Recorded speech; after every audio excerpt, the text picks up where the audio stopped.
Let every go signal remind you that you do go farther with Signal gasoline.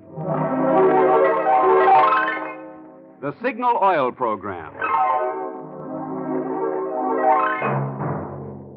The Signal Oil Company and your neighborhood signal dealer bring you another curious story by The Whistler. Tonight, 2 for the money.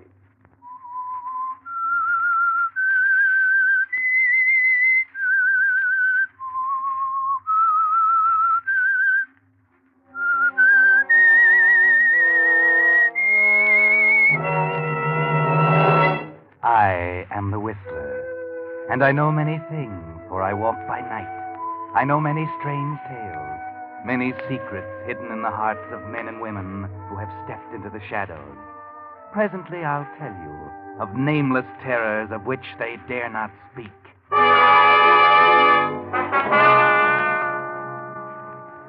As New Year's Day 1945 draws to a close, the Signal Oil Company joins 1,800 Signal gasoline dealers in hoping that the coming year will be a good one for you and for your car, too. During 1944, 150,000 cars wore out each month, 1 out of every 12 on the road. So yours has been a pretty lucky car so far. But it'll take more than luck alone to make today's cars last out the duration. It'll take thorough, conscientious servicing of every part. And no one gives more conscientious service than your neighborhood Signal gasoline dealer.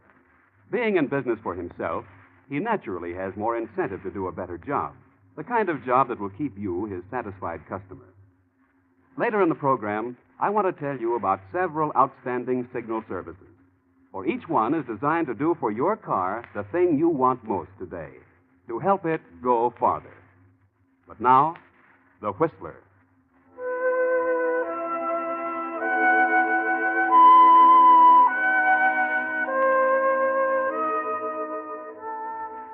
It's strange, isn't it, how a man can live his life through several decades, simply, quietly, in peaceful obscurity, and suddenly, through one small incident, find his world turned into chaos.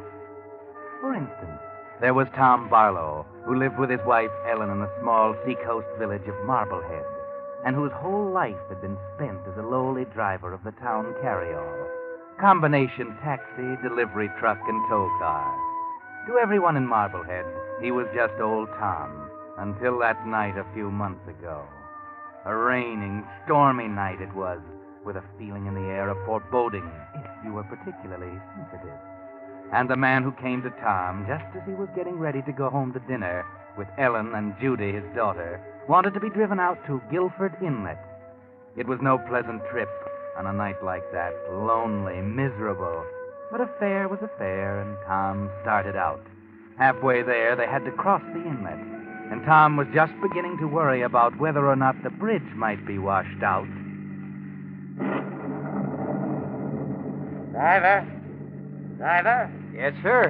Is that the Guilford Bridge ahead? Yes, sir, that's it. Lucky for us, it's still there. You sure picked a night to come out to this godforsaken neck of the woods. When you get to the bridge, stop. Stop? That's what I said. Stop. Mister, there's no need to stop. It's 8 miles yet to the inlet. Stop when you get to the bridge. Okay, mister, whatever you say.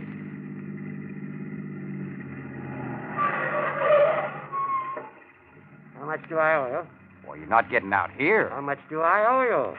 $1.50, but look, mister. Yeah, $2. Keep the change. You're crazy, mister. There isn't a house within 8 miles of here. I like walking. But, mister, I'm not going to leave you out on this bridge alone. Good night.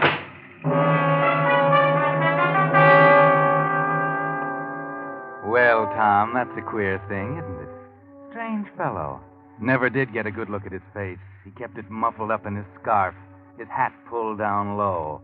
You've half a mind to run after him, but in 10 seconds he's disappeared into the blackness, and you drive back to town wondering, trying to make up your mind whether you should tell somebody about him or not. Then, when you're putting up the cab for the night and you happen to glance in the back, your mind is made up for you.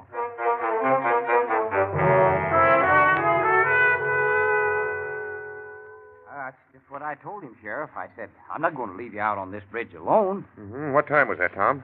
Oh, about 2 hours ago, 9 o'clock. I tried to argue with him, Sheriff, but he just wouldn't listen. Okay, what happened then? Well, then I came on back to the garage, and when I was cleaning out the back of my cab, I found this package. Package? What package? This package right here, what I came to see you about. Here, look for yourself. Cash, $25,000. I thought I'd better turn it in quick. Well, I'll be... Hey, Tom, listen. Huh? You left this man on Guilford Bridge 2 hours ago? Yeah, that's right. 9 o'clock. Sure was a queer bird, Sheriff. Had a muffler over half of his face. Could hardly hear him talk. I said to Hey, him... Sergeant, get out the car. Get 5 men. We're going to Guilford Bridge.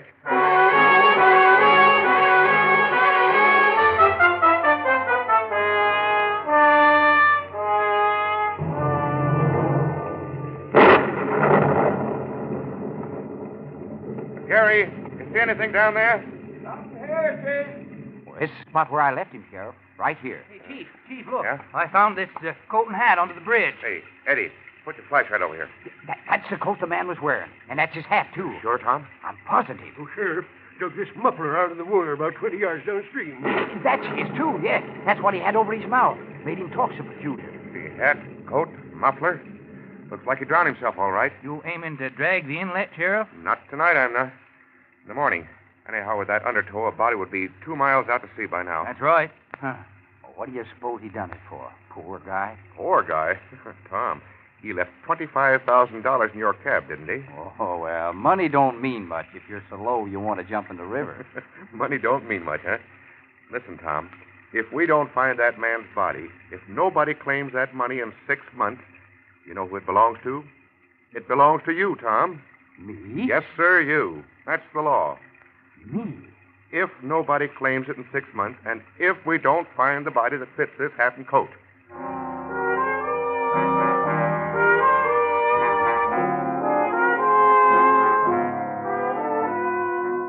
Well, Tom, that's quite a stroke of luck, isn't it? Imagine, $25,000. More than you've ever dreamed of. And it's yours. Almost. You stand on the bridge and gaze into the dark water below and wonder about your strange passenger. But perhaps you wouldn't wonder if you could see something happening at a lonely house 8 miles away at Guilford Inlet. Who's there? Stop asking fool questions and let me in. Who is it? Well, Mrs. Wilmey, so you don't recognize me. And after I've paid your salary, kept you living here all these years. Mr. Ben. Yes, it's me, and don't stand there gawking. Let me in and close the door and make some hot coffee. I'm frozen to the bone. Of course. Of course. Same dismal old place. Mr. Ben, where's your hat and coat? You're soaking wet, Mr. Ben. Where's your hat and coat? You're soaking wet, Mr. Ben. Hey, heaven, woman, can't you say anything better than that? 20 years. 20 years, and I come home to, where's your hat and coat, Mr. Ben? Mrs. Wilmey, you're still a fool. Yes, sir. I'll get the coffee. Wait a minute. Yes, sir. You still go down to the village every day and gossip like a fishwife? Well, sir, Stop sirring me. Now, listen. While I'm here, you keep away from the village, do you understand? Order your groceries by phone, if this morgue still has a phone. Oh, no, sir. Not since you left. Barlow Manor's all boarded up, except in my room. All the better. You'll have the delivery sent once a month then. Nobody's to know that I've come back to Guilford. Is that clear? No one. Yes, sir. If you want coffee... Mrs. Wilmey, for the love of heaven, stop fluttering. Yes, sir. Oh, me. Nothing changed. You're still afraid of me, aren't you? Aren't you? Yes, sir. Yes, sir. Oh, please, sir. Go get the coffee.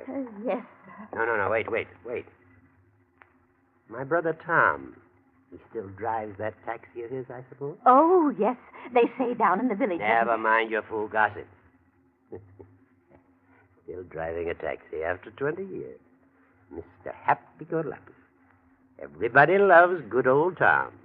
Don't they, Mrs. Wilmot? Oh, yes. He's such a cheerful man. And his wife, Ellen, Get is out of such... here. Get out. Go get the coffee. And don't you babble about Ellen Barlow, you understand? Don't you ever babble to me about Ellen Barlow.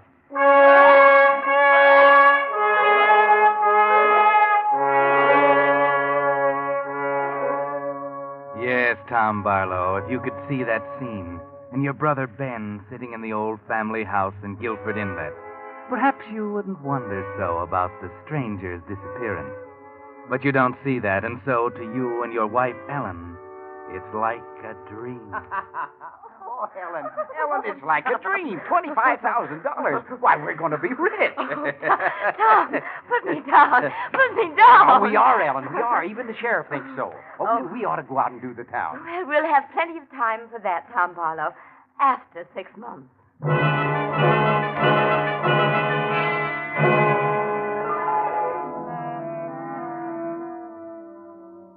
Wilmy. Mrs. Wilmy. I'm coming, sir. I'm coming. I was just bringing your tea things. Oh, never mind the tea things. Where's my tonic? Heart's pounding like a trip hammer. Right here, sir, on the tray. Where's the afternoon paper? Here you are, sir. But there's nothing new about Mr. Tom and the money.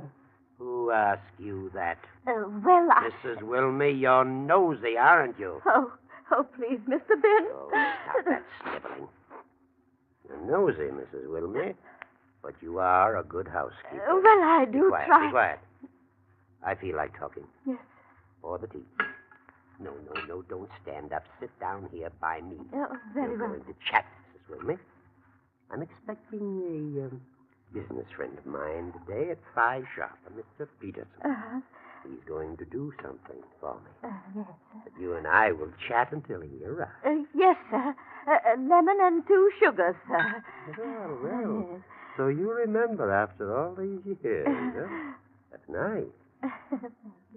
Mrs. Wilmy, I'm a very rich man. I made a good deal of money in the city, Yes, sir. and I have remembered you in my will. Oh, thank you, sir. Now, be quiet. You'll be well off when I die, Mrs. Wilmy. Very well off. That's why I think you'll keep your mouth closed about lots of things. Oh, I never I feel like talking. Mrs. Wilmy, did you read that they haven't found the body yet of the man who left the money in my brother's taxi? Oh, yes. They've been dragging me in it for weeks, sir. They can drag for years. They won't ever find the body. You know why, Mrs. Wilmy? Because I am the body. Mr. Ben. Sure, I'm the body. Oh. I left that $25,000 in Tom's cab. I wanted him to find it. I put it there. But, Mr. Ben... I'm going to break Tom Barlow. You watch. Please don't tell me. I don't want to know. 6 months he'll wait, thinking he's rich every day more certain. He'll be building air castles. You watch. I know Tom. He won't wait for 6 months. Fools around here to lend him money on speculation. He'll get in deep. You watch. Tom, happy-go-lucky. Always said he could get along without money. Married Ellen on a shoestring. Shoestring. And I could have given her everything. I could have given her clothes, a house in the city. You mustn't tell me, please. Don't. Mr. Happy-go-lucky. I can just hear him now. Money isn't everything. Money only causes trouble. Married Ellen on a shoestring. Well, this time he'll find out what money can do.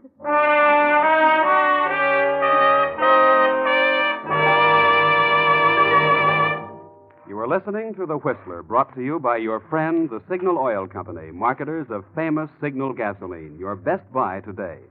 Remember to let every go signal remind you do go farther with Signal gasoline.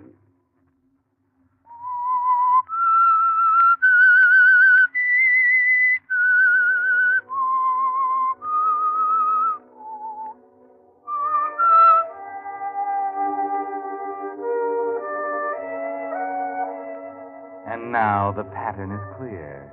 Ben Barlow, after 20 years, is planning to extract his revenge for his brother Tom's marrying the woman he loved. He's planning to ruin his brother with the promise of the money he found, and then snatch it away at the last moment. And Tom, good old Tom, seems to be falling into the trap slowly, reluctantly, happily. Oh, now, fellas, money isn't everything. We'll see if you say that when you get the $25,000. I will. He's got 4 months to go yet. No use sense counting his chickens. The money's as good as in the bank. Been 8 weeks now, nobody's claimed it. And who do you expect's going to claim it anyhow? A ghost? Hey, Tom, I hear you and Ellen and the kid are planning a trip to New York. See all the shows. Huh? Well, maybe. Well, all I can say is if anybody deserves that money, it's Tom Barlow. That's right. Tom, we're with you. Well, Any thanks. person in the village won't be counting the days till 6 months is up.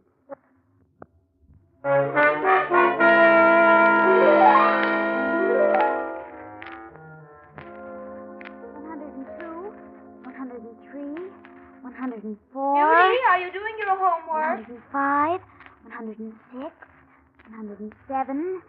107 days, Pa, and we'll be rich. Judy, I told you not to talk about that money. Oh, now leave her be, Ellen. It don't hurt thinking about it. Oh, Tom, can't you see what I mean? Can't you understand? We've always been happy, Tom, the three of us, without too much money. And now Of course we have. And that's why I want you and Judy to have everything in the world. Why, you don't think I want the money for myself. Tom, listen. Let's withdraw our claim. Let's forget all about the money. What do you say? Tell the sheriff to give it to charity or something. Will you, Tom? Will you? Ma, are you crazy? Oh, she's teasing you, Judy. I'm not teasing. I've got a funny feeling about that money. But, Ellen, dear, I'm kind of counting on it. We've already run up a few bills and all, and what with this little deal I'm working... Deal? What deal? Oh, nothing, Ellen. Judy... What deal, Tom? Just a little surprise. You know what I've been thinking? We all need a little vacation. Yes, sir. Get away from town for a while. Jerry Mason says that I could get $600 for the cab. Tom, you're not going to sell the cab. Well... Oh, Pa, that's wonderful. We could go to New York and see Radio City and go to all the big shows and everything. Oh, Pa, I love you. You're so wonderful. Isn't he wonderful, Ma? Tom, you're not going to sell the cab. Please. Now, Ellen, don't you worry. Everything's going to be all right.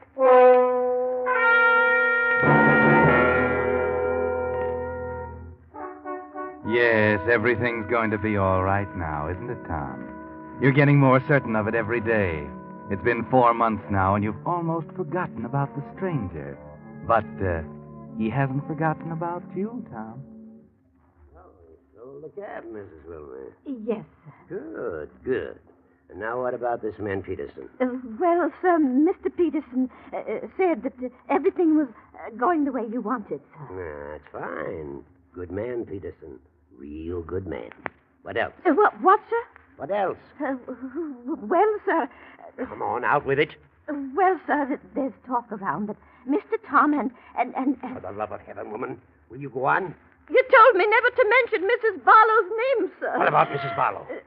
She and Mr. Tom aren't getting along so well. Good. So they're not getting along, huh? Now, isn't that too bad? Money isn't everything. You watch, Mrs. Wilmey. He'll probably mortgage the house next. Money isn't everything. You watch. I know, Tom. He'll mortgage the house. And when you find that suicide note... Suicide note? Oh, didn't I tell you, Mrs. Wilmey? You're going to discover a suicide note in Guilford Inlet. And you're going to bring it straight to Sheriff Tompkins.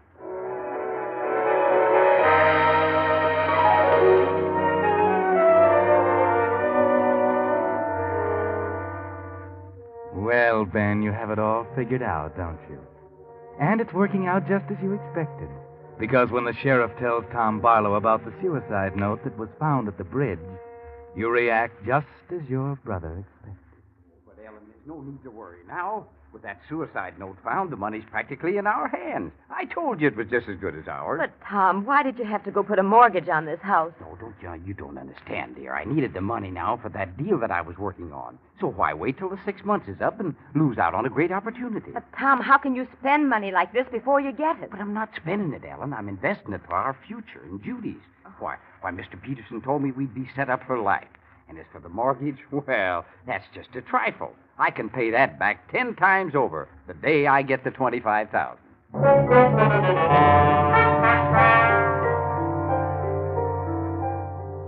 The day you get the $25,000, Tom. The day you get it. Will that day ever come? Ben waits in the lonely house at Guilford Inlet, enjoying reports of your spending, Money you haven't got. Yeah, set up 10 beers for the boys, Joe. You bet it won't be long now. Ale, Tom. And 1 ale for Jerry. Yes, sir. Oh, hi, Sheriff. What did you have? Tom, I've got to talk to you for a second. Well, sure, Sheriff. What's on your mind? Do you know a man named Peterson? Peterson? Well, I sure do. Come on, have a beer, Sheriff. Have any dealings with him? Well, This is important, Tom. well, yes, I did. He came to see me with a mighty attractive proposition, and I placed some money in his hands. Very much money? All I could get my hands on. Mighty attractive proposition. That's not good. It's not good. No. Tom, this Peterson, as he calls himself, is a well-known New York crook. What? Real name's Clark, Pinky Clark. Deals in phony stocks and bonds. No. He's skipped town, and your money's gone with him.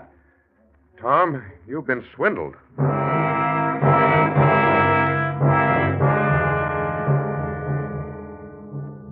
So, Tom, now you know. The first blow has fallen. All your great dreams of wealth and affluence gone in an instant. You were smart, weren't you, Tom? Very smart. Tom, why did you do it? I was so smart, Ellen. I was going to be rich and to be a big businessman. Can you imagine me? I wanted to make you proud to be Mrs. Tom Barlow. Oh. Yes, I wanted you to walk down the street and have people point you out and say, "Look, there goes Ellen Barlow." Oh, Tom. Guess I never meant to be anything but Tom, the taxi driver. You're right, Ellen. All along you were right. We should have withdrawn our claim like you said. Money's brought us nothing but trouble. Tom, how much do you owe the bank? 18,000. 18,000. Oh, Tom. Tom, we've just got to get that 25,000 now. We've just got to.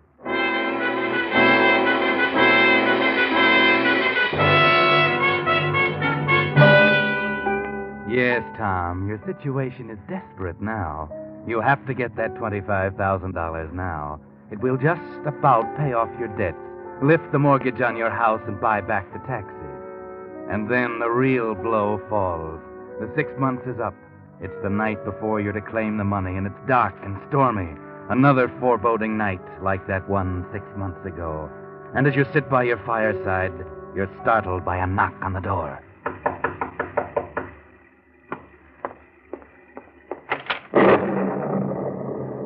Yes?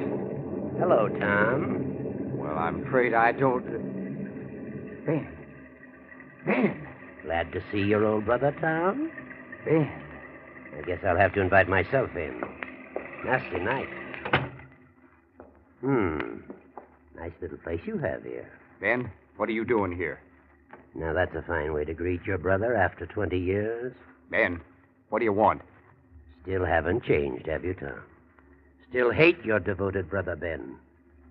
Well, Tom, it's taken 20 years. 20 years. But I've just about done it. Done what? Driver, is that Guilford Bridge up ahead? Huh? Stop when you get to the bridge, driver. I like walking. Ben. Don't you remember your old lucky passenger, Tom, huh? Ben, you were... The man in the cab. No, the man in the cab was drowned. They found a suicide note. Ben, it was you. 20 years, Tom. 20 years, and I've come back. So, money isn't everything, Mr. Happy-Go-Lucky. You'll find out, you and Ellen both.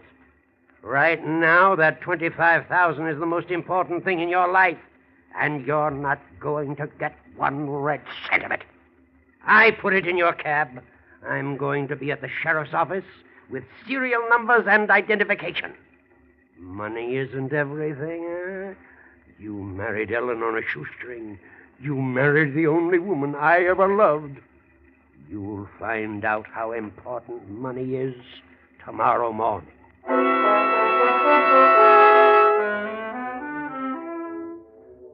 Now you know the whole plot, Tom. Now you know how you stand. The money you so desperately need is not yours and never will be. No need even to go down to the sheriff's office tomorrow morning, because Ben will be there ahead of you. Unless, what if Ben didn't show up? What if Ben couldn't show up? Who would know but you? But that's murder you're thinking of, Tom. Murder. You've never done anything or thought anything like that. But tonight you're desperate and you think the whole thing out. It's simple, really. Ben's staying out at Guilford Inlet, alone in that big house. You can borrow the taxi back for a few hours and get out there. Drop his body in the inlet and... Yes, he's brought you to this, Tom. He's driven you to murder. A night just like the last time you drove out this way, isn't it, Tom? Stormy, dismal, dangerous. And you're driving faster than you should. You're almost to the bridge, Tom. Watch out. Darn that windshield wiper, I can't... Good Lord! The bridge! It's out!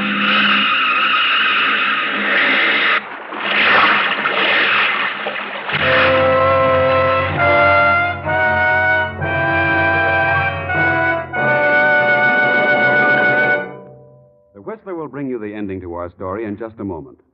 Meantime, here are just a few of the signal services that are helping today's cars go farther. When your Signal gasoline dealer lubricates your car, he uses the famous Signal Safety Chart, on which the maker of your car shows every lubrication point and the exact lubricant it should have. And your Signal dealer checks every point against the safety chart, not just once, but twice, so not a single part can be missed. The Signal 4-star oil he puts in your motor is solvent refined to give you a pure paraffin-based oil that reduces carbon and sludge and protects every motor part with a tough, long-lasting film that resists heat and wear. His regular battery and tire checking service help you get extra months of wear. Should you need a new battery, his heavy-duty Signal Deluxe batteries are guaranteed up to 2 years. And his retread jobs, using only the finest material, help you get more miles out of every tire. In those and a dozen other ways, Signal dealers are helping today's cars go farther. You couldn't close New Year's Day with a better resolution than to get acquainted with your neighborhood Signal gasoline dealer soon. And now, back to the Whistler.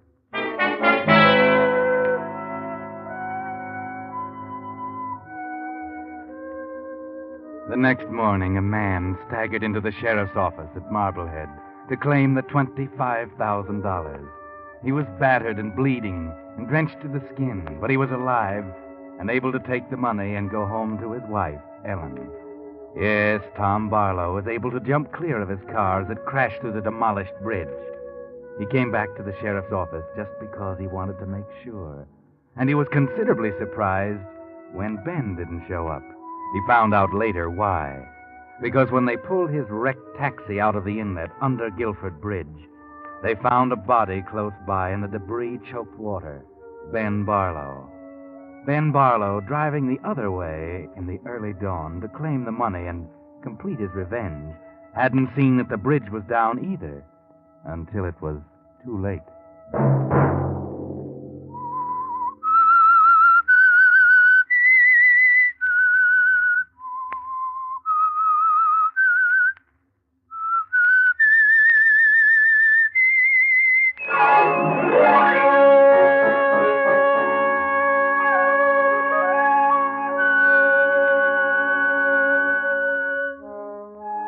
Next Monday at 9 o'clock, the Signal Oil program will bring you another strange tale by The Whistler. The Whistler is brought to you by the Signal Oil Company, marketers of Signal's famous Go Farther gasoline and motor oil, and by your neighborhood Signal Oil dealer who is at your service daily to keep your car running for the duration. The Signal Oil program, produced by George W. Allen, with story by Louis Pelletier and Jacques Ensign Fink, and music by Wilbur Hatch, is transmitted to our troops overseas by the Armed Forces Radio Service. Bob Anderson speaking for your friend, the Signal Oil Company, and suggesting once again that you let every go signal remind you that you do go farther with Signal gasoline. This is CBS, the Columbia Broadcasting System.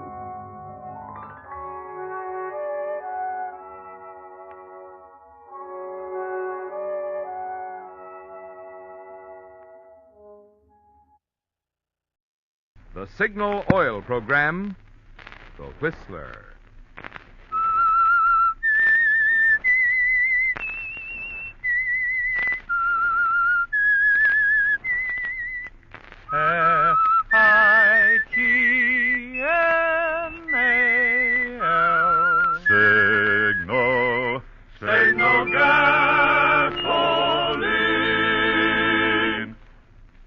Signal, the famous Go Farther gasoline, invites you to sit back and enjoy another strange story by The Whistler.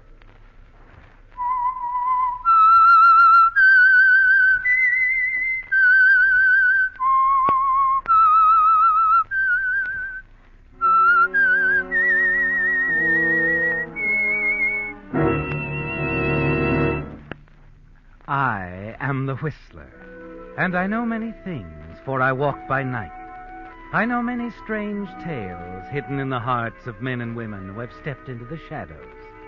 Yes, I know the nameless terrors of which they dare not speak.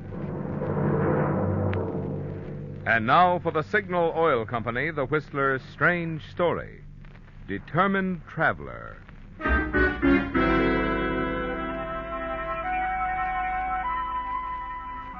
Standing in the lobby of the Hotel Continental in Pisa, Italy, with a group of some 20 other tourists, Clara Marshall, age 25, and attractive enough to draw attention anywhere, was smiling quietly to herself, and with good reason.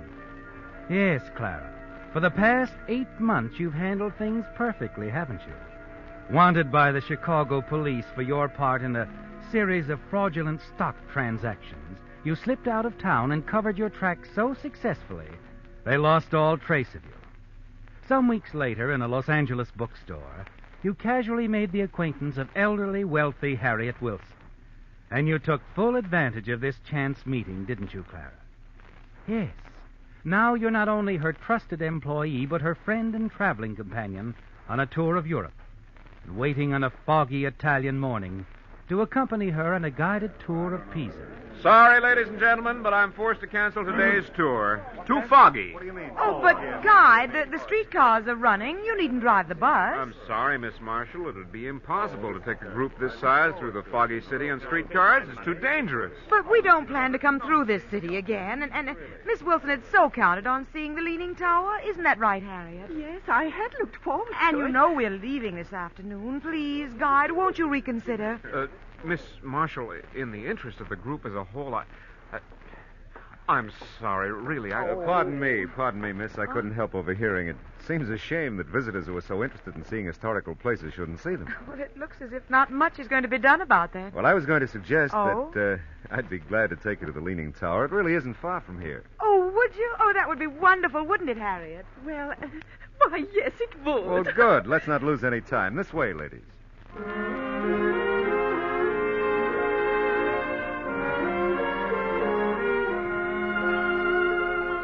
You smile, don't you, Clara? Leaving the hotel and boarding the crowded streetcar. And as you steal a glance at the stranger, you notice that he's studying you, too, very closely, as if memorizing every detail about you. Harriet, meanwhile, is quite excited about the whole adventure as the car rattles along the street. Clara, just think of our going through the streets of Pisa, in the fog, and on a streetcar. It's all so thrilling. It was nice of you to offer to escort us. It means a lot to see places we've seen in pictures so often. I want to go to the top of the tower and look down. They say that's where Galileo proved his theory about weights falling at the same rate of speed, you know. Oh, yes. I'd like to try dropping something. You'll have to excuse me, ladies. I'm sorry. What? I won't be able to take you to the tower today, after all. What? Well, you said it wasn't far. I'm really sorry, but it's unavoidable. Let's get off at the next stop. Seems we have no choice. Oh, but in this fog. You'll be all right. Get off at the third stop on the returning car, and you'll be right at your hotel. As we'll remember. I'm sorry, really. It's just that I have an important appointment. It's later than I realized. This just isn't my day. Thanks anyway, Mr. Hungate, Raymond Hungate. I'll see you later. Goodbye for now. As the three of you step from the streetcar, Raymond slips something into your pocket, quickly puts his fingers to his lips to silence you, and suddenly he's gone into the fog. As you look around, you notice two men who left the streetcar just before it pulled away hurry off in the same direction that Raymond took. You feel sure they're following him, don't you, Clara?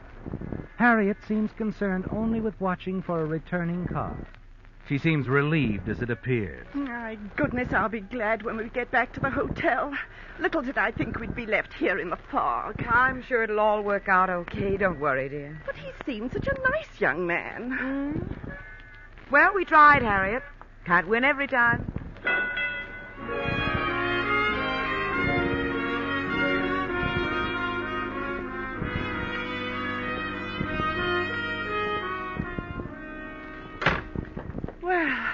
back at last. This hotel room looks good to me. My, to think he offered to take us there, only to leave us stranded in the middle of a strange city in the fog. Well, I believe he meant to take us, but something he couldn't help caused him to leave. Oh, perhaps you're right. Oh. Now that we're back safe and sound, I'll admit it was a thrill. And he was nice looking, wasn't he? Yes. And it seemed he was going to be an interesting guide. He was an American, but seemed very much at ease here in this foreign land. I wonder where... Harriet, I believe it's best not to discuss this with the others on the tour. Oh, maybe you're right. Well, they'd have the laugh on us if they knew the details. Let's admit we didn't get to the tower, but forget the rest. You're right, my dear. I wonder what the others are doing now. I'm probably playing bridge. Why don't you go down and see if they have enough for full tables? I believe I shall. Don't you want to come along? Not right now, but let's keep this our secret. Between you and me, I believe we'll see Mr. Raymond Hungate again. Oh, I do hope so. My, isn't this romantic? Wouldn't it be something, Clara, if you met your future husband here in Italy on a foggy day? Oh, you're going overboard, Harriet. It's time you joined your friends. All right, but I like the idea anyway. You'll join us soon. In a little while, Harriet, yes.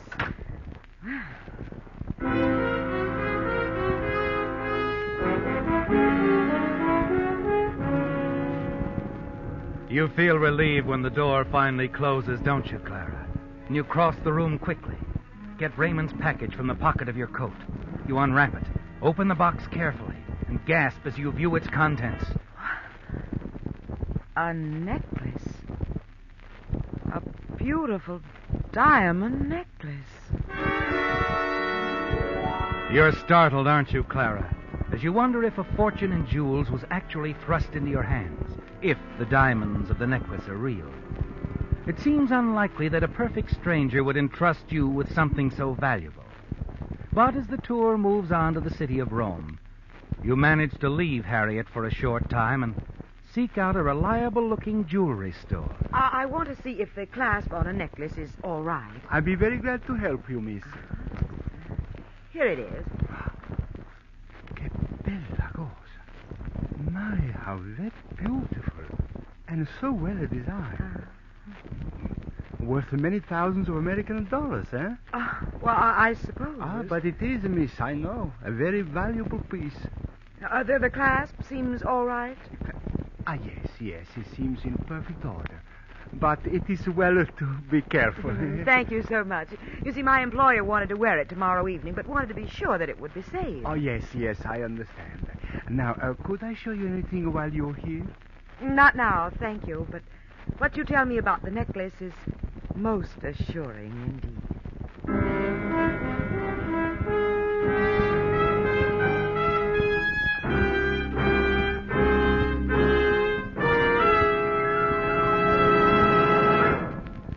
If you're like most drivers, this wonderful weather we've been having lately must make you want to head your car for the seashore, the mountains, or just the open highway.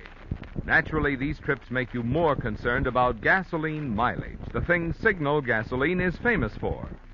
But mileage, mind you, is just one of the benefits you notice when you switch to Signal. After all, to give you such good mileage, Signal gasoline has to help your engine run more efficiently. So efficiently, you save gasoline 3 ways. 1, you save gasoline with Signal's prompt starting. 2, you save gasoline with Signal's smooth pickup. And 3, you save gasoline with Signal's full power. The kind of performance makes driving more fun. That's why motorists with a zest for driving pleasure, as well as those who appreciate economy, are both enthusiastic about Signal, the famous Go Farther gasoline. Signal, Signal, Signal gasoline. Your car will go far with Go Farther gasoline.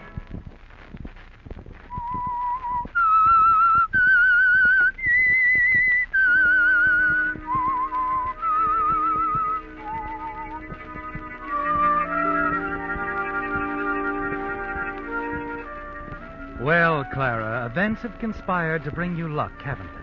Unexpectedly, a man named Raymond Hungate, escorting you to the Leaning Tower of Pisa, deserted you but left a valuable diamond necklace in your coat pocket.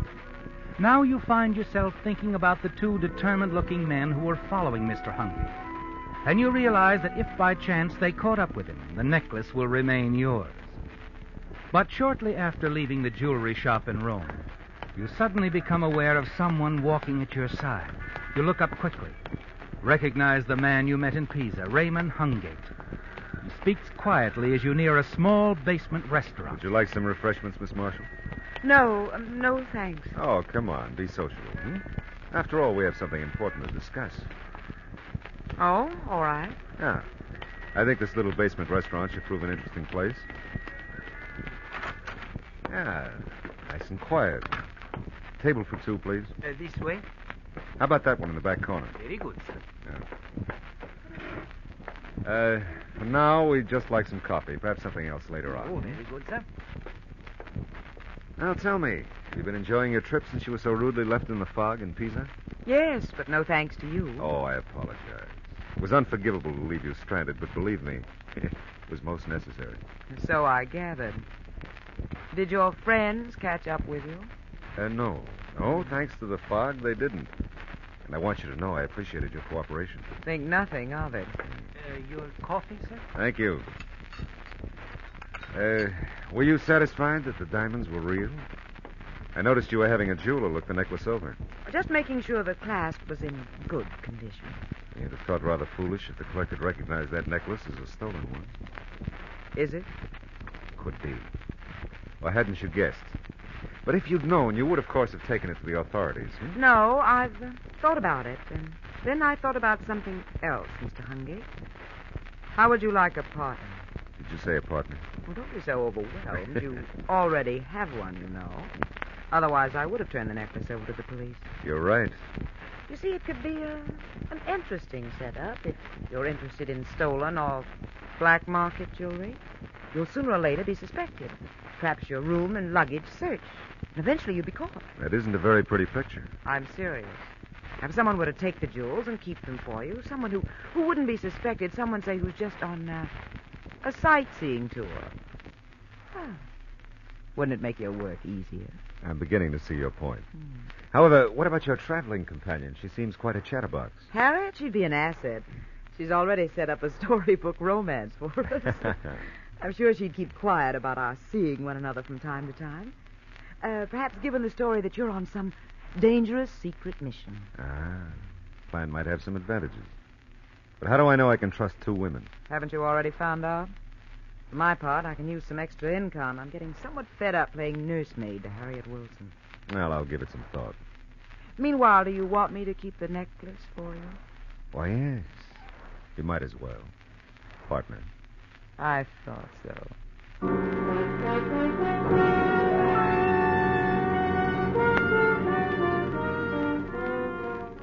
You feel quite proud of yourself, don't you, Clara? You've talked Raymond Hungate into a partnership in his jewel collecting. Of course, you haven't found the source of the jewelry he passed along to you, but you do know that it's very valuable. That's why you keep the gems well hidden. And since it's necessary to keep your meetings with Raymond secret from the other tourists, you encourage Harriet to continue with her romantic ideas. Clara, my dear, I can't tell you how happy it makes me to know that you found such an exciting and adventurous friend. He is nice. Nice. He's wonderful. And to think he's in the Foreign Secret Service for our government. Shh, not so loud. Oh, sorry, dear. Well, it could mean his life, you know, if people found out about that. He shouldn't even have told me. Oh, now, don't worry, Clara. I'll be careful. You can count on that. Thank you. Oh, but imagine meeting such a thrilling man here in a foreign land. He falls in love with you, and eventually, wedding bell. Oh, please, Harriet. I'll admit Raymond is fascinating, and I'm pleased with his attention, but...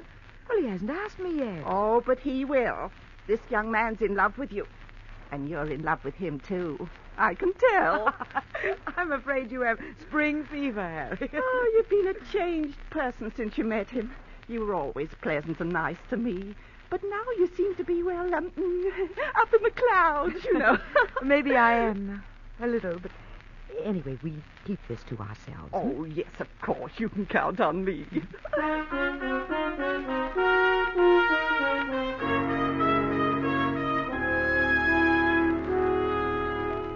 Things are going smoothly, aren't they, Clara? You've made Harriet believe you and Raymond are deeply in love. And you're sure she will never question any of your meetings with him. You and Harriet accompany the others on the various tours of Rome and the surrounding country. But you also manage to see Raymond frequently. From time to time, he adds other gems to his jewel collection. And he seems pleased with the arrangement you suggested. And then one day, you're a bit delayed in one of your scheduled meetings. You approach the back booth of a little cafe to find Raymond reading a letter.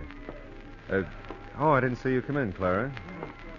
You're slipping, Raymond. I thought you must always be on guard. Oh, I'm not worried. Even if accused, I have no loot for anyone to find. Not today. You seem very absorbed in your letter. Is it from the folks back home? Hardly. Don't be so inquisitive. Partners have a right to share, remember? Besides, I noticed it's from a Rocco Jewelry Company in Naples. You ought to meet someone. Fast reader, aren't you? Oh, I'm a smart kid. Perhaps. But don't get too smart for your own good, huh? Could I, darling? Easily. Here, read the letter if you're so interested.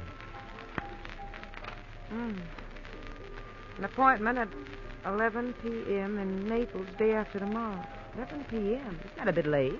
Not for a friend. A friend. The kind that exchanges gems for greenbacks? A lady is a genius. It adds up. An appointment at 11 at night in Naples, a friend. This man's your fence, isn't he? You're giving the answers. But I'll give you credit, you're usually right. We haven't discussed shares. How do I come in? You'll get what's coming to you, all right. 50-50? Now, that would be real nice, wouldn't it? There are some real nice jewels I've been carrying around. Now, how about my share? 50-50? It's a bit high. Partners, though. Well? You drive a hard bargain, honey. But you do know the answers.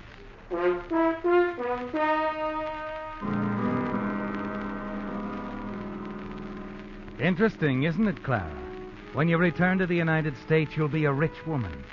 The jewels Raymond has accumulated are worth a small fortune, and it shouldn't be long until you receive your share. Raymond admits he has an appointment with a man named Rocco in Naples to make the exchange. The jewels for a sum of money beyond your dreams. 2 days later, you're on the train to Naples. An hour or so before you arrive, you knock softly on the door to Raymond Hungate's compartment. Oh, Clara. Come on in. Anyone see you? Of course not. Bring the stuff in your purse?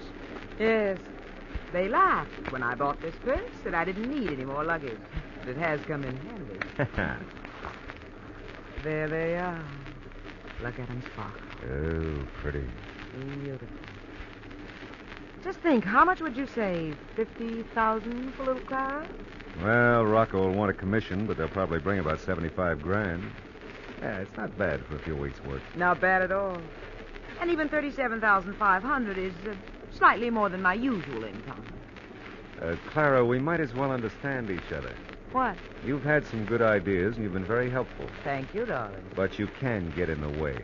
You take much too much for granted. Oh, come now, smile when you say that. Why? Clara, the game is over. I'm about ready to cash in, and I don't need any excess baggage. You're joking. Look, you don't mean Can't you figure that the picture this time? We're almost into Naples. Your body can be found by the railroad tracks. By the time you're identified, I'll be in Naples, have the dough, and be on a boat to the good old USA. Don't be ridiculous. You'll be caught in a minute. What about Harriet? You've taken care of that. What? Harriet will only be able to tell them that she understands the job I have is very dangerous. That somehow you must have been killed by the men I was tracking down, or perhaps by accident. After all, she thinks we're so much in love. Don't be a fool, Raymond. Put that gun away. Stand near the window, Clara. When the next train whistle sounds, Put it away! You grab at Raymond's arm. Try and seize the gun as the two of you struggle.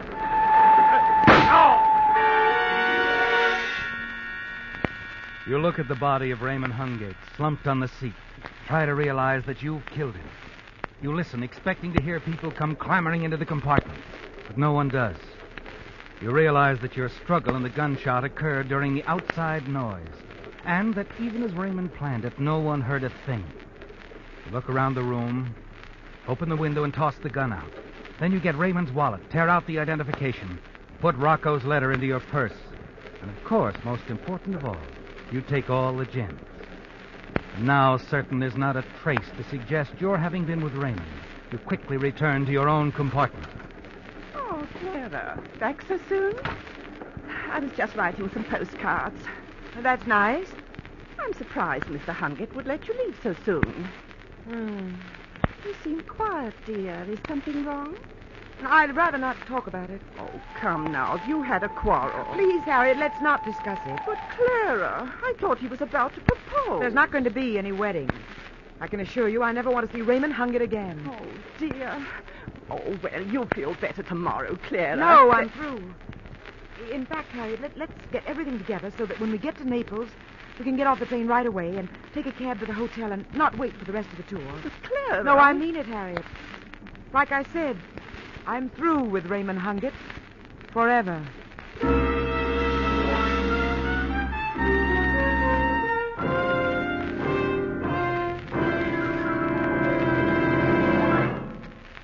Spring or no spring, summer or no summer, you wouldn't feel nearly as peppy, would you, if you had to keep right on wearing heavy winter clothes?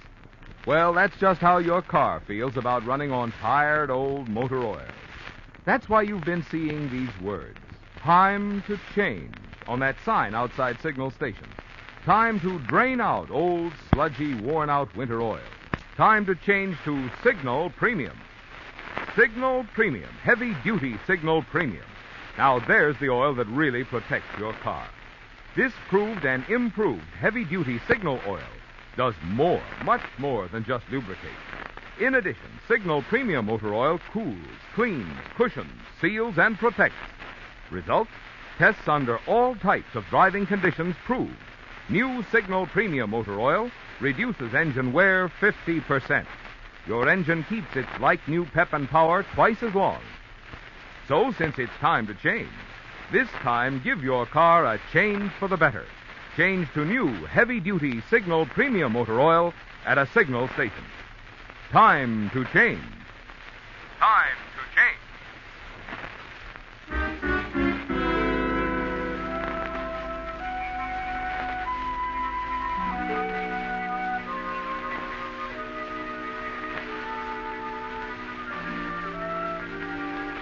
Well, Clara, it's over, isn't it? Complete. As you hurry from the station, pretending that you want to avoid Raymond Hungate, knowing that his body is waiting to be discovered in his compartment. You're certain, too, that you left no trace of your having been there at all. But you do have the jewels safely put away in your purse. And you know where you can exchange them for currency, a great deal of it. And since you're to sail for the United States soon, your future looks very promising, doesn't it? And then there's a knock at the door of your hotel suite. Yes? Miss Marshall? Clara Marshall? Yes. I represent the American consulate, Miss Marshall. Well, surely our passports are in order. Quite. I'm here on another matter. This is Police Chief Antrini. Police? But why? May we come in? Of course we do. Please, sit down. Who's it, Clara? The gentleman from the consulate and the chief of police, Harriet. This is my employer, Miss Wilson, gentlemen. Oh, how do you do? Hello. Oh, this visit is quite flattering. You see, we're planning to leave for the States in a few days. Oh, we've had such a wonderful tour of the continent. Nice of you two gentlemen to drop in this way. I am afraid that my business may prevent your departure, Miss Wilson. Oh? You see, there has been a murder. A murder? But who? A man named Raymond Hungate. Raymond Hungate? Oh, how terrible.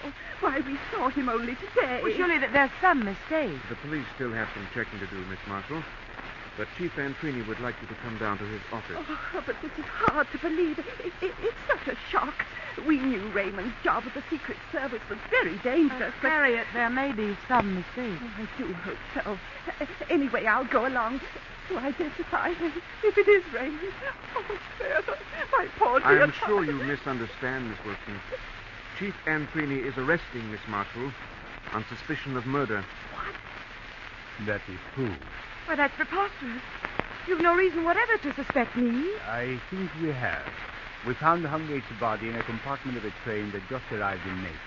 He'd been shot, and the murder weapon is missing, as well as his own identification papers. But a card of Miss Harriet Wilson's here gave us the answer. What? You mean the card I slipped under the door of Raymond's compartment just before we left the train? Harriet, you didn't. I'm afraid she did, Mr. Marshall.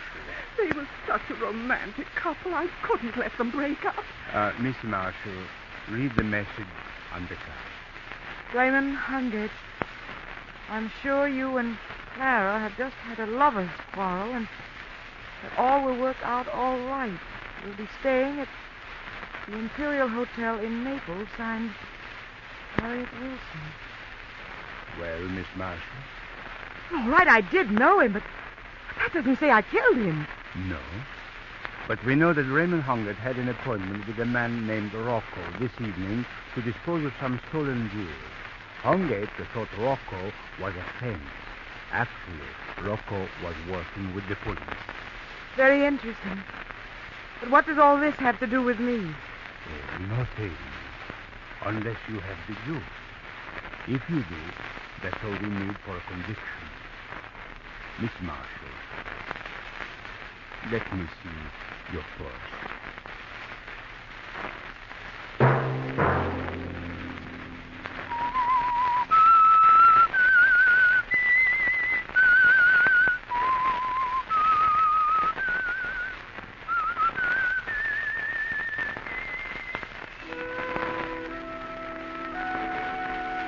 Let that whistle be your signal for the Signal Oil program, The Whistler, each Sunday night at this same time.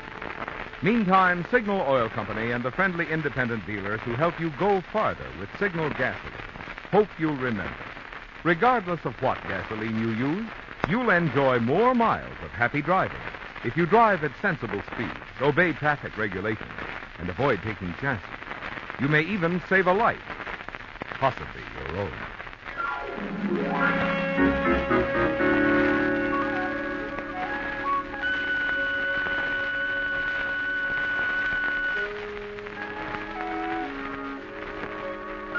Featured in tonight's story were Bill Foreman as the Whistler, Betty Lou Gerson, Gerald Moore, Norma Varden, Jay Novello, and Byron Kane. The Whistler was produced and directed by George W. Allen, with story by Winifred Henson, music by Wilbur Hatch, and was transmitted overseas by the Armed Forces Radio Service. The Whistler was entirely fictional, and all characters portrayed on The Whistler are also fictional. Any similarity of names or resemblance to persons living or dead is purely coincidental. Remember to tune in at this same time next Sunday, when the Signal Oil Company will bring you another strange story by The Whistler. Marvin Miller speaking for the Signal Oil Company.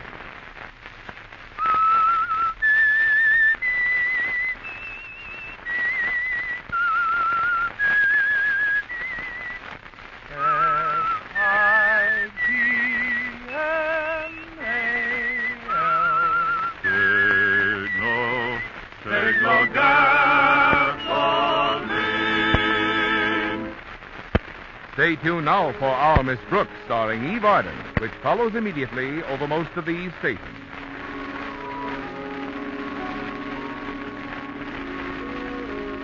This is the CBS Radio Network.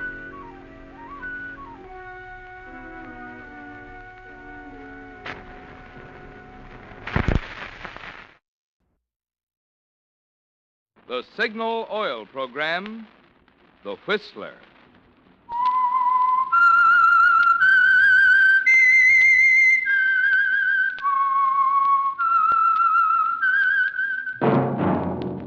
That whistle is your signal for the Signal Oil program, The Whistler.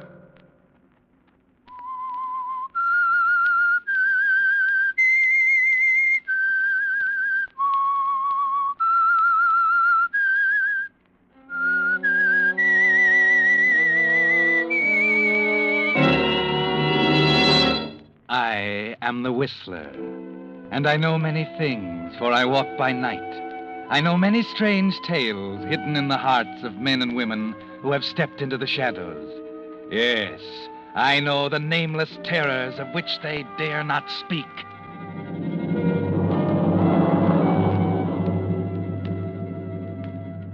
Yes, friends, it's time for The Whistler, Rated by independent research the most popular West Coast program in radio history.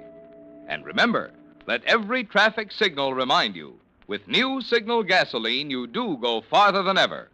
Look for the familiar big yellow and black circle sign that identifies those popular Signal service stations in 7 western states from Canada to Mexico. And now the Whistler's strange story, The Trigger Man.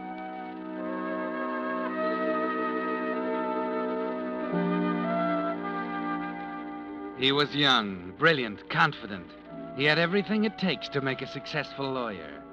But no matter how you looked at it, law school graduates were a dime a dozen, regardless of how brilliant and confident they were. And Stella and the baby had to eat.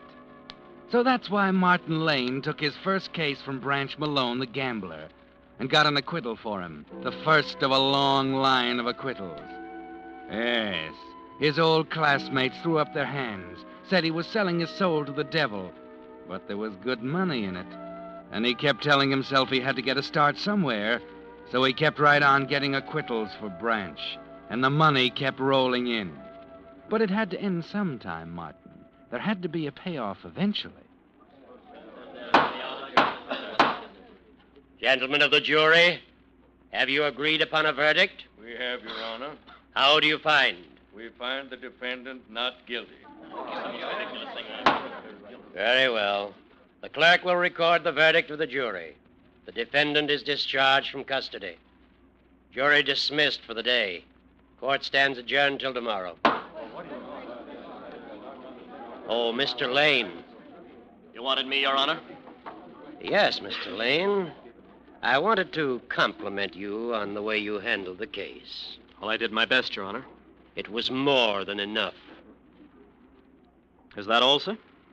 Mr. Lane, I know it isn't any business of mine. What's that? There's something I'd like to caution you about. Oh? I don't like to see a clean-cut young fellow like you getting mixed up regularly with an out-and-out criminal like Branch Malone. I appreciate your interest in me, Your Honor, but I'm afraid You're not impressed. Is that it? You've got what it takes, Mr. Lane. But I've seen it happen time and again. A boy gets a start, wants to go places, gets mixed up with a criminal crowd, and it's all over. Is that all, Your Honor? Yes, Lane, that's all. Very well. Good day. Good day. Hello, Lane. Oh, hello, Lieutenant. Congratulations. Thanks. You know, sometimes I'm sorry I'm on the force. Yeah? Yeah, fussing around with the small stuff like homicides when I could be doing some great work like you are. Upholding the right, rushing to defend poor innocent little guys like Branch Malone. Well, there seems to be lecture day at the Hall of Justice. Justice? You can buy and sell it like a sack of potatoes. You better run along, Radigan. I've got an appointment. Yeah, I saw him. Malone the Mighty. He's waiting outside with your payoff. Okay, Radigan. Just a minute, Martin. I got a tip for you about cops. Don't give us the brush off because one of these days you're going to need us. Guys who play bang-bang with the big boys usually do. Suppose we make that our little thought for the day. All right, Martin. It's all right.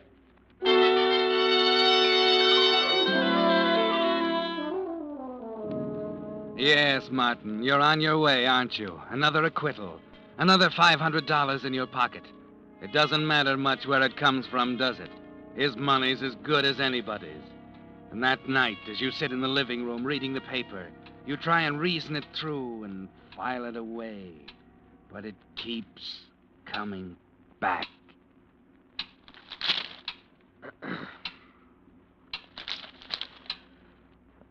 Stella, Yes, Martin? is anything wrong? No. I thought something might be bothering you. No, there's nothing, Martin. I thought you'd be happy about the case and everything. We can buy that dining room set now. Yes, we can. It was an easy case. $500 for an afternoon's work. It's not bad. No, not bad. There's nothing to it. State's evidence was insufficient. One of their witnesses didn't show up. Same as the time before. Yeah. And they found the witness at the bottom of the river 3 days later. Well, I can't help that. No, I suppose you can't. Stella, you're not suggesting I drop him, are you? For years I've sweated and struggled trying to make enough for you and Susan. It's my business to defend him. A lawyer isn't a criminal just because he defends a criminal. That's right, isn't it? You're defending yourself now, aren't you? Oh, now, wait a minute. I'm not going through that again. I've told you 100 times. I'll get it. Hello? Oh, yes, Branch. What's up? Oh, gee, that's tough. Sure, I'll be glad to. Uh-huh. Sure, I'll do it right away. What does he want now? He wants me to meet a friend of his and rush him home. His boy was just run over. Oh, how terrible. Branch isn't so good at this sort of thing. He wants me to tell the fella and take him home. That's funny.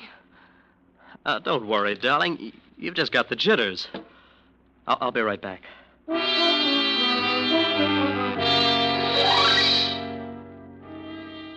Just a little favor for Branch, Martin. It's the least you can do, isn't it? The tavern's only a few blocks away, and you arrive a few minutes later to find Mr. Williams in a booth at the rear. Are you Mr. Williams? What do you want? I'm sorry. I'm afraid I have some bad news. You are Mr. Williams, aren't you? What's on your mind? Your son. Lenny? Yeah. What's happened? Quick, tell me. Now, try to be calm, Mr. Williams. He's had an accident. What? What are you... Lenny? He was run over. My Lenny? How? How did it happen? That's all I know about it. I'm terribly sorry. Where is he? Where is he? I've got to go to him. He's home. Oh, Lord. My poor Lenny. If I can help you, my car's right outside. Thanks. Come on.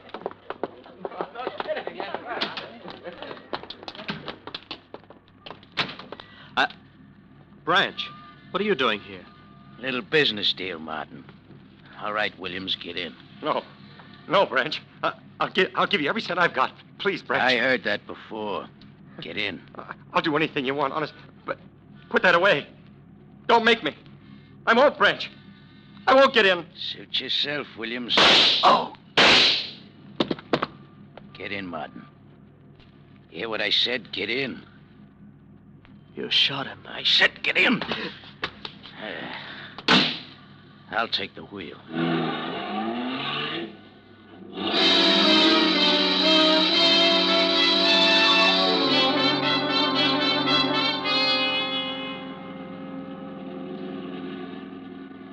You're sitting kind of quiet for a lawyer. I can't understand it, Branch. It ain't that complicated for a man with your talent. I put the finger on him. Who was he? Oh, I thought I told you, Martin. He's the witness who didn't show up this afternoon.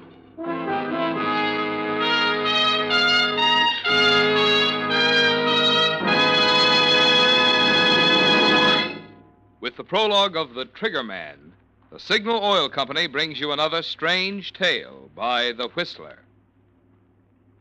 You hear people say there's a reason for everything.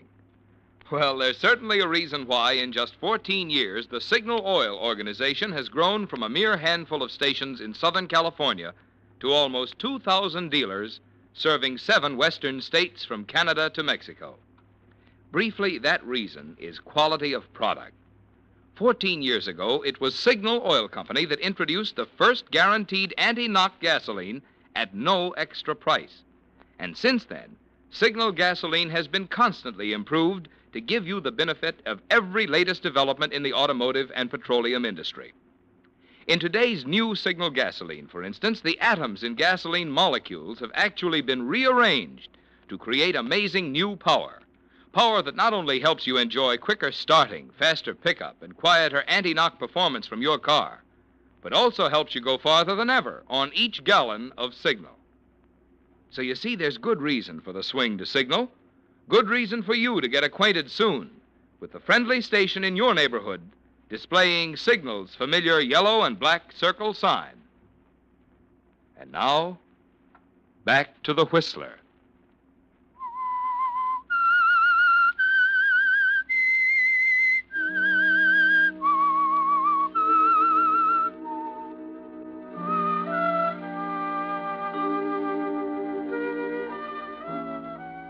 Well, Martin, you've discovered something, haven't you? The judge in Radigan. Even Stella tried to tell you, but you couldn't understand until now. It happened so suddenly that it stuns you. Williams is dead, and you put the finger on him, didn't you? Acted as messenger boy for Branch Malone. Stood by him like one of his gunmen while he pulled the trigger. And there's nothing you can do to make it right again. Nothing you can say to the murdered man's wife or her son or Stella. Martin. Martin, where have you been? It's past midnight. I've been worried sick. It's just a little business, Stella. You'd better go back to bed. What's the matter, Martin? You're white as a sheet. Nothing. What was it? Tell me. Nothing, I said. I just had a talk with Branch, that's all. Now, go to bed. All right, Martin. I'm sorry.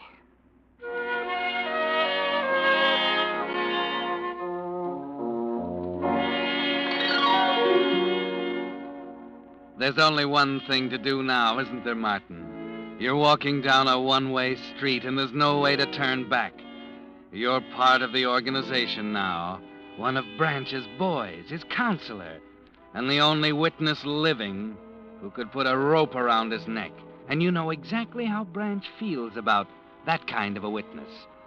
So there's nothing to do but keep your mouth shut and hope for the best. You can't face Stella the next morning at the breakfast table. So you leave the house before she wakes and go down to the office. No one's there. You try and concentrate on your work, but it's no use. Go down to the coffee shop and try to eat, but you're not hungry. Walk in the park for a while, over to the library. You can't get your mind off of it, can you? Finally, at 11 o'clock, you returned and find your secretary waiting. I've been trying to get you all morning, Mr. Lane. There was a call from Mr. Malone. What? When? About an hour ago. He wants you to see him. All right. Where, at his club? At the Hall of Justice. He was booked this morning on suspicion of murder.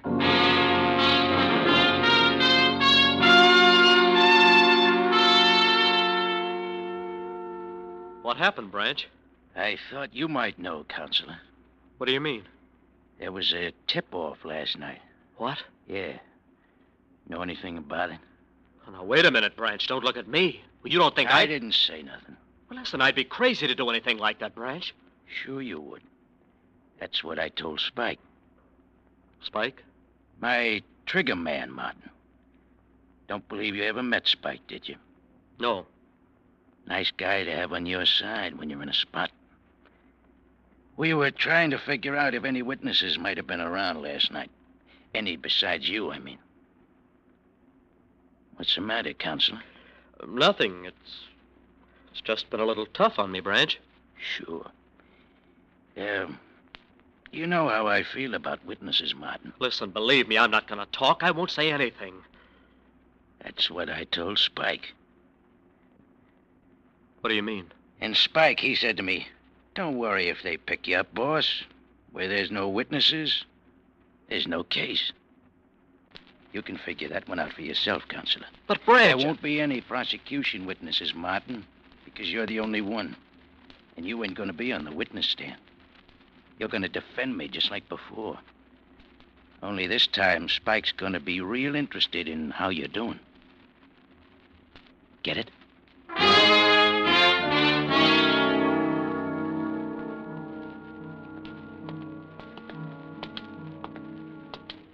Lane. Oh, it's you, Redigan. Didn't mean to scare you like that, Martin. A little jumpy, aren't you? What do you want? Get it all settled with the big boy? Heard you just had a chat with him down in his cell.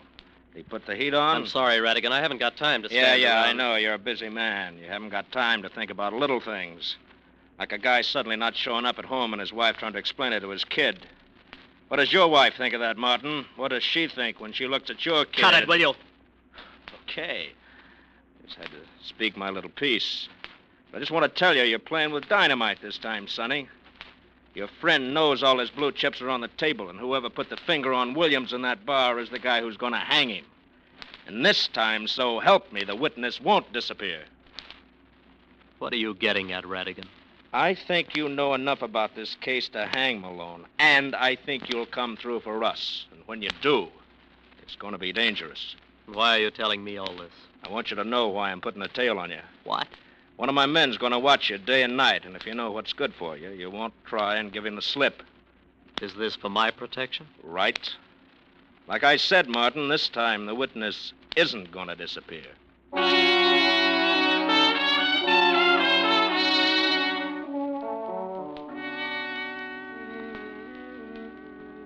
That puts it up to you, doesn't it, Martin? You can take your choice. Go along with Branch and toss the rest of your life into the ash can. Or tell what you know and face Spike later in a dark alley somewhere. Spike will be there, too, won't he, Martin? And you won't have a chance, because you don't know him from Adam. All you know is that he's never missed yet. That when Branch gives him the order, the witness disappears. You can't eat, you can't sleep, and worst of all, you can't explain to Stella. Martin, Yes? what are you going to do? Oh, will you forget it, Stella? He's my client. I've got to defend him. Do you? Of course I do. Why, Martin, you know he's guilty. Why must you involve yourself in it further? You've got a right to turn him down. He doesn't own you. Stella, please, will you let me alone? You're an accomplice. If you defend him, you're as guilty as he is. Where are you going? Out.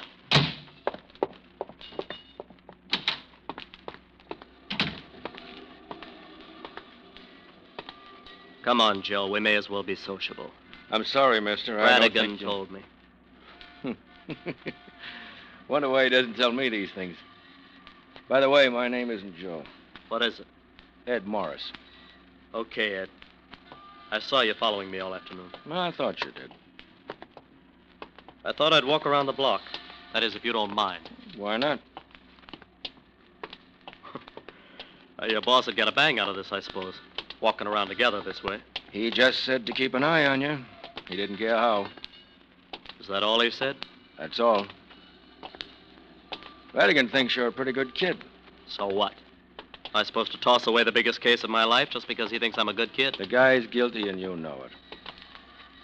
What do you mean I know it? If you didn't know it, I wouldn't be here.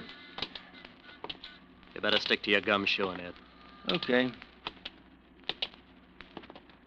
Hey, there's a bar down the street. I don't want to go on any bars. Maybe it's just this bar, huh? Maybe because it's the one where William... Did you hear what I said? I don't want to go on any bars. All right, Martin. I've changed my mind about taking a walk. I think I'll go home.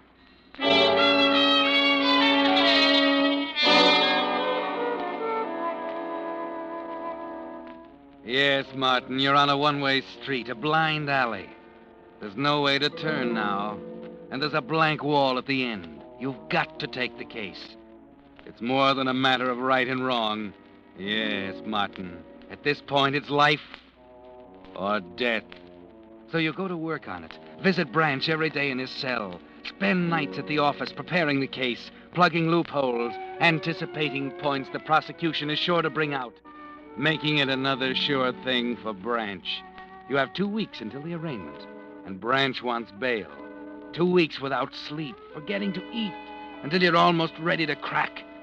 And worst of all, you can't tell Stella. There's no way to make her understand. And then suddenly, on the night before the arraignment, you can't hold out on her any longer. Martin. Martin, darling, you've got to tell me. You can't go on this way. Please, Stella. There's nothing. Are you afraid to tell me? No, Why did you lie to me, Martin? Why did you tell me you had nothing to do with the murder? Williams was the man you met that night, wasn't he? Listen, Stella, you've got to forget it. Please, don't even What think... are you afraid of? All right, I'll tell you. I'm the witness. I'm the only one who can hang Branch. Radigan knows it. They all do, but they have no proof. That's why that guy's always waiting for me across the street. He's a guard. All I have to do is open my mouth and I'm dead. But if that's all there was to it, I wouldn't worry, see? It's you, too, and Susan. Don't you see? He won't stop at anything. Spike Robertson's waiting for me somewhere, waiting for me to open my mouth. And if I do, the guard won't make any difference. Spike won't stop until he gets us all. Martin, Well, now you know it. You were right, all of you. But it's too late now. So you're going to defend him and let it happen again and again? Yes. Martin, I want you to stand up at the arraignment tomorrow and tell them everything. Don't be ridiculous. We'll take our chances, Martin. Susan and you and I. It has to be that way, dear. If we don't, there's nothing left, don't you see? No, I'm afraid I don't. No. You'd better go on to bed, dear.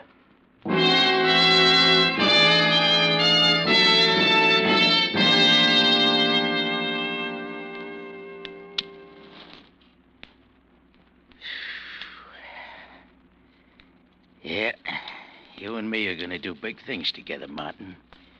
You're a smart boy. Branch. Yeah?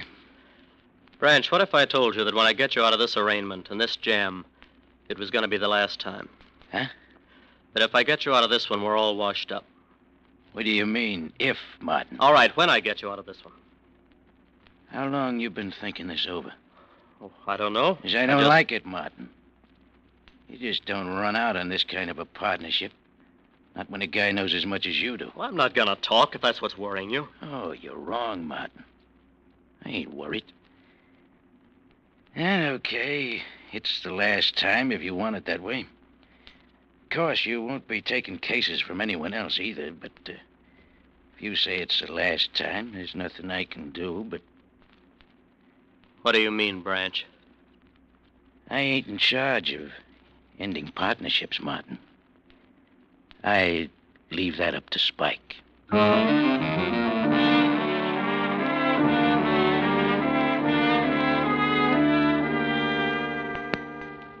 So you go into the courtroom, Martin, in half-lit prosecution, as you think about the one-way street with Spike waiting at the end.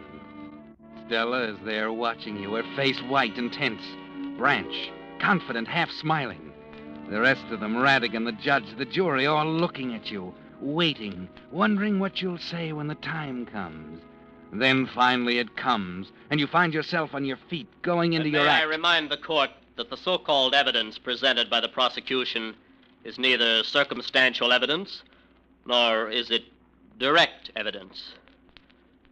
It's nothing, gentlemen, but suspicion, based simply on the fact that it is alleged that my client had ample and sufficient motive to... She's not looking at you now, Martin. She's bent over, her face in her hands. Radigan is turning away. The judge is looking down at the bench.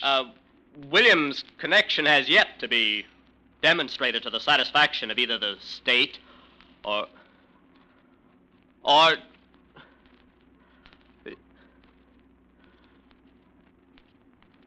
I can't go on, Your Honor.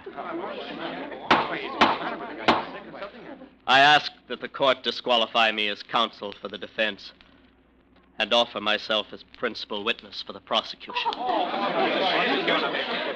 Martin! Oh, Martin, darling. I knew you'd do it, kid. I knew it. Thanks, Radigan. Thanks.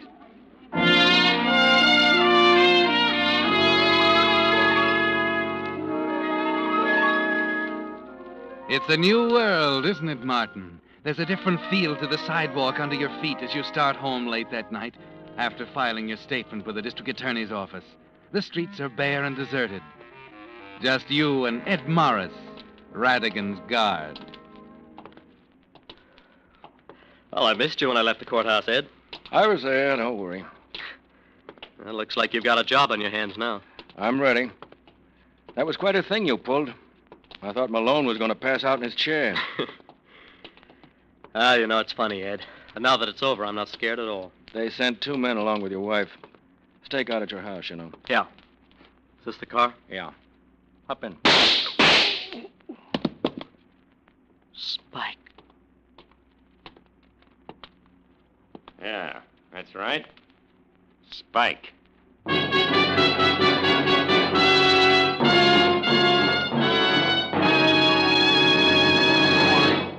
The Whistler will return in just a moment with a strange ending of tonight's story.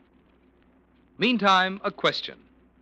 How much longer will your car last? Well, the answer to that question depends pretty much on the care your car gets. That's why the extra care of Signal double-check lubrication is really more important to you now than ever before. You see, when your Signal dealer lubricates your car, in order to make doubly sure that not a single part can be missed, he uses the famous Signal check chart, on which the maker of your car shows every lubrication point. And your Signal dealer checks each point against this chart not just once, but twice to make double sure. What's more, he uses 9 special types of Signal lubricants, so each part on your car gets the exact type of protection it needs. Yes, there is a difference in a Signal double-check lubrication, a difference that can spell longer, trouble-free miles for your car. If it's been 1,000 miles or 2 months since last lubrication, there's no better life assurance you can give your car than to drive into one of the friendly stations displaying Signal's yellow and black circle sign for a Signal double-check lubrication. And now, back to the Whistler.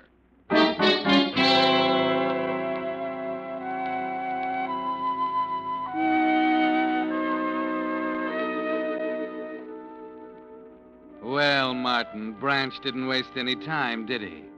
2 shots, and your guard lies dead at your feet.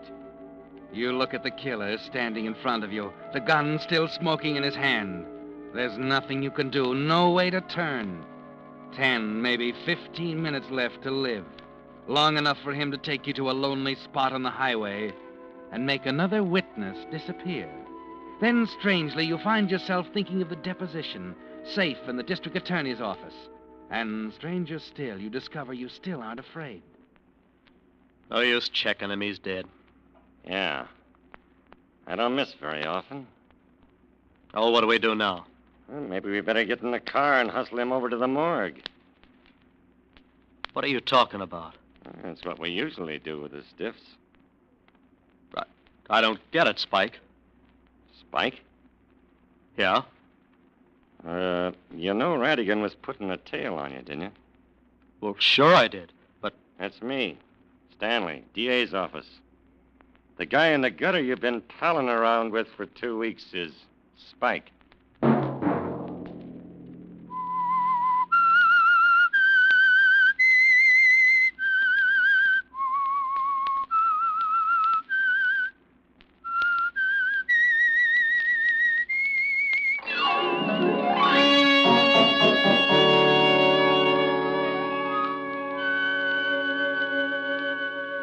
Next Monday at 9 o'clock, The Whistler will bring you another strange tale.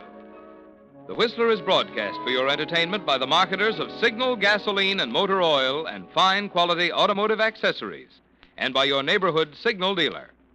This program, produced by George W. Allen, written by Harold Swanton from an idea by Robert and Beatrice Gruskin, music by Wilbur Hatch, is transmitted to our troops overseas by the Armed Forces Radio Service.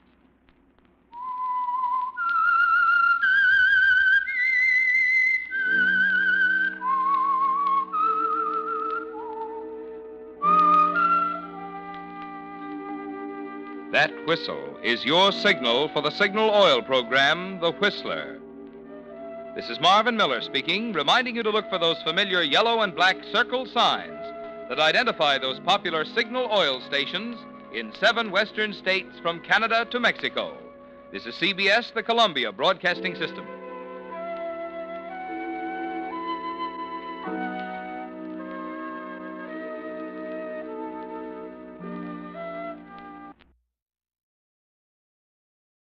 The Whistler.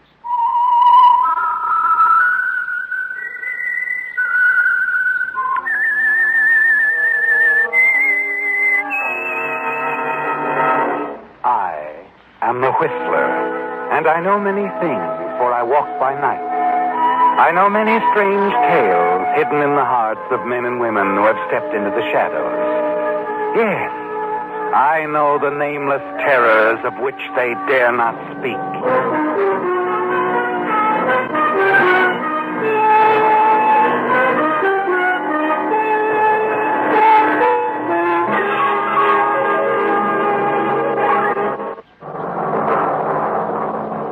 And now, The Whistler's strange story, Perilous Weekend.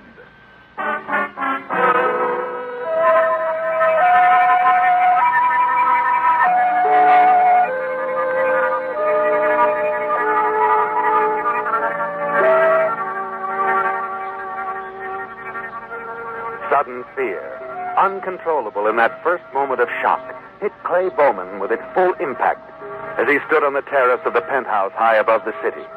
And he could only stare down at the lifeless form of the young woman sprawled out at his feet. He seemed rooted to the spot, his body refusing to obey the impulse to run, to get away as fast and as far as he could. It was only when he became aware of the voices close by that he moved, ran half stumbling across the living room to the front door of the apartment, partly open. You could hear the voices in the corridor outside. Closer. Closer, Clay. Hello? You look around frantically for a place to hide, and then drop quickly to your hands and knees behind the large sofa. Hello? Anybody home? Anita? Well, she must be home, Fred. She wouldn't go out and leave her front door open. Maybe she's out in the terrace. Well, I'll have a look. Fix us a drink, will you, sweetheart? Sure. Anita, you out here? Fred, looks like there's no soda here. Plain water, okay? Fred, do you hear what I... Helen. Well, what's the matter? It's Anita. She's out there. She's been murdered. Murdered? Better call the police. You're trapped, aren't you, Clay? They're certain to remain in the penthouse until the police arrive and find you. You watch as the Hello, woman operator. moves slowly toward the Give me the terrace. police. Yeah, The man is talking into the telephone, his back to you. Now is your Hold on, chance. will you? You dart out from behind the sofa, but your elbow hits a table lamp and crashes to the floor. The man whirls and then leaps at you. Twice in the struggle, you break away. Oh, you don't. Each time he catches you before you can reach the door. Finally, your fist crashes full into his face, and he falls back against the piano. And you whirl and race out of the apartment.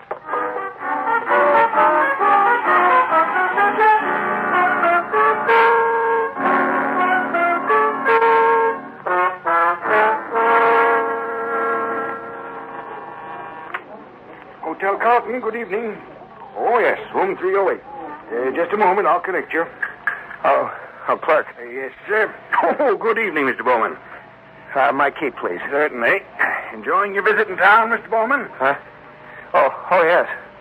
I'm sorry, sir. Your key isn't in the box. Perhaps you took it with you. Huh? Oh, yes, that's right, come to think of it. Let me see it. Your topcoat pocket, sir, it's pretty badly torn. Did you know that? Torn? Oh, yes, the key, I remember now. I put it in this pocket. I'm afraid you've lost it then. Dropped it somewhere. No matter, I'll let you have another. No, never mind. But, Mr. Bowman... Never mind.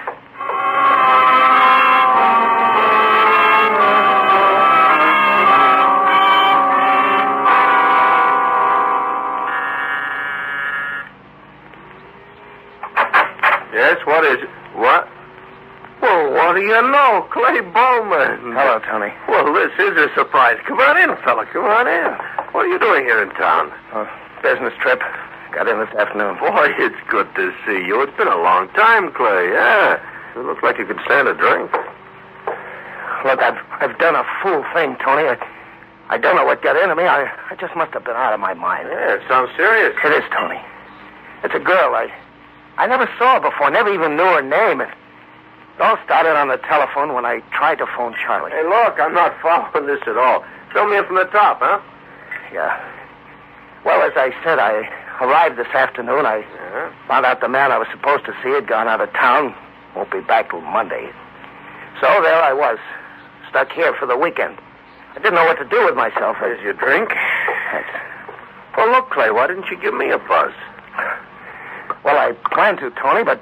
Yeah, I know. You called Charlie first. Well, you and Charlie never did like the way I lived, did you? Well, a little too fast for you boys. So the old high school threesome has been a twosome the last few years. Oh, it's not that, Tony. It's sure it is. Well, that's okay. I got dollars where you guys have got dimes. Well, anyway, go on. Tell me your troubles. Well, when I called the number Charlie gave me when I was here last year, a woman answered the phone. Yeah? Seems the phone company had changed a lot of numbers and given this woman Charlie's old number somehow. Oh, yeah? Yeah, well, go on. Well, she seemed very nice, real friendly. Sounded kind of lonely, too. Well, so it all ended up with her asking me over for a drink.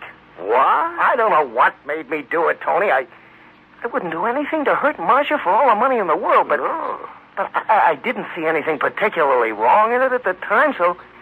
Well, so I went. Yeah. When I got there, I found the apartment door open.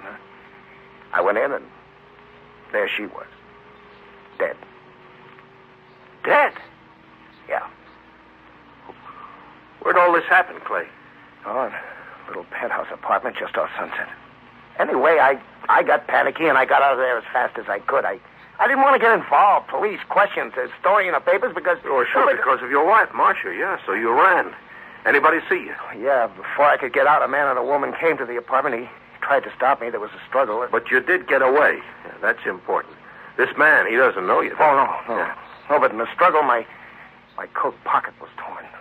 I lost my hotel key. What? Yeah, don't you see? Don't you see the name of the hotel? The room number's on the tab.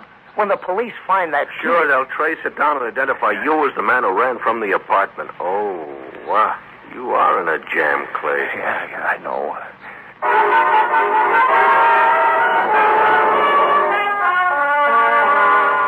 Tony has turned out to be a real friend, hasn't he, Clay? Yes, you realize that now as the two of you drive across town in his convertible. And you feel ashamed because you've misjudged him all these years. You think back, the old days, how you, Tony, and Charlie used to pal around. How Tony grew more wild and reckless as the years passed and drew away from you and Charlie.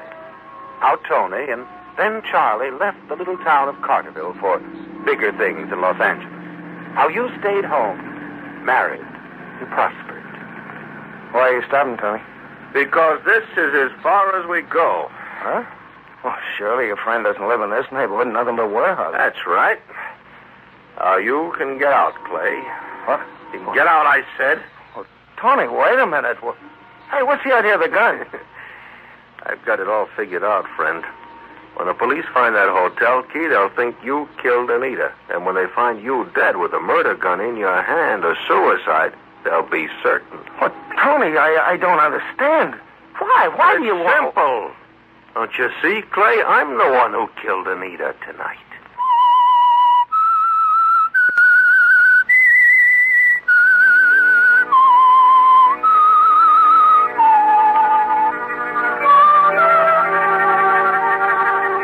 It's unbelievable, isn't it, Clay? Weird, fantastic, like some horrible nightmare. And it all started less than an hour ago. In panic, you ran from the scene of a murder, a crime you had nothing to do with. But because you lost your key to your hotel room there, you're certain the police are looking for you. And you turned to an old friend for help. Then came the shocking revelation. You learned that he was the killer. Yes, Tony Grayson is the murderer of the woman in the penthouse. And now, sitting next to him in his car, he holds a gun on you. He means to kill you, doesn't he, Clay? Leave you for the police to find a suicide and fix the blame for the crime on you. Funny the way it turned out, isn't it, Clay? Of all the people in town, you had to come to me. Kind of too bad. Oh, it's a shame you had to try to call Charlie tonight and talk to that woman instead. Oh, she was poison. Why? Why did you kill her? That, my friend, is a long story. I won't bore you with the details. Let's just say that I had to. You know, I met Anita pretty much the way you did. I decided to call Charlie Bigelow one night, and I called his old number, had the same experience you did. So I went up to that little penthouse apartment. That's how I met her. That's how it all started. Is Charlie still in town? Oh, yeah, he's doing real well. He lives at the Shelton Plaza now. All right, come on, Clay, get out of the car. Now, wait a minute, Tony. I said move. As you step out of the car, you suddenly slam the door back. It catches Tony unaware, knocks the gun out of his hand. You turn and race down the street.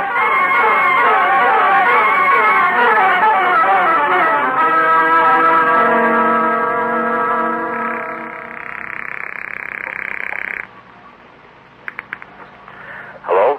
Hello, Charlie. Yes, this is Charlie Bigelow. This is Clay. Who? Clay. Clay Bowman from Carterville. Clay! Well, you old son of a gun. How are you? Where are you? Here in town? Yeah. Well, doggone it, Clay. It's good to hear from you. Charlie, I've got to see you. Well, sure. You come on over. My wife will be glad to see you, too. No. I can't come over, Charlie. Can't we meet somewhere? Meet somewhere? Hey, is something wrong, fella? Yeah, I'll explain everything when I see you. Okay. Now, where are you phoning from? Drugstore on the corner of Palm and 16th across from the park. I'll meet you there in 10 minutes.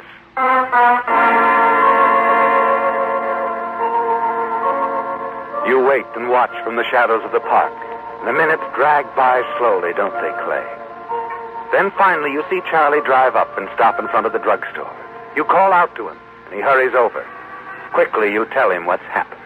Clay, this is unbelievable. It's crazy. Yeah, but it's all true. Everything I've said. Tony Grayson, a murderer. He admitted it to me, Charlie. Did Tony ever mention this Anita to you? No. But then Tony and I haven't seen much of one another in the past year.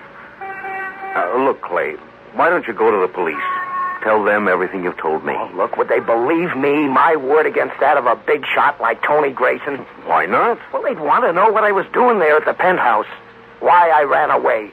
Would they believe me when I told them I'd never seen the woman before, that it was just a pickup over the phone? Well, what are you going to do then? Keep running from the police? I don't know, Charlie. Look, come on back to the apartment with me and we'll talk this out. We'll figure something. No, I don't think that'd be a good idea. Going back to your place, I mean. Well, the police won't be looking for you there. It's Tony I'm thinking about. He should have figured I'll contact you, and he might be over there right now waiting. Maybe you're right. Well, I'll go back alone, and if I see him hanging around, I'll call the police. Tell them exactly what you've told me. Yeah, but what proof do we have that he tried to kill me? That he killed Anita? Only my word for it, the word of a fugitive, and it... What's the matter? Get back. Quickly. Oh, sure. What is it? Across the street. Police car just turned in the corner. Oh, relax. They're just cruising. See, they're driving past. Yeah. Oh, this isn't any good, Clay. You can't go on running from the police. I know you're under a strain, but you're going about this all wrong. Well, it's my neck. Let me figure this out. I'm sorry. Oh. So am I, Charlie. I didn't mean to jump all over you, but... Well, it's just I can't turn myself in, not yet. Well, you can't spend the rest of the night in the park. What are you going to do? There's a hotel not far down the street. I'll check in there. Okay. I'm pretty sure you'll feel differently about all this in the morning. Maybe. Charlie, are you sure Tony never told you anything about this Anita Evans? I'm positive. But look, Clay, you'd better see about getting a good night's rest. You look whipped. Yeah, I am whipped, Charlie. Completely whipped.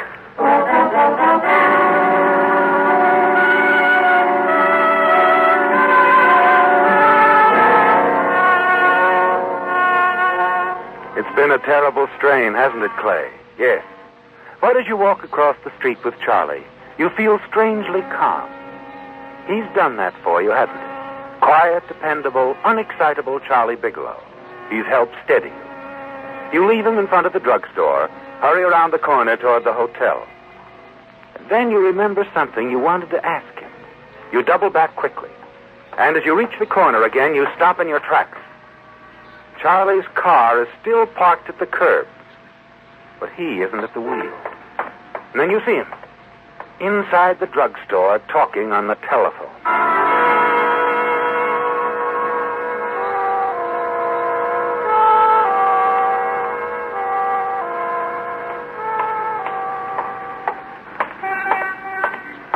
Charlie. What? Oh, Clay, I Good thought you... thing I came back. Who are you calling? Well, Irene, my wife. Really? Of course. Come on, Hey, Charlie. Who did you call? Take it easy, fella. Tony? Maybe you called Tony, huh? Now, why would I do that? I'm asking you. Did you call Tony? Tip him off what hotel I'd be in? Now, look, you'd better calm down. Your nerves are showing. Yeah, maybe you know more about this than you care to tell. Maybe you double-crossed me, Charlie. You've had a rough night, Clay, so I'll make believe you didn't say that. Who did you call? I told you, my wife. I thought I might be able to get a lead on Anita Evans. From your wife? How does she fit in? Well, she doesn't. But a year or so ago, when Tony was still seeing us occasionally, he used to talk a lot about a couple he played around with by the name of Wilson. Now, Tony might have introduced this Anita to them at one time or another, so I phoned Irene to see if she knew how to find the Wilsons. Did she? No, except that she remembered Tony said they lived in Seacliff. I thought I might run over to see them, see if they could help us. I'll go with you. Now, look, you'd better try to get some rest. Go on to the hotel. I'd rather go with you. You still don't trust me? Oh, sure. Sure, Charlie. I just like to go along, that's all. Remember, I'm the guy that lost his hotel key at the scene of the murder. Okay, if you want to come along, let's get moving.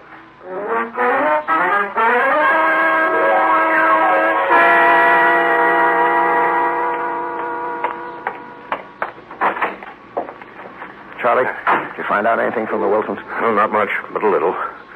They were pretty chummy with Tony and Anita for a time, and then the friendship cooled. Yeah?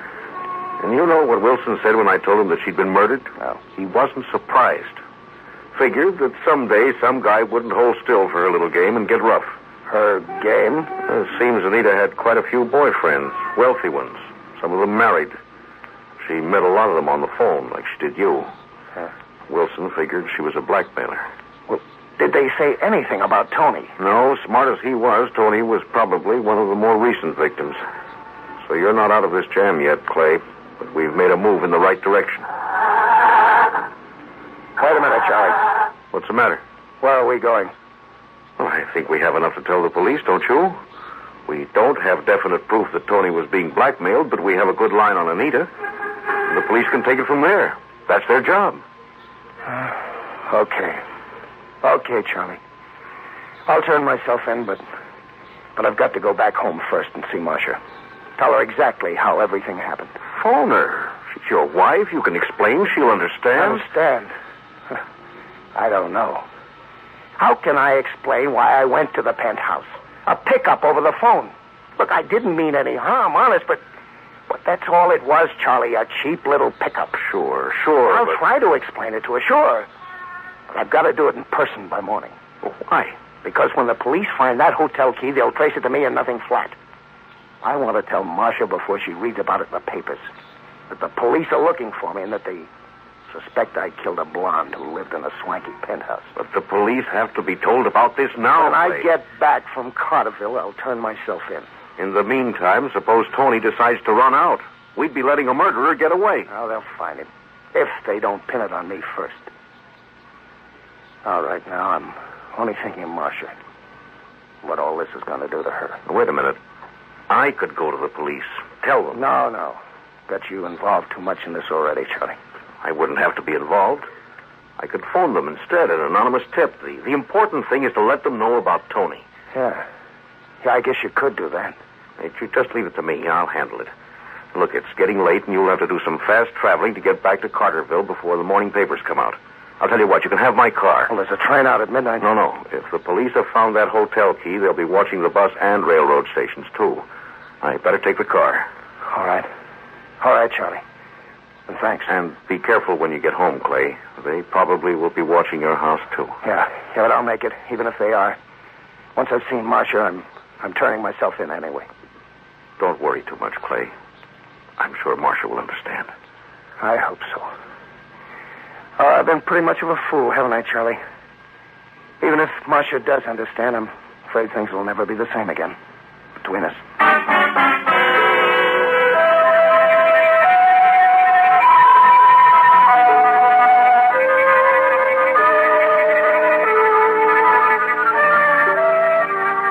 You dread having to face your wife, Marcia, don't you, Clay? Having to tell her of the terrible trouble you're in. And it's all because of a simple phone call you made. Yes, that's how it started. And it could have ended soon afterward when you ran from the murdered woman's penthouse. You could have been completely in the clear if it hadn't been for the hotel key. The key you're certain the police found helped them to identify you as the man seen running from the scene of the crime. If it hadn't been for that key, no one would have ever known that you'd been there. It's shortly after 8 in the morning when you arrive at your house in Carterville. Find that Marcia's not there. And you realize she's probably visiting with one of the neighbors. You walk into the bedroom. Stretch out on the bed. You're completely exhausted, aren't you, Clay? Before you know it, you fall asleep.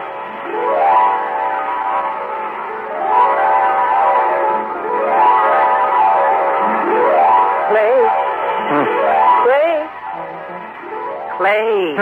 Huh? Oh, Marcia. Oh, what a wonderful surprise, darling, finding you home. Didn't you see Mr. Hoskins? Hoskins? Oh, no, he was out of town. Won't be back till Monday. And you drove all the way back to Carterville so we'd have the weekend together. Oh, you're an angel. Oh, by the way, whose car is that in the driveway? Oh, Charlie Bigelow's. He let me borrow it. You remember, Charlie? Oh, of course. Darling, don't you have another good friend up in the city, a Tony Grayson? Tony? Oh, yes, but not a very good friend, really. Oh, well, I'm glad. Something here in the morning papers about him. Huh? Seems the police wanted to question him about a murder. They caught him at the airport trying to get away. What? He was wounded when he ignored a command to halt, then confessed to the murder of a woman named Anita something or other. Confessed? Here, let me see that. It's there on the front page. You can read about it while I fix some breakfast. Oh, by the way, young man. Huh? I can't say I approve of the way you take care of that top coat I got you last Christmas. Oh. Look, the pocket's almost torn off. Well, I'm sorry about that, Marcia. Well, never mind. I can mend it. Oh, what's this? What? A hotel key in the torn lining of your coat. The key. Room 307. Hotel Carlton. The Whistler.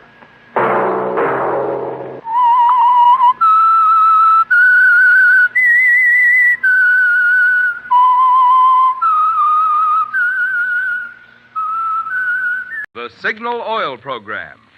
Yes, the Signal Oil Program. The Whistler.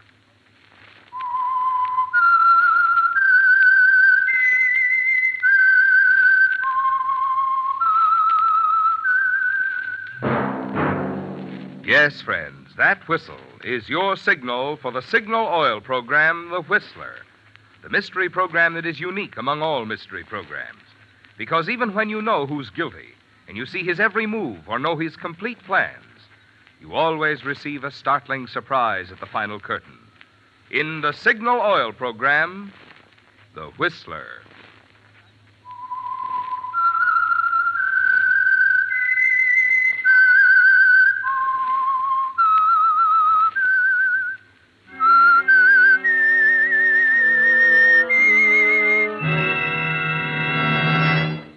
I am the Whistler, and I know many things, for I walk by night. I know many strange tales hidden in the hearts of men and women who have stepped into the shadows. Yes, I know the nameless terrors of which they dare not speak.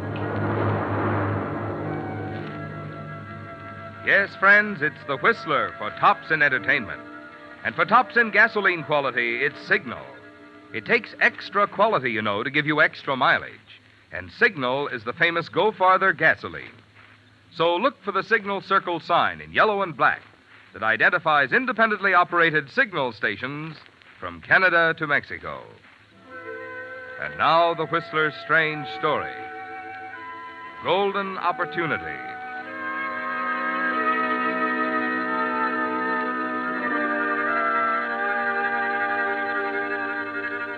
Harry Farrell sat in his luxuriously furnished office, puffed slowly on a cigar.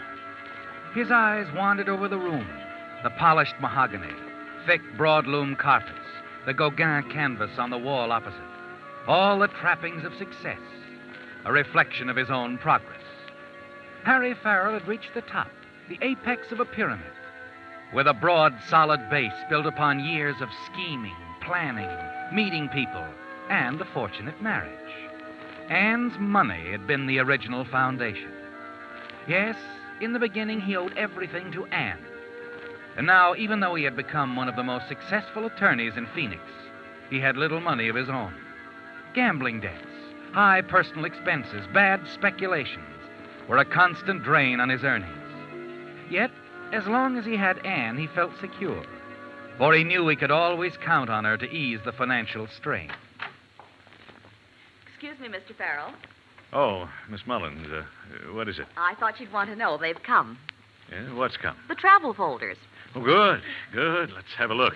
I'll confess I've already peeked at them. They look simply wonderful, so exciting. Rio, Buenos Aires, and... Yes. That's fine. Thank you, Miss Mullins. Yes, sir. Oh, here are some checks for your signature. Oh, later. They have to go out tonight, Mr. Farrell. All right. By the way, Miss Mullins, do you have anything planned for this evening? What?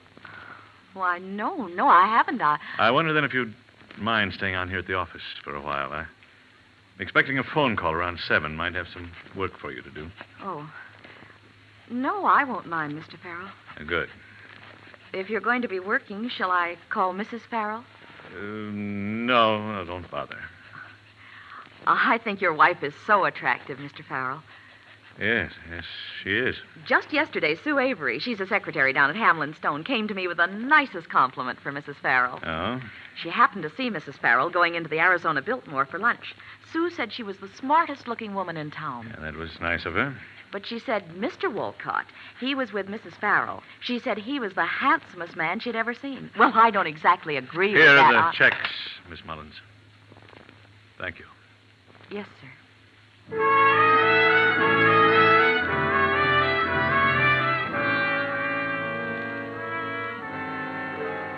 They all know, don't they, Harry? Even Sue, what's-her-name at the office down the hall. She knows, too, about Anne, your wife, and your partner, Sam Wolcott.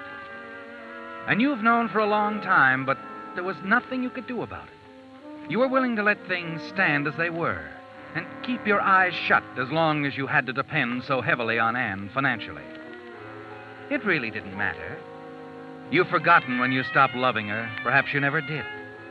No, you're only interested in holding to her until you're on your own feet, until you have enough money of your own to live the way you want to live. Mexico City, Buenos Aires, Rio. But you know it'll be several years before you can do that, don't you? In the meantime, you turn to your travel folders, and through them you escape.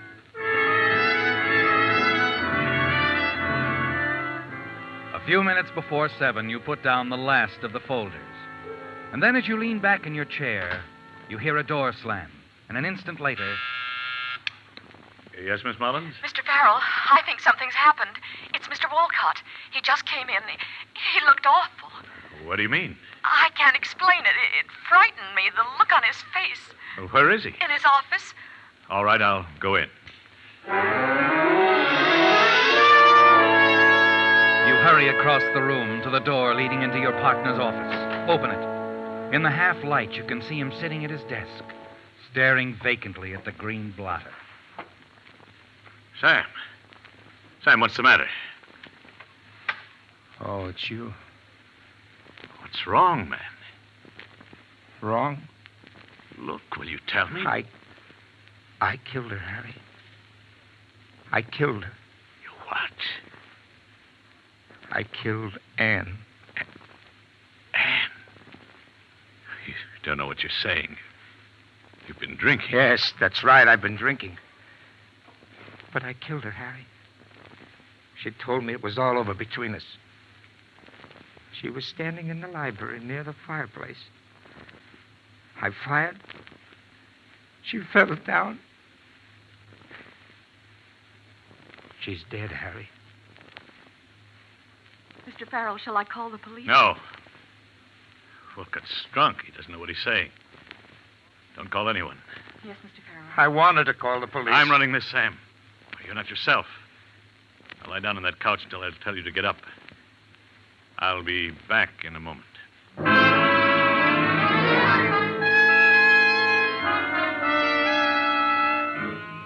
As you walk back to your office, your mind is in a turmoil, spinning, whirling. Your emotions are in a tangled mess. Then, as you close the door behind you, a strange feeling of happiness sweeps over you. Suddenly, you realize you're free. Free to live the life you've always wanted to live. Anne, your wife, is dead. Her money is all yours now. You hurry to the telephone and dial your home. You've got to make certain she's dead, don't you, Harry? You wait. And wait. There's no answer. And then you realize it's Thursday, the maid's day off. You're about to replace the receiver when... Hello? Hello? Hello? It was Anne, your wife, wasn't it, Harry? The voice of a ghost. A voice like a heavy blanket stifling all those warm, new thoughts of a new life. You glance at the gay, colorful travel folders on your desk. Your dream.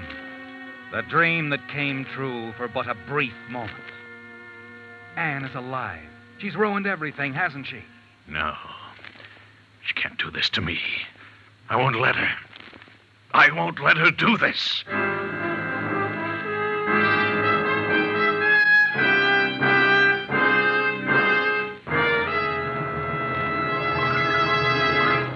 With the prologue of Golden Opportunity, the Signal Oil Company brings you another strange story by The Whistler. Have you had your car radiator inspected recently? Warmer weather, you know, puts an extra burden on an automobile's cooling system. So, to make sure that your radiator won't heat up and spoil your driving fun, Signal dealers carry 3 little items designed to make your cooling system young again. The first is Radiator Cleaner to remove clogging sludge and rust. The second is Rust Preventive to protect the radiator of any car, old or new, from corrosion. And the third item is Radiator Sealer that stops small leaks in a jiffy. These 3 products, incidentally, are just a few of your Signal dealer's fine quality upkeep items that include Purolator oil filters, fan belts, radiator hoses, spark plugs, and Lee tires. You see, Signal service stations are much more than places to buy Signal's famous Go Farther gasoline and Signal Premium compounded motor oil. Wherever you see Signal's familiar circle sign in yellow and black, there you'll also find conscientious Signal service and dependable Signal products to help your car run better, look better, and last longer.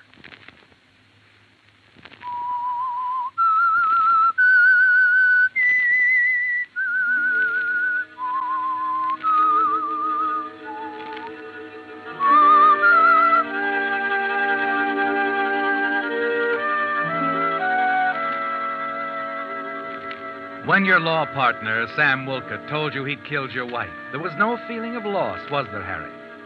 By his act, Sam had cut away your chains, had made you a free man to live your life as you'd always wanted to live it. Anne's death would have made it possible for your dream to come true. Then the voice of your wife over the telephone had shattered that dream, and the depths you reached after hearing her voice were almost more than you could stand. And now as you stare at the telephone, you realize you can't let her ruin everything. No, you can't allow her to stand between you and your dream. You tell yourself there must be a way. And suddenly, the idea occurs to you. A simple plan, isn't it, Harry? Yes, a golden opportunity. You hurry back into your partner's office, and you're just in time. Sam, put that phone down. I'm sorry, Mr. Farrell. I tried to stop him, but I... put it down. Look, Harry, I've got to give myself You're up. not going to do anything until I tell you to. Now, sit down. I'm your partner and your attorney. Or am I? Of course, but don't you understand? I killed her. Sit down. But, Harry, I've got to... sit down. Oh. Now, tell me exactly what happened tonight. Harry, what's the use? What happened? Well, Anne and I... We've been in love for quite some time, Harry. I don't suppose you knew. Go on. This afternoon, she called me. Said she had to talk to me. It was important. I guess right then I knew what was coming. As it turned out, I was right. What do you mean? Tonight, she told me it was all over between us. She just didn't love me anymore. I sort of went crazy. I had the gun. I couldn't stand the thought of not seeing her anymore. You shot her? Yes, How many yes. times? I don't remember once, I think. She was standing by the fireplace, holding the glass in her hand, smiling. I pulled the trigger. She fell. I turned, ran, and came here. Where's the gun? The gun? It's the gun. Did you leave it at the house? No. No, I have it here in my pocket. Give it to me. I said give it to me. Mr. Farrell, please, you're not Keep going... out of this, Miss Mullins. Here it is, Harry. Well, go ahead. Why don't you pull the trigger? Don't be a fool, Sam. All right, then. Call the police. I want to get this over with. No. Well, if you won't, I will. You're not calling anybody, not yet. Oh! Oh, Mr. Farrell, is he... He doesn't know what he's saying. A little nap will sober him up. Come along, Miss Mullins. But are you going to leave him like this? He just knocked out. He'll be all right. Are you sure? Yes, of course. All the drinking he's done, he'll probably sleep for an hour. That'll give me time to figure things out. Are you going to the police? No. I'm going home to see what really happened.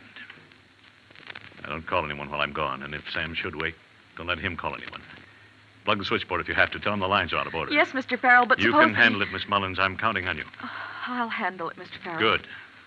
Remember, no one must know about this until we're absolutely sure. Yes, I understand. Mr. Wolcott's been drinking. I can't believe he did this terrible thing.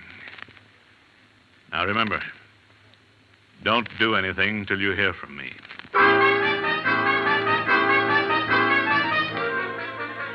Minutes later, you're racing across town with Sam's gun in your pocket. Time is important, isn't it, Harry? Yes, you don't have a second to spare. You've got to get home before something happens to ruin your little plan. It's almost 7:30 when you turn off the narrow canyon road, swing into the driveway. And then as you step out of your car and start up the path, sudden fear grips you. The house is dark. And you know you're too late. Anne is gone. Anne? Anne? You hurry into the library. Anne, where are you? The study is empty, too. Yes, your simple little plan has collapsed, hasn't it, Harry? Anne has left the house. You turn, walk back to the library, and pour yourself a drink. It was the opportunity of a lifetime, wasn't it? A golden opportunity to set up for a perfect murder. And then as you sink into the heavy leather chair across from the fireplace. Hello, darling. Anne. I was upstairs. Thought I'd lie down for a while. I've had a horrible headache. Anne, Yes? that bruise on your forehead. Oh, I just had a little accident. It's nothing, really. What's the matter, dear? Why are you looking at me like that? I just left Sam at the office. He told me all about it. I see. Well, now you know. I'm glad you do, Harry. He might have killed you. I suppose.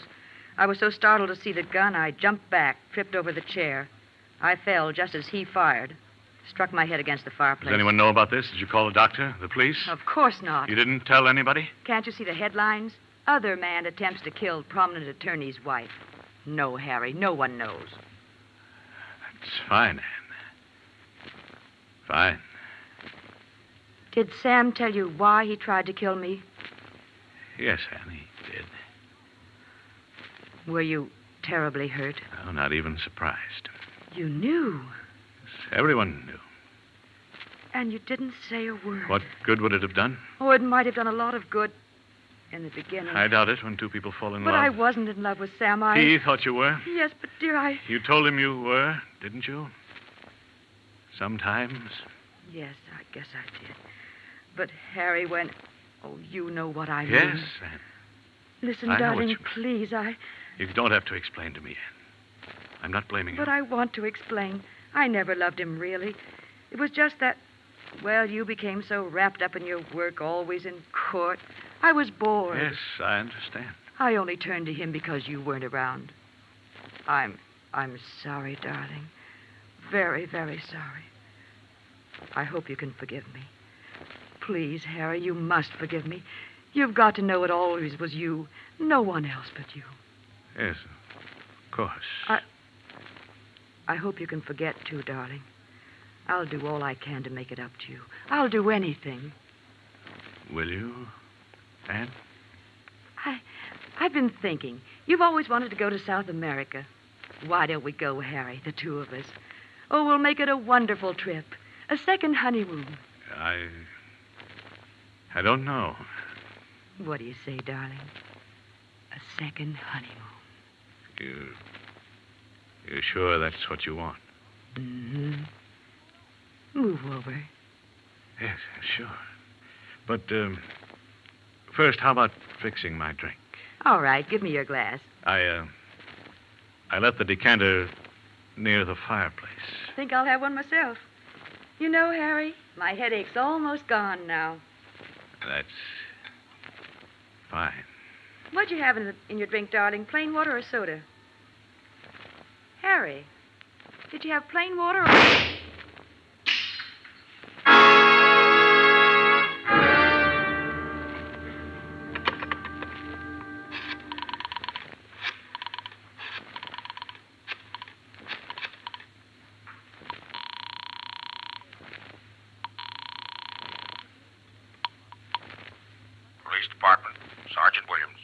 This is Harry Farrell, 372 Bedford Canyon Road. You'd better send someone. My wife has been murdered.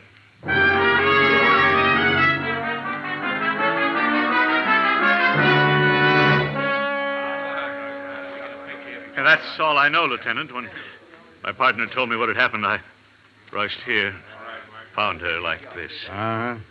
All right, Mr. Farrell. Your partner, where is he now? Back at the how about office. a picture, Counselor? Oh, Thank you. About Mr. Walcott. You say he's at your office? yes, that's where I left him. He was quite drunk. I thought it best to take the gun away from him. Uh-huh. I think we better get down there and have a little talk. All Hey, Mr. Farrell. Yes? How long has this romance been going on between you and... Cut it, Macy. How Come on, about it, Farrell. Mr. Farrell? Say Later, that this boys, phone- later.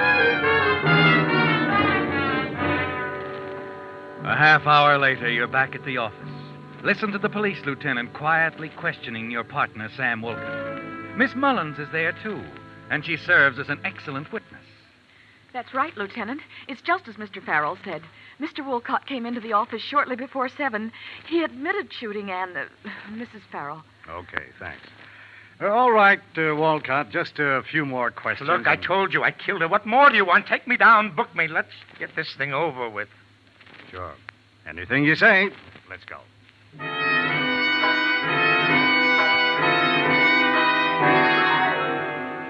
You struggle to keep the smile from your lips as the police lead Sam Wolcott out of the office, a condemned man. It's all over, isn't it, Harry? Your plan worked perfectly, and you're free at last. You heave a sigh of relief, walk back to your desk, and then you realize you're not alone in the room. Miss Mullins is standing by the window, staring at you, a strange expression on her face, one you've never seen there before. Mr. Farrell, So what is it, Miss Mullins? after you left the office tonight, while you were on your way home to see if your wife was dead, Yes. she called me on the telephone. He's almost buckle under you. You reach out, grip the edge of your desk for support, as a wave of panic sweeps over you. She knows, doesn't she, Harry? Miss Mullins knows that you, not Sam Wolcott, killed your wife. You stand there paralyzed, unable to speak. Finally, Miss Mullins breaks the silence.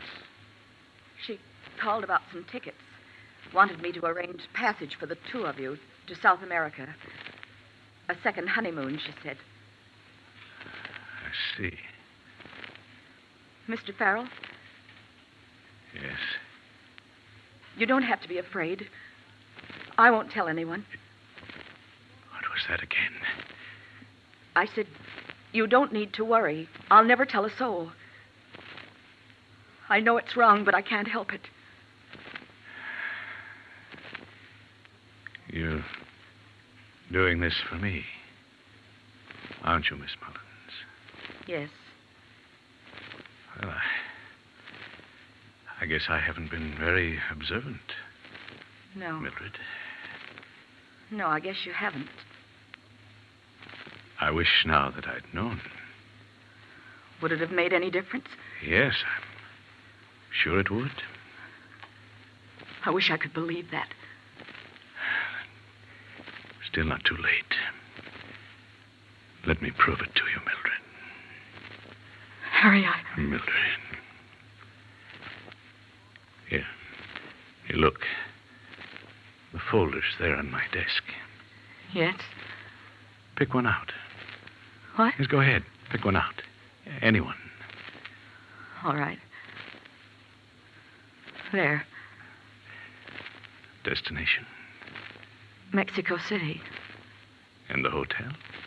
Hotel Reforma. But I don't It's understand very that. simple. I'll meet you there. Later. Oh. I see. Well, what do you say?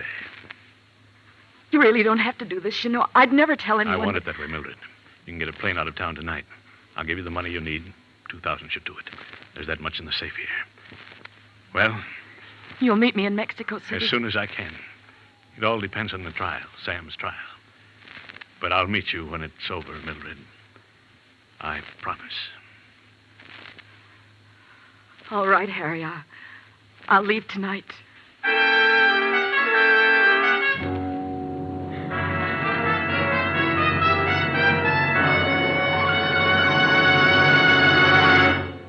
The Whistler will return in just a moment with the strange ending to tonight's story. You hear a lot these days about the trend back to good old-fashioned value in buying. Well, frankly, we at Signal are delighted to see this because Signal, the famous Go Farther gasoline, has long been the choice of drivers who appreciate extra value, and for two good reasons. One, of course, is Signal's good mileage, and number two is the thing which makes Signal's good mileage possible.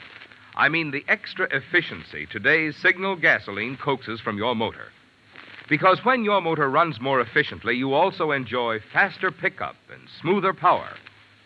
So you see, mileage is the result of the same features a gasoline must have to give you superior performance. That's why more and more drivers today who want the most from each gasoline dollar, the most mileage and the most driving pleasure, are switching to Signal, the famous Go Farther gasoline. Have you given Signal gasoline a chance to prove what it can do in your car?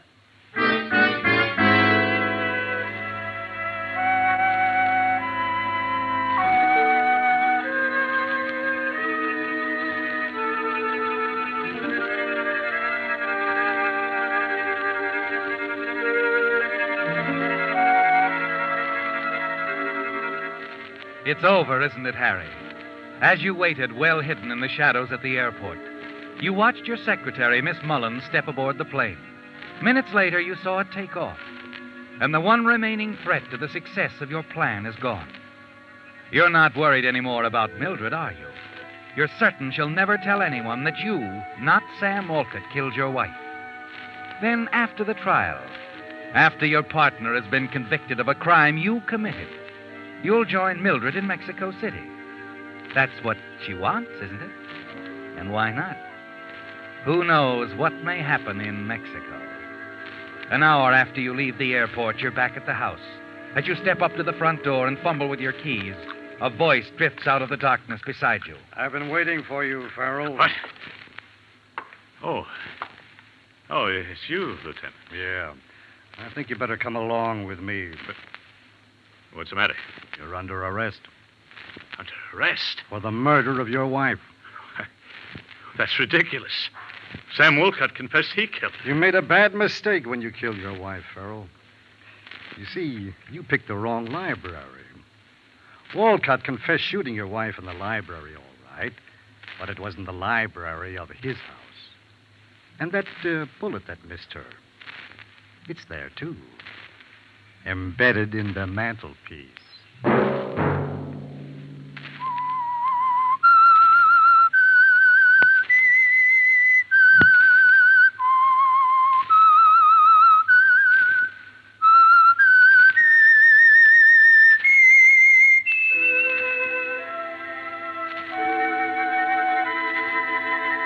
Let that whistle be your signal for the Signal Oil program, The Whistler, each Sunday night at this same time. Brought to you by the Signal Oil Company, marketers of Signal gasoline and motor oil and fine quality automotive accessories. Signal has asked me to remind you, to get the most driving pleasure, drive at sensible speeds, be courteous, and obey traffic regulations. It may save a life, possibly your own.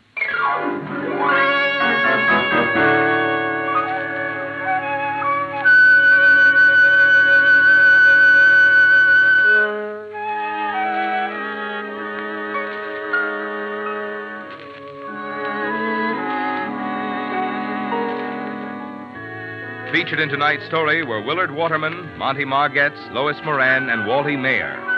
The Whistler was produced and directed by George W. Allen, with story by Harrison Negley, music by Wilbur Hatch, and was transmitted to our troops overseas by the Armed Forces Radio Service.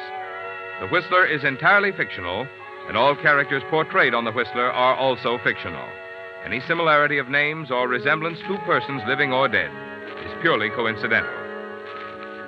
Remember, at this same time next Sunday, another strange tale by The Whistler. This is Marvin Miller speaking. This is CBS, the Columbia Broadcasting System.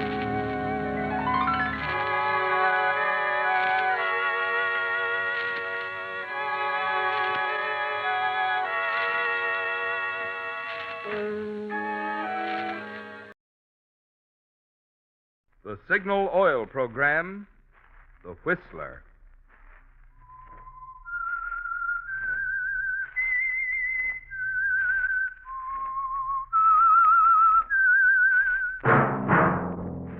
That whistle is your signal for the Signal Oil Program, The Whistler.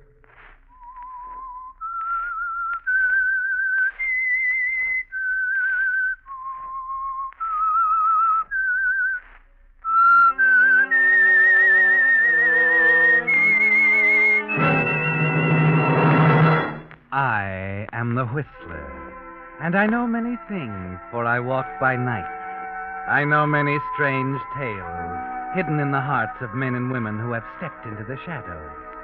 Yes, I know the nameless terrors of which they dare not speak.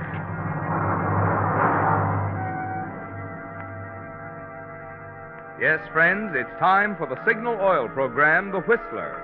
Rated by independent research, the most popular West Coast program. In gasoline, you know, it takes extra quality to go farther. And Signal is the famous Go Farther gasoline. So look for the Signal circle sign in yellow and black that identifies Signal service stations from Canada to Mexico. And now the Whistler's strange story. Safety in numbers.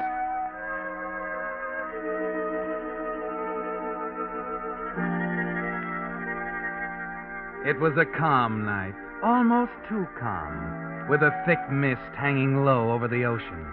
In the distance, the occasional wail of a foghorn on the Mexican coast, a cold, lonely sound, made Irene Thorpe glad his arms were around her, thankful over and over again that there was someone in the world like Marty. I'm lost, Marty. So lost. Forget it, Angel. It won't be like this forever. I tried to talk to Tom. He won't listen to me. He will. Tonight. What do you mean, Marty? He knows I'm aboard. I told your charming husband I had something to say to him. Oh, I don't know if you should have done that, Marty. He won't listen to me. Now, please. Please, Irene, let me handle it, will you? You don't know him. You don't know the cold, steely way he can look at you. The way he can... Look, Irene, please. Let's not talk about it, darling. Let's just think about us, huh? All right, Marty. But I'm afraid. You do love me, don't you? Yes, so much. Well, that's all that matters now.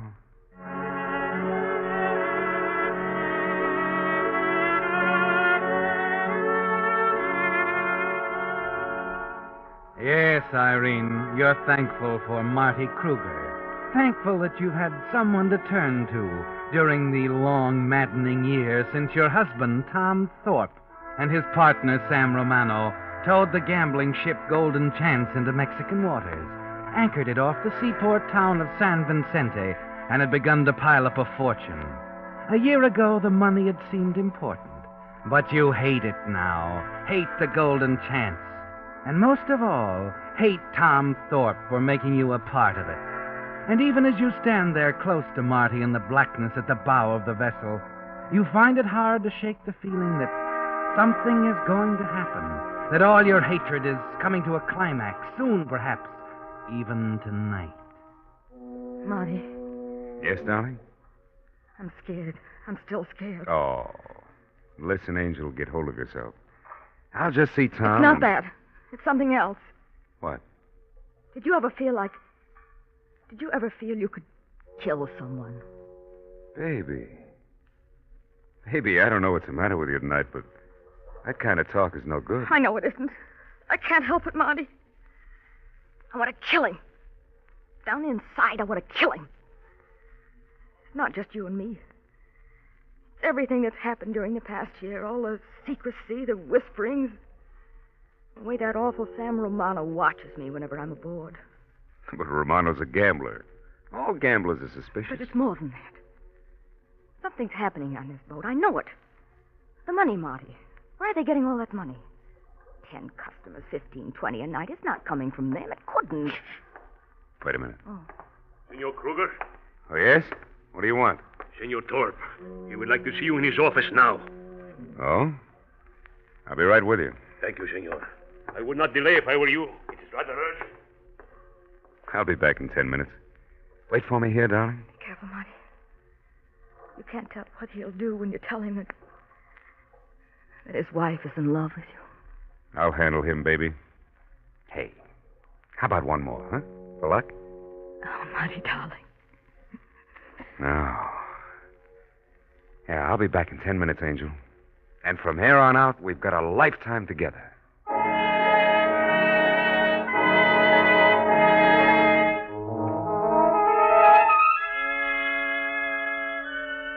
So he leaves you there, Irene, and strides down the deck toward your husband's office. And the silence suddenly seems heavier, the darkness blacker, the foghorns lonelier. 10 minutes pass, 15, 20. You try to control your nerves, try to tell yourself that Marty will handle Tom without any trouble. But as you glance at the watch on your wrist, your hand shakes so the figures blur, and at the sound of the ship's bell, you jump as if someone had reached out for you from the darkness. 11:30, Irene. Marty has been gone more than a half hour. You can't wait any longer. You won't wait any longer. You light a cigarette to calm your nerves, and then you walk quickly back along the deck to Tom's office.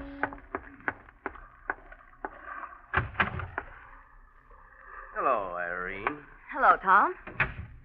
I was just telling Mama's boy here what a big mistake he's made. Put out that cigarette. I'll do it. You hear what I said? Put it out. All right, darling. Anything you say. There's no smoking on the ship. You know that? Don't you think it's a little foolish, Thorpe? I didn't ask you, Kruger. Only a suggestion, Bud. Customers might like a smoke once in a while, and from the looks of the gambling rooms, you need customers. Suppose you mind your own business. Oh, you better go to your room, Irene. I'm going to see you later. We're going to settle it right here. It's already settled. I've ordered a boat for Mr. Kruger, my dear, leaving in 10 minutes. From now on, Kruger, you're barred from the ship. He'll come here if I want him to. You hear what I said, Kruger? You're off the ship for good. Is that clear? And what if it isn't? You're liable to wake up on the beach tomorrow morning covered with barnacles. You can't run my life, Tom. I've had all of this I can stand. Oh. So you want to switch onto another track, huh? Well, you won't, baby. You're on this one till the end of the line. Maybe I've got something to say about that. You better go, Marty. All right.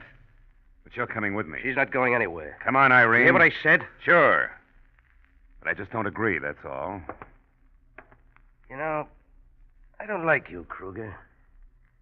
I'm afraid I'm going to have to mush you up. Marty! That wasn't smart, Thorpe, wasn't it? No. Irene, listen to me. No, don't do it. Irene!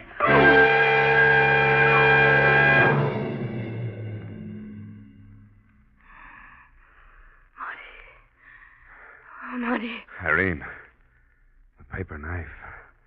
You... Look at him, Marty. Yeah. I don't know if he... He's dead. Yes. Ah. He's dead. I'm free now. Oh, wait a minute. We've got to think. I'm free. We've got to get him out of here. I'm free. Irene, free. snap out of it. He's gone. I'm free. Irene. Oh. Get hold of yourself. You know what you've done? His boys know he's in here. How do we explain? I'm sorry, Marty. Happened so quickly, Never mind that. Here, now, help me.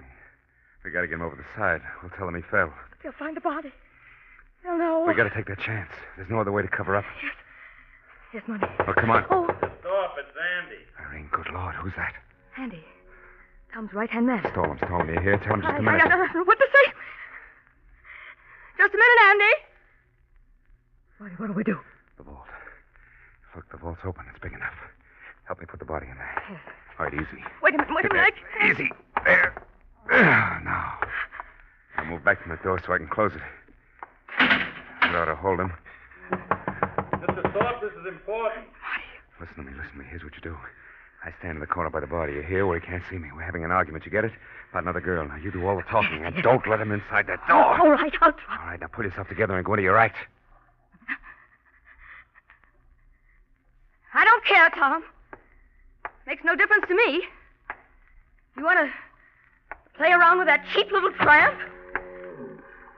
What is it, Andy? I got to see the boss right away. It's important. Not now, Andy. Just can't wait. The electric wiring's going bad down below. Well, you can talk to him tomorrow. I'll explain to him. Listen, you don't know how important this is. He'd be sore at me I if cannot explain to him. Do you understand that? Okay, Mrs. Thorpe. Okay, but tomorrow won't do. I'll be back in 20 minutes. Tell him it's about the wiring. Be sure. Yes. I'll tell him. Good girl. We got by with it. But he's coming back. 20 minutes. That's time enough. Now we'll put the body over the side. Come on, let's get this vault open. Yes. What's the matter? How the devil do you work this? Marty. It clicked shut. It's locked. Locked?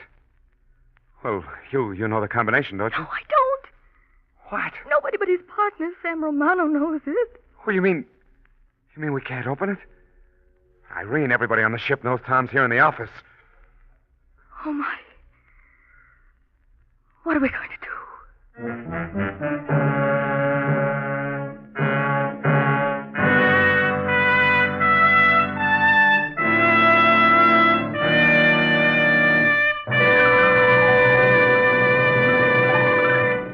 With the prologue of Safety in Numbers, the Signal Oil Company brings you another strange story by The Whistler. On last Monday's program, I read you a letter from a Whistler fan who decided to test the mileage of Signal gasoline for himself. But if you recall, after stopping at 2 Signal stations, he was so impressed with the service, he completely forgot to check the mileage. Well, tonight I've selected a letter from another Whistler fan, Mr. H.T. Fisher of Glendale, California, who writes, I've been listening to your broadcast for quite some time and have enjoyed not only the stories but also your comments about Signal service. An experience I had a few days ago proved to me what service really can mean. About 10 miles out of Indio, my car stalled, so I got a lift into town and looked up your Signal dealer. In a jiffy, he drove out to where I was stalled, located the trouble, and I was on my way again. This is the first time in 40 years of driving I've ever been enthusiastic enough about service to write a letter. But this Signal dealer really gave me such fine service, I feel he deserves a pat on the back. Well, Mr. Fisher, we're mighty happy that it was a Signal dealer who gave you the urge to write that kind letter. And on behalf of Signal Oil Company, I want to thank you. Of course, Signal dealers, being in business for themselves, do have more incentive to do the kind of job that will make friends and keep them. But it's letters like this, which you Whistler fans send in, that make Signal dealers strive to do an ever finer job of making today's cars run better and last longer. And now back to the Whistler.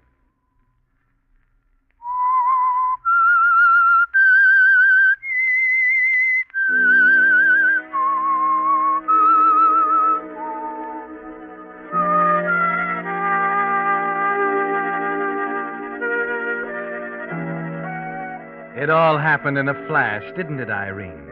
The feeling of foreboding that swept over you when Marty was called into your husband Tom's office. The quarrel, your hand on the knife, and then Tom's body on the floor at your feet. Somehow, all through the past year, you felt that the secrecy, the suspicions, the whisperings aboard the gambling ship Golden Chance would lead to violence. But you didn't quite think it would leave you in a predicament like this. But you have to face it, Irene. Andy, the ship's manager, will be back in 20 minutes, looking for Tom. And Tom's partner, Sam Romano, will be back tomorrow night to open the vault. And you and Marty stand staring at each other, knowing the body is locked fast inside those 3 inches of steel. Irene, listen, darling. Think. You've got to think. That combination must be written down somewhere. Can't you remember seeing it? No, I can't. Wait. What? I remember. Oh? It's on a little yellow card in the safe at home. Oh, a lot of good that does with Andy coming back in 20 minutes. Oh, Marty. It's no use, Irene. We might as well... What's that?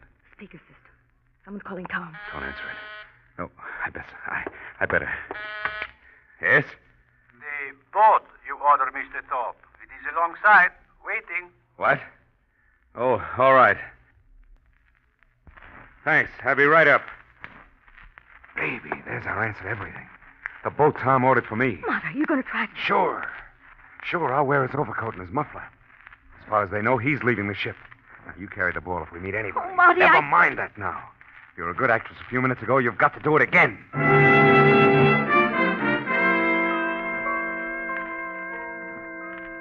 It's a tense few minutes, isn't it, Irene? Hurrying out to the boat deck, Tom's overcoat up around Marty's face, the hat pulled low. You make it to the water taxi. And during that long ride to the mainland, you're thankful it's a foggy night, that the pilot isn't interested in his passengers. The car's on the wharf where you left it. And a half hour later, the two of you walk up to the front door of Tom's big hacienda overlooking the bay. Better answer it. Hello? This is Andy, Mrs. Thorpe. I'm calling from the dock. Listen, Andy. I wish the boss hadn't gone ashore without telling me, Mrs. Thorpe. Put him on, please. Andy. Andy, he's left. Left? I just dropped him off at the airport. I put him on a plane for Mexico City. Mexico City? You mean he went away without... Hey, listen, did you tell him about the electric wiring? Yes, I did. He wanted you to take care of it. He was in an awful hurry. Something must have come up, Andy. Yeah, like what? Well, I don't know. He said something about some important business that he had to be there in the morning. It doesn't sound right to me. Well, I can't help how it sounds, Andy. I don't know everything about my husband's business. That's it, Mrs. Thorpe. It's my job to know. Look, for one thing, he left the vault locked. See anything about what I'm supposed to do with tonight's take? It's a lot of dough. Well, he said you could bring the money here. You know what you're saying? That's about $40,000 I got to pay off tonight. Pay off? Hey, skip it. You wait right there, Mrs. Thorpe. I'll bring it over after we shut down. Be there around 3:30 or 4.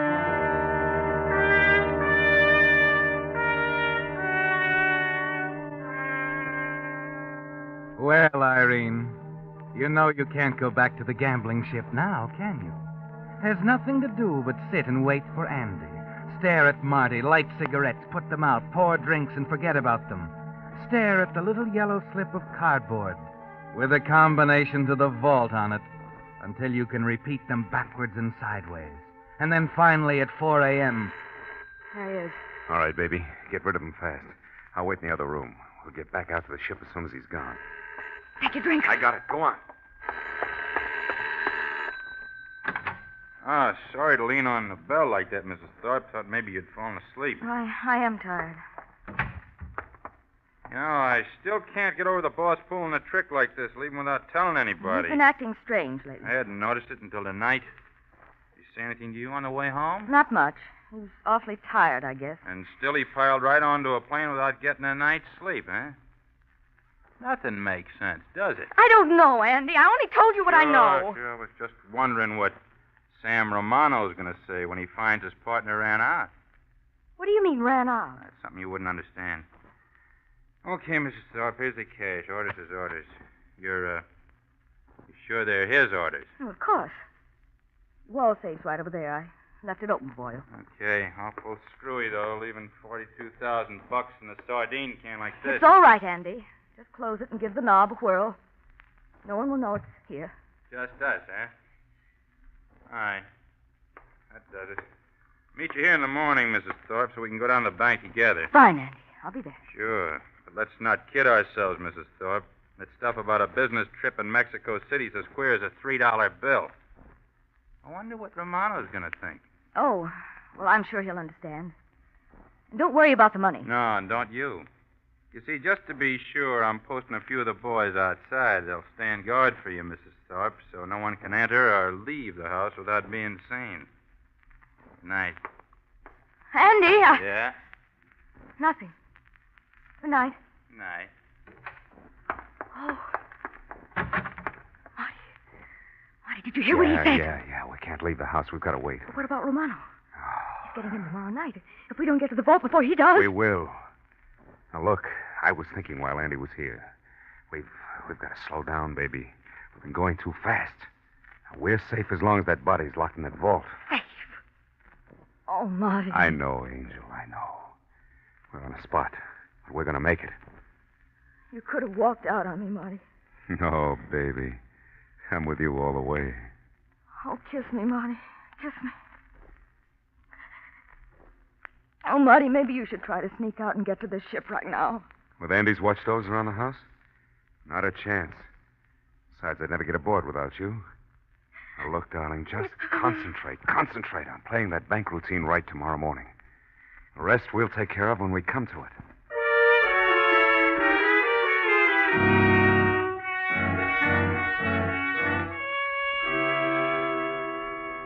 Gracias, senora. Now, if you will please to sign the deposit slip. Oh, of course. That takes care of it. Is that everything, Andy? I think, senora, that you had best go out to the ship as soon as possible. The vault will have to be open for tonight's receipts. Yes, senor? Well, I'd rather not. You see, my husband Won't didn't be say anything necessary. about my... Romano ought to be here any minute. I'll get him to take care of it. Romano? What do you mean? Oh, didn't I tell you? I got a little worried about your husband's business trip, so I wired Romano.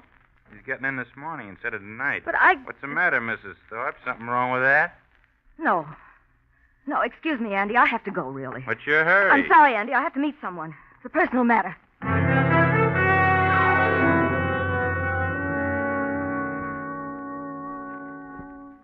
Hello?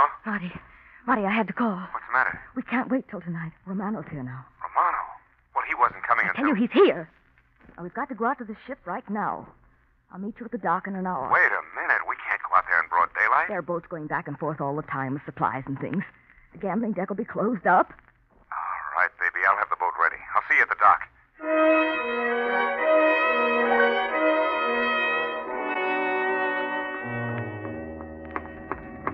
Marty! Irene, I thought something happened to you. I drove as fast as I could. Well, hop in. I'll get the line. Never mind that, senor. What? Marty!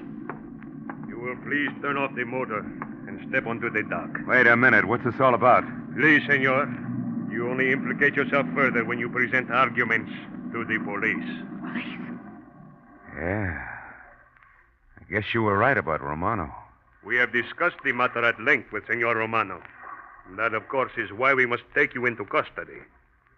I don't know what you're talking about. I am talking about your husband's unfortunate accident. Now, you will both come without trouble. Yes?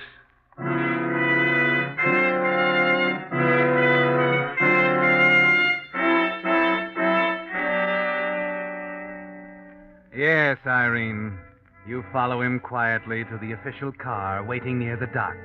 Somehow there's no surprise, no shock. You knew from the first, from the moment you looked down at Tom lying dead on the floor of his office, that you wouldn't be lucky enough to get out of this. When you arrive at the police office, there's no browbeating, no questioning, just a series of Mexican formalities before you and Marty are sent to separate cells to think it over.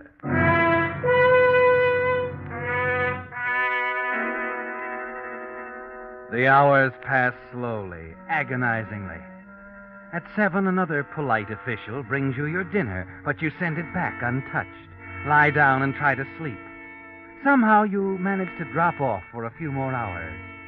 When you open your eyes again, the morning light is streaming in through the window, and the same polite police lieutenant is opening the door to your cell. Buenos dias, senora. What is it now? Did they bring you the newspapers? I know what they say. I don't care anymore. Of course. Perhaps then you would like to give us your side of this unfortunate affair. We have spent the night discussing it with the Sunday fellow, also with your Senor Kruger. I see. All right, Lieutenant, I'll give it to you. All of it. I'm glad you feel that way, senora. You see, the newspapers, they might call it something else. But to us, it's murder.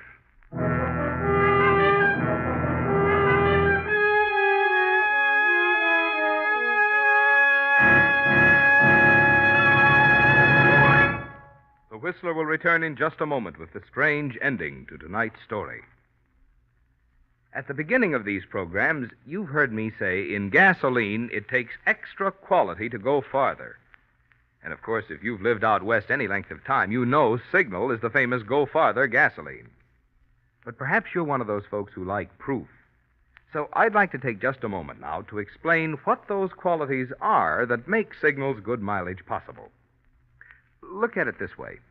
If a gasoline gets extra efficiency from your motor, it naturally helps you get extra mileage, right?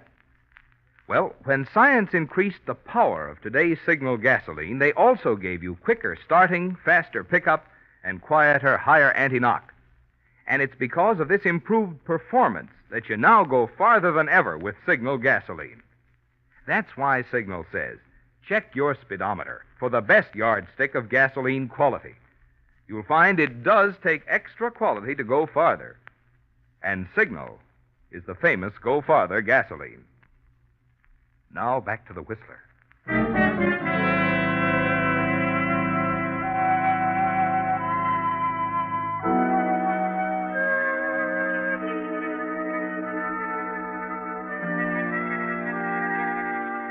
Well, there's no use holding back, is there, Irene? You can tell from the lieutenant's quiet, confident manner that he knows everything. It was a long chance right from the first, from the terrible moment when you and Marty put Tom's body into that vault on the gambling ship. And you know enough about gambling to realize a long shot like that comes through once in a lifetime. So you've lost, Irene. Romano got there first, and you lost. Your hand shakes as you light a cigarette.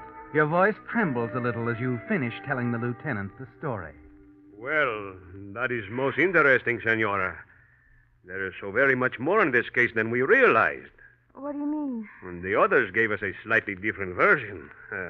Senor Romano, Andy, your friend Kruger. You know, Senora, the sea holds many secrets. It's unfortunate you did not trouble to look at the newspapers. It might have held yours. I don't understand. I have a paper here. Oh, I'm sorry. I don't read Spanish. Oh. I must explain then that my reference to murder was an indirect one. I was speaking of the loss of 18 lives early yesterday morning aboard the Golden Chance. What do you mean, 18 lives? We believe, naturally, that as the wife of one of the owners, you were a part of the enterprise. The Golden Chance was a gambling ship in name only, Senora. Its real purpose was to act as a transfer point for ammunition and high explosives for an insurrectionist group in Central America. What? That's where the money came from. Money? His crazy fear of smoking. I see it now. Where's the ship? What happened to it? It seems they were a little careless about the electrical wiring, Senora. There was an explosion on the Golden Chance. She sank without a trace. The ship sank. The vault with Tom's body. Everything went to the bottom. I am sorry for you, Senora. We pick you up on one charge. Now we must prosecute on another.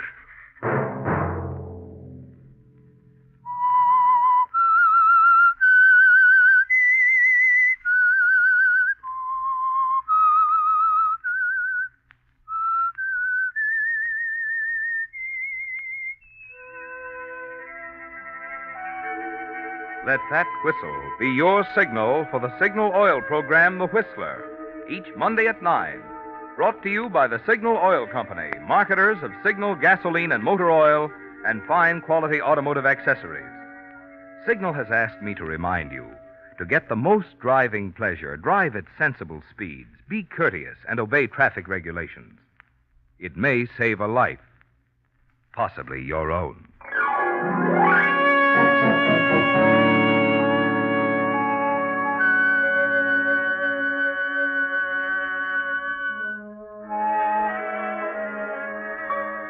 Featured in tonight's story were Lurene Tuttle and Gerald Moore. The Whistler was produced by George W. Allen, with story by Brian Thorne, music by Wilbur Hatch, and was transmitted to our troops overseas by the Armed Forces Radio Service.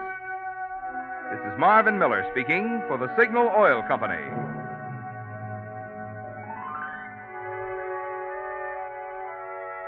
This is CBS, the Columbia Broadcasting System.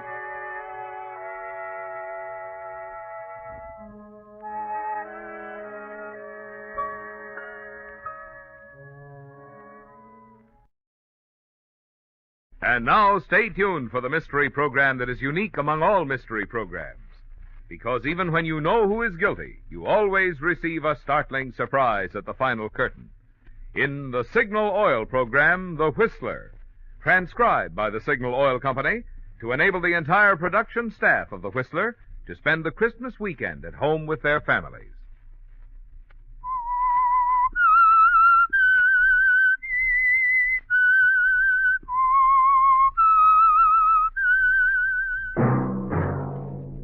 Signal, the famous Go Farther gasoline, invite you to sit back and enjoy another strange story by The Whistler.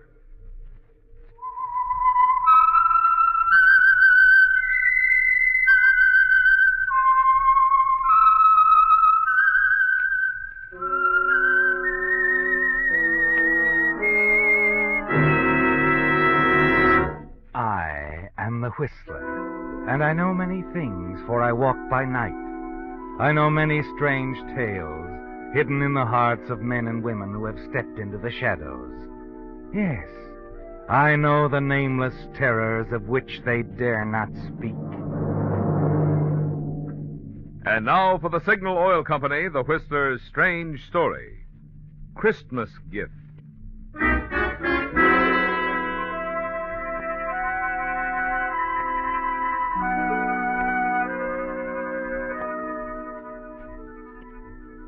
Christmas was only a few hours away, and Mary Winston couldn't help but marvel that its spirit could reach down and touch a cheap nightclub like Pete's Cantina on the outskirts of Panama City. Sitting alone at a table, she gazed at her tawdry surroundings. And then from the bar at the far end of the club came the strains of a Christmas melody, a melody which brought back memories of happier Christmas Eves. Yes, the Christmas spirit is undying, isn't it, Mary? You watch the strolling soloist, Sailor Reynolds, nod as he comes closer and passes your table. It's been 3 months now since you were hired as a singing hostess at Pete's Cantina. 3 months that you've been billed as Candy Porter with no one, not even the proprietor, knowing your real identity, Mary Winston. At long last, as Candy Porter, you seem to be safely away from your past.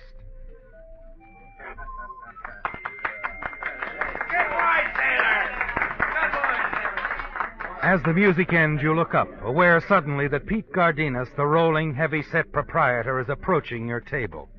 Candy! Candy! Look, there is an American gentleman just came in. He wants to buy you some champagne. Champagne, you hear? Please, I'm not in the mood tonight. Look, kid, this looks like a big spender. If he wants to buy champagne... All right, all right. You turn and see the tall, heavy-set American approach, and suddenly you become tense. After a year of running away, you've learned to spot his kind in a moment, haven't you, Mary?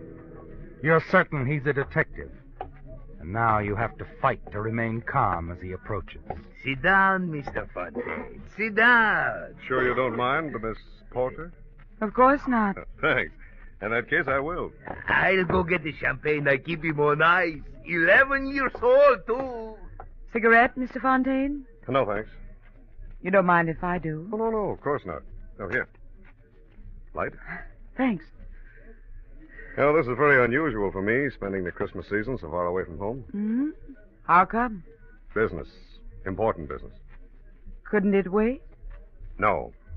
This business means a lot to the people I work for. Here she is, what you say, the bubble water? From Marseille, 13 years old. You said 11. That was from Le Havre. This is even better. Now I put him back in the ice. If you want some more, just call Pete. I've got more just like him. Well, I guess it's a few hours early to say Merry Christmas, Miss Porter. So I guess I'd better just say good luck, huh? Thanks. And here's hoping you find whatever you came here for.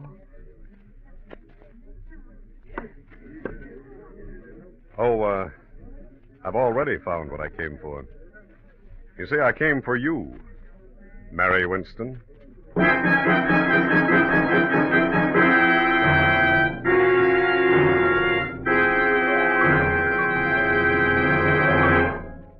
friends, to all of you who have opened your homes to the Whistler, not only throughout the year, but even tonight on this last busy weekend before Christmas, Signal Oil Company has asked me to express their sincere appreciation for this privilege and pleasure. And we of the cast want to add our thank you, too. During the 9 consecutive years that the Whistler has been broadcast by Signal Oil Company, many of us have celebrated Christmas with many of you a number of times. And believe me, we're mighty proud that you consider us a part of your entertainment family. Tonight, on behalf of Signal Oil Company and the independent signal dealers who serve you in the states of California, Oregon, Washington, Idaho, Nevada, Arizona, and Utah, I want to convey warmest season's greetings. May the many blessings of living in these United States of America enrich your holiday season and the new year.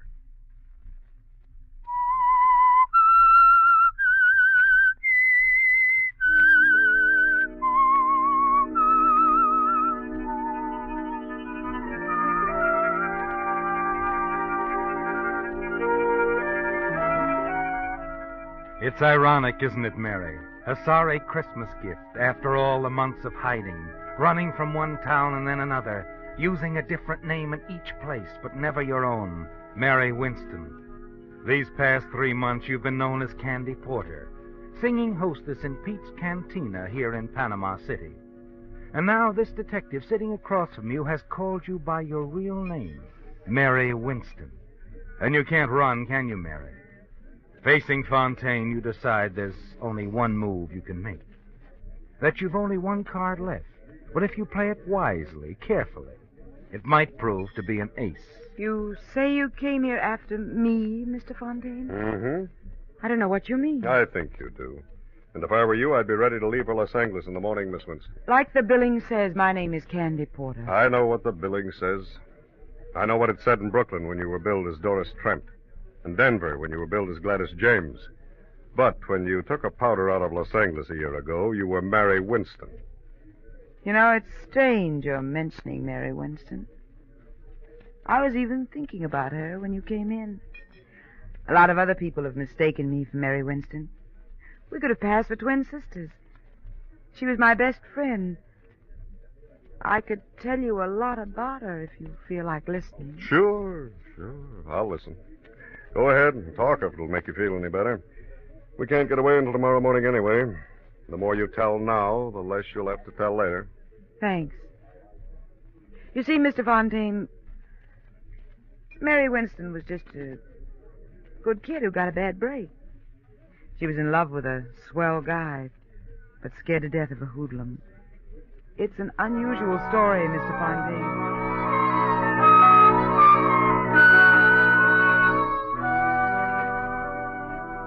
It was an unusual story, wasn't it, Mary? It began a year ago at a Christmas party given by your employers, the Southwestern Manufacturing Company, in the pink room of the swank Wilchester Hotel. And you were the hit of the evening. You sang 3 songs and went over big. Your friends from the office hadn't known of your talent, but they all agreed you were fine, and when the party was over, you were feeling good. So good you decided to drop into the hotel cocktail lounge, make a phone call or two, and have a nightcap by yourself before going home. When you finished your phoning, you walked to a vacant stool at the bar. Scotch and soda. Make mine the same, Bill. Gotcha. I heard you sing tonight. You were terrific. Thanks. What's the matter? Did he stand you up? Who? The guy you were just talking to on the phone. No. I guess he didn't stand you up. Didn't he? He's on his way here right now. Lucky guy. Here you are, folks. Take it out of here, Bill. $1.80 out of 10. Well, now, look here, Mr. Oh, take it easy. It's practically Christmas. What's the harm in my buying you one drink? Like I said, I liked your voice, Miss Winston. Change. Thank you, Bill. You a detective or a mind reader? Oh, you mean your name? Mm-hmm. It wasn't any trick to find that out. I just asked one of the boys I saw dancing with you. My name's Joe Collins. I see you've never heard of me. Should I have? Oh, now I get it. You're a professional talent scout and want to get me into the movies. Nope. I'm a gambler. Disapproved? Why? Live and let live's my motto, and that's exactly what I'm going to do right now. What? Live my life and let you live yours. Good night, Mr. Collins.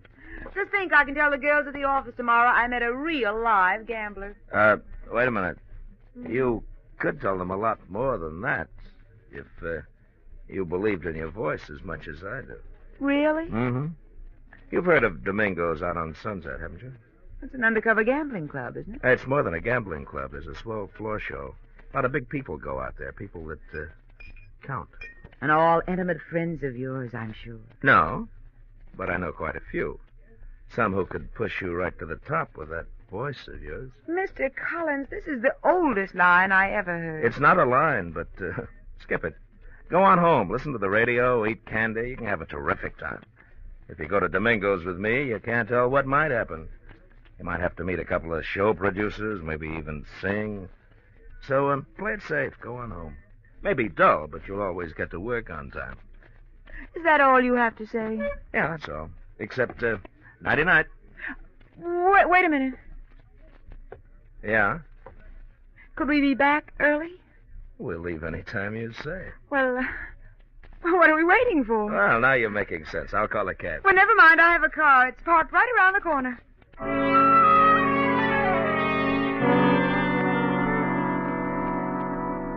Joe Collins used just the right approach, didn't he, Mary? You realized you were being a fool. But as the hours passed, you told yourself your fears were groundless. Joe treated you with perfect courtesy, introduced you to several people, including the producer of the floor show. You even sang a number which was well received. Later, you watched the gambling for a while and then proceeded to the Silver Room to enjoy the second floor show. Afterwards, you had supper in the main dining room and watched the guests dancing. Joe. Then suddenly, you've had enough. Joe, do you mind if we leave now? I said we'd leave any time you said. What hit you, the music? I guess that's it. Another guy? Another guy. My fiancé, Dr. Frank Wilson. What happened to, Dr. Wilson? He's in Korea. Marines? No, Army doctor. It was his car we drove out here in. Oh, that's too bad. We could have had a lot of fun. Well, shall we go? Please.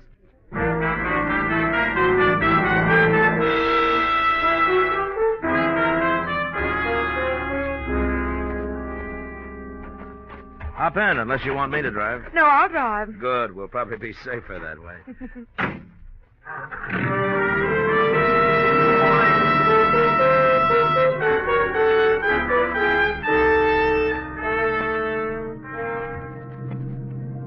As you drove toward your little apartment on Clinton Avenue, you were glad your reckless little adventure was nearing its end. Everything had been fine so far, but you couldn't throw off a feeling of uneasiness.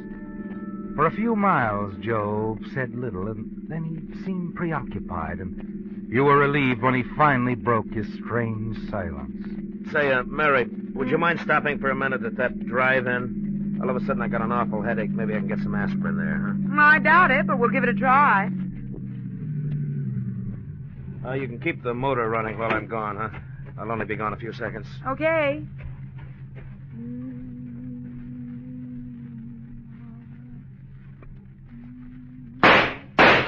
What? Joe! Get going. Joe, you shot him! I said get going fast. There's a gun in your ribs, baby. You just saw what happened to one guy that crossed me.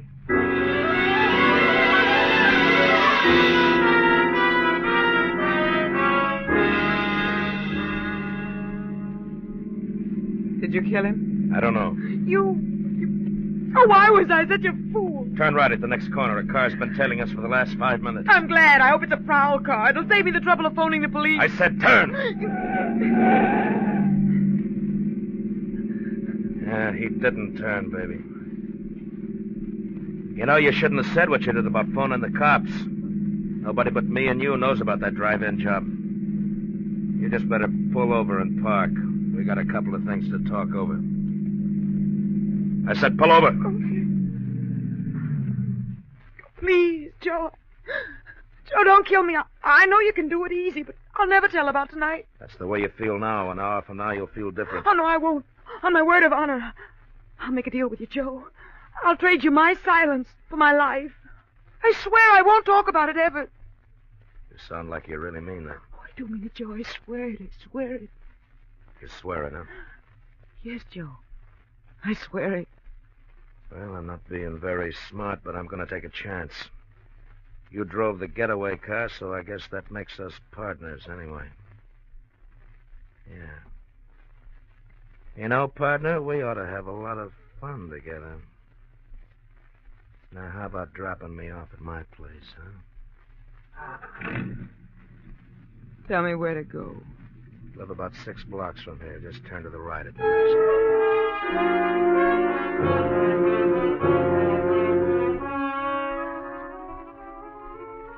After you dropped Joe and reached your apartment, you were so weak you could hardly stand. You literally fell into bed. You tried to sleep, but sleep was impossible. Early the following morning, you heard the newsboys shoving the morning paper under your apartment door. You hurried across the room and looked at the front page. The headlines and stories sickened you. Drive-in manager shot in attempted holdup. Dies. Unidentified man and woman seen fleeing from scene of crime in dark green 49 model sedan. Pedestrian believes he can identify car. There it was, Mary. Your situation looked hopeless, didn't it? You felt you must keep your word to Joe Collins, but you knew you must never see him again. Only one avenue seemed open to you.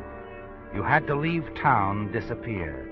You dressed hurriedly, packed a few belongings, withdrew your savings from the bank, and by noon were on an eastbound plane for New York. You decided to take advantage of your voice and become a professional entertainer. The first few weeks you auditioned almost daily with negative results. But finally, after 3 months, you were singing at the Golden Lion, a prosperous little nightclub in Brooklyn, New York. After a shaky start, you became a featured performer under the name of Doris Trent. As the weeks went by, your work improved. You became sure of yourself. And one night you noticed Vern Shields, famous musical comedy producer, in the audience. His presence seemed to inspire you, and you went over better than ever. Afterwards, in your dressing room, you wondered what he thought of your voice. You were certain that your visitor was Vern Shields. Weren't you, Mary? Come in. Oh. Well, long time no see, Miss Trent. Doris Trent, it says on the program. Joe. I'm surprised you recognized me. I thought you'd forgotten me. All right, Joe, you found me. Now, what's on your mind? You double-crossed me, baby. Well, you're crazy. That's why I left town, so I wouldn't even have to talk to anybody. You wrote the police, though, didn't you? Oh, you're wrong, Joe. I didn't write to anybody. It had to be you. It couldn't have been anybody else. 2 days after you left, they picked me up for questioning. But it wasn't me. I've kept my word with you, Joe. Yeah? Well, there's one way you can convince me. How? Marry me. Tonight. Marry you? Mm-hmm. That way I'll be sure of you. Wives can't testify against their husbands. Besides, I'll know what you're doing all the time. Look, Joe, I got to do my show. Let's talk this over in the morning. Tonight. We can run up to Connecticut. Go ahead and do your show. Only if you've got any ideas about calling the cops, don't forget you drove the getaway car. And in case anything happens to me, there's a written confession in my pocket telling exactly how you helped me pull the job. How we used your boyfriend's car. How you kept the motor running waiting for me. You've thought of everything, haven't you? Everything, so don't try anything. Now go ahead and do your show. I'll wait for you here. You started down the hallway, turned toward the powder room off stage. Suddenly you realized what a fool you'd been. But you made up your mind not to keep on being a fool, didn't you, Mary? Not with that wall telephone just 5 steps ahead of you. Operator, get me police headquarters and hurry. Better hang up quick, baby. I mean, quick.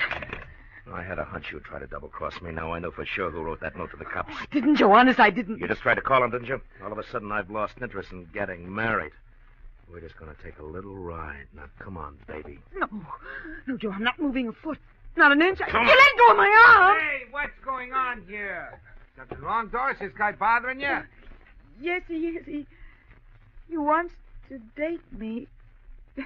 Tell him to leave, will you, Eddie? Well, maybe I better take him into the office and call the cops. No thanks, Eddie. There is no need for that. He's just another wolf. Tell him to leave. That's good enough. You heard what the lady said, Bob? Start traveling. Okay, Pop, anything you say. I'll see the lady later. I'll be parked right across the street, Miss Trent. You should have let me call the cops. I would have, if he hadn't had you covered with a gun. Oh, I see. Gee, thanks, kid. I guess you saved my life. Skip it. Look, Eddie, I gotta get out of town, and fast. After what you just did for me, getting you out of town is a cinch. Grab some clothes while I phone my wife I'm bringing you home. We'll go out the rear entrance. My car's on a lot next door. Tomorrow I'll call a friend of mine in Denver. He'll put you to work right away. You better change your name, though. That'll be easy. I'm getting used to it.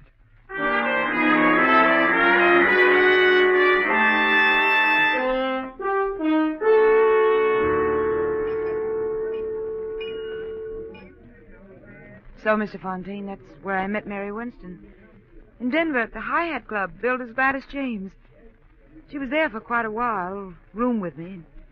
Then she left just like that one night, when a waiter told her some guy wanted to interview her for a magazine. She figured it was Joe Collins again. That's the last I ever saw of her. That's the end of the story? That's the end. And Mary Winston told you all this? Well, we were close friends. I'll say you were. You don't believe me, do you? If you were in my position, would you believe a story like that?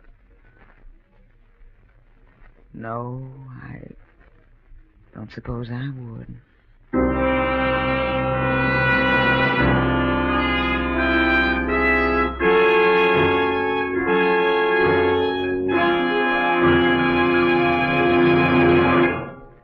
With Santa's arrival only 2 days away, who can help being in a whimsical frame of mind tonight?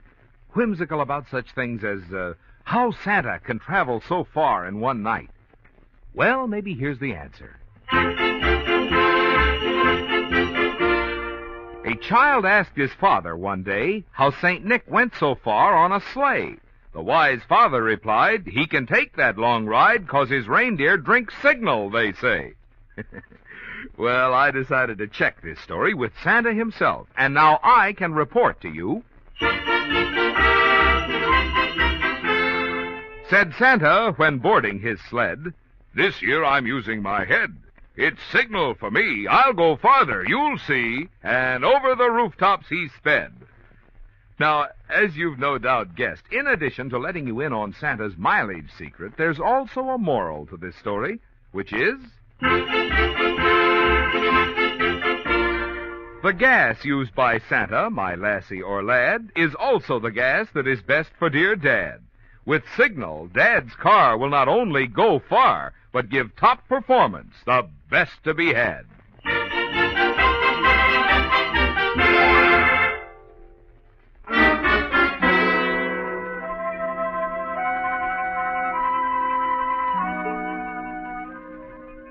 Well, Mary, it looks as though you've lost, doesn't it? That your show wasn't good enough. The man across the table, the detective you're certain has come to take you back to Los Angeles, to stand trial for a murder you had nothing to do with, doesn't believe you. You're certain, too, that the jury in Los Angeles won't believe you, not after you're running away, your phony names, your present surroundings. You're sure Joe Collins has been captured, that the authorities have read his confession, that he's trumped your last card, ruined forever your hopes of eventual reunion with the man you still love, Dr. Frank Wilson. Yes, Mary, it looks as though you've lost, but you're going to play the game through to the end anyhow. White Christmas. If Sailor Reynolds knew what that song did to you, the memories it brings back, he'd play something else, wouldn't he, Mary? As Fontaine gazes into space and drums his fingers silently on the table, you watch him closely, await his next words. How long did you say you'd been here? I didn't say, but I got here about 3 months ago. You like it here? No. It's what I figured.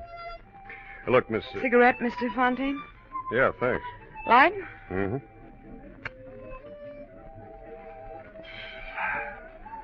Thanks again, Miss Porter. Did you say Porter? That's what you said your name was, didn't you? That's what the billing says, too, isn't it? You mean you believe me? You sounded straight to me. Well, it looks as though I came a long way for nothing, doesn't it? Still, I'm kind of glad I came. I always figured that confession they found on Joe Collins' body was a phony. Joe Collins? Joe Collins dead? Yeah. The Brooklyn police got him one night about 5 months ago. A woman called the police from a little nightclub, the Golden Lion Club. She hung up before they answered the phone, but the Brooklyn boys decided to investigate anyway. One of them spotted Collins in a car parked across the street. He got trigger happy, and that was that. Joe Collins. Finished. Right. Well, Miss Porter, if you ever run into Mary Winston... I'll tell her all about the Christmas gift I got from a swell detective named Fontaine. No, I'm just a private detective, Miss Porter. But the police gave me the tip that you... Mary Winston might be working here. Oh, then they knew A man named Wilson hired me for the case. A Dr. Frank Wilson. Frankfurt? Mm-hmm. Yeah, he's out of the Army now. Still very much in love with Mary Winston. Doesn't care where she's been. Just wants her to come back and marry him. He must be quite a guy. Yeah, he's okay. Now, incidentally, do you think you'll ever see Miss Winston again? Yes, I do. Well, do you think she might come back to Los Angeles sometime and clear things up with the police? Make the doctor happy? I'm sure she will. Someday. You see, a girl like Mary gets to feel a little soiled after working around joints like this. She'll probably want to spend a year or so in cleaner surroundings. Maybe out in the desert. Sort of freshening up before going home.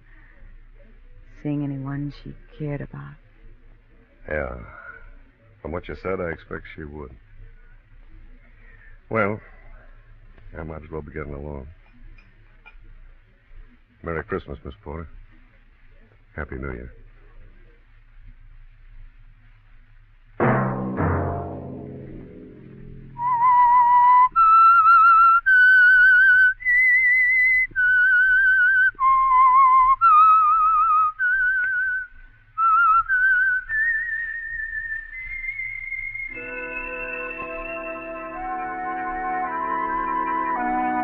Let that whistle be your signal for the Signal Oil program, The Whistler, each Sunday night at this same time. Signal Oil Company has asked me to remind you, there's an easy way we can all help to make this holiday season happier for ourselves and others. Drive at sensible speeds, be courteous, and obey traffic regulations. It may save a life, possibly your own.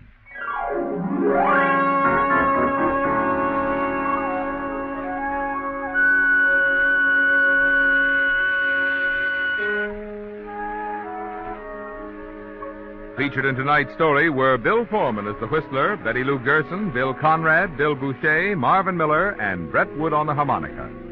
The Whistler was produced and directed by George W. Allen, with story by Ed Bloodworth, music by Wilbur Hatch, and was transcribed and transmitted overseas by the Armed Forces Radio Service. The Whistler was entirely fictional, and all characters portrayed on The Whistler are also fictional. Any similarity of names or resemblance to persons living or dead is purely coincidental. Remember to tune in at this same time next Sunday, when the Signal Oil Company will bring you another strange story by The Whistler. Marvin Miller speaking for the Signal Oil Company. Stay tuned now for Our Miss Brooks, starring Eve Arden, which follows immediately over most of these stations. This is the CBS Radio Network.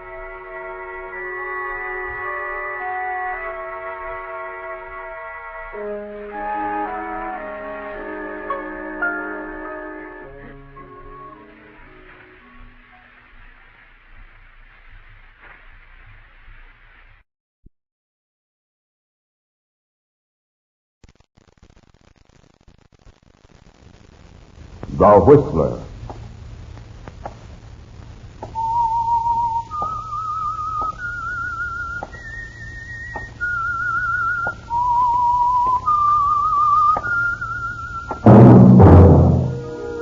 And now the Whistler's strange story. The Chief.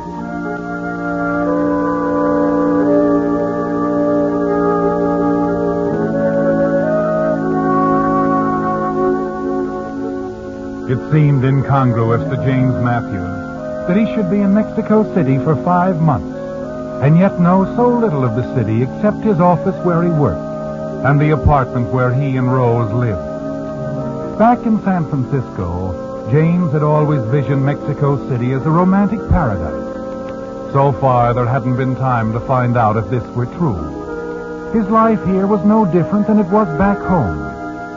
No different than it had been all the years being married to Rose. Dull, uninteresting years. And he'd ceased to think of her as anything but a meal ticket. A foolish little woman with money.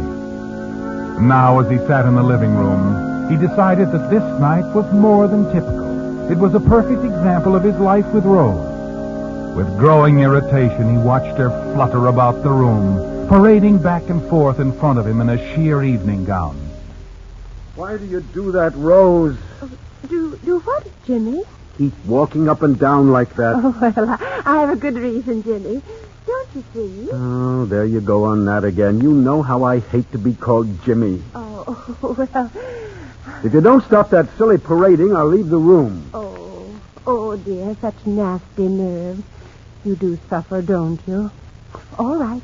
I'll sit down. Thank you. Don't you notice something different, James? About me, I mean. A new dress. Yes, like it? Blue is not a good color for you, my dear.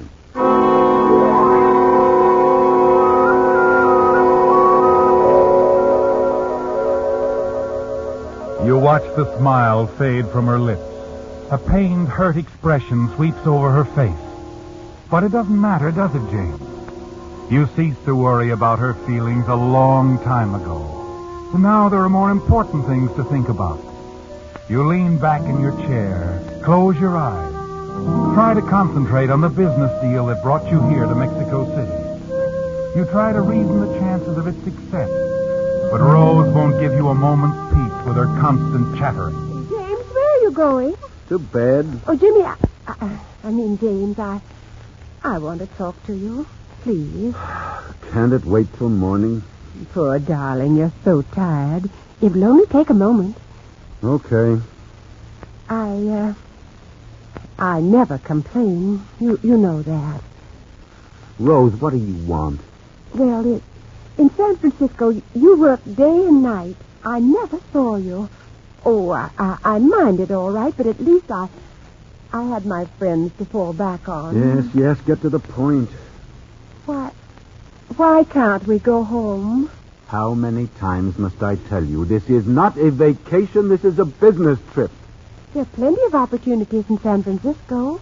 Do you think it's everyone who gets a chance to develop a gold mine with Mallard Gunther? I know how much it means to you, dear, but If you want to go home, Rose, go.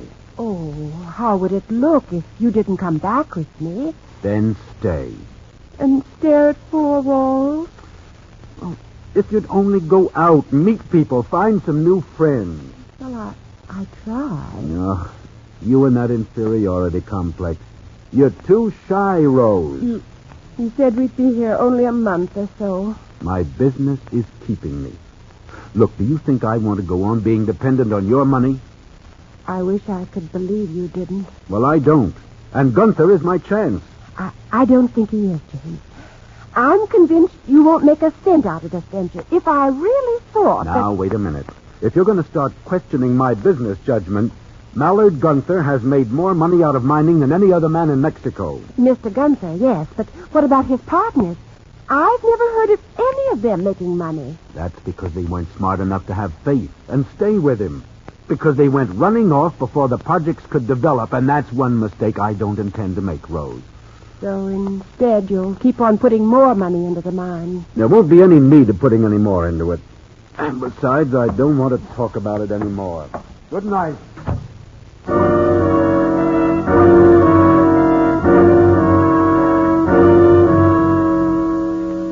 Alone in the bedroom, you try to calm yourself. You can't let Rose upset you, even when she comes so close to pointing out what you fear the most. You tell yourself there's nothing to worry about. Gunther doesn't sink his money into anything unless it pays back big returns. The partnership with Mallard Gunther is the opportunity of a lifetime, isn't it, James? Yes, the money you'll make will mean much more than respect and power, won't it? It means independence. Independence from Rose, your wealthy wife. You'll have your own money then. And if you want to, you can leave her for good. The following morning, you hurry to the office. Gunther's been out to the mine the past few days, and you expect him back. You wait all day, but he doesn't return. That evening, you close up the office, wander down the street. At the corner, you step into a small cafe.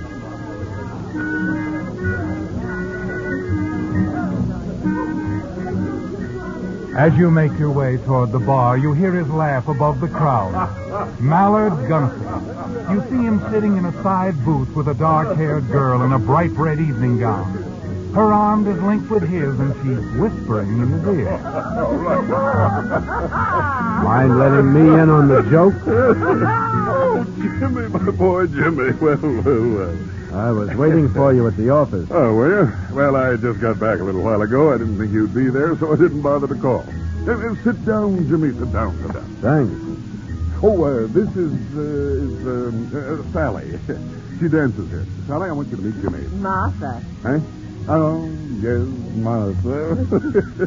It's right, isn't it? Excuse me, my dear. How are you, Martha? Hi. Jimmy's a business associate. That's fine. How'd things go at the mine, Mallard? Fine. We're coming right along, my boy. Coming right along. Gonna be a real bonanza, Jimmy, my boy. Now, how about a drink, eh? No, thanks. Look, did they get the generator plant installed on schedule? For sure. Right on schedule. Not a thing to worry about. Just leave that all to me. My department, you know. Well, sure, but I would like to know what's going on. Is that all you have to tell me? Well, I can't think of anything else. Except that we may need a little more money. More? Oh, now, don't be upset about it. It won't amount to much. I figure around $25,000 apiece will see us through. $25,000? More or less. Well, what's the matter? I'd bother you? When will we know definitely if we'll need the money? Oh, should know by tomorrow. Then you can get it to me any time in the next day or so. Unless, of course, you want to use that option clause and sell out to me. No, Mallard. I'm not selling out. Good. I always like a partner who'll stick it out. So many of them seem to give up at this stage of the game. Now, look, my boy, you better change your mind and have a drink, huh? Sally here is getting thirsty.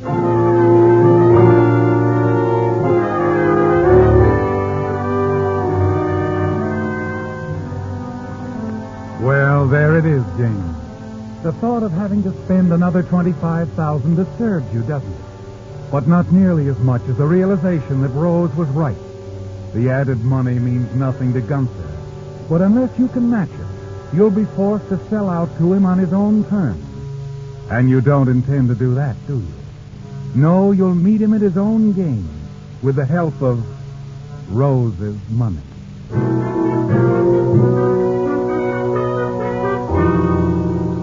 As you hurry home, you decide your attitude toward Rose will change. You'll be patient, understanding. Give her the affection she wants so desperately.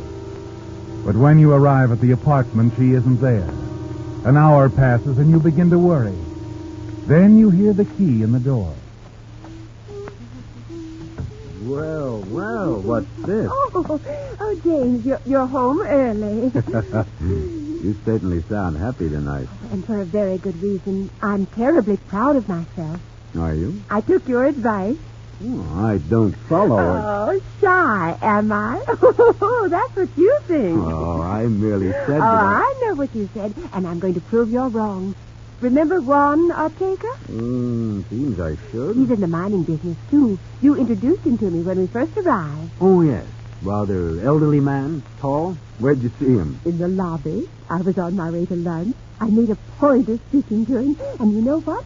He invited me to a party, and I went. Good. All by myself. Not the least bit timid. Not the least bit. Oh, I had a grand time. His house was swarming with such interesting people. A French painter, a Hungarian composer, and... Oh, I've been invited out to several other parties, too. You have? Well, that's fine, Rosie, fine. I'm delighted you had such a good time.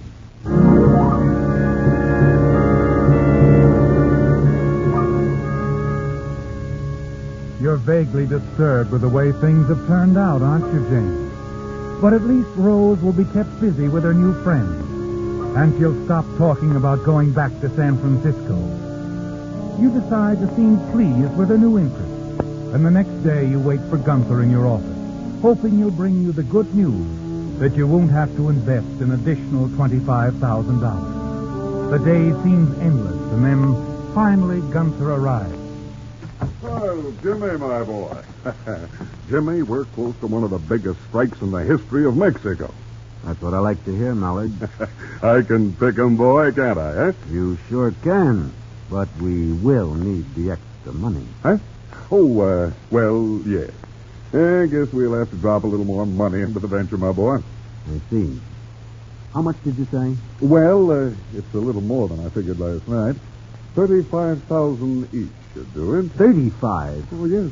Here, check the papers yourself. All right. I'd like to know today what you decide, Jimmy. I can tell you now, Mallard. I'll deposit the money in the morning.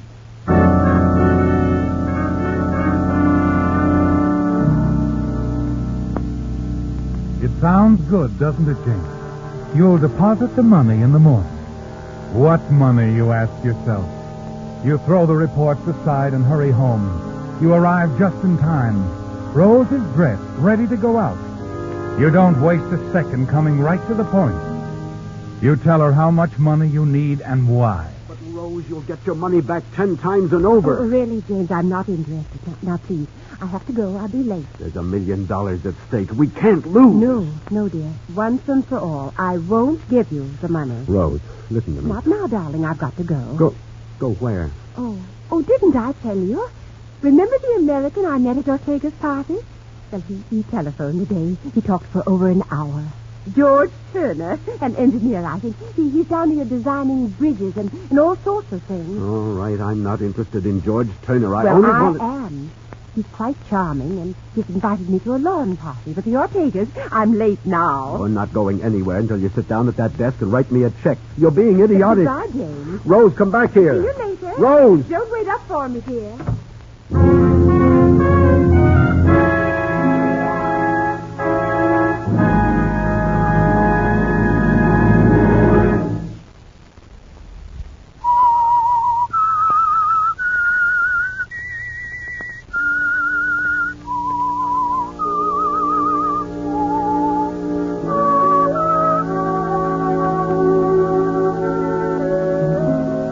It's infuriating, isn't it, James? The knowledge that Rose stands between you and your independence. And you know why she won't give you the money. She's well aware that she'll lose you if your plan with Mallard Gunther turns out successfully.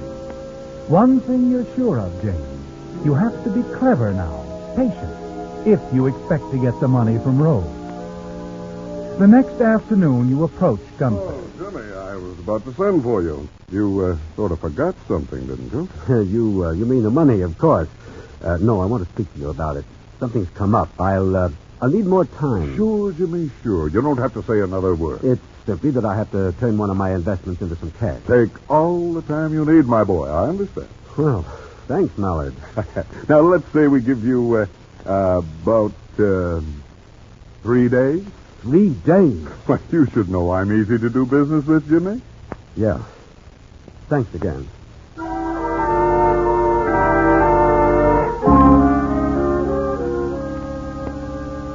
Well, James, now you know where you stand with Mallard Gunther.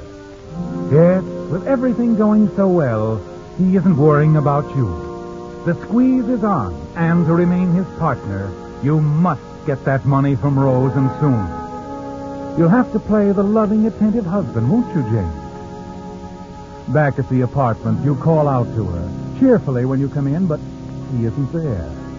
And the clerk at the desk downstairs tells you that she left hours ago, leaving no message as to when she would return. Yes, James, you're more than annoyed, and the next hour is the longest you've ever spent. Finally, your nervous pacing is interrupted by the ringing of the telephone. Hello? This is James who speaks. Yes, who's this? Juan Ortega. How are you? Oh, wonderful. Yourself? It's like case of the gout, but outside of that I cannot complain. Oh, it's nice hearing from you. Yes. Your lovely wife asked me to deliver a message. Very kind of you to do so. You know, we were all over at George Turner's house till he took the whole crowd out to his ranch. George Turner? Yes. She tried to reach you, but couldn't. So I said I'd call for her. I see. They probably won't get home till late. Well, thanks for calling. Not at all, my friend. We must have lunch together sometime. Yes, we must. Well, good night. Good night.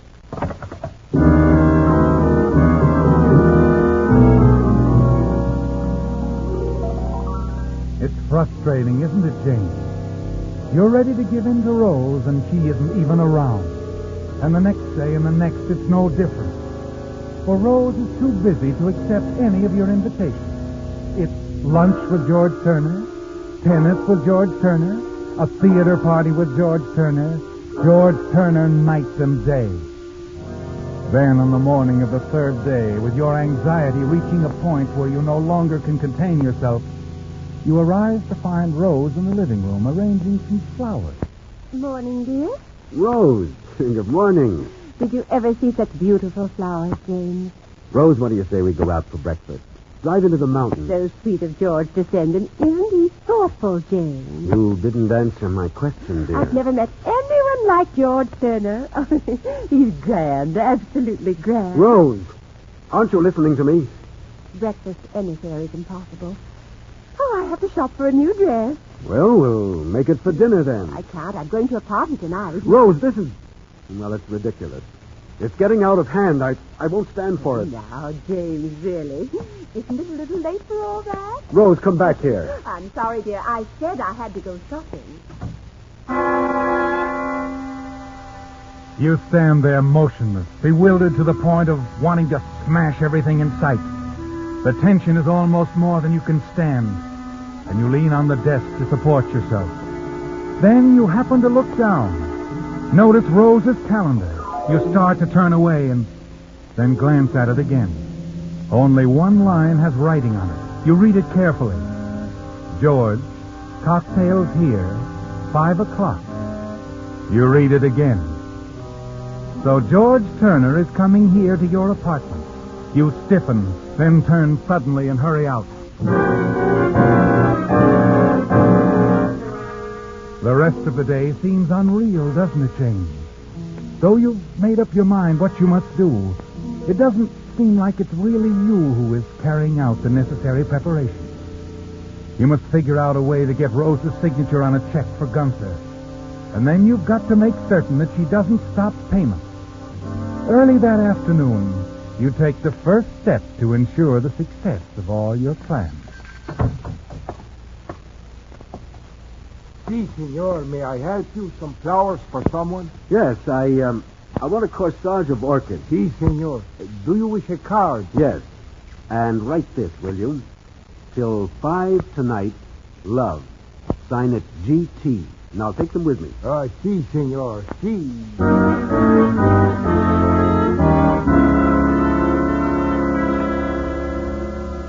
That's all you'll need, isn't it, James? Now you head back to the apartment, taking your time, so that when you arrive, it's exactly 4 o'clock. There are few people in the lobby, but you want it that way. When you open the door of your own compartment, you find Rose dressed in a new evening gown and standing in front of the mirror, putting on her earrings. Is that you, James? Who else? You startled me. What are you doing home at this hour? And with flowers. For me? Yes. Oh, let me have No, them. not now. I have other things on my mind. Oh, my, you sound so serious. I am serious. It's about the money for Gunther. Oh, so it's the money you're worried about. Yes? You know what this is, Rose? It's a banknote, so what? It's made out to me for $35,000. All it needs now is a signature. My signature, I suppose? Yes, dear. Your signature. They'll give it to me. I'll sign it. You mean it? Give me the pen, darling. You'll see. Oh, thank you. Well, there you are, James. Now, in the morning, you could run to the bank and cash it. You forget, darling, I did that a couple of times before. Once in Los Angeles, once in Seattle. While I was on my way to the bank, you telephoned and stopped payment. You really enjoyed doing it, too. Yes, I did, didn't I? But on those occasions, I had good reason. I found out you were being swindled. You've inferred that Mallard Is is... it swindling? No, I haven't. Only that he's a smart man, and you aren't. Will you go to the bank with me tomorrow while I cash this check? Of course not. Let's change the subject. Look at this. It's a music box. George sent it to me this morning. Isn't it lovely? I'll wind it. Now, listen.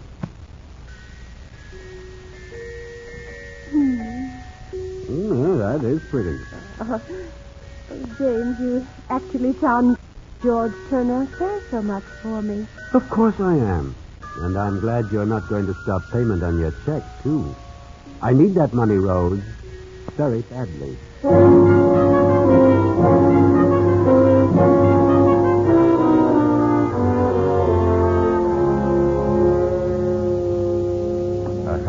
Something I can do for you, Senor Matthews? I just want to use the house phone here. Surely.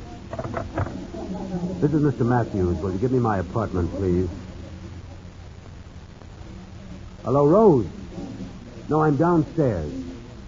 I forgot to tell you, if you want to reach me, I'll be working at the office late.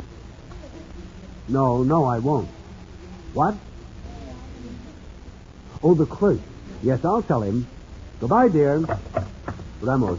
See, Senor Matthews? My wife's expecting a friend at 5. You can send him up without ringing. Muy bien, senor.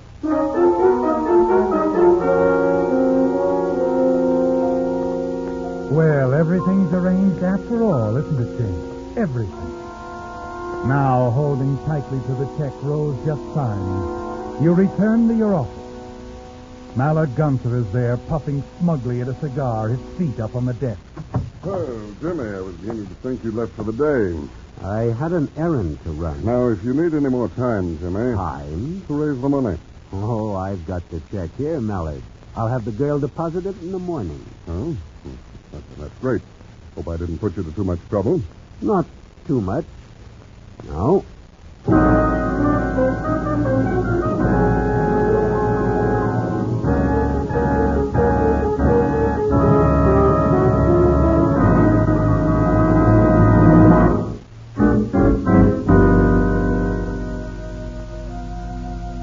It's nearly over now, isn't it, James?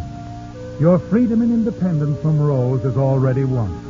And there's a bright future to look forward to. In your own office, you wait for the inevitable phone call.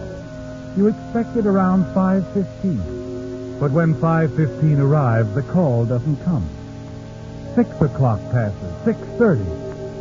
You can't understand it, can you, James? And then suddenly, instead of the telephone ringing, there's a knock on the door. Come in. Senor James Matthews? Well, I'm sorry this office is closed. You'll have to come back tomorrow. Sorry, senor. I am Lieutenant Garcia, Mexico City Police. Oh? Is there something I can do for you? I think it would be foolish to waste words, senor. What are you talking about? Your wife. She has been murdered. What? A gentleman by the name of Juan Ortega discovered her. Juan Ortega? He found her at 6:30. She had been dead over an hour. Well, but when I left her, she was all right. She was all dressed, expecting someone for cocktails.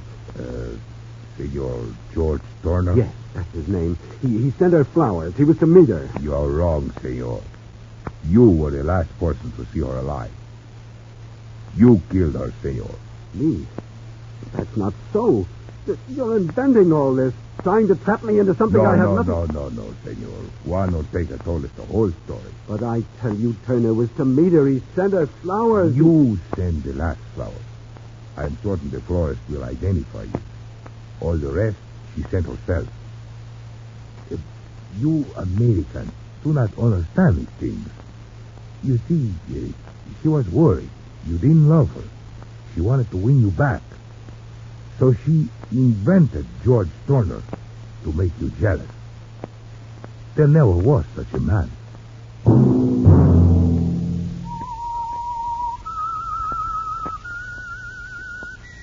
The Whistler, previously released by CBS, the Columbia Broadcasting System, for listeners in the United States, has been rebroadcast for American servicemen and women overseas. This is the United States Armed Forces Radio Service, the voice of information and education.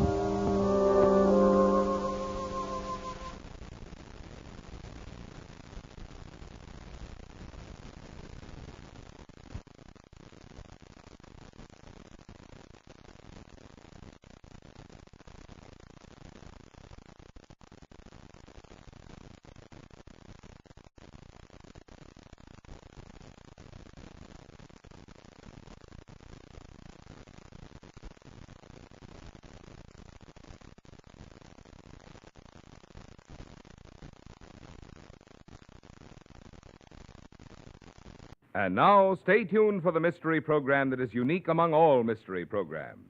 Because even when you know who's guilty, you always receive a startling surprise at the final curtain. In the Signal Oil program, The Whistler.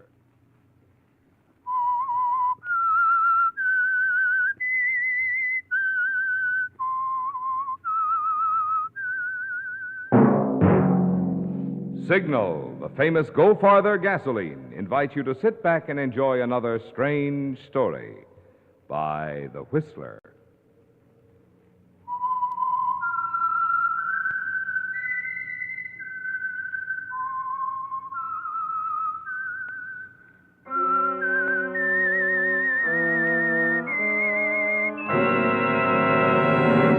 I am the Whistler.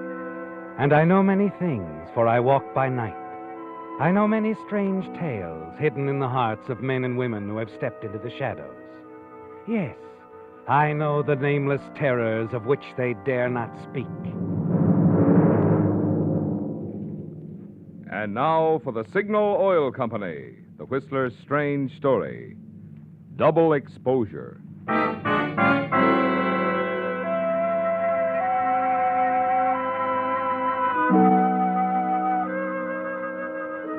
It was a summer's evening, quiet, calm, matching the gentle atmosphere of the quaint artist town of Cypress Point on the California coast. Clint Harwell was calm, too, as he walked down the street, heading toward the drugstore. He was calm.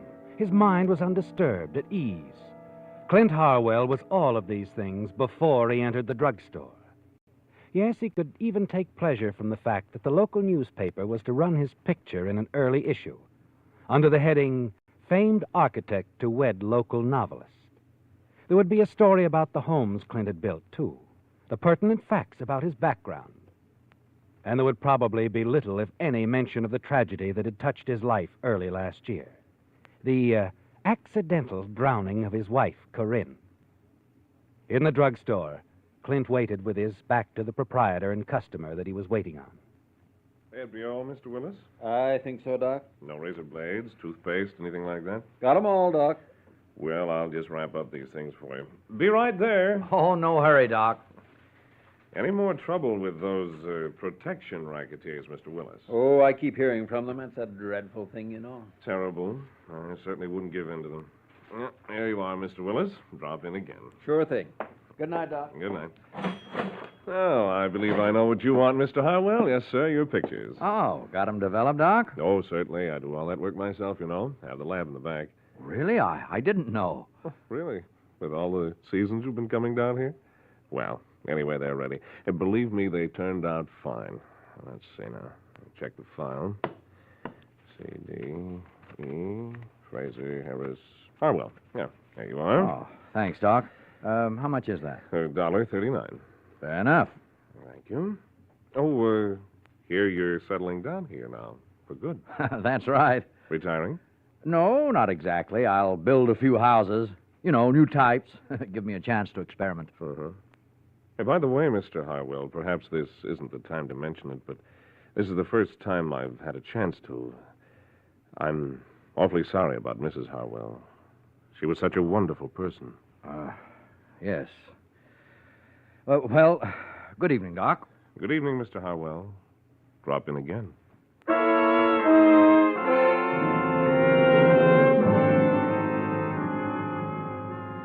And that was all, wasn't it, Clint? So it seemed, anyway. Half a block from the drugstore, in the bright glare of a store window, you pause.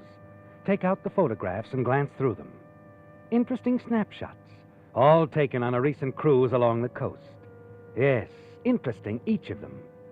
Until the last one, a shot of the sea. The sea, that was all when you took the shot. But now, Clint... What the devil? Something else, Clint. A woman's face. A woman's face staring. Almost as if she's smiling up at you from the sea. And it's the face of your late wife, Corinne. It seems impossible, doesn't it, Clint, that the pharmacist or anyone could know that your wife's drowning wasn't really accidental, that you were directly responsible. But you must look into it further, you know that. You must learn what's behind the picture of your wife. You're certain it's a double print. But why? You know where to find that answer. You hurry back to the drugstore. It's almost closing time. Doc is back toward you. He's talking on the phone. You watch your opportunity, slip inside, and hide in the phone booth. Yes, Mrs. Williams. The boy should be there any minute now with your medicine. No, not at all. Glad to. Oh, it's been a busy day, all right, but I'm closing up now. Yeah, you take care of yourself. Good night.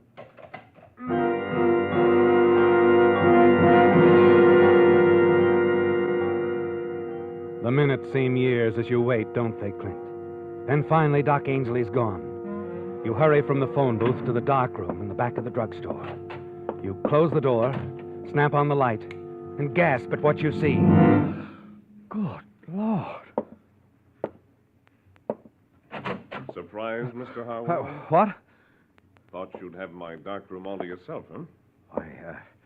Yes, I guess I did. How did you know I was here? Saw you when I left. Phone booths don't make very good hiding places, you know.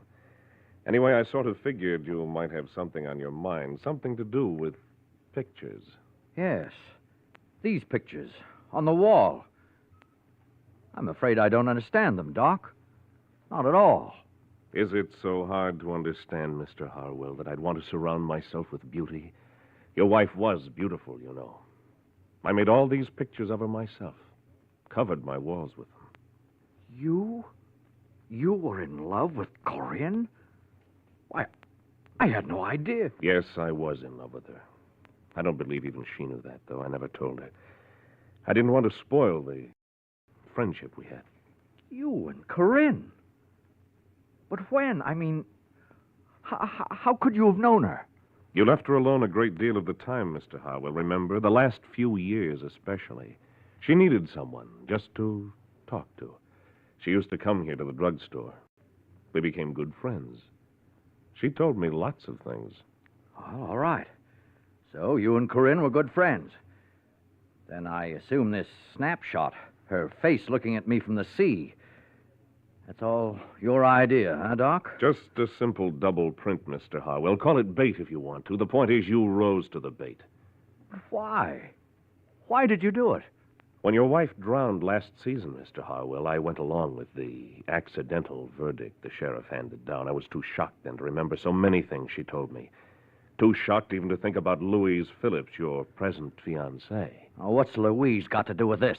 You were seeing her then. Everyone knew, even Corinne. When I heard just recently that you and Louise planned to marry, I began to remember things Corinne said to me. She was afraid of you, you know, afraid. And yet she'd have loved you. I I don't believe I'd say any more, Doc. She was afraid of the ocean, too. Loved to look at it, but deadly frightened to be on it, especially with you. She told me so herself. I've heard all of this. I intend to. You don't have to hear any more of it, Mr. Harwell. I think the sheriff might be interested in what I have to say, though. Oh, no, Doc. No, you're not going to the sheriff. Yes, I am, Mr. No, Harwell. you're not, Doc. You're not going to say a word to the sheriff or anybody else to arouse suspicion against me. You can't stop me, Harwell. There's no way. There's one way, Doc. I'll stop you if I have to kill you.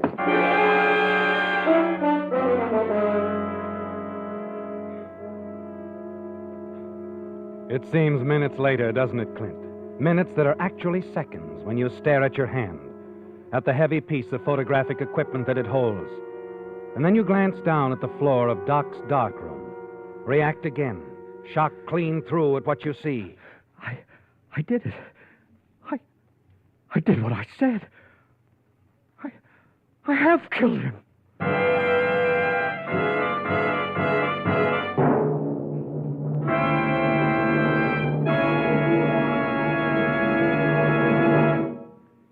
If you expect to be getting a new car soon, or if you'd like to keep that new car pep in your present car, here's an important point to remember. Just any motor oil won't do for today's high-efficiency motors. No, sir. They need special protection against corrosion, wear, and carbon if they're to give you the long, trouble-free service you have a right to expect.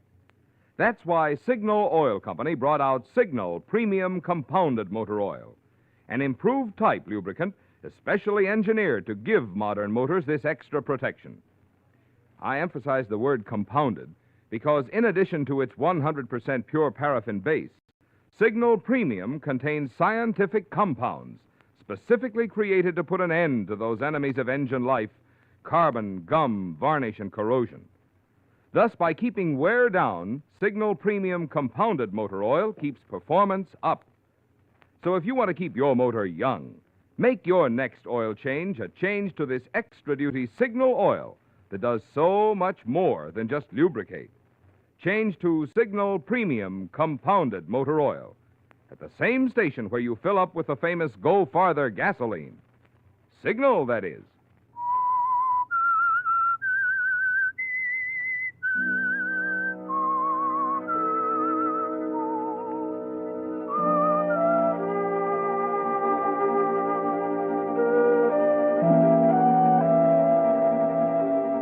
It's gone, isn't it, Clint?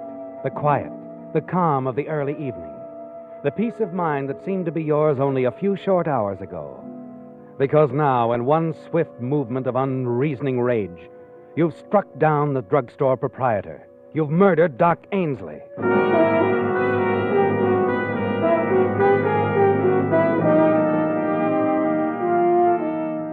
It's all like a nightmare, the way Doc felt about your late wife. And then as the panic subsides, you know what you must do. You turn, quickly remove every picture of her from the walls of the darkroom, wipe your fingerprints from the murder weapon, turn out the lights, and slip out the back way and home.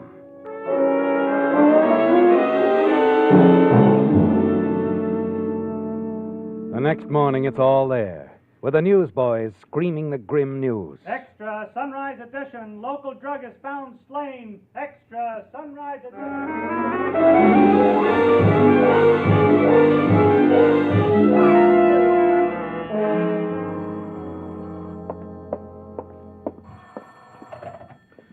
Hello? Clint? Oh, Louise, hello. Well, I've been wondering when you'd get back from San Francisco. Well, the shopping tour successful? Very.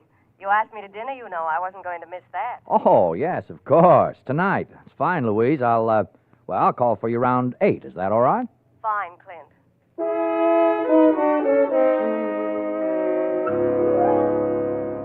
You're relieved as you hang up the phone. It could have been a very different call, couldn't it, Clint? But you're safe now, aren't you? Safe in the knowledge that no one saw you anywhere near the drugstore. There would have been some word, you're certain of that, too. But that evening, as you and Louise return to her home after dining out, you receive a surprise. Well, here we are, Clint. Come in for a nightcap? Why, a pleasure. It's a pleasure to unlock my little hacienda again.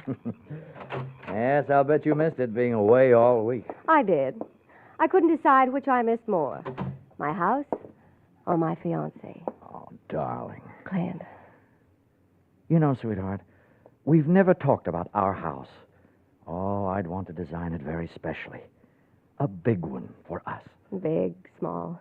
What's the difference? Sit down, darling. I'll get some ice. All right. Well, I don't know. There could be a great deal of difference, Louise, at that. Not in the number of newspapers that pile up when you forget to tell them you're going to be away. I suppose not. Of course, the only news in this town today is about Doc Ainsley, poor devil. Oh, and the curio store fire. I know. I threw all the newspapers away but that last one. Did you read about the witness? The witness? It's right there in the paper at your elbow. Read it while I'm fixing these. Witness? O.B. Willis, the man who owned the curio store that was burned. He was hurrying down there when he saw someone rush out of Doc's drugstore. He says he could identify him again if he saw him. What? Well, that's what he says. Why, Clint, what's the matter? Huh? Oh, nothing. Nothing really. I was trying to remember. There's something important. Something I had to do this evening. Well, you needn't look so stricken about it. Besides, I'm the only thing that's important to you this evening. Oh, I remember now. A call, Louise. A call I must make tonight. It's quite important. All right, darling, make a call. The phone's right there, you know. No. I mean, I can't make the call here, Louise. It's, a little surprise. It has to do with our wedding, darling. It's a secret. Why, Clint, how romantic. I really hate running out on you like this, but, well, you do understand. It's rather special. After all, it's very important.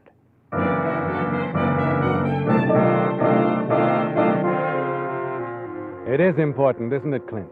Not a call, but a hurried trip you're forced to make to catch the last edition of the local papers before they hit the streets.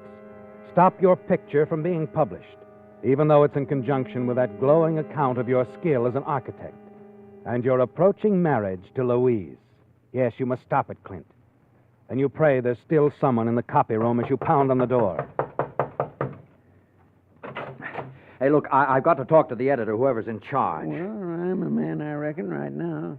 Yes, I'm in charge. Oh, good. Then I'm not too late. My name's Harwell, Clint Harwell. You're running my picture tomorrow, and I want it stopped. I have a perfectly good reason. Yeah, I'm sure you have. Sorry. You're sorry? Well, what do you mean? Nothing can be done about it, mister.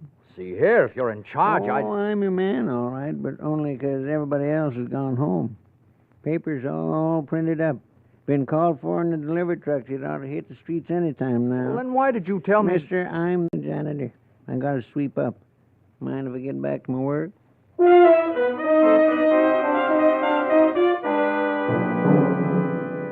You're too late, aren't you, Clint? And you know what will happen as soon as O.B. Willis sees your picture in tomorrow's paper. And you're certain he will see it. He'll go to the sheriff, identify you as the man he saw running out of the drugstore the night Doc Ainsley was murdered. You hurry out of the newspaper office, and with each step, the panic within you builds. You've got to fight it off, Clint. Get a hold of yourself and think things out. You could run away tonight. Yes, but you know what that would mean. The end of everything you've worked for, your career. And there's Louise, too. You can't bear to think of losing her, can you?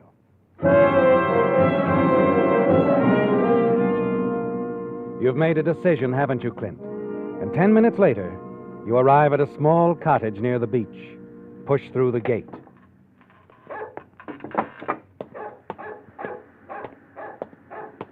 You hurry up the path to the front door and ring the bell. Oh, come on.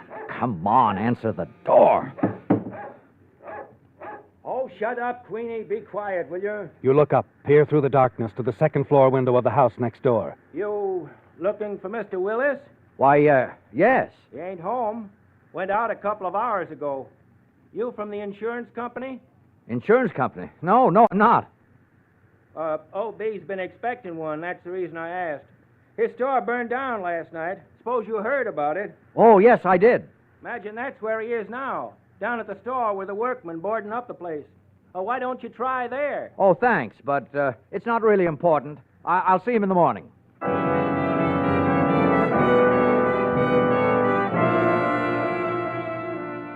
It's 8 blocks from Willis's house along a tree-lined street, past Doc Ainsley's drugstore to the curio shop. And when you arrive there, the place is deserted. The workmen have gone. You stare at the charred remains of the building, and then turn and walk across the street to the lunch counter. Frog 2, over easy, Sam. Evening, sir. Want to see a menu? No, I'll just have some coffee. Cream? Yes, please. Got some nice blueberry pie. Coffee. Okay.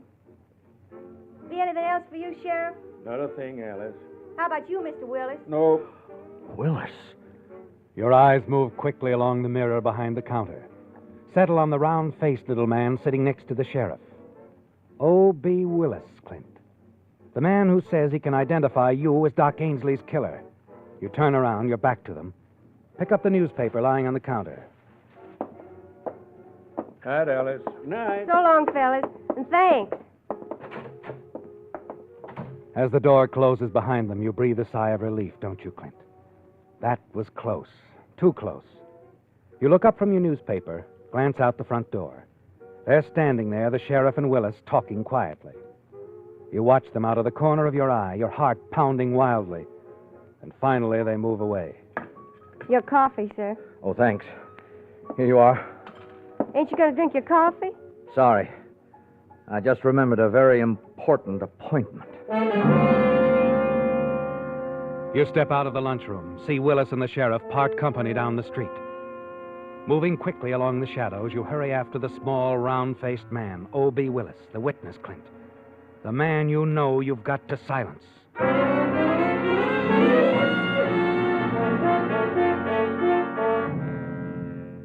You're only a half block behind him now as he makes his way along the deserted, dimly lighted street. And then he turns into the park, slumps down on a bench, lights his pipe. You circle through the trees until you're standing directly behind him. Then, clenching the heavy rock tightly in your hand, you lift it high in the air. It'll all be over in a moment, won't it, Clint? You're about to step out and smash the rock down on his head when... Come on! Quickly, you draw back into the shadows as you see this man approaching. That you, O.B.? Huh? Oh, evening, Perry. Oh, evening. Thought you were still in San Francisco. Got back this afternoon. Oh, good to sit down. Been on the go all day. Say, a lot's been going on around here while I was away. Just heard about Doc. Yeah, it's a shame. A doggone shame. Hey, tell me you saw the killer. That's right, Perry. Running out back of the drugstore. Get a good look at him, did you? I sure did. I'd recognize him anywhere. I was on my way to the fire when I saw him. Oh, yeah. Sorry to hear about your fire, O.B. Them protection racket boys, huh? Yeah. Dirty skunks. One of them called me at the house just a little before 11. Said it was too bad I hadn't joined the association, because something was going to happen to my store. How do you like that? That's when I ran down to the store, but I got there just a little bit too late. You insured, ain't you? Yes, and it's a good thing. I had a lot of money invested in that shop. You know, O.B., I've been thinking. Maybe there's some connection with Doc's murder and the fire at your place. How do you mean? Well, them protection boys again. At the time some of them were setting fire to your place, maybe a couple of strong-arm boys were over at Doc's, putting the pressure on him to sign up. Maybe they pressured too hard, killed Doc accidentally. Say, I never thought of that. It could have happened that way, O.B. Sure could have happened. Just like that. Yes, sir. He's right, isn't he, Clint? The blame for Doc Ainsley's death could very well be placed on the hoodlums who burned down Willis's store. And they could be blamed for killing Willis, too. It's a perfect setup, isn't it? Yes. And it makes it all so much easier for you now to kill him. You hurry to your home, slip your revolver into your pocket, and then drive back toward the home of O.B. Willis. Park in the shadows a block away. Then you walk to a spot directly across the street and wait in the dark behind a palm tree for Willis to return. After what seems hours, Willis finally appears. By the time he reaches his front door, you're right behind him. Ooh, what are you... Open the door. Get inside. Wait a minute. Who are you? You heard me. Open the door. Now, inside. Who are you? What do you want? Don't recognize me, do you? Well, it's so dark in here. All right. Pull the shades down. Then we'll turn on the light. Oh, yeah, and close the windows, too.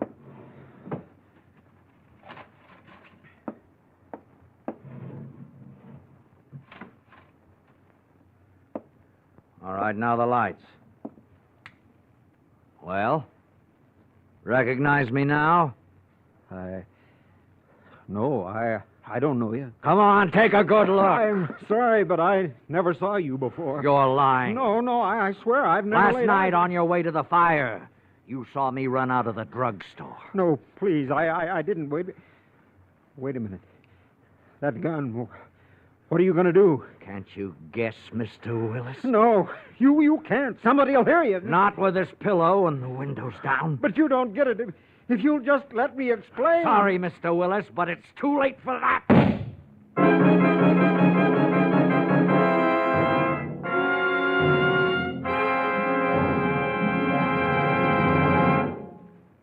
Now, here's a clue toward solving another mystery that's puzzling a lot of you. How to make today's shrinking dollars by full value. When it comes to gasoline dollars, if you want to be sure you're getting all the mileage you're paying for, naturally you want Signal, the famous Go Farther gasoline. But mileage, mind you, is only one of the benefits you notice when you power your car with today's Signal, the gasoline that's engineered to help your motor run more efficiently. In addition, you'll enjoy flashing pickup, smooth, purring power, the kind of going that gives you more smiles per gallon. Yes, driving pleasure and gasoline mileage are like birds of a feather. They go together. Want proof? Just try a couple of tankfuls of Signal. Let the action of your own car show you why drivers interested in economy, as well as those who insist on peak performance, are both switching to Signal, the famous Go Farther gasoline.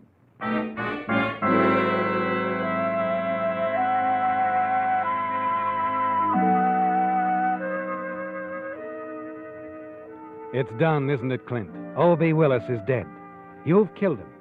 And you know who they'll blame for the murder. Yes, the same men who set fire to his store because he wouldn't join their protective association. It's as simple as that, isn't it? And you're certain that you're in the clear. You step over the limp form lying in the middle of the room and slip your gun into your pocket. You'll drive to the beach, toss it into the sea. Then the only link connecting you with the killing of O.B. Willis will be missing forever. You turn out the lights, step into the hall, open the front door, and start toward the street.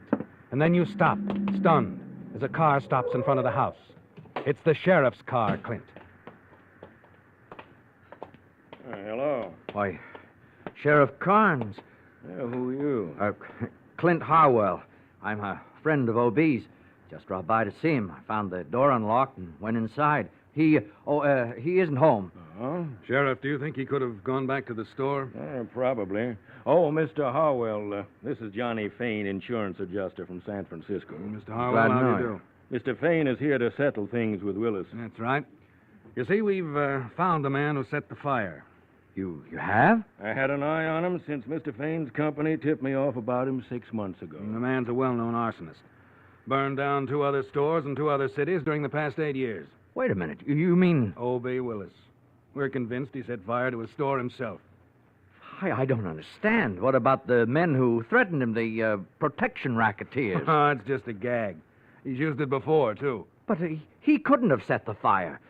No, at 11 o'clock last night... He said he was walking past Ainsley's drugstore. Saw Doc's killer. Sure, that was his alibi. That put O.B. half a mile from the fire when it started. So he wanted us to believe. You mean he lied? Yeah, that's right. Willis didn't see Doc's killer. He wasn't anywhere near the drugstore at 11. He was setting fire to his own curio shop.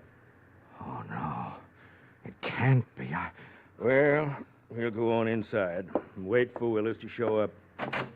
You'd better come in with us, Mr. Harwell. You don't mind, do you?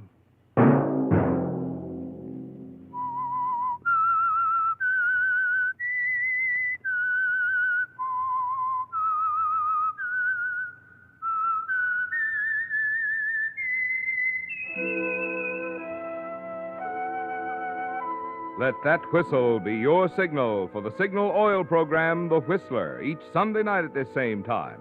Brought to you by the Signal Oil Company, marketers of Signal gasoline and motor oil, and fine quality automotive accessories. Many drivers, when buying gasoline, forget what a big part of the price goes for tax. In fact, in the average Western city, for every dollar you pay for gasoline itself, you pay an additional 33 cents in tax. So figure it up. The tax you pay on 3 would buy you another gallon free.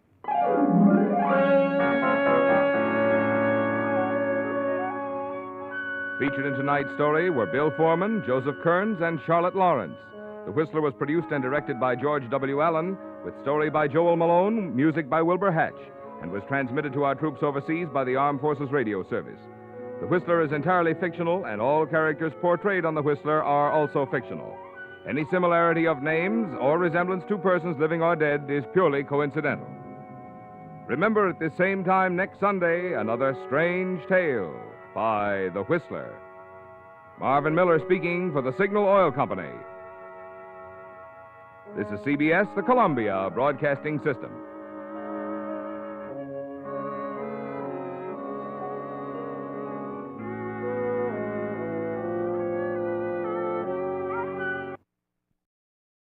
And now, stay tuned for the mystery program that is unique among all mystery programs.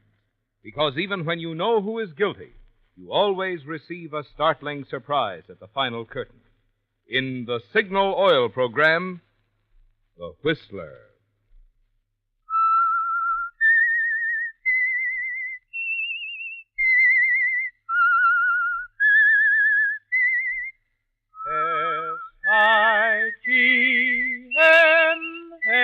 S-I-G-N-A-L Signal, Signal gasoline.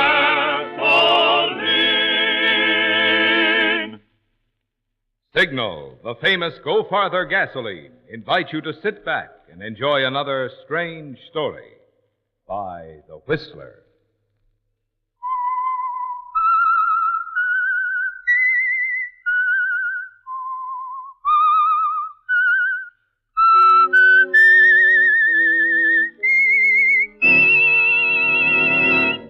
I am the Whistler, and I know many things, for I walk by night. I know many strange tales hidden in the hearts of men and women who have stepped into the shadows. Yes, I know the nameless terrors of which they dare not speak. And now for the Signal Oil Company, The Whistler's strange story. A Matter of Odds.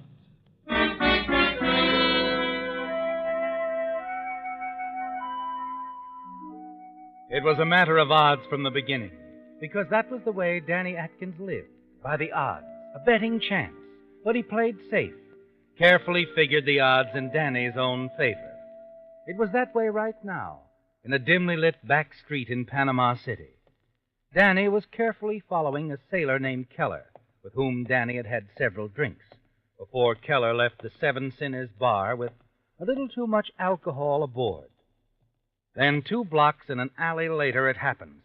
Up ahead, a dark figure leaping forth, an exchange of blows, and then Danny running forward. I'll get him, Keller. Attaboy, Danny. Okay, mister, I had enough. Let me go. Try to jump my pal, will you? Let me go. All right, keep your going. Get him, Danny. Oh, skip it. But I thought that You thought nothing. Here. Your wallet. Are you too tight to see? Oh, now look, Danny. Sure. Look, Keller, I suppose you didn't talk too much back there in the Seven Sinners, huh? Well, I suppose you didn't go big shot, flashing that wad. Look, Danny, we just met. I'm not Sure, used we to... just met, and I just saved you 3 months' pay, sailor. All right. So come on, I'll buy you a drink. You're my pal. Yeah, sure. Okay, Keller, I'm your pal. You can just do that. You can buy me a drink. Anywhere you say, pal. Any place in old Panama City.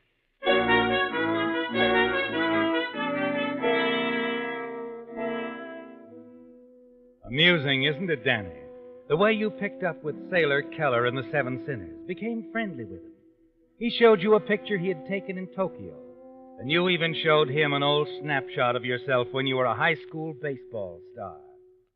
And all the while you were figuring the odds, weighing how much bigger Keller was, how drunk, how much of a protest he'd put up verbally and physically. Someone else jumped in. And now you emerge as a hero instead of a villain. But as you enter another bar, the Blue Moon, you tell yourself that it isn't over. Not yet. The Blue Moon here's as good a place as any. I even know somebody in here. Hiya, Francie. Hey, take it easy, Keller. They'll toss us out of here. Hey, who's your friend, Sailor? Danny boy? He's just Danny boy, sweetheart. Don't you go getting too well acquainted. Don't worry. Well, ditto. Hey, I'm not so sure I want to sit at the same table with him. Oh, come on. He's my pal. Just saved my neck. Okay. Here we are. Sure, my pal. Quite an athlete, too.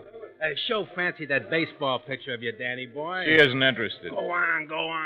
Hey, waiter, a round of drinks for my friends here, huh? Joey! Hey, Joey, got a customer for you. Huh? Who's Joey? Ticket vendor. You heard of the National Lottery. Lot of dough gonna be changed hands soon. Oh, sure. Yeah, really. Hello, Francie. Want to buy some tickets? Well, my friend does, Sailor Keller. Oh, Mr. Keller. All right. How many, sir?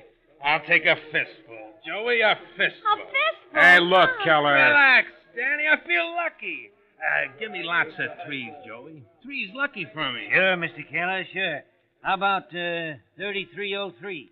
Okay. Buy some for the lady, too? Yeah. Oh, gee, That's thanks. for my pal, Danny boy. Oh, no, never mind me. I'm no gambler. I thought you were always figuring the odds, Danny.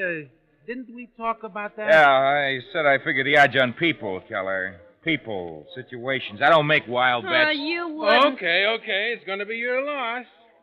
Skip him, Joey. But me, give me a fistful of those threes. And waiter, another round for us here for Francie, Joey, and me, and my pal, my old pal, Danny boy. Oh, you're a sport, Oh, sweetie. look, Keller, you're a sucker. The odds are against you, 50,000 to 1. Now, pay no attention to him, Against honey. me? Okay, Danny boy, so what? So what? So I'll see you in the morning. Over at your hotel. Anything you say, pal. My room's 214. Right now, I'm going to stay anchored for a while. Me and little Francie. That's right, hon. Oh, I was wrong, Keller. 100,000 to 1 odds. And all against you, all the way. Just bitter. Little old Danny boy is just bitter. Night, pal.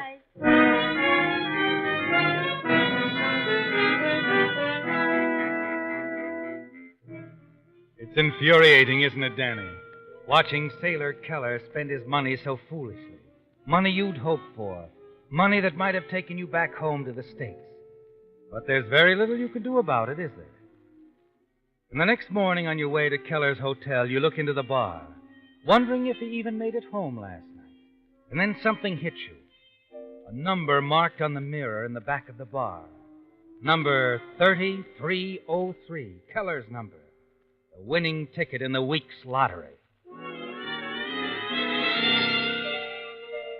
Your mind spins, already starting to figure the odds in still another direction. In his hotel room, Keller is probably still sleeping off last night. A plus in your favor. Keller has a gun, and that's a definite minus. But you decide you must get that ticket, Danny. You weigh the odds and decide you'll chance it. You walk up the flight of stairs to the second floor, down the hall to 214, Keller's room. When you reach there, you're surprised to find his door half open. You enter cautiously. Sailor. Sleeping like a baby. It's great. Here are the tickets. Let's see. Wait a minute. 3303 is missing. Winning ticket's gone. Francie, she beat me here. That's why that door was open.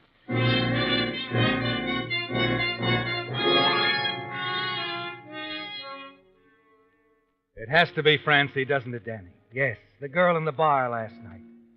It's the middle of the afternoon before you finally find out where she stays and stop by her apartment. Lottery tickets? I don't know what you're talking about. Oh, no, you wouldn't. You packing, Francie? Huh? Going somewhere? Well, yeah, I got a new engagement. I'm being booked into San Francisco. Oh, sure. It's funny, I'm heading that way myself. Yeah?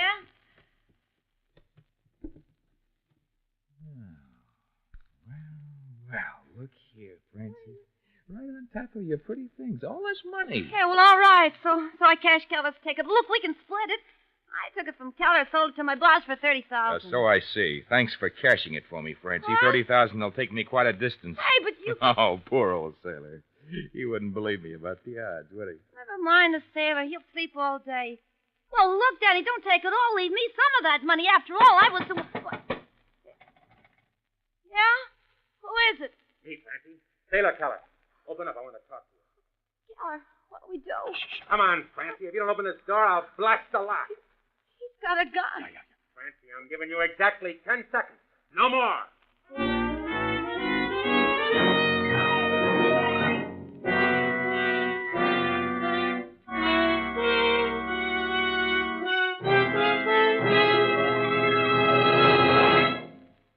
When Milady gets spring fever, out she goes and buys a new hat to perk up her spirits.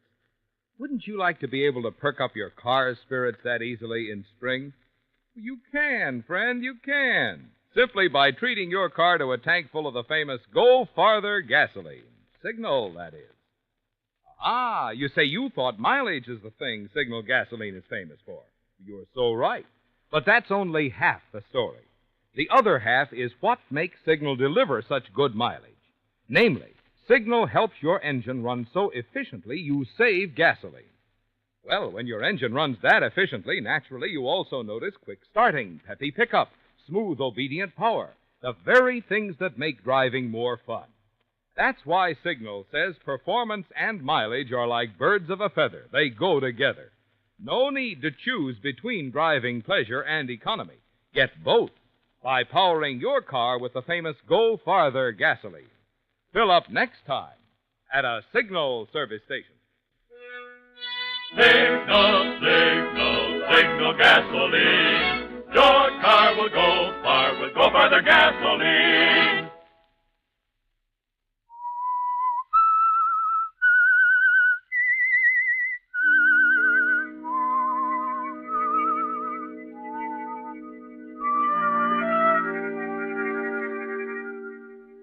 Well, Danny, it was a frightening moment, wasn't it?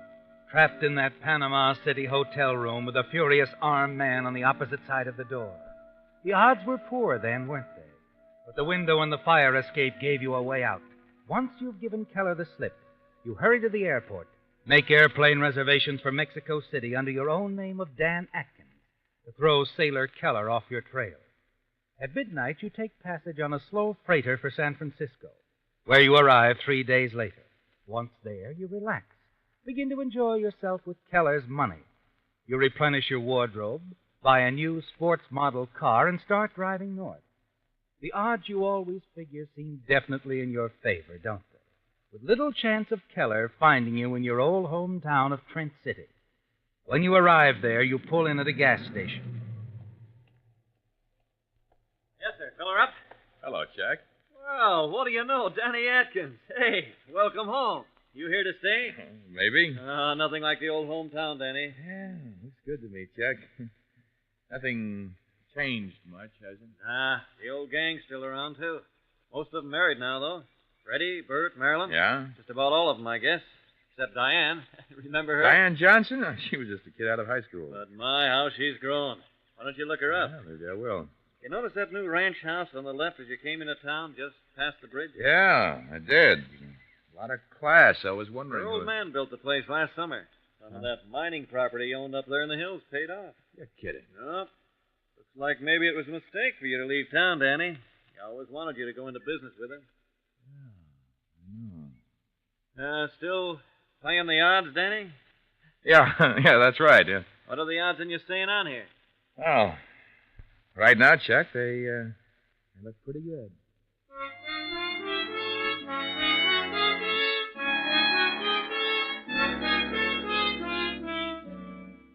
After you leave Chuck, you register at the local hotel, then cruise about town. Your old friends are glad to see you, aren't they, Dan? Yes, and you can tell they're impressed. Your new car, the fine cut of your clothes. You spend 2 or 3 days enjoying yourself, renewing old acquaintances.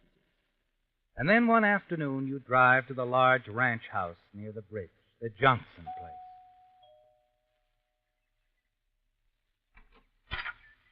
Danny Atkins. How are you, son? Hello, Mr. Johnson. Well, I'm glad to see you. I heard you were in town. Come on in. Thank you. You're looking fine, Danny. Fine. Thank you, sir. From what I've heard from the folks around town, you seem to have done pretty well for yourself. Oh, I've heard the same about you, Mr. Johnson. Oh, I've been lucky, I guess. I've been lucky, too. Oh, I know better than that, Danny. It's more than luck with you. Good common horse sense, that's what it is. You figure things out. Your dad was like that. Oh, Diane. Yes, sir. Come here, honey. I haven't told her you were in town. Wanted to be a surprise. Wait till you see the look on her face. What is it, Dad? Who was that? Danny. You stare at her, don't you, Danny? Unable to believe what you see. She has changed, hasn't she? Yes, you'd hardly recognize her from the gangling schoolgirl in the blue jeans and plaid shirt you knew years ago. She's really beautiful, isn't she? After you recover from the surprise, the three of you settle down in the den for a pleasant chat. You stay on for dinner. Through it all, you find you can't keep your eyes off of Diane, can you, Danny? And later, the two of you go for a walk along the quiet, tree-lined street. It's wonderful having you back here, Danny. Oh, it's good to be back. You know, I've missed all this, the old town, old friends. We haven't had much time to talk about them, have we? With Dad monopolizing the conversation. I hope he didn't bore you at dinner. Oh, of course not. I suppose you know what's on his mind. Do I? He still wants you to join the firm. Danny, when he does ask you, think it over carefully before giving your answer. It would mean a lot to him. And to you, Diane? To me, too, Danny.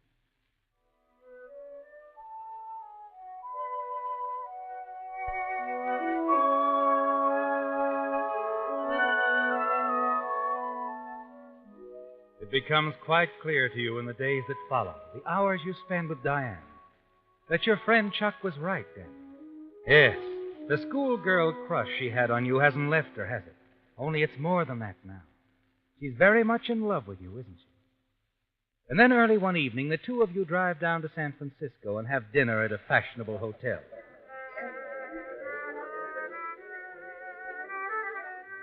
Having a good time, Diane? Of course.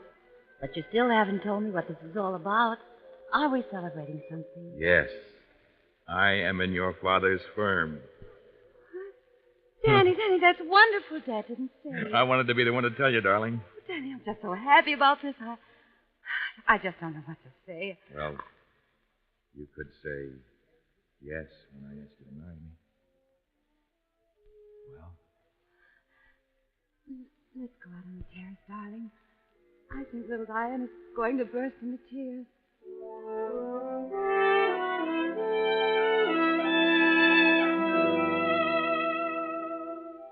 It's all working out just the way you've planned it, isn't it, Danny?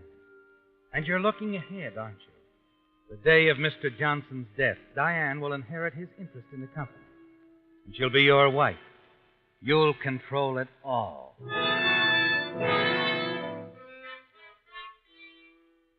The following morning, you accompany your future father-in-law into the hills to look over his newest project, the abandoned Crofton mine. You catalog each item in your mind. Listen to Mr. Johnson's suggestions. And then you have some of your own to offer. Seems pleased. Son, I go along with those ideas of yours 100%. A lot of angles there I hadn't figured on. Oh, Mr. Johnson, one more thing. About that double cable running from the mine entrance here across the river to the road on the other side. Yeah, they're pretty worn out and rusty, aren't they? Well, I've already taken care of that, Danny. Going to have the boys put in a couple of new cables. Well, why? Like I said, they're all rusty. They won't hold I up. mean, why use the cables at all? Well, how else are we going to haul the stuff we take out of the mine here to the tracks across the river? We don't have to cross the river, Mr. Johnson. If we build a road from the main entrance to the new highway a few miles down, trucks could drive from the highway here to the mine on this side. We could load them on this side. Forget about the river. Cost a little money, wouldn't it? Yeah, but be worth it in the long run, considering the time saved. Yeah, maybe it's worth that. Doggone it, Danny, that's what I mean. Something as simple as this staring me right in the face and I don't see it. It takes a little figuring, Mr. Johnson. That's all.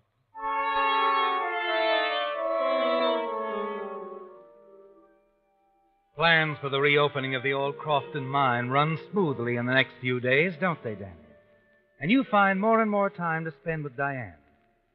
And then one night, something happens that you hadn't counted on. You drop Diane off at her house after a date. You walk back toward your car. Hello, Danny boy. Keller! Get in. Yeah, your sailor friend. What odds were you giving that I wouldn't find you? Look, how did you find me? That baseball picture you showed me in the bar. You forgot it showed your high school in the background. Trent City High. Or maybe you thought I was too high to notice it. Danny, I want my dough. All of it. You don't think I carry it around with me, do you? Then we'll trot on down to the bank in the morning and get it. I don't have it. I've invested it. You know, I was afraid of that, Danny boy. I heard around town that you'd gone into some business deal with a gent named Johnson. Okay, so get it back. Get it back? That's impossible right now. A few months, maybe. I can't wait that long. I'll give you a couple of days. The dough or else. Unless you'll plug me with that rod. What good is that? Oh, I wouldn't plug you, Danny. Unless I had to. No. Then what? The hometown folks might be surprised to learn how you got that dough. That little chick you've been running around with. Old man Johnson. All your pals. Oh, it's your word against mine. So if you didn't cop the dough, where and how did you get it? They might like to know. Look, Keller, you'll get your money. Sure I will. One way or another. But how do I know you won't tell him anyway? You're good at laying odds. Suppose you figure that one out.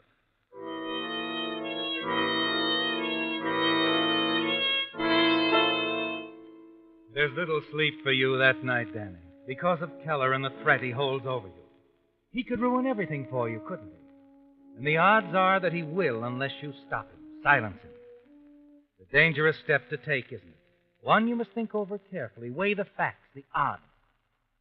You've made up your mind what to do when he calls you 2 nights later.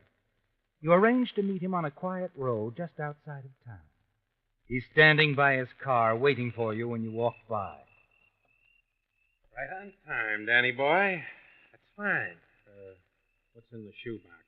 You wanted cash, didn't you? Yeah. Hold still. I want to make sure you... I don't have a gun. I'll decide that. No? No gun. All right, now how about putting yours away? Makes me nervous. Sure. Why not? Okay, let's have the dough. Open the box.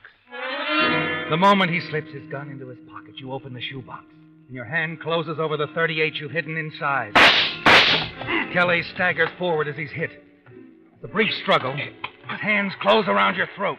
You pull away. Then he falls back and slumps to the ground. You stare at him for a moment. Suddenly you're aware that a car is approaching. You dive into the ditch.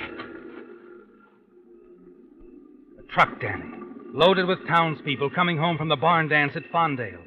And you recognize the voice of your friend Chuck. Hey, there's been an accident. Yeah, well, let's have a look. What's going on? Hey! This guy's been shot, Chuck. He's dead. Yeah. You better go for the police, Jimmy. All right. Rest of us stay here. Wait. What's this in his hand? Part of somebody's shirt collar. Your hand goes to your collar.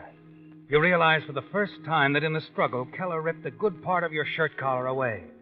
And if you're caught, it will be easy to prove the torn collar in Keller's hand came from your shirt.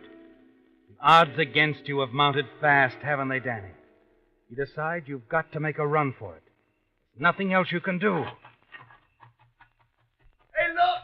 Look over there. Somebody running across the field. Hey, maybe that's the killer. Let's get him, you guys. Come on.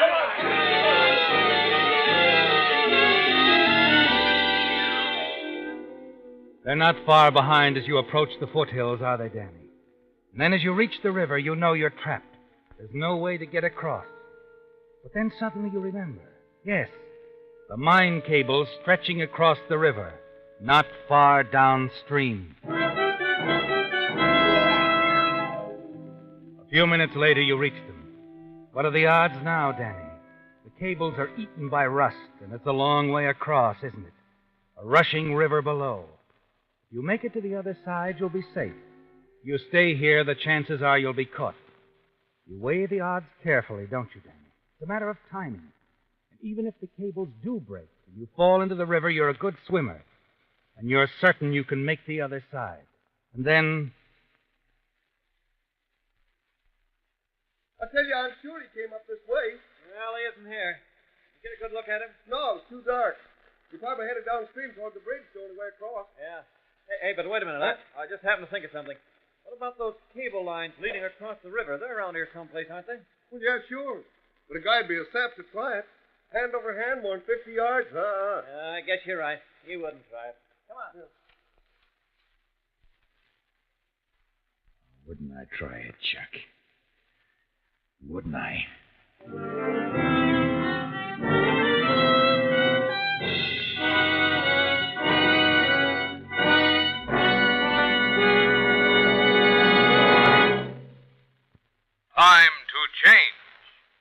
Time to change. Time to change. Yes, it's time to change, says that sign outside signal stations. Time to drain tired out old winter motor oil. Time to refill with fresh, clean Signal Premium Motor Oil, the new heavy-duty Signal oil that reduces engine wear 50%. Think what a 50% reduction in engine wear means to your wallet and your car's performance. Engines not only keep that new car pep and power twice as long, they also run twice as far between overhauls, because new Signal Premium Heavy Duty does so much more than just lubricate. In addition, it cools, cleans, cushions, seals, and protects. No wonder so many motorists who want to protect their car are changing this spring to new Signal Premium Heavy Duty Motor Oil. Changing at Signal stations, where you see that sign outside. Time to change. Time to change. Time to change.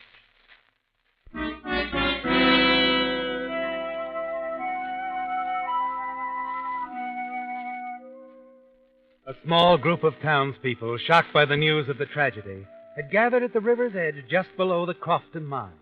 High above them at the mine entrance stood Sheriff Delsing and Mr. Johnson, surveying the scene in stunned silence. Presently, the two men approached the edge of the cliff. The sheriff pointed toward the opposite shore.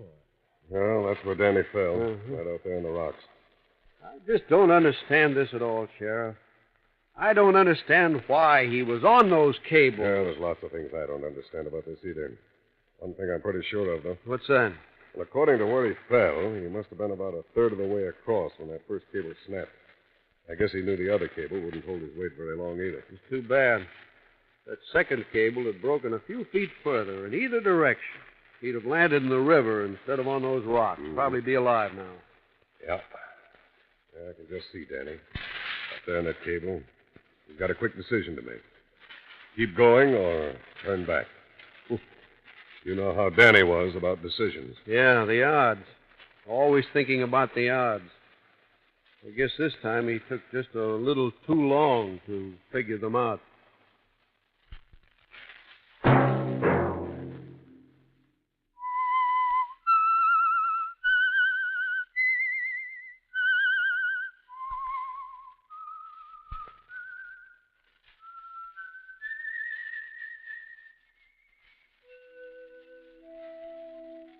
Let that whistle be your signal for the Signal Oil program, The Whistler, each Sunday night at the same time.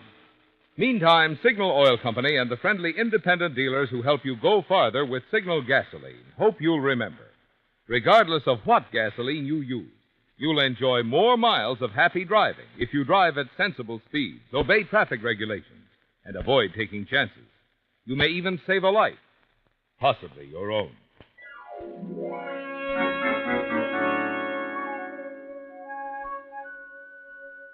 Featured in tonight's story were Bill Foreman as the Whistler, Lamont Johnson, G.G. Pearson, Tom Tully, Bob Bruce, Bill Boucher, and John Shea. The Whistler was produced and directed by George W. Allen, with story by Adrian John Doe, music by Wilbur Hatch, and was transmitted overseas by the Armed Forces Radio Service. The Whistler was entirely fictional. Any similarity of names or resemblance to persons living or dead is purely coincidental. Remember to tune in at the same time next Sunday when the Signal Oil Company will bring you another strange story by The Whistler. Marvin Miller speaking for the Signal Oil Company.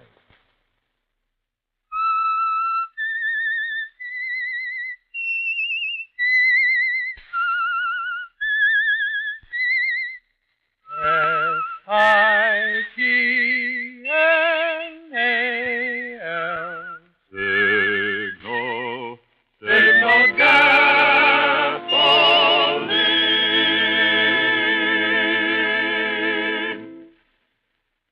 Stay tuned now for Our Miss Brooks, starring Eve Arden, which follows immediately over most of these stations. This is the CBS Radio Network.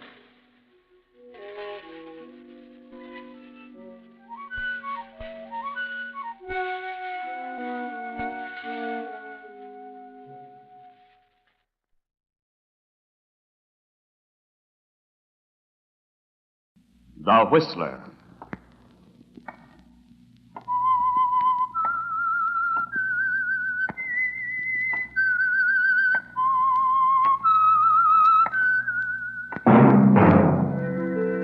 And now the Whistler's strange story, Beyond the Wall.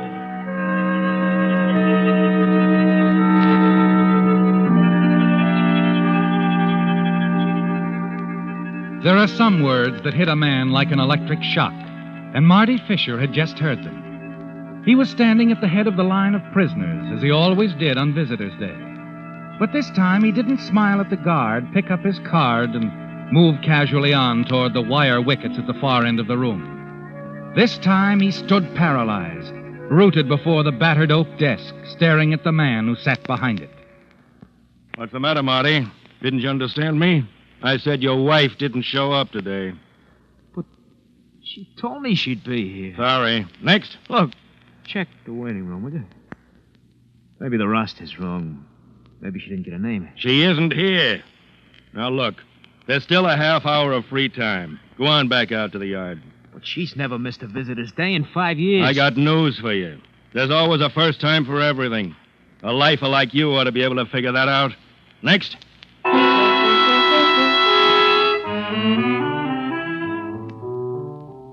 Yes, you can figure it out, can't you, Marty? You've seen it happen before to hundreds of others here at the state prison. And now you wonder if it's happened to you. For months, even years, a woman will show up at the visitor's cage every Wednesday, wearing a smile and murmuring soft words. And then one Wednesday, she doesn't come. And after that, if there is another time, there are excuses. The words are a little less soft, the smile a little more forced. Yes, Marty, you've seen it happen before. Now you turn, half stumble out of the room, and walk slowly down the gravel path to a bench in the sun. Well, well, Marty, old man. Didn't expect you out so soon. Sit down. Yeah. She didn't show up,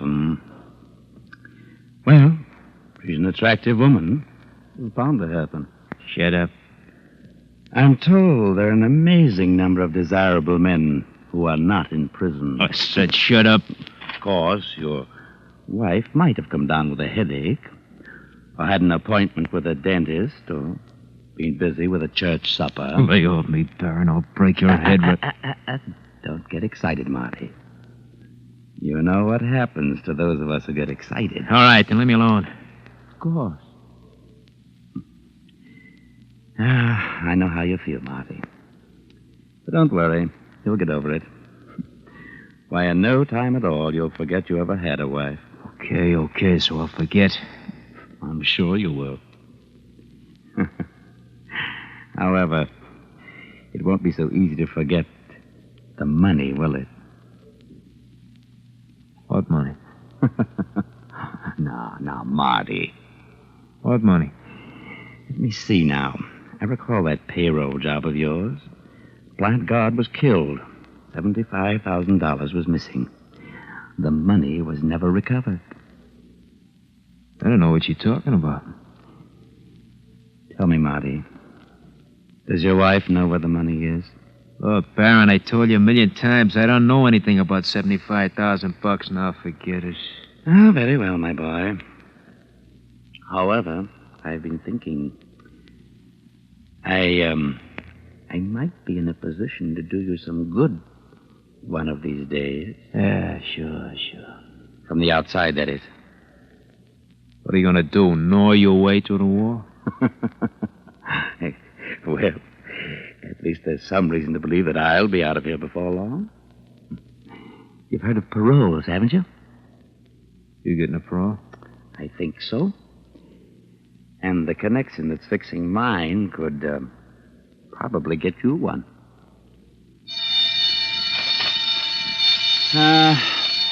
There's the yard bell.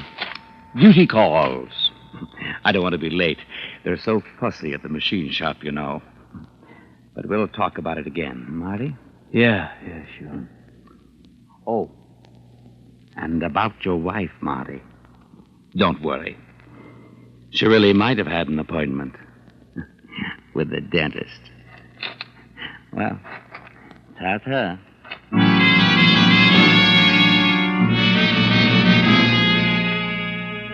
As you walk back to the prison library, you try to convince yourself that you've been all wrong about Helen, that there must have been a good reason to prevent her from coming today.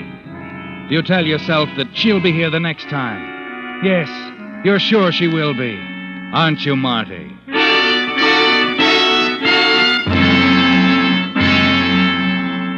The days drag by, agonizing days filled with suspense. And then finally, next Wednesday, you're sitting in the visitor's room, looking at Helen on the other side of the screen. Hello, Marty. Hello, baby. I'm sorry about last week. Yeah. I just couldn't get here, Marty. I was feeling terrible. The old headaches again, and worse than ever. Yeah. You're not mad, are you? No.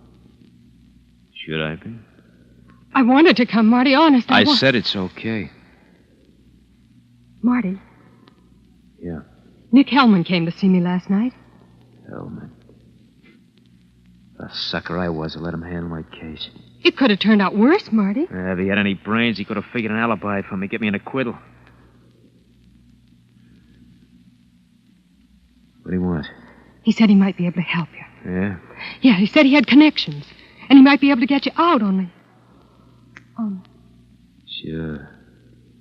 Only it costs dough, and I don't have any, baby. You said I didn't have any dough. All right, Marty. You don't believe me anymore, do you? You think I did pull that job? Marty, huh? please, You figure I got that 75 grand sold it away somewhere, Marty, don't you? listen to me. I love you. I love you, and I want to be with you. But I want you out of here. Listen, I ought to... All right, Marty. All right. I was only telling you what Hellman said. You didn't finish, baby. What? You're supposed to ask me where the dough is. You tell him and everything is keen, huh? Marty, I'm please. out just like that, huh? Oh, kidding me, I know, Hellman. Look. You tell him to forget about it. All right, Marty. And Helen, Yes? I think you better forget about it, too.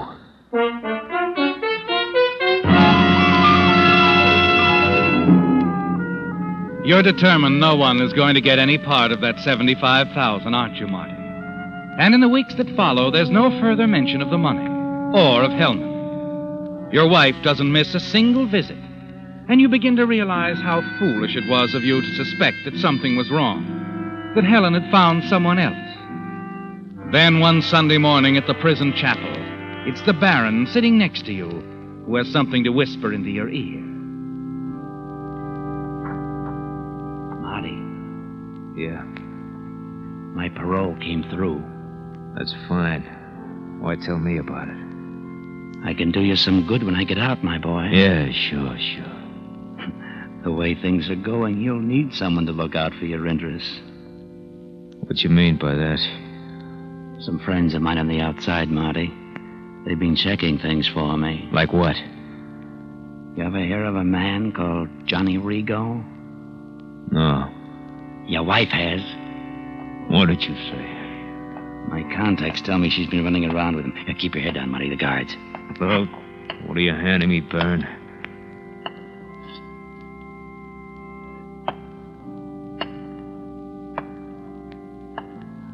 I'm telling you, your wife, Enrico, they're pretty palsy wealthy.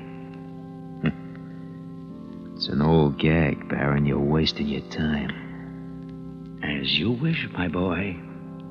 But if your wife gets her hands on that 75 grand, well, you can kiss her goodbye. She's gone with friend Rigo. And I'm supposed to tell you where the dough is, huh? So you can protect it for me. That's the general idea, Marty. Forget it. I'm getting out in 3 weeks. Think it over. You can sit here, do nothing, give your wife a chance to get her hands on the dough. Or you can tell me where it is. I said to forget it. You don't have much chance, my boy. No choice. You can trust me or your wife and stay here the rest of your life.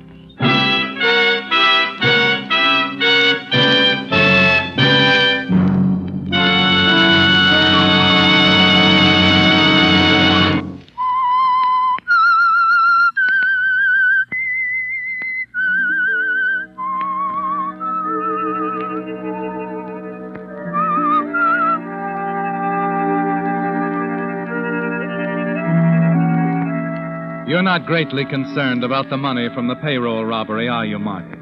You're certain no one will ever find it. But you are worried about your wife, Helen. And you wonder if the Baron was telling the truth about her and Johnny Rigo. Before you plan your next move, you decide to check his story. Several days later, you're working in the prison library when one of the trustees comes in, returning an armful of books from the hospital. Hi, Marty. Here are the books, pal. Oh, help me check them all, will you? Sure. Hey, by the way, one of the guys wanted me to ask you. It's about his favorite magazine. You got it? What is it? Popular Mechanics. You get it? Popular Yeah, I get it. Well, what'd you find out? The Baron wasn't stringing you. Your wife and this Rigo guy sure are seeing a lot of each other. All right. What about Rigo? Well, the boys don't know much about him. Good-looking, swell dresser.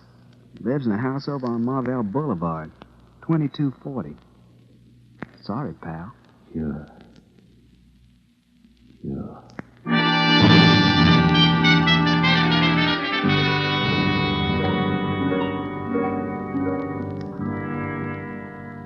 Well, what is it, Marty? Ready to talk about the money? Yeah. Yeah, Baron, I'm ready to talk about the money. Is he going to have to earn it? If the cut's big enough, okay. It'll be plenty. Half. 37,000. 37,000. 500. All right. And, what made you change your mind, Marty? To tell you I had that dough? No. I've always believed you stashed that roll, but you're not cutting me in just because I have royal blood. No. It's to pay you for the risk you're going to run. Risk? Yeah. Look, Baron, your parole's coming up when? 2 weeks? 2.5. What's that got? It's got everything to do with it. That truck they have you running to town every month. This will be the last trip before you get out. Right. You're not making that last trip, Baron. I'm not making the trip, but I'm making it. But they'll expect me to... You? Yeah, that's right, me. Now get this. Won't be any trouble. The way they make the check, it's always been you. You've always behaved yourself. The perfect trustee. I can't do it, Marty. Not even for what you've offered. It's too big a chance. If I messed up my chance at parole... You'll do it. You won't mess up anything. All you gotta do is keep away from the guards. Hang around where I work and wait. I'll be out and back in again in 3 hours. You got it all time, Byron. You got what all time? What's so important? Why do you have to go out there? And how do I know you'll be back? I'll be back. It's the money, Byron.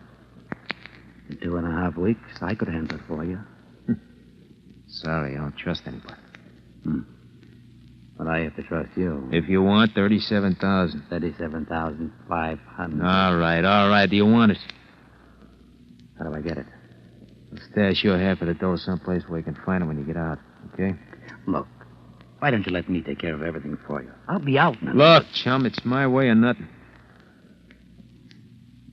Marty, I guess I ought to tell you. Tell me what?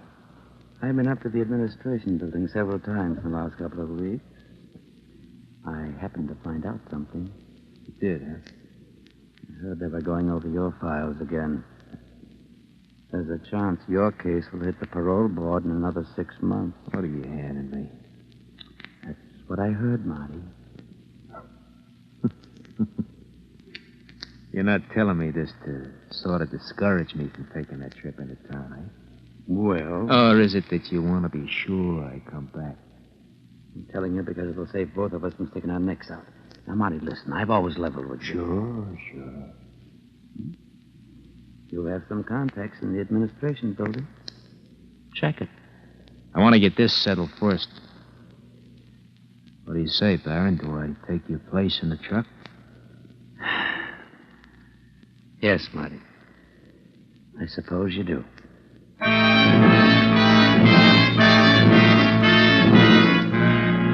That's all, Marty. All you need. The Baron's cooperation and that one round trip into town. By the end of the week, you're ready. The steady rain makes a heavy oil slicker excusable. A rain hat that can be pulled low over the eyes. In the machine shop, the Baron starts the truck, runs it out into the yard, has it inspected, and then drives off. No one pays any attention as he swings around past a loading platform, momentarily out of sight of the inspecting guard, and makes the switch with you. The truck doesn't even slow down, only now you're at the wheel, Marty. Thankful for the rain that helps your plan work. A plan that will take care of your wife's boyfriend, Rigo, and helps you drive out the service gate with no one knowing.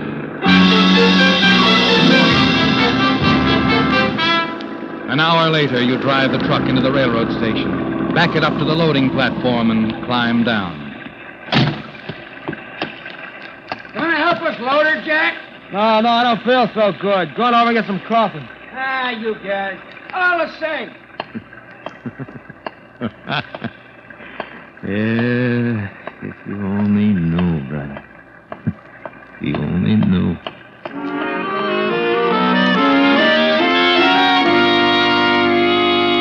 Away from the railroad station, you break into a half run. Rigo lives several blocks away, and you don't want to be gone too long. Approaching the place, you slow down, moving carefully. When you reach 2240 Marvell Boulevard, the house is dark. That's something you hadn't counted on, Marty. Rigo isn't home. The place is empty. You stand there wondering what to do, realizing that precious minutes are running out. And then a car swings into the drive. You press back against the house, hidden by the shrubbery. It's Rigo, all right. And he's driving into the garage. Perfect, isn't it, Marty? Almost too good to be true. You run forward silently and reach him before he shuts off the motor. Well, get out, Rigo. What? Sit tight. That's right. We haven't met. You don't know much about me. It's okay, Rigo. I'm not sensitive if you're not. Now, look, Shut up. Open that door. No, don't turn the motor off. We're in the garage. The fumes will... I know what the fumes will do. Listen, I don't know what you're talking about. You don't have to know too much, Rigo. Just that some guys don't like their plans interfered with. Plans? Can it? I'm talking now. I'm running the show. You're out of your mind. Let me out of here. Hold it, Rigo. What do you want? Stop your squirming, pal. I'll be over in a minute. Just gonna tap you on the chin. What? Put you to sleep for a while. Carbon monoxide fumes will put you away for good. Look, who are you? The name is Fisher. Marty Fisher. Fisher? Marty Fisher? Yeah. Ah, you know.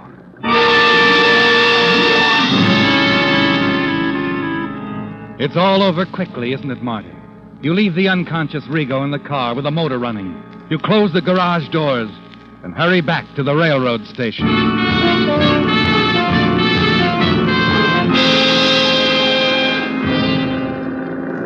An hour and a half later, you're approaching the prison gates.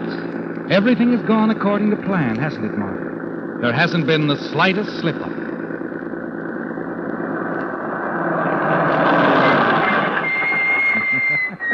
Right on time. Just a little luck and I'm home. Okay. Who do you think you are, a real Baron?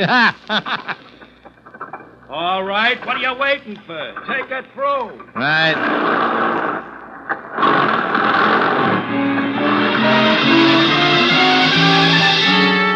You're clear so far, aren't you, Marty? And you swing the truck around the loading platform where you agreed to meet the Baron. Only he isn't there. The Baron isn't there.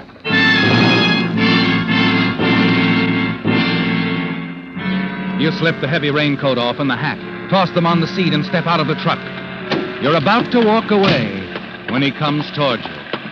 Byron, where are you? Skip it. Let me in there. No, wait. Give me the loading papers. Loading papers? You have them, don't you? Yeah. Here. Get in your truck, Byron. I'm waiting for you back there to unload. No, we're all right here. We can talk. Where'd you hide my half of the money? The money? I don't like the way you said that, Marty. You don't, huh? No. Yeah. You're not getting any ideas about changing your mind. Now that you're all set, I mean? I never changed my mind. Go on. It's been made up from the beginning. You know something, Baron? Like I always said, there isn't any 75 grand. Why, you... Hey, see, Baron, you don't want to fight with me. You got too much to lose. That parole that's coming up. That's the way you had it figured, huh? Bait me with that money, then use me. And I can't talk. I wouldn't. I don't think you will. Maybe, Marty. Maybe. And maybe not. Figure the odds, Baron. I have. You're clearing in 2.5 weeks. If you keep quiet, you shoot your mouth off and boing, no parole and no money. Yeah, it's a simple sucker. You don't talk. There's only one good thing about this place, Marty. You're here. And for life. Glad it makes you happy, chum. Only for a reason that you'll never know. Right now, I'm glad I'm here.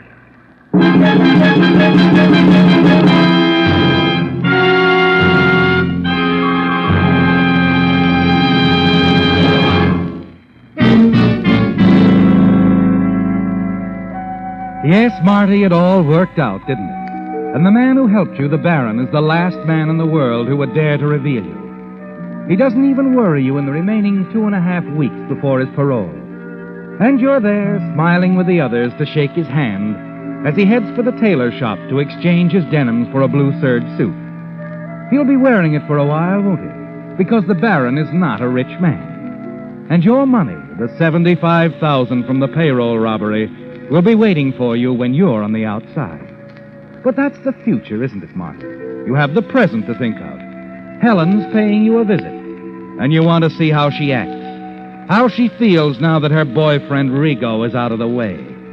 You're amused, pleased with yourself, as you face her through the wire mesh screen of the visitor's room. Hello, Helen. Marty. What is it? You, look like you've been crying. Yes, Marty. Oh, Marty, something terrible's happened. Has it? Marty, I asked you for the money again and again. I never told you the real reason. Doesn't matter. There isn't any money.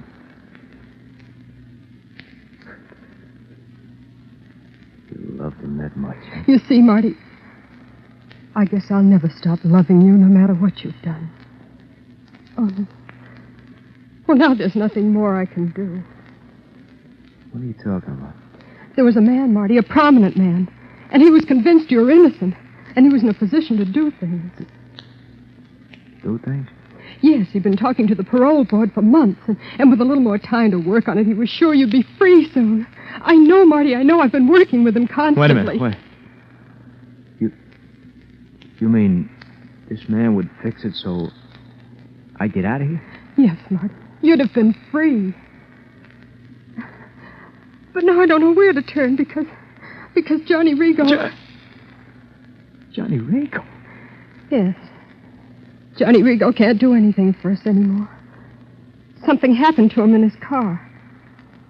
He died in his garage from carbon monoxide fume. This is the United States Armed Forces Radio Service, the voice of information and education.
Let every go signal remind you that you do go farther with Signal gasoline.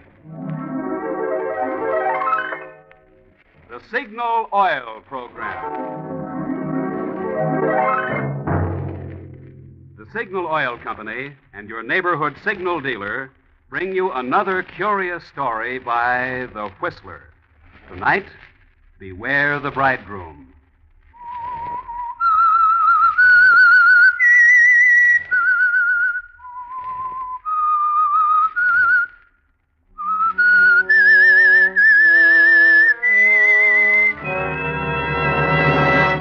I am the Whistler, and I know many things, for I walk by night. I know many strange tales, many secrets hidden in the hearts of men and women who have stepped into the shadows. Presently I'll tell you of nameless terrors of which they dare not speak.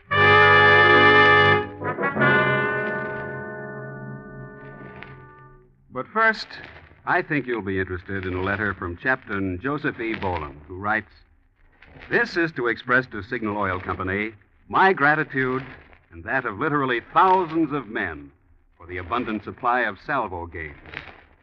Both on the outbound voyage and on the return trip, when we brought back many wounded and battle-weary men, you could find salvo games in progress on any part of the ship. And I noticed that whereas card and chess and other games were often interrupted when I walked by, salvo players were so engrossed they couldn't see anything but their game. I sincerely hope Signal Oil Company will be able to continue their generous supply of this excellent game. Friends, several weeks ago, we announced on this program that a limited supply of salvo games would be available to the public. There are still a few of these games left at Signal stations. However, in view of the constantly increasing demand for salvo games from men in the armed forces, the Signal Oil Company feels that from now on, every salvo game should be sent where it's most needed, for the recreation of our boys in uniform. And now, The Whistler.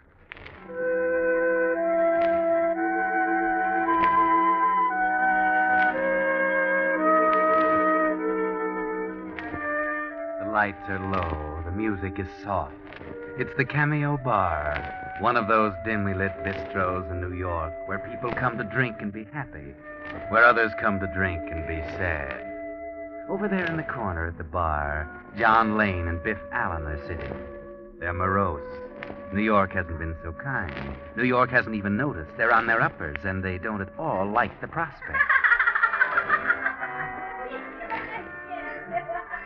Well, Biff, drink up. I'm in no hurry. This is probably my last drink in a long time. I can't afford any more. Where do we go from here? Johnny, I was just going to ask you the same thing. Oh, what's the new racket going to be? I'm fresh out. Life is sad. It's lousy. We had to come to New York. Yeah. Bigger pickings, you said. Bigger sucker. All right. I was wrong. You were 100% wrong. Yes. Money is the root of all evil. Oh, that's wrong, Biff. The love of money. All right. Sport your college education. You know when I feel good? When I'm in the bucks. Life's no good when you're broke. Whoever said money isn't everything didn't know what they were talking about. It's everything all right with me. I'm going back home. You off your nut? Starving's no fun. Another drink, boys? Oh, sure, the same. You bet. Cold out, ain't it? Yeah, and getting colder every minute. The hometown's cooled off by now. It's after elections. I'm afraid we're remembered. Well, here you are, boys. Why don't you look what you're doing? Well, gee, sorry, fella. Oh, you're sorry. That's going to help my suit, ain't it? The clumsy, ignorant... He said he was sorry, Johnny. Yeah, I said I was sorry. Don't bother. Well, I'll fill your glasses up again. Oh, gee. Thanks. I said I was sorry. Johnny, you want to watch that temper? I'm It was sorry. an accident. Yes, I know. Anyhow, we have to think of something. Nothing new under the sun. Shakespeare said that? Could be. You know, Johnny, I've been sitting here looking into this glass of scotch. What do you see? The reflection of my right eye. Yeah. It's bloodshot. Oh, I'm trying to think. Look at the reflection of your right eye. It's more soothing. I could spit in my right eye. I'm that sore. No future in it. No, I'm going back home. I miss my old lady. She could fix a beef stroganoff that would melt in your mouth. You got exotic tastes. What's wrong with you? I miss my old lady. Oh, she'd throw you out of the house. You know, Johnny, maybe we could try to dream up something sort of legal. I tried that once. Yeah. Hey, look. What? That mouse in a red dress. Where? There. Sitting alone in the booth. Too skinny. She's passing out. So? Let's give her a hand. Oh, listen, Sir Galahad. We're desperate, ain't we? An all-time low. Well? I don't get it. Hey, wait a minute. Maybe I do. You're the smooth one of this combo. Go ahead. Worth a chance. Maybe fate sent her. She's got class. I'm not interested in her social background. It's her money I'm thinking about. Them's real diamonds on her fingers, or I'm a cross-eyed kangaroo. Stay here. Now make it good, Johnny. Remember the mortgage on the old homestead. This isn't chivalry gleaming in my eye, but it may pass for it. You leave it to me. Who knows? She might pave the way to a whole acre of beef stroganoff.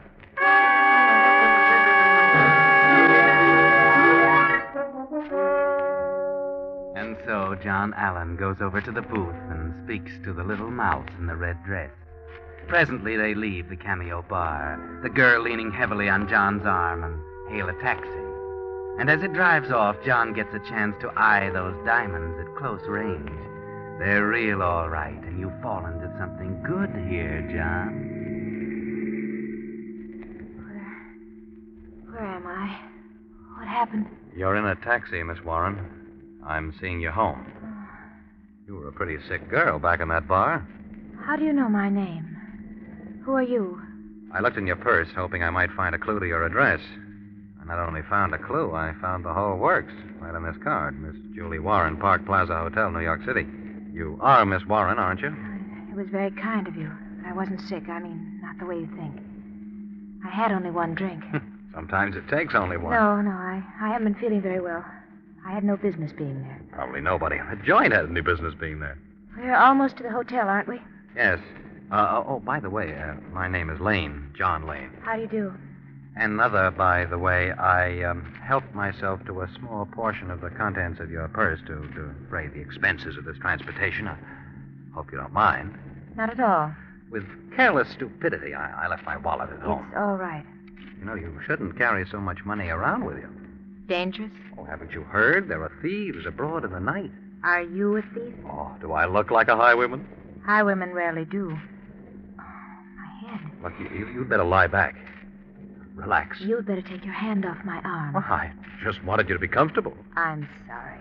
You have done me a real favor, haven't you? I thought so. I have to be careful. A millionaire, huh? Several times over. Must be convenient. The opposite. Why? My grandfather, Josiah T. Warren, made several dozen fortunes by dreaming up a new kind of soap. When he died, he left $20 million to me. So, naturally, you have to be careful. Everyone is after my money. Oh, why attribute base motives to everyone? Look at me. My money hasn't made me glamorous or beautiful. I'm a plain Jane, and I know it. So, when anyone acts interested, I naturally attribute it to the money. Oh, you've got a complex. You aren't that bad. Thanks for being gallant. Here's the Park Plaza. Yes. Thank you. May I see you again? Why? Suspicious? As always. I'd like to snap you out of that complex, poor little rich girl. Think you're up to the job? I'm a bundle of neuroses. My middle name is Freud. Mine is cautious. You know, there might be a common meeting ground for the two somewhere along the line. Well. Friday night? All right. Sure. As they say in the confession magazines, it's a date.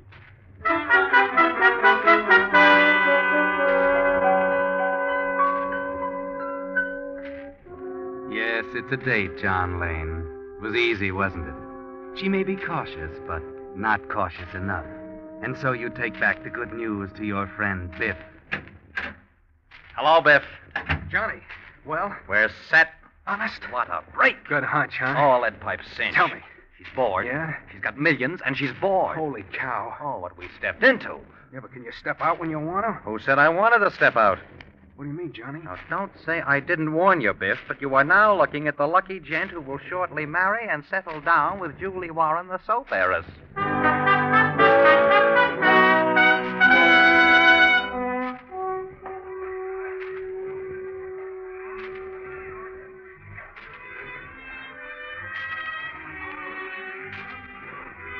Enjoying yourself, Julie? Uh-huh.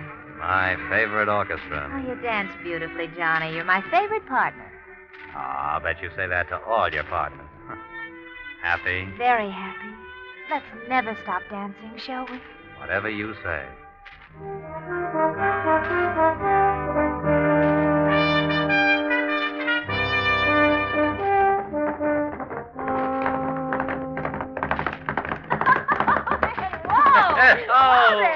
Say, you're good. You know, I was raised in a farm in Michigan.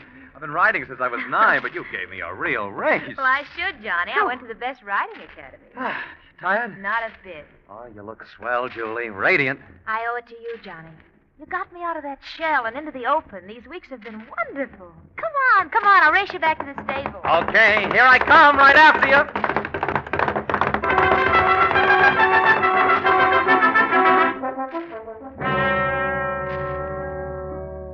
And so the campaign continues. Dining, dancing, horseback riding, the theater, the races, the works. And it's a success. Julie Warren and John Lane sneak off quietly to Connecticut one day and are married. Off to Bermuda for a honeymoon, a blissful idyll, and then return. Make it look good, Johnny. Darling, now we're back. I can't just sit around being a rich woman's husband. Why not, dear? Well, I just couldn't. You get bored? Might. Yes, you might. Then you won't mind, dear? Of course not, Johnny. Oh, good. I want you to be happy, and if you have to be busy to be happy, of course. Oh, I'm glad you agree with me, sweet. Kiss me. Yes, sir. A pleasure.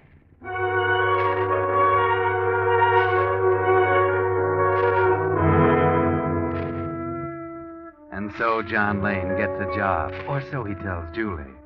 So he's not around in the daytime. But by night, there's the theater and parties, weekend yachting excursions, plane trips. Nothing too expensive or too grand.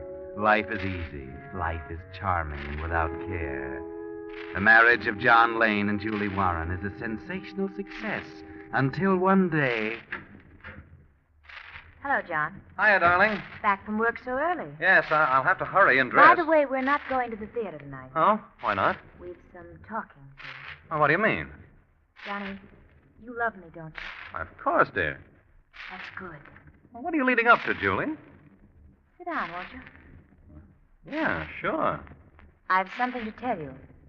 So I gathered. Comfortable? Quite. Don't stall. I'm broke.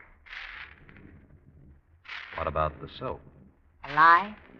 And the soap millions? Sheer fabrication. No. Yes. Surprise? Julie. I can see you're surprised. But this setup, your clothes, your jewels. Tentative, ephemeral, and apt. You fooled me. You don't really mind, do you, Johnny? I love you, Why darling. did you do it? Why? And how did you do it? I grew up in Red Wing, Minnesota. Go on. Have you ever been to Red Wing, Minnesota? No. I wanted to get away. I was an orphan. When I was 12, an old woman adopted me. She wanted a maid, cheap. You? Yes. The millions, the clothes, your rings. I'm coming to that. This old woman tried to be nice, but she didn't quite know how to be. She let me go to night school and brush up on my grammar and things like that. Last year, she died. She left me $10,000. I've never been very popular, Johnny. I had a very exciting life, and I wanted romance and excitement and glamour. And a husband. So I sunk the whole $10,000 in clothes and jewels. This apartment. And you married me. Everything came true. Johnny, I love you. I love you terribly. I know this is probably something of a shock that I should practice such a deception, but, well, I didn't want to go on fooling you anymore. Anyhow, I can't afford to. The rent's overdue now. What are we going to do? Do? Yes, Johnny. What? I haven't a cent. But your job... Haven't any. But you said I've been that going you to the races on the money you gave me.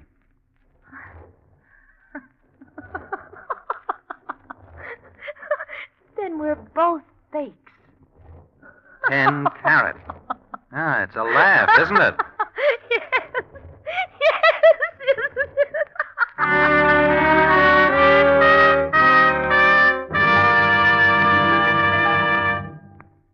You are listening to The Whistler, brought to you by your friend, the Signal Oil Company, marketers of famous Signal gasoline, your best buy today. Remember to let every go signal remind you, you do go farther with Signal gasoline.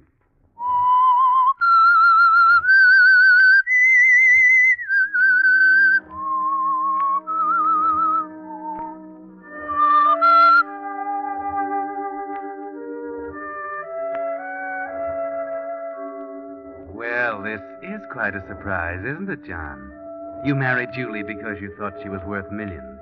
Now you find out she hasn't a cent. Two cheats caught with each other. So you go out for a walk to talk things over and to have a talk with Biff Allen at his rooming house. You're kidding, Johnny. No, I'm not kidding. She hasn't got a cent. The rent's overdue. Won't believe it. We got taken by a mouse in a red dress. I'm not so sure. What do you mean? Maybe we'll come out of it okay after all. How? The dame hasn't got any money. I've just remembered something. An insurance policy. Huh? An insurance policy? Yeah, for 20 grand. I don't get it. No, but I do if she dies. Yeah? Yeah, I ran across it one day on her things. She said she'd forgotten about it, but now that we were married, she'd have me named as beneficiary. And she did? Yeah, she did. I saw to it. Mm-hmm. But I still don't see. You don't get it until she dies. That's right. And she's good for plenty of years yet. Yeah? And we need the money now. Right again. So, there's only one solution. Yeah, what? She's got to die now. Oh, but she... Wait a minute, Johnny, no. We've done a lot of things, but we never got in anything like that. I don't plan to. I'm not interested in murder. In this state, you burn. Not me. I'll figure a way. I won't get caught. Johnny, listen, plenty of guys have tried, and they got caught. Don't do it. We can make money some other way and live to enjoy it. You worry too much, Biff. Now, don't worry. I'll be okay. Johnny, you mean you're really going to do it? Yes, I am. I'm not going to be made a sucker by a mouse in a red dress.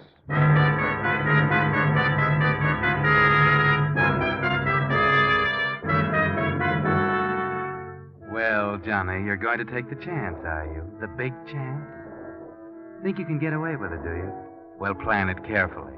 Figure the whole thing out as you walk back to the hotel. Get up your nerve as you slip in the back door and sneak up the stairs. Now, into the apartment and get it over with as fast as possible. Johnny? Johnny, is that you? Oh, I was so worried about you. Where'd you go? Johnny? What's the matter? Why are you looking at me like that? Johnny, stop bed. Johnny? What are you going to do? Johnny? Stop. John! Stop it!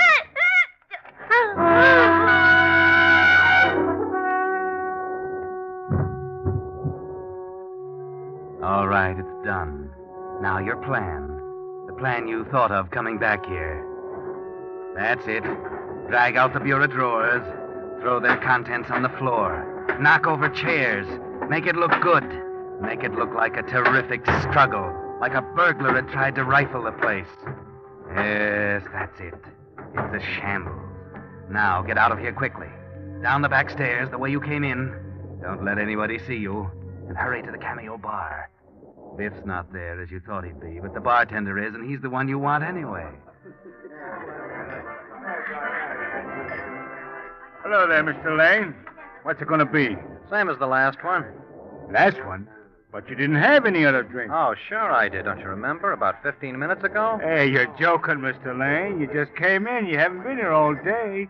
Mr. Allen was here, but he got a phone call and left about 15 minutes ago. Oh, now, Joe, you could be mistaken about that, couldn't you? Maybe you just didn't see me come in. Maybe you just didn't notice me sitting back there in the back booth.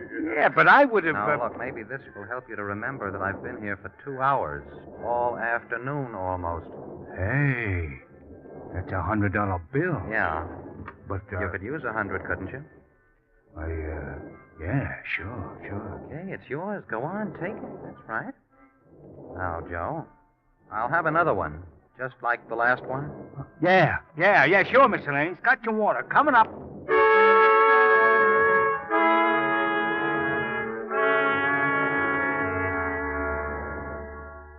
Simple, isn't it, Johnny? Your alibi is all established. Joe's like anybody else. He'll keep his mouth shut for $100. Now all you have to do is go back to the hotel, taking your time. Stop at the desk for your key, ride up in the elevator and chat with the operator. Go into the apartment, find the body, and yell for help. Simple, isn't it? But it's even simpler when you get there, because the elevator boy has news for you. There's something doing up on your floor, Mr. Lane. Something doing? What? I don't know, but there are cops up there.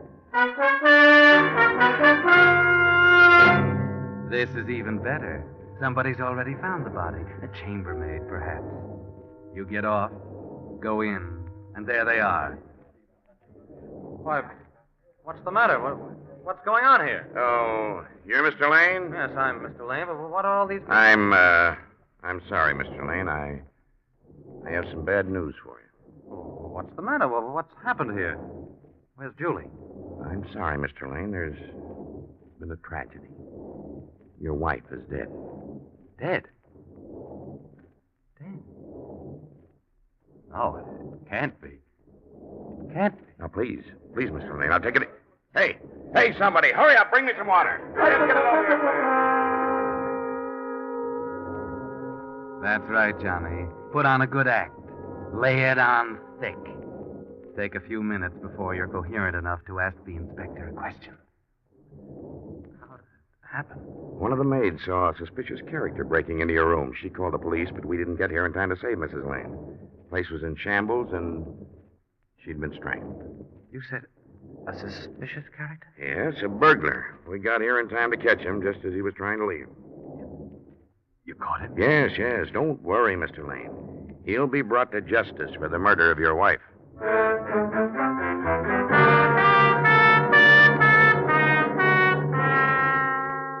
Now, what can this mean, John?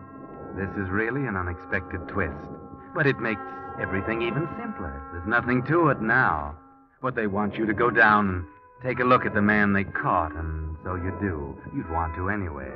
You're curious to see the man you're sending to the electric chair, only you're not quite prepared for the shock. Here he is, Mr. Lane. Biff Allen, he's called.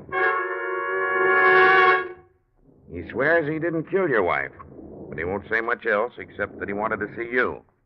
I don't know why. Yeah, I wanted to see him because I figure he'll have something to say. I figure he'll tell you I couldn't have killed his wife. Go on, Johnny, tell him. You know this man, Mr. Lane? Why, Go on, Johnny, tell him I didn't kill her. I never saw him before in my life. Johnny! You wouldn't do that to me. I don't know what you're talking about. I don't know you. Okay, if that's the way you're going to work it. Inspector, he knows me all right. Only this afternoon he come to my rooming house. My landlady will testify to that. And he told me he was going to murder his wife. That's fantastic. He's making up a fantastic story to try to worm out of it. You know he did it. You caught him there. I went there to try to stop you from doing it, but I was too late. Mr. Lane, where were you about 3 this afternoon? Oh, you don't believe this man, surely. I'm not sure, Mr. Lane. You see, that's one thing that puzzled us.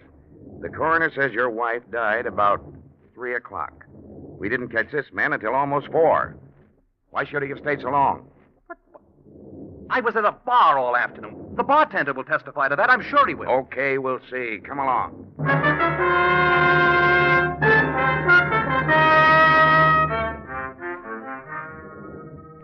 Things aren't going so well, are they, Johnny? Now everything depends on Joe, the bartender. But you can depend on him, can't you, Johnny? You the bartender here? You've been on duty here all afternoon? Yeah, sure. From 2 o'clock on. Okay. Did you ever see this man? Oh, yeah, sure. That's Mr. Lane. Was he here about 3 o'clock this afternoon? No. No, he wasn't. He gave me $100 to say so, but he wasn't. He didn't get here till after 3:30. Why, you... Here, take it easy. I'm sorry, Mr. Lane. I thought it was just your wife you wanted to fool. I had no idea it was anything to do with the police. I can't take any chances like that, Mr. Lane. I would have told you that. All right, Lane. Now you'd better come along with me. Quietly.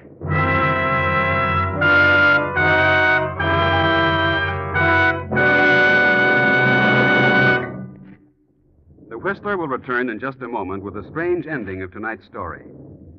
Meantime, here's a typical American success story. The story of Hal Halverson, who opened a small signal station in East Long Beach, California, 10 years ago. For Hal, this wasn't just another job. As with all signal dealers, scientific lubrication of motor cars was his permanent business. And he kept doing that job so conscientiously that today, Hal Halverson's signal station has doubled in size, and it takes 3 assistants to serve the customers who come back year after year. One of the things they particularly like is that they can call Hal at home anytime they need help. For instance, recently a Long Beach customer called that his car was stalled. He thought it was out of gas. When Hal took out some gas, he found the trouble was really a clogged gas line, and the customer was soon on his way again. Well, that, friends, is typical of the kind of service we have in mind when we say you're doing your car a real favor when you get acquainted with your neighborhood signal dealer. He's not only a trained expert in lubrication, but because that's his permanent business, your signal dealer is conscientiously interested as you are, in helping your car go farther. And now, back to the Whistler.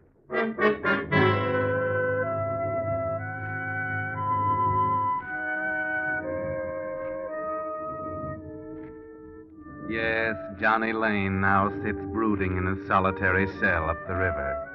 You can't blame him for being unhappy about Biff wandering in and spoiling the setup. Only what he's really unhappy about is that Biff didn't get there a little sooner in time to stop the murder.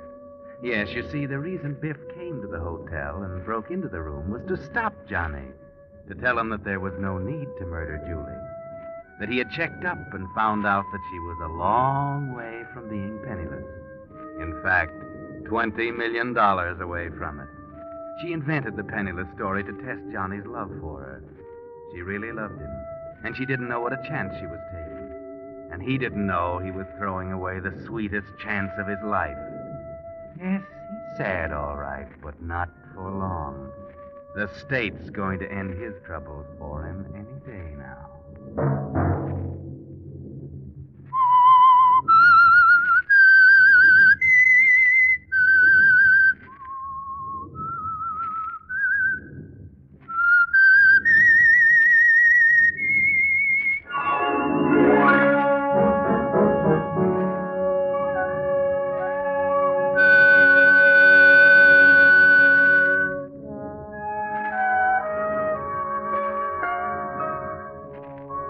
Next Monday at 9 o'clock, the Signal Oil program will bring you another strange tale by the Whistler. The Signal Oil program is broadcast for your entertainment by the Signal Oil Company, marketers of Signal's famous Go Farther gasoline and motor oil, and by your neighborhood Signal Oil dealer, who is at your service daily to keep your car running for the duration. The Signal Oil program, directed by George W. Allen, with story by Victor Kushner and music by Wilbur Hatch, is transmitted to our troops overseas by the Armed Forces Radio Service. Bob Anderson speaking for your friend, the Signal Oil Company, and suggesting once again that you let every go signal remind you that you do go farther with Signal gasoline. This is CBS, the Columbia Broadcasting System.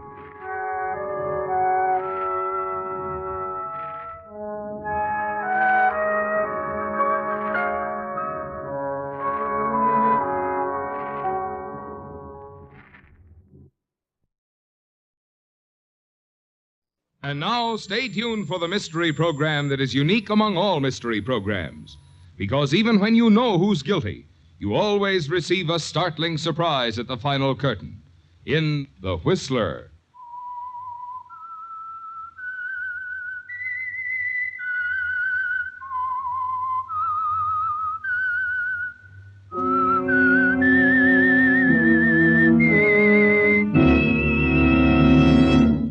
I am the Whistler, and I know many things, for I walk by night. I know many strange tales hidden in the hearts of men and women who have stepped into the shadows. Yes, I know the nameless terrors of which they dare not speak.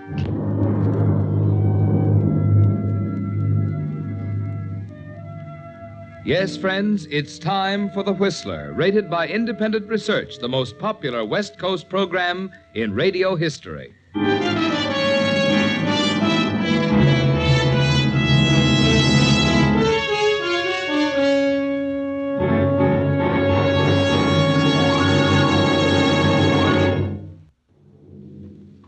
And now The Whistler's strange story, The Clever Mr. Farley.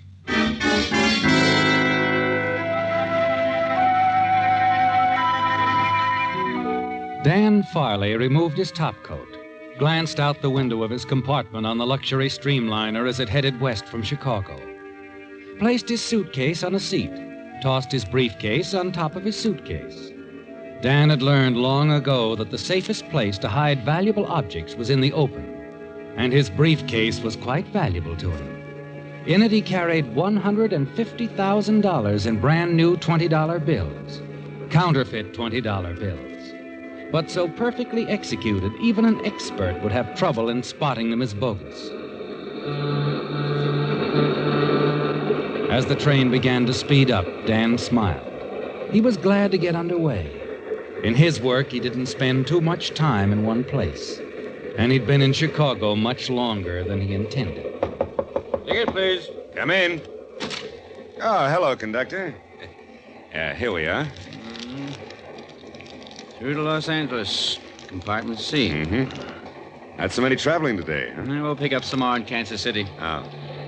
Yeah, I guess this does it. Hope you enjoy your trip. Thanks, I will. I always do.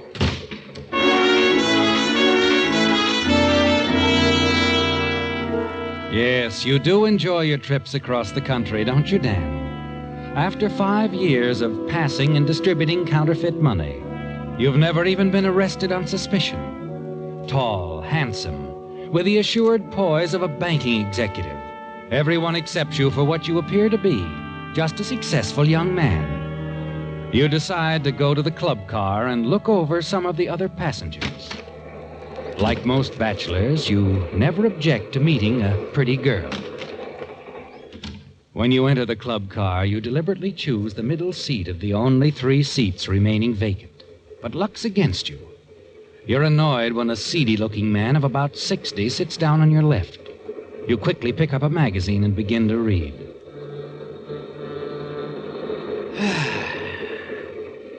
Quite a train, huh? Mm-hmm. I don't have occasion to ride very many trains, especially a modern train like this. Going as far as Kansas City? Uh-huh. Traveling on business? Yes, that's right. Salesman? No. I kind of thought you were. I guess it's none of my business anyway. You know, I can't make up my mind whether to stop over at Kansas City or go on through to Los Angeles. Ever been to Kansas City? Never have, no. I guess it's no different than most cities. I'm not sure I'll even stop over. Come to think of it, though, I might have to. My reservation's only good that far. You think I could get my accommodations on this train extended if I decided to go on through? The conductor can tell you. Yeah. You going straight through? I haven't decided. Oh, I'm sorry. I'm so inquisitive. Care for a drink? No, thanks, no. I guess I'm boring you, son. Excuse me for being so talkative. I'm sorry. I didn't mean to be rude. It's just that this article Yeah, is... sure. You want to read. Yeah. But speaking of articles, son, if I was a young fella, I'd be a lot more interested in the little article coming this way than I would be in a magazine. I think you've got something.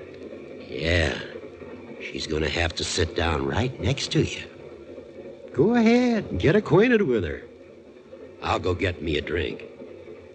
Maybe I'll see you later. Okay. Au revoir, Pop.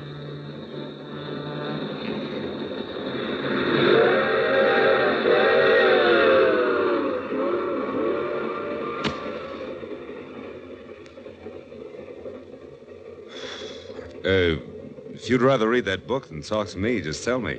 I won't bother you anymore. But if you don't mind a little conversation... Why should I mind? Informal conversations are customary on trains, aren't they? Well, I'm not a customarian, but in my book, when a lady desires solitude, that's what she gets. Cigarette? Not now, thank you. Going all the way through? Something funny? Yeah, my question. You know, when that old gentleman standing at the bar over there asked me if I was going straight through, it annoyed me. Now, to open a conversation, I ask you the same thing. Should I be annoyed, too? Well, not unless I affect you the way he did me. Well, I guess this is the wrong answer, but so far you haven't affected me at all. Yeah, I was afraid of that. Well, that's the way life is, huh? Besides, we've got quite a ride in front of us. Maybe 24 hours will make a difference. Maybe. Leave your husband in Chicago? No. Oh, meeting him at the other end, huh? No. Don't tell me you're not married. I won't. I won't tell you that I am, either. In other words, what's it to me, huh? Mm-hmm. Well, do you mind telling me your name? Not particularly. I'm Judith Barnes. Judith. That's a pretty name. Chicagoan? At times. Oh, woman of mystery, huh? Have to be. I'm a spy. You haven't asked me who I am. No, I haven't. I'm going to tell you anyway. Name's Dan Foley. I'm a spy, too.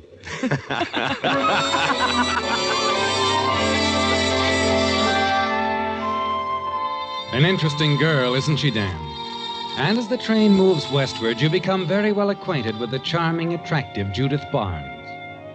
Yes, the two of you hit it off splendidly. And she seems quite interested in you, too, doesn't she? Later, you have dinner together, chat pleasantly back in the club car. And then suddenly you see the smile vanish from her lips. She becomes tense. You follow her gaze to the end of the car, to the tall, heavy-set man in the brown suit. He turns his eyes away and pretends to read a newspaper. You look back at Judith. Notice her attention is now shifted to the opposite end of the car, to another man sitting there. What's the matter, Judith? Dan, will you do me a favor? That depends. Well, it's very important. I wouldn't ask Sure. you. What is it? I have a small package with me. It's a very valuable package. Oh? I'll leave it here in this magazine. When I leave, will you pick it up and hold it for me? What's in it? I can't tell you. Well, now, look, if I'm going to play I'll carrier explain pigeon... everything later, Dan. I'm in compartment B, car 118. Bring it to me there. Okay. Why don't you get it over with right now while Brown Suit's busy with the newspaper? What? He's the reason for all this, isn't he? He and his pal down at the other end of the car. What? They really have you boxed in here, baby. I know I can trust you, Dan. At this point, what else can you do? You've got to trust me, sweetheart.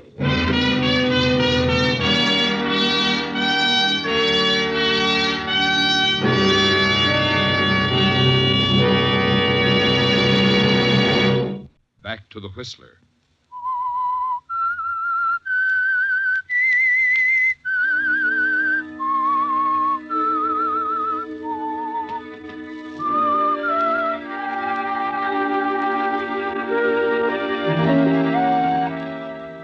Well, Dan, when you boarded the train in Chicago, you had only one thought in mind. To get your package of counterfeit $20 bills to your contact in Los Angeles as quickly as possible.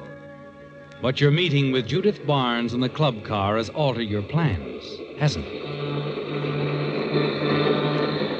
As the train speeds on into the night, you wonder what's in the package Judith has placed in your care. Why she's afraid of the two men who stationed themselves at either end of the club car. You watch her as she leaves now, walks past the man in the brown suit. He makes no move to follow her. You lean back, light up a cigarette, finish your drink. Then finally you get to your feet, move past him, stroll toward the next car. As you do, you turn around. The man in the brown suit is following you. Quickening your pace, you hurry into the next car. Somehow you've got to shake him off. And then suddenly up ahead, a door to a compartment partially open. You're about to hurry by when you notice the man sitting inside. The gentleman you met earlier that afternoon in the club car. Hello there. Huh? Oh, hello, son. Figuring on catching a few winks? Yeah, was figuring on it. Say, how'd you get along with the young lady? Oh, all right. Thought maybe I could buy you a drink, a nightcap. Well, thanks, but... I was pretty rude this afternoon, huh? Oh. I didn't mean to be, really. It's just that I had things on my mind. Oh, that's all right, son. I talk too much anyway. Oh, no, you don't. I tell you what. Let's have lunch tomorrow, and wait a minute. You're stopping over in Kansas City, aren't you? Have to. Reservations on this train are all taken, and the conductor tells me there's a waiting list ahead of me. Yeah, I think you're lucky. They tell me Kansas City's quite a place. I think I'll stop over myself. I thought you said you had reservations through to the coast. Oh, I have, but I'm afraid it's Kansas City just the same. You remember a while back when you asked me if I was a salesman? Yes, I do. I guess I was a little nosy. No, you weren't. No, I was pretty brusque. But I had a reason. You see, my work is, sort of confidential. Detective? Well, not exactly. I'm a federal man, work for the government. My name's Farley. Government man, huh? Mm-hmm. Say, I'm Seth Williams from Junction City, Iowa. Certainly pleased to meet you, Mr. Farley. I've always wanted to meet a G-man. Well, I'm not a G-man, exactly. I'm with the Customs Department. Frankly, that's why I'm getting off at Kansas City. Glad to hear that. Then we can still have lunch together. Well, no, not in Kansas City, but we might see each other on the train again if we take the same one out of Kansas City. How long are you figuring on stopping? Just one day. Oh. I figure on taking the same train tomorrow. Well, I had the same idea.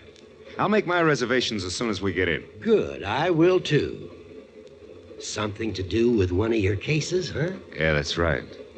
Oh, by the way, do you mind if I step in here and wash my hands? I don't know where I picked this up. Probably newsprint. Go right ahead, son.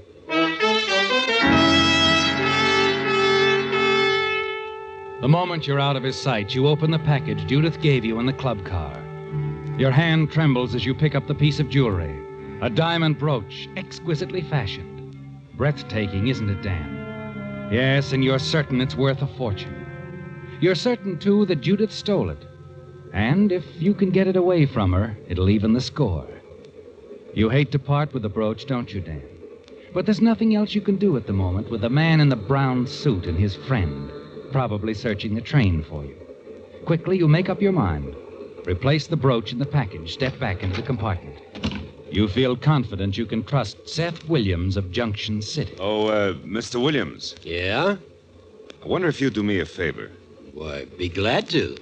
I'm interested in finding a certain party on this train. Now, you could help me out and do Uncle Sam a good turn, too. Of course. What is it, son? Well, take this package and hold it for me for a while. Well, sure, but I'd rather not tell you my reasons just now. Later on, I will. Do you mind? Well, no, I guess not. But why pick on me? Want to know the real truth, Mr. Williams? Well, of course. Well, it's because you look like that place you come from, Junction City. You know the old saying, you can take the boy out of the country, but you can't take the country out of the boy? Yeah, a lot of truth in it, I guess. Yeah, there is. You'd be the last person on a train a smart crook would pick on. Well, you're not very flattering, but you make sense. I like you. I'll keep your package for you. Go ahead, look through the car. Thanks. I won't be gone long. You feel better now, Dan. Certain that the brooch is safe with old Mr. Williams. Somehow you feel you can trust him, don't you? As you leave him, step into the corridor. The man in the brown suit is nowhere in sight. You hurry through the cars to compartment B, car 118. Dan. Hello, sweetheart. Dan, please, get away from here quickly. What? Yeah, let him come in, baby. Let him come in. Oh, well. Nice of you to show up, chum. Save us the trouble of coming after you. What's this all about? So the two of you are working together, huh? You know, first we thought maybe you were just making a play for the lady here. I'm afraid I don't follow this gentleman. Maybe we ought to make it clear to him, Joe. Now, wait a minute. Which one of you has the brooch? Well? Brooch? What are you talking about? We don't have it, either one of us. Look, lady, we were hoping we wouldn't have to get rough. I tell you, we don't I hate to get rough with a lady. But a man's a little different. Maybe after a little treatment, your boyfriend will feel like talking. Don't you think so, Joe? I'm sure he will. Now, just a minute. You boys are mixed up. I don't think so. We'll see, anyway. Come here. He has nothing to do with this. I know when I've lost, I'll give you the brooch. You stare at her, bewildered, unable to understand what's happened. You watch Judith open her suitcase, take out the brooch, hand it to the man in the brown suit. You're certain it's the same brooch you handed to Mr. Williams a few minutes ago. Yet here it is. Now you're being smart, sister. Thanks. Yeah, very smart. And we'll be in KC before long. I think you better stay right here in your compartment, lady. Don't make a move. All right. That might be a good idea for you, too, handsome. Oh, you don't have to worry about me. I don't know what this is all about, and I don't care. It's none of your business. That it? That's it. Keep it that way. Come on, Joe. You've got a great sense of humor. That brooch was just paste. A phony? Yes.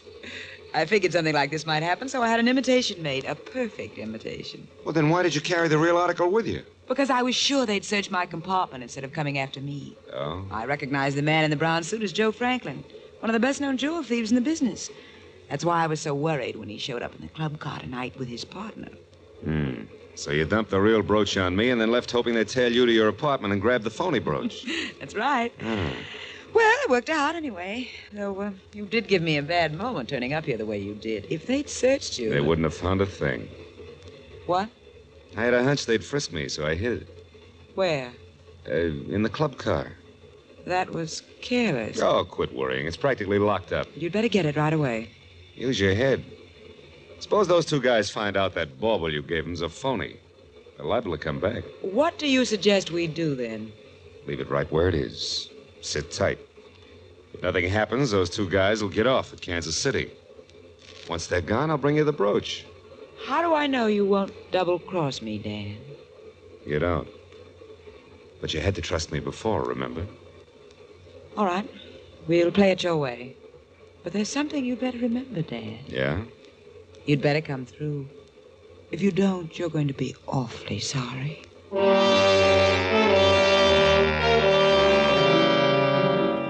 Well, Dan, it was easier than you thought, wasn't it? As you leave Judith's compartment, more than ever convinced she's a thief, you know exactly what you're going to do. When you reach Kansas City, you'll leave the train. Let Judith discover your absence after the train resumes its journey. Then it'll be too late for her to do anything. You can forget you ever saw her. Then another idea hits you. A great idea, isn't it, Dan? Quickly, you return to Mr. Williams' compartment. Had your party all right, son? Yeah, I did. Are you still figuring on leaving Kansas City on tomorrow's edition of the same train? Mm-hmm. Already wired for my reservations. Good. I'll take the same one. Now, meantime, if you can help me still further, that is, if you will. Well, I guess so. Well, I want you to keep that little package for me while you're in Kansas City. You can give it to me when we see each other again in the train tomorrow, huh? How do you know I'll show up? I don't. I just believe in you, Mr. Williams. All right, son. I'll do it.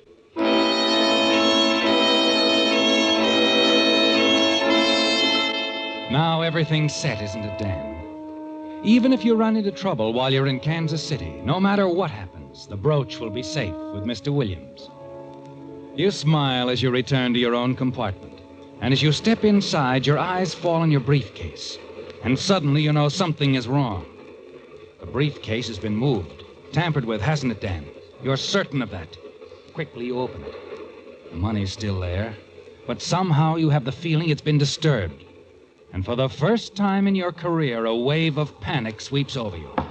What? Who is it? Mr. Farley, sir? Oh, yes, Porter. What is it? We'll be arriving in Kansas City in another half hour. I wondered if you wanted to send a wire or something. No thanks, Porter. You stand there, staring down into the briefcase full of counterfeit bills. You can't take any chances, can you, Dan? You have to leave the train at Kansas City. Then the moment it stops, you hurry into the station, put the briefcase into a station locker. Yes, that's the safest place for it now. Put it in a station locker. You'll pick it up at a later date for future use. Then you go on into town and stay out of sight overnight. The following evening, you return to the station, take the train agreed upon. And as it pulls out of Kansas City, you hurry into the club car. Your fears that Mr. Williams might not be there vanish as you enter. There he is. He's come through for you exactly as you expected. Well, hiya, Mr. Williams. Hello, son. Say, I was getting worried about you. Thought you might have missed connections. I never miss connections, Mr. Williams. My little package still safe? Sure. You want it? Might as well. Here it is, safe and sound. Thanks, Mr. Williams. Now I'd like to buy you a drink. Fine. Everything went okay, huh? Everything's great, Mr. Williams.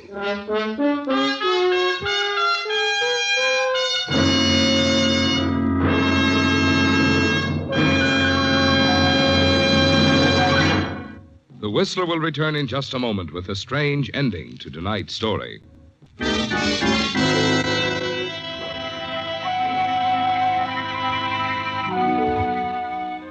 Everything worked perfectly, didn't it, Dan?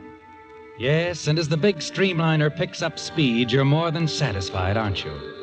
You might even give up the counterfeiting racket and go into a legitimate business of your own after you dispose of the brooch. You're sure you'll be able to sell it for at least $50,000 once you reach the coast. And you're not worried about Judith Barnes. The chances are you'll never see her again. And the elderly Mr. Williams came through for you exactly as you were certain he would. Yes, sir, Mr. Williams. You did me quite a favor. Well, I was glad to do it. Would you like to see what you've been holding for me? It's very pretty. Yeah, I would. Okay, I'll show it to you. Come on, we'll go back to my compartment. It's only 3 cars back. Why, we can stop at my compartment if you'd rather. It's right ahead there. Oh, it suits me. Might stick around and beat you a game of cribbage, if you play cribbage. I'm the best cribbage player you ever saw. Come on. Here we are. Hello, Dan. Judith, what do you do? How did you know that... It was easy, Dan. I simply followed you when you left the train. You mean Mr. Williams told you? Mr. Williams told me nothing until a few minutes ago. I asked him to arrange this little meeting. You see, I'm an insurance investigator, Dan. Insurance investigator? But I thought You thought I lifted that brooch, didn't you? No, Dan, no.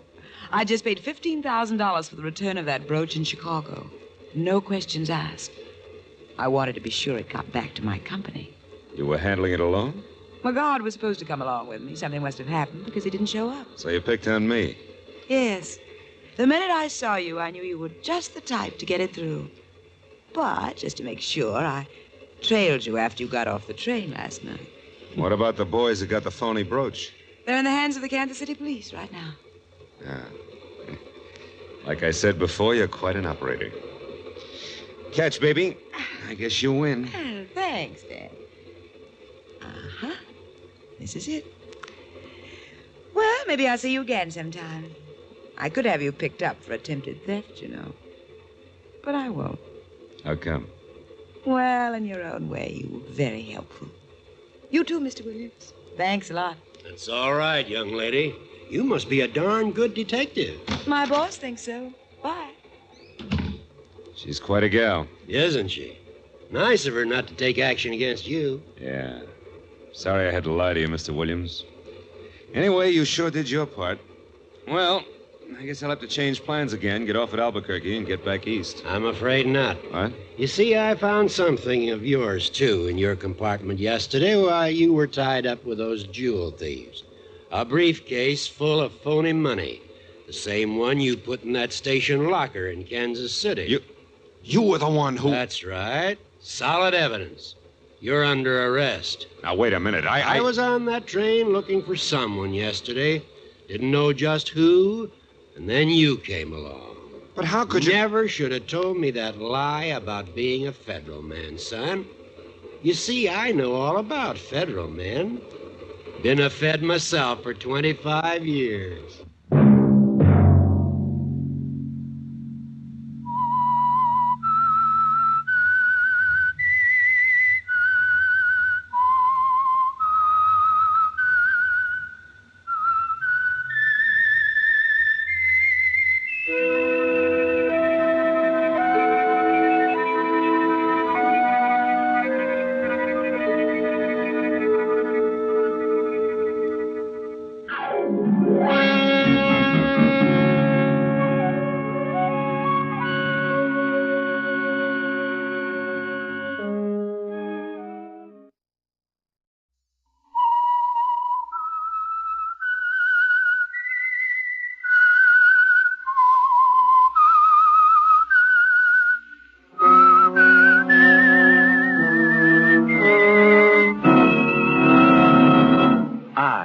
I'm the Whistler, and I know many things, for I walk by night.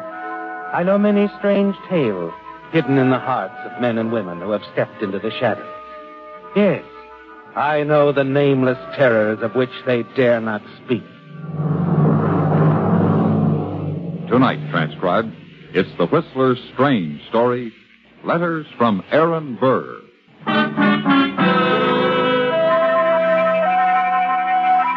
Beating down on the prison yard, the afternoon sun seemed to fade the grayness somehow, dwarf the height of the high wall. The prisoners, milling slowly about or standing in little groups, were talking quietly and smoking during their brief recess from the chores of the jute mill, the machine and print shops. Yes, it was a let-up in the middle of the afternoon, an easing of pressure on both the men in confinement and the guards who watched them. And in the far corner of the yard, there was one man who actually felt happy, pleased with himself as he talked with an older companion. You know, Pop, it's still kind of hard to believe. Guess I won't really believe it till I actually walk right out of those gates. Well, I envy you, son. I wish I hadn't pulled that last forgery. Figured it'd put me on my feet. Yeah, but you figured wrong, huh? Me, an artist who can duplicate anything. Hey, Ernie, I don't want to preach. Yeah, look, skip it, Pop. I'll manage. They tried to help you, the prison officials. People outside, too, but it's still the same. $5, a blue serge suit, and a pat on the back. Might as well be a shove. Yeah, sure. I like you, Ernie. You're all right. I want to make sure you stay out of here. So? So, there's somebody I want you to see. Mrs. Alden. Mrs. Alden? Oh, she's a fine, wonderful old woman. Tries to help people. Lives just for that. Now, you go see her tomorrow afternoon. Tell her I'm well. Talk to her. Yeah, I'll talk to her, Pop, about you. Oh, about yourself. If you need anything, well, she's prominent in the Community Aid Society. Look, Pop, I'll see Mrs. Alden for you, but I'm not looking for any handouts. You forget Pop Wiley almost immediately, don't you, Ernie? Yes, because you've other things on your mind, other plans. Finally, as the big gates open for you, the guards call the last goodbyes and you walk through. There's a car waiting for you. And your old friend, Joe Bennett, reaches out to shake your hand and pull you inside. Hello, Ernie. Good to see you again. Real good. Yeah, thanks, Bennett, thanks. So you got my letter asking you to meet me, huh? Come on. Get in, pal. Yeah, sure. Oh, say one thing. Take a look across the street there. Huh? What, the dame? Yeah. You know her? Ah, never saw her before in my life. It's funny. Why? She's been hanging around ever since I pulled up. Kept watching the gate. Just sitting there in her car, watching, waiting. Oh, well. Hey, what do you want to do, Ernie? First, I mean. Where do you want to go? Bennett, you just take me to the best men's store in town. And then? And then you can let me have a couple of $100. I want to get started right. Check. A few hours later, you enter the clothing store, don't you, Ernie? Buy the suit you've been dreaming about. You've some time to kill while the tailor in the clothing store makes some hurried alterations on the new suit. And you walk across the street to a small bar. You're about to slide onto a stool when you see something in the mirror. The girl again, taking a booth only a few feet away. You turn and walk over to her. Well, something on your mind, honey? I beg your pardon. And I beg yours, only I shouldn't. Because you've been following me, sweetheart, all morning, ever since I checked out of my, my last hotel. If you'd sit down, I'll try to explain. All right, baby, I'm listening. But you didn't listen to Pop Wiley and go to see Mrs. Alden, did you? Oh, you know Pop? Mrs. Alden does. I work for her. Sort of a watchdog to see that the charity cases don't go astray? Not a watchdog, a social secretary. And not charity. Oh, no. Just a helping hand. All words. What do you get out of it, honey, huh? Not a living. I donate my time. Not all of it, of course, but I'm there every evening. I also have a curio shop. You know, antiques, old manuscripts, objects of art. Baby, I think a couple of martinis would be objects of art right now, may I? Oh, please. I know how little you... How little you poor boys are given to start out again in the cold, cold world. Oh, you're wrong, honey, about me. I don't need a helping hand, a kind word, or a loose buck. And don't let the blue surge fool you. I'm changing that, too, baby. Oh? Yeah. You won't even know me. Just bought me a complete new outfit. Tell how to make a few alterations. You know, cuffs, sleeves, padding in the shoulders. Really? I'd have thought in your case they'd have to take a little padding out. Well, baby, thank you. Honey, you're cute, too. Waiter. And never mind ordering for me. I think you can manage drinking alone. You seem so, self-sufficient. Okay. Your loss, honey. I'm sure of it. Goodbye. You ought to stick around. See me with the shoulder padding.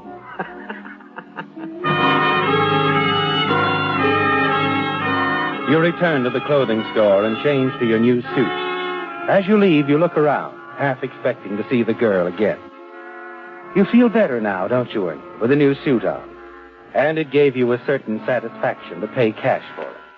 Tell the tailor to throw your old one away or give it to charity.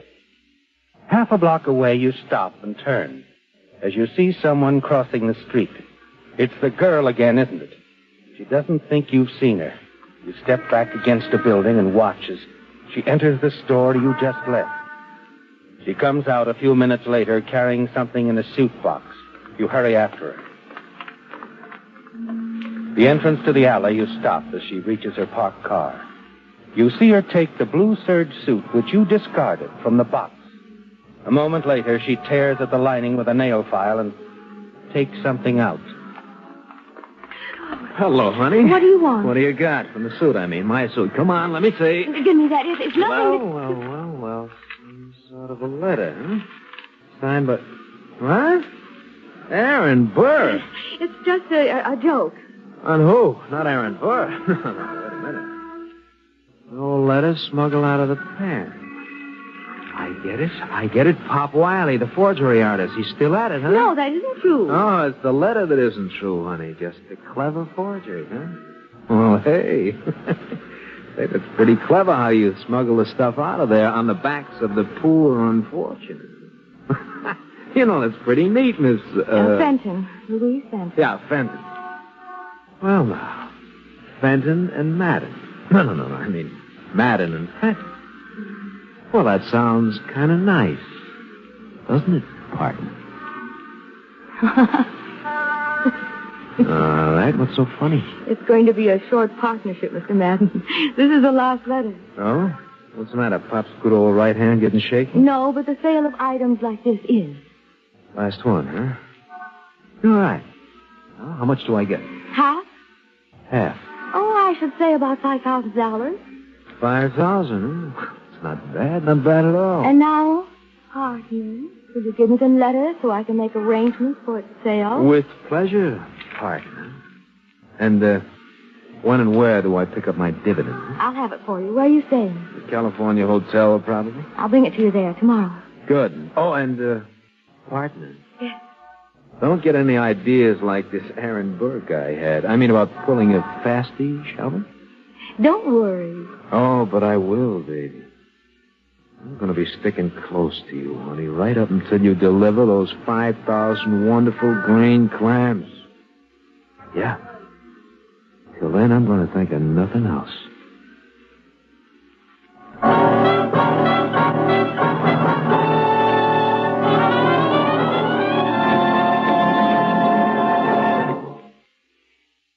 In just a minute, The Whistler will continue tonight's story. All of us are proud of our hometowns, and rightly so. In this brief moment before we continue with our program, we'd like to offer a salute to one of our hometowns in America, New Orleans, Louisiana. It has a colorful and fascinating history that dates back to the year 1718 when the French founded it and named it in honor of the Duke of Orleans. Later, it was part of the Spanish Empire in America and became part of the United States under the terms of the Louisiana Purchase. Thus, New Orleans has been under 3 flags. As a memento of the old days, the city has a French Quarter which holds a fascination for tourists and for gourmets. The narrow streets are crowned by the iron trellised balconies of quaint old dwellings and shops. The restaurants are world famous for their good food.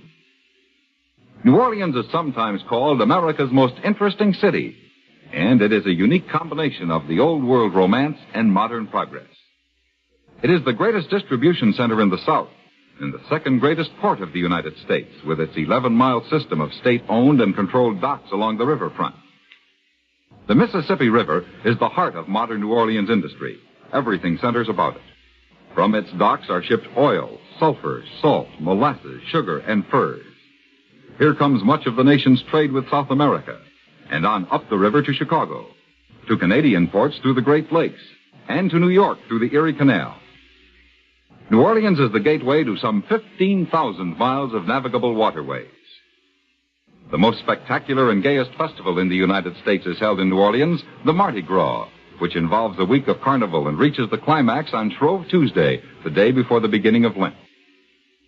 Whether it's a matter of pleasure or business, whether you admire the charm and grace of old-world settings or the beauty of the modern city, New Orleans is proud of the part it has played in the building of America.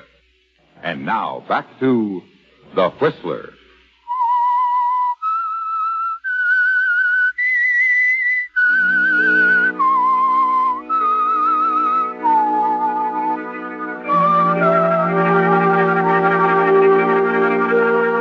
Well, Ernie, Pop Wiley wanted you to go to Mrs. Alden's house for another reason, didn't he?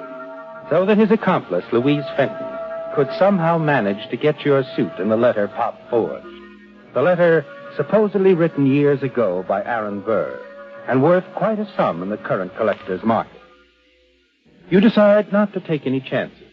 So that evening you pay a visit to Mrs. Alden's address and surprise Louise. I thought... Sorry, honey. I got lonesome. Want to talk some more. You shouldn't have come here. Why not? This is where Pop told me to come in the first place, see Mrs. Alden. She's upstairs asleep. I told you I'd bring you the money. I thought you just might have picked it up earlier. Well, All right, I did. Here, I have it for you. Just a minute. Well, that's better, honey. That's much better.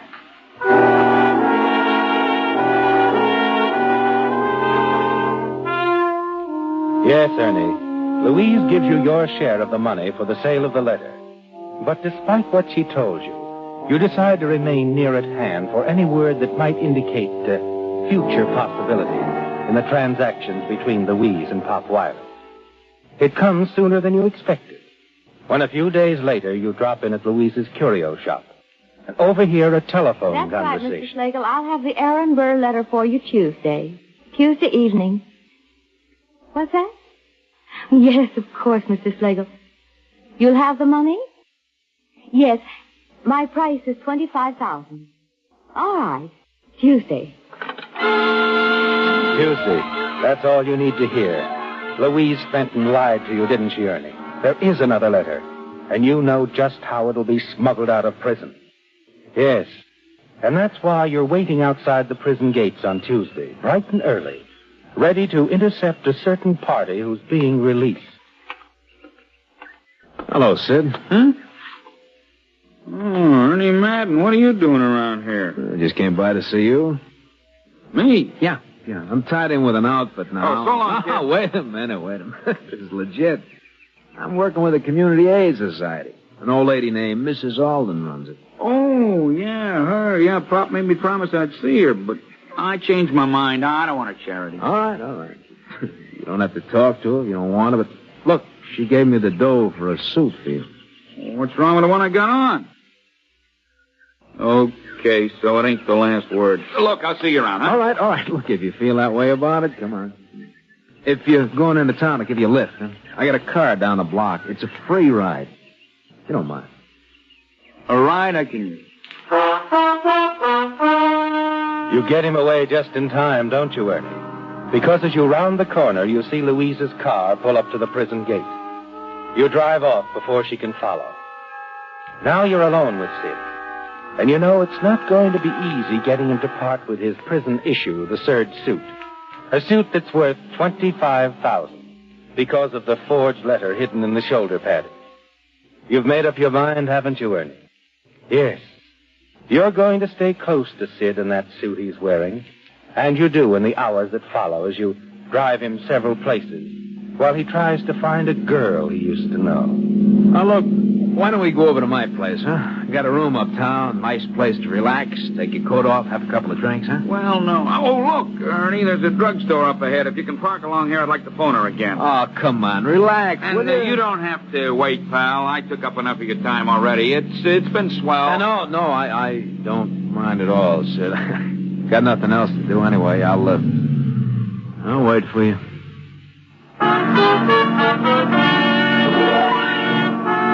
You find a parking place just around the corner from the drugstore.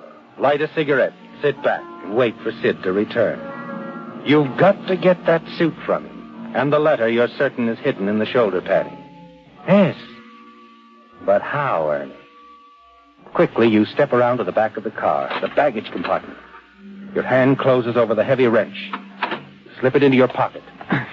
And then you're just easing in behind the wheel again when Sid joins you. She still don't answer. That's tough. Hey, Ernie, I've been thinking about seeing my girl and everything. That offer you made this morning, still good? What? What did you say? So, a nice old lady wants to buy me a classy outfit. So what's wrong with that, huh? Makes her happy? What I got against making an old lady happy? Yeah. You talking? Sure, so I let her buy me a suit. It's a smart thing to do. Sid, this is probably the smartest move you ever made. Skip it.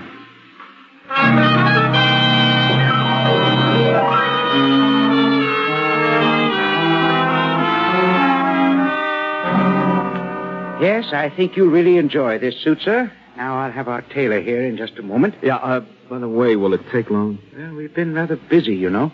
I'd say the suit should be ready sometime tomorrow afternoon. Well, look, pal, maybe you and the tailor could get together, split this 20 between you, huh? And get the suit out to my friend Wiley Waits. Well, I think perhaps we can arrange that. That's good. The alterations are minor, really. Fine. Hey, and this will take care of the suit. Oh, thank you, sir. Sure. Hey, you leaving, Ernie? I got a very important date. Look, here's a magazine you can read while you're in the dressing room waiting with the alterations. I'll take this blue serge of yours with me, Sid. Mrs. Alden, you know. She can give it to someone who could really use it. See you around, pal. Back at your hotel room, you rip open the suit coat. And there it is, Ernie, neatly concealed in the shoulder padding. The letter from Aaron Burr. The letter that you're sure is a forgery from the skilled pen of Pop Wiley. And it will bring you $25,000. It takes you a little time to find the man you're looking for. Mr. Slagle, the man Louise spoke to. But finally you find his phone number. Call his office. And then... Hello? Hello, is Mr. Slagle in, please? Hello, Ernie. Louise? Yes, Ernie. I've been expecting you to call. When I didn't hear from you, I knew you would call here.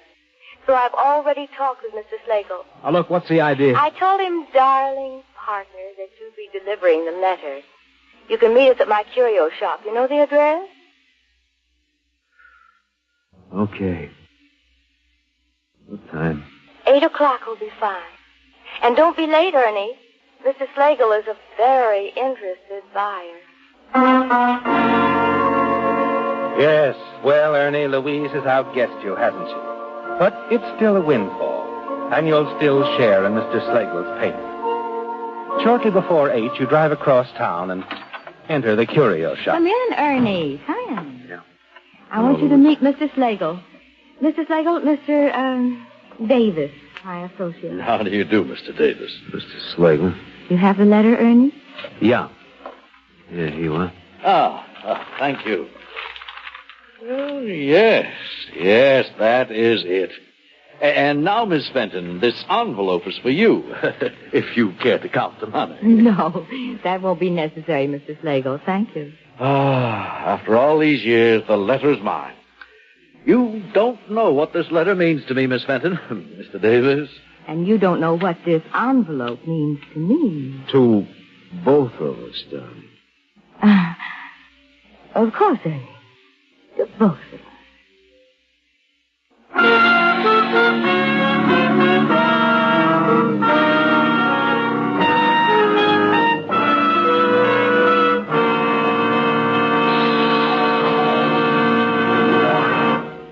Don't be half right. Use Usafi. Are you interested in machines and electrical power? Would you say an ordinary-sized turbine could have as much as 5,000 horsepower? No, that's only half right. Brush up on your mechanics. Tell your I&E officer you want to study with the United States Armed Forces Institute, USAFI. It's easy. It's simple. If you don't want to be half right, use USAFI. And now back to The Whistler.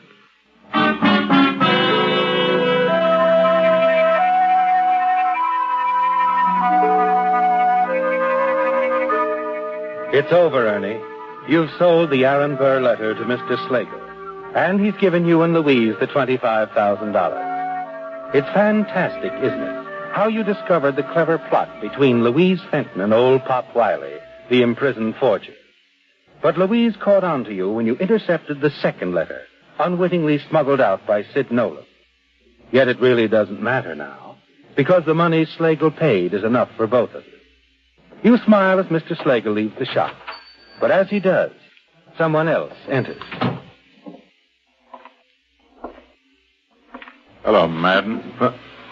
Hello, Sir Larry. What do you want? A word? In private, if you'd rather. No, it's okay.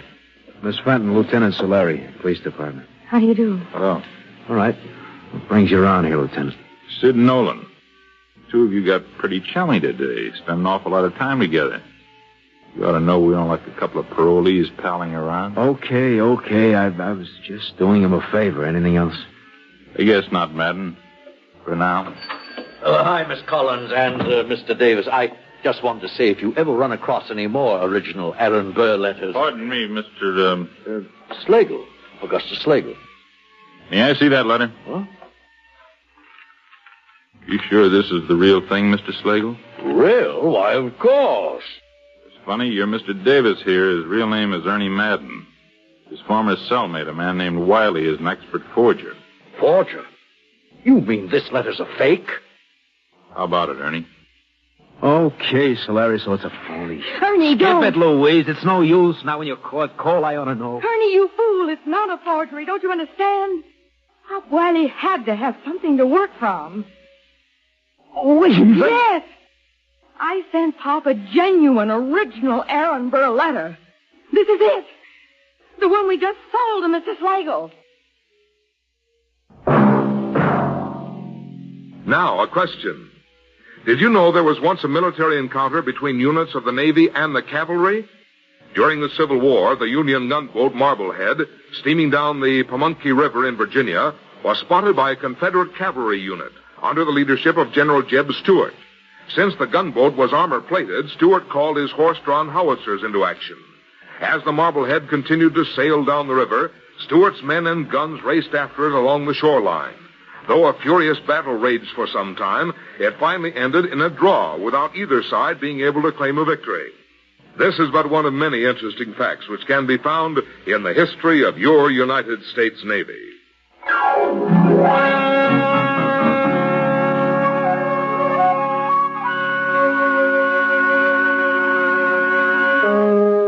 Featured in tonight's transcribed story were Bill Foreman as the Whistler, Tony Barrett, Lorene Tuttle, Joe Kearns, Jack Moyles, Herb Byron, and Barney Phillips. The Whistler, directed by Gordon T. Hughes with music by Wilbur Hatch, is written and produced by Joel Malone and transmitted overseas by the Armed Forces Radio Service. The Whistler was entirely fictional, and all characters portrayed on The Whistler are also fictional. Any similarities of names or resemblances to persons living or dead is purely coincidental. This is George Walsh speaking and reminding you to listen again next week for another strange tale by The Whistler.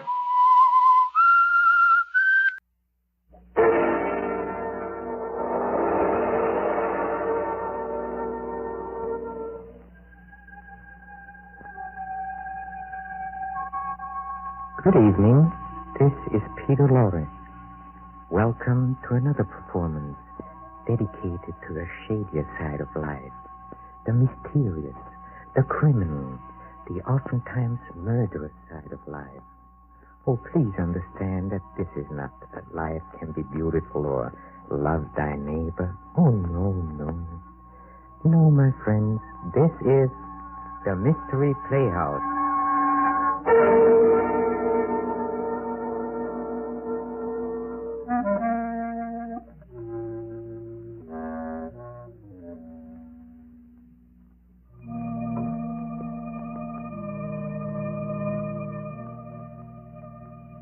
There is probably no stranger, no more unexplainable source of mystery than the human mind itself. It twists and turns sometimes in labyrinthian confusion and often becomes the victim of a grim and horrible obsession. An obsession that has no relationship to the life surrounding it, but one that is very real to him who is obsessed. Listen.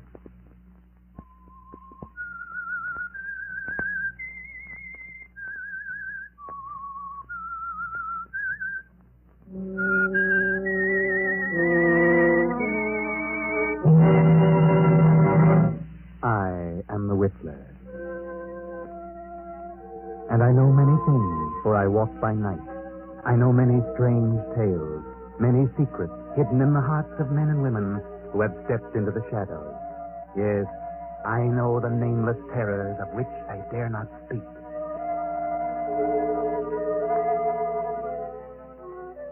Professor Arthur Rugsby had a theory. Professor Rugsby is a psychologist, and this is his theory. I contend that a person who has decided to kill himself can very easily be turned from this desire to the desire of taking the life of another. I can prove my theory, and if necessary, that is what I will do. Do you agree? Do you believe that if you were about to commit suicide, you could be swayed from your purpose and become a murderer? Professor Rugsby thinks so. But he's just made this strange statement to his publisher, Mr. Hellman. Hellman glances at the manuscript and smiles. The professor leans forward and asks, Well, Hellman, what do you think? It's purely conjecture, simply a theory, and I wouldn't advise publishing it. But I've worked on it for a long time, and it will work. What good have you accomplished if you can prove it? It's negative. It's not negative. It's positive. I know it. It's so silly. Fancy, an ordinary human being has suffered reverses, is sick of it all. He wants to leave it all behind him. And you say he can be changed to want to kill somebody else. I do. Self-destruction and the destruction of other life are closely related in the mind. It's like, well, a hair's breadth. The dividing line is infinitesimal. It's ridiculous. You won't publish it? Rangy would fire me. Why? He told me that if you came in here with any more silly ideas like the last one, to tell you that you're no more of a psychologist than he is. That in his opinion, you should be in the asylum. Mr. Granger, I didn't say that. It's you who think I'm crazy. You've never liked me. For some reason, you're trying to tear me down. Well, we'll see, Mr. Hellman. We'll see. Wait a minute. I'll show you whether my works are illogical. I'll show you. Oh, calm down. I'm going to make you eat those words. I'm going to prove my theory, and then I'll bring it to a conclusion, and you'll know that my theory's sound. Good night.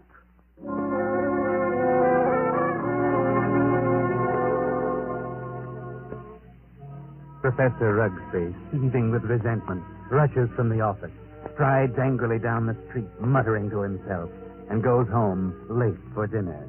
He finds a note from his wife, Myra, saying she's decided to go to the opera and will be home around 11:30. Then he gets an inspiration. He will find a subject for his experiment. So he goes to the bridge over the deep canyon, the bridge called Suicide. And strangely enough, he hasn't long to wait. As he stands against the railing in the fog, a figure appears a few feet beyond, studies the distance below. Wait a minute. Huh? That's very silly.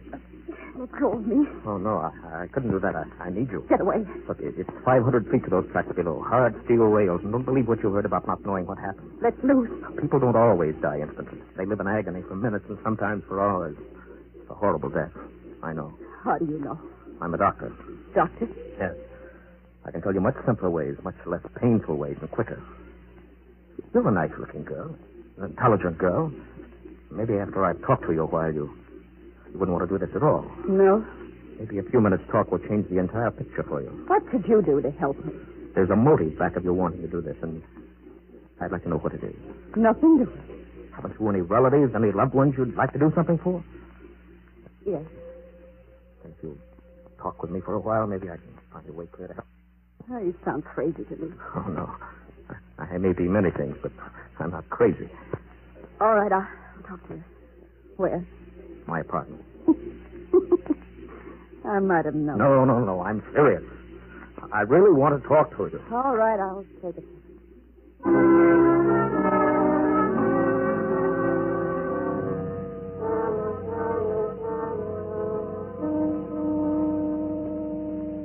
Now, first, you know that you're a very pretty girl, don't you? Yeah, that doesn't always mean so No, much. but the right man, it might. Yeah, that's what I thought.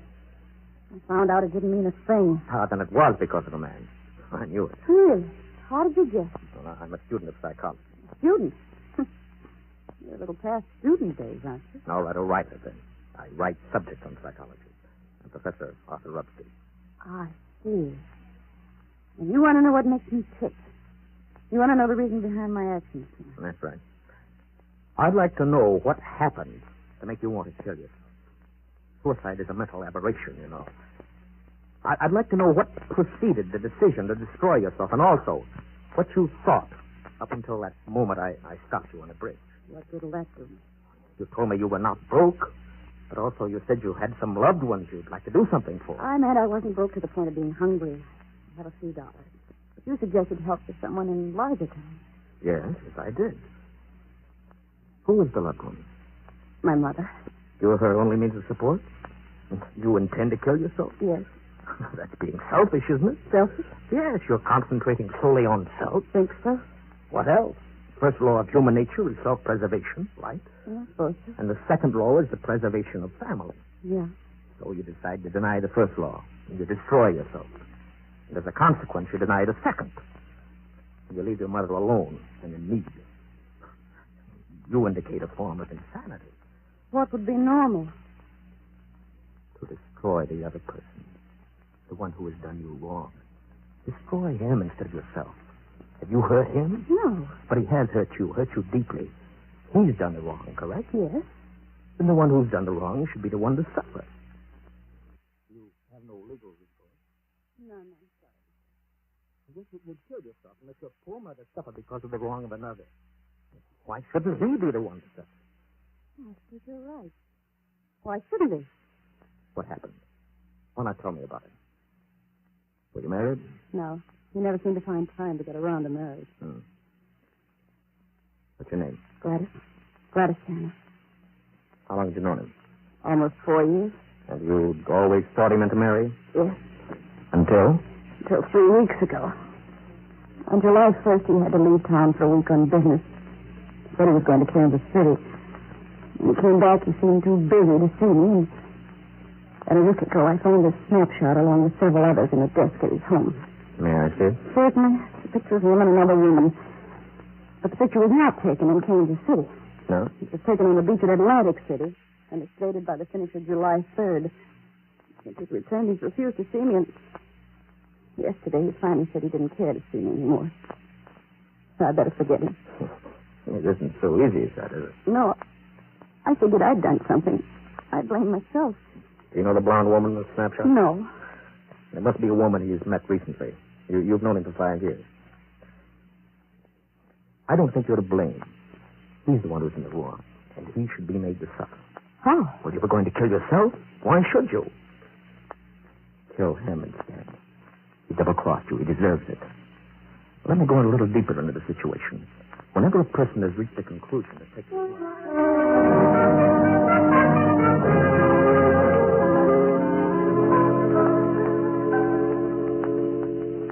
you sure you made up your mind, Miss Stanley? Positive. Now, if you're careful, you won't be caught. But whether you are or not, I'm giving you this check for $1,000. Made out of cash. To be sent to your mother only after the man's dead. You'll write his name on this pad.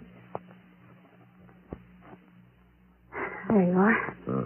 Now, I don't know what's happened with the newspapers. I'll withhold payment until I learn that you've gone through with it. It'll happen tonight. Very well.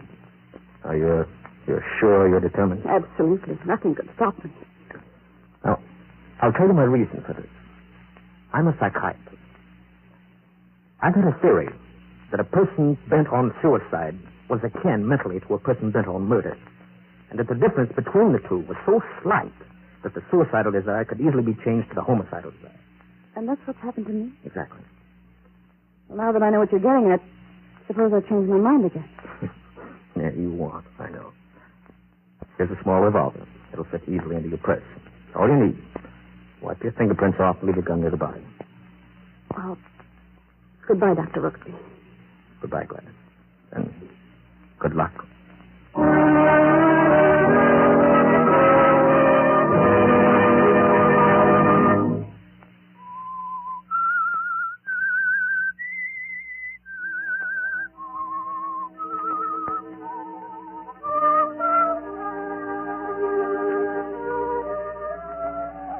And so Gladys leaves Rugsby and starts off to the house of her victim on the outskirts of town. Rugsby stands for a while lost in thought, then takes his hat, steps into the street, and 20 minutes later he stops his car a block from Hellman's bungalow. Remember Hellman, the editor who ridiculed the professor's theory?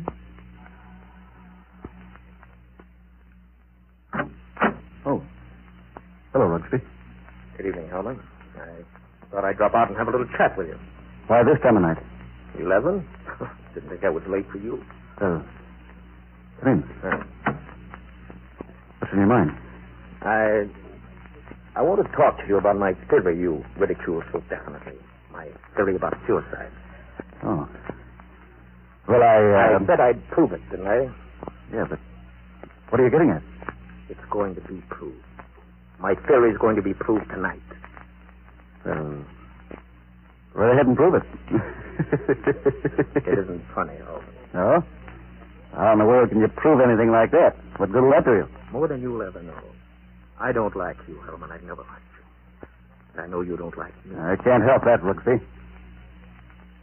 What are you staring at? Is there someone here with you? Certainly not. That woman's purse on the Davenport. Huh? Oh, my secretary dropped by earlier this evening with a manuscript. She must have forgotten it. She's not here now. Of course not. Now, continue. I found a subject. A girl who was ready to commit suicide because a man had tossed her over for another woman. In a few hours, I was successful in changing her thoughts from suicide to homicide. And she's going to kill the man tonight. What do you think of that? There may be a dozen murders tonight. But you'll know which one I mean. You'll know about this murder. What do you mean? Because I'm going to tell who the victim's going to be. If you know who the intended victim is, why don't you stop it? But I wouldn't have proved my theory. You put the girl up to it. You're insane, Rugby. You think so, Hellman? No sane man would ever think of such a useless, senseless idea. For heaven's sake, stop laughing! I'm thinking about the victim. What he learned. Who is the victim? Morton Hellman. What? Yes, you. Who is the girl? I know of no girl who want to kill me. But this one does now. I wouldn't put it past you to hire somebody to do something like this. No, this girl's no fake. This girl's serious, deadly serious. Who is she? I don't know. You're the only one I know who doesn't like me. You're the only one I know with a motive. But believe me, Rugsby, you'll not get away with it. You've probably hypnotized some poor woman, figuring she'd never remember what happened. Oh, Hellman, you underestimate me. Maybe I do underestimate your evil mind, but believe me... Put your hands up, Hellman. Get away from that desk. I'll just take care of your gun, Hellman. Yeah. When did you start carrying a gun, Rugsby? A gun? Don't be silly. This isn't a gun in my pocket. It's just my pipe. See? What do you hear, Hellman? Nothing. Oh, I heard it, too. Sound on the porch. Well, I'll leave now. Back way. I'll put your gun in the kitchen. You look so anxious. I'll be very careful to remove all the fingerprints. You insane fool! Fancy. You Hellman. You're going to help prove my theory. Good night. Crazy devil. I'll have him locked up before he gets across town. Good evening, Mr. Hill. What? How did you get in here? Through the patio door. What do you want? I wanted to talk to you. You sure that you're not under the influence of someone? What a strange question. What do you mean? That crazy professor. You've been hypnotized. You're just imagining things. And what are you doing here? I wanted to tell you something. Yeah? What? When you first indicated to me that you were through with me, I was terribly hurt. I thought all along that we were to be married. I couldn't understand. Tried to think of something I'd done to cause our breakup. I happened to find a snapshot in your desk. Snapshot? Take a look at it. Kansas City? No. Atlantic City, New Jersey. You and a blonde. And the date is stamped on the back. Business trip. Yeah? What about it? I just wanted you to know that you weren't so slick. I wanted you to know that I knew about the blonde. That I knew you'd lied. Now that you've told me, what good does it do you? A lot of good. First, I thought you came here intending to kill me. Well, goodbye, Morton. And good luck in your new venture. Thanks. What venture? This one. Gladys. Gladys!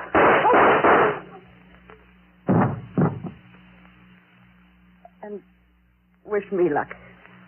In mine.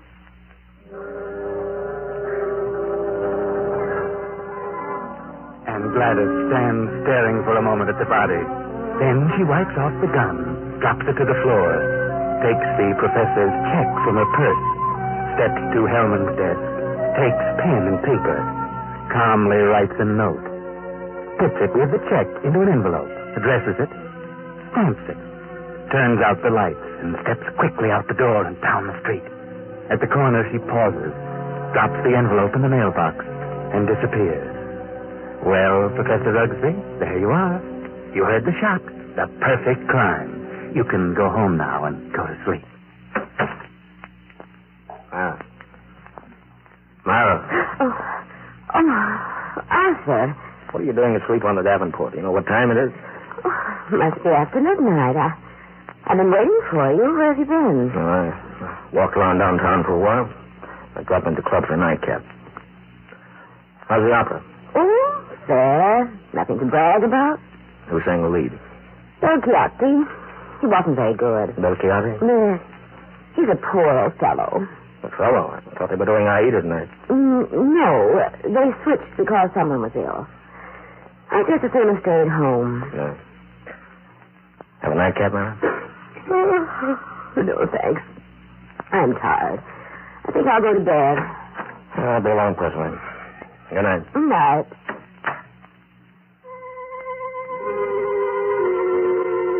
Well, Professor, it's been a great day. A triumph for you. Your theory proved and nothing to be traced to you. The one perfect crime. He sits over his drink for a while, then turns out the lights and goes to bed. The night passes and morning comes. The professor rises cheerfully and prepares for breakfast. I'll get it, Myra. Yes? Are you Professor Rugsby? Yes. May I come in? I'd like to talk with you. Oh, of course. What is it? Is your wife in? Yes. I'd like to see her, too. Who are you? I'm Lieutenant Davis, Detective Headquarters. What? What do you want? Will you call your wife? Oh, why, certainly. Myra, what's this all about? What is it, Arthur? This is Lieutenant Davis from Detective Headquarters. He says he wants to talk to us. Oh, really? What about? May I ask where you were last night, Mrs. Rugsby? Why, certainly. I went to the opera. What time did you get home? Oh, I imagine it was around 11 or shortly after. Were you at home last evening, Professor? Well, I was at the club and got home about 12:30. What's this all about? Do you know Morton Hellman? Certainly. What about him? He's been murdered. Murdered? Good Lord, when? Around midnight last night. They found him this morning. Terrible. Well, I've known him for years. He was editor-in-chief of the company publishing my writings. I'm a psychologist, you know. Yes, I know. But what do you want to know from us? Well, we weren't connected socially with Hellman, just in business. Did you know him, Mrs. Rugsby? Yes, I knew him, very slightly. Do either of you know of anyone who'd have reason to kill him? Well, certainly not. Everyone thought highly of him. Did you ever hear of a girl named Gladys Tanner? Gladys Tanner? No. Did you know of a Gladys Tanner, Mrs. Rugsby? No, who is she?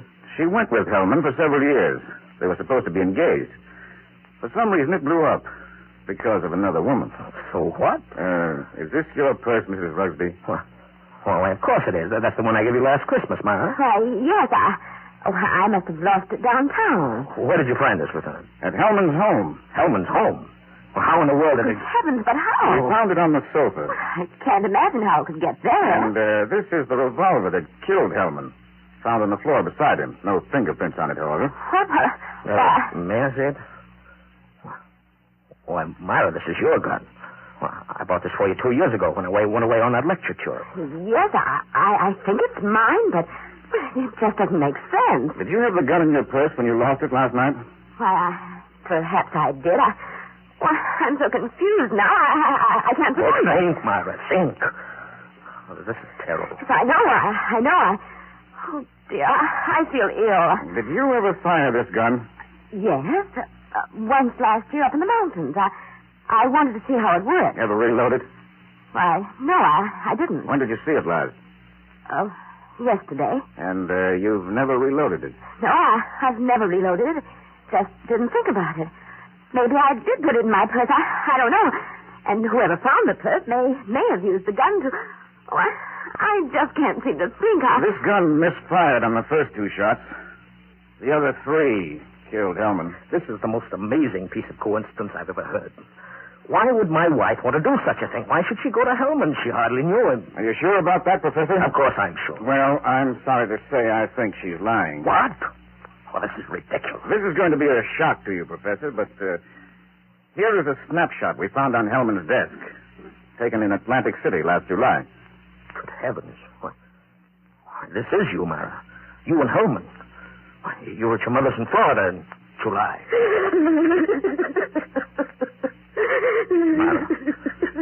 Myra, look at me. What does this mean? I can't. I can't believe such a thing. It just doesn't seem possible. May I have the purse, the gun, and photo? Thanks. I'm sorry, but I'll have to take her down to headquarters. I didn't kill him. I didn't. I wouldn't. I loved him. Better pull yourself together, Myra. You'll have to go with him. Yes, we want photos and fingerprints. Yes. Better get ready, Myra. I can't do it. Certainly looks bad for her. I'm afraid it does. Looks like an open and shut case to me. Will you come along, too, Professor? Why, certainly.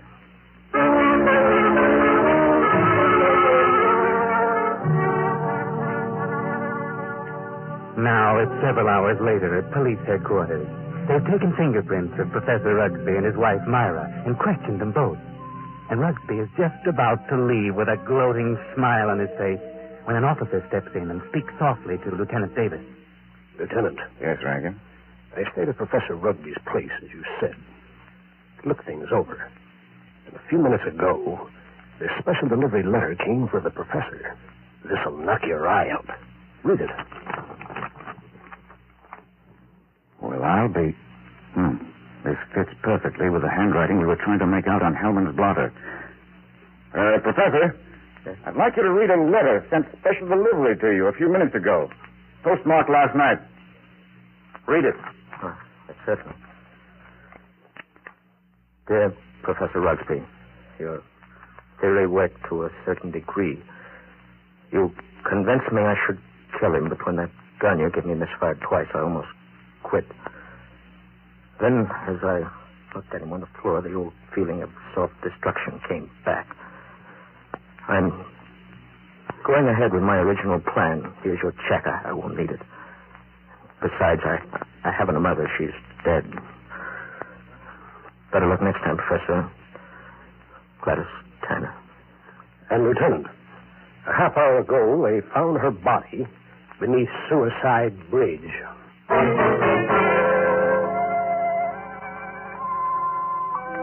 Well, it all worked out beautifully for the professor, up to the point where he changed his plans. And that was at the moment that Gladys Tanner showed him the snapshot of Hellman and the blonde girl on the beach at Atlantic City. The professor wasn't really going to let the girl kill Hellman, but when he saw the snapshot and recognized the blonde as his wife, Myra, he started to change. And when he visited Hellman before the shooting and recognized his wife's purse, he was doubly determined to see Hellman killed and place the blame on his wife, Myra. Yes, it would have been a perfect crime, perhaps, but he sacrificed his theory for revenge. The whole thing backfired and caught him. The girl wished him better luck next time. There won't be a next time. Not for the professor. I know.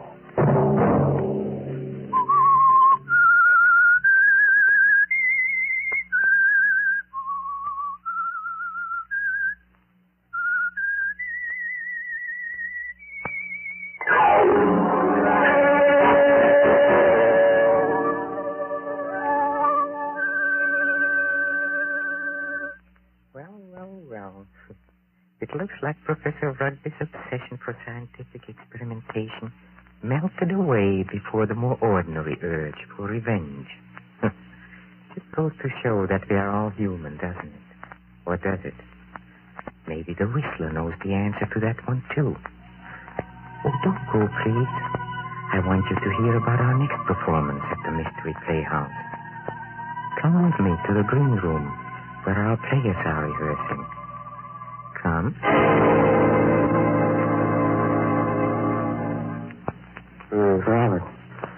Robert, before leaving the theater tonight, someone told me that you and Julie Winthrop are going to be married.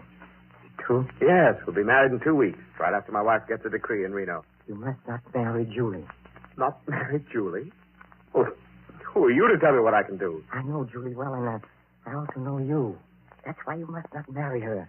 Charles, it might be better for you to mind your own business. Julie and I are in love with each other. No, you're not. She's fascinated by your good looks. She's impressed by your fame, but she does not love you. Now, look here. We may be old friends, but I've said all I'm going to. Wait a moment. I get it now. You're in love with her yourself. I'm in love with Julie. No, we are just friends. Friends? You're madly in love with her. That's why you came here tonight, isn't it? No.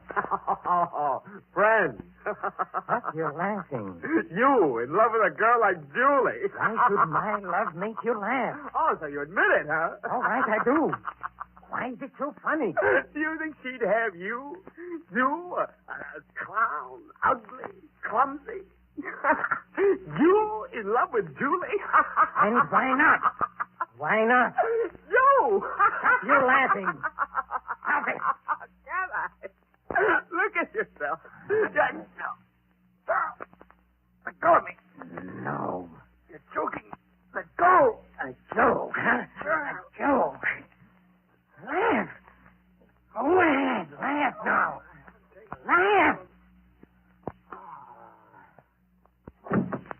Robert. Robert.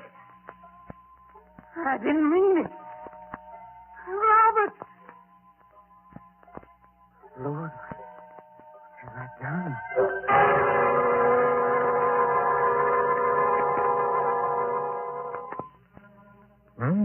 That might be worth listening to. Funny thing, that little man sounds familiar. I must have seen him in pictures. Anyway, the scene you just heard is an inner sanctum mystery and will be our next performance. This is Peter Lorre closing the doors of the Mystery Playhouse. Good night. Sleep tight. This is the Armed Forces Radio Service.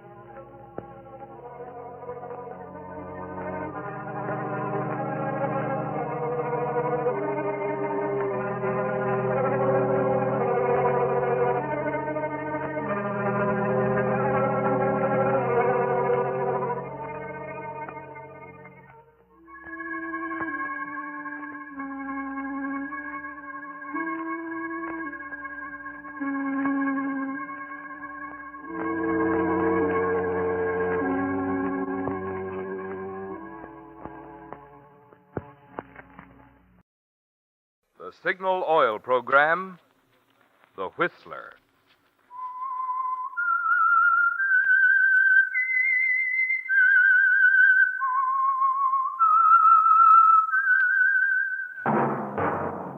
That whistle is your signal for the Signal Oil Program, The Whistler.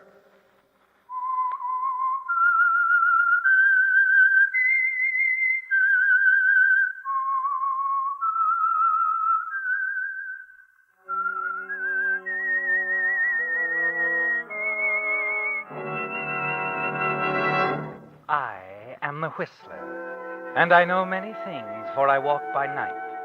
I know many strange tales hidden in the hearts of men and women who have stepped into the shadows.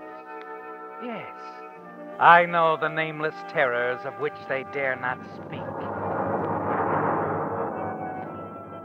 Yes, friends, it's time for the Signal Oil Program, The Whistler, rated tops in popularity for a longer period of time than any other West Coast program in radio history. And Signal gasoline is tops, too, tops in quality. It takes extra quality, you know, to give you extra mileage. And Signal is the famous Go Farther gasoline. So look for the Signal Circle sign in yellow and black that identifies friendly dealer-owned Signal stations from Canada to Mexico. And now the Whistler's strange story. The Lovely Look.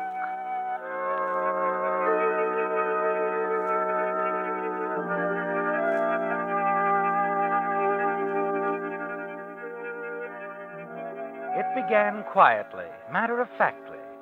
Charles Belden would have found it difficult to trace it back to the exact moment when he began to feel as he did toward the girl. Certainly it wasn't love at first sight. Somehow he could still tell himself that he was beyond that sort of thing.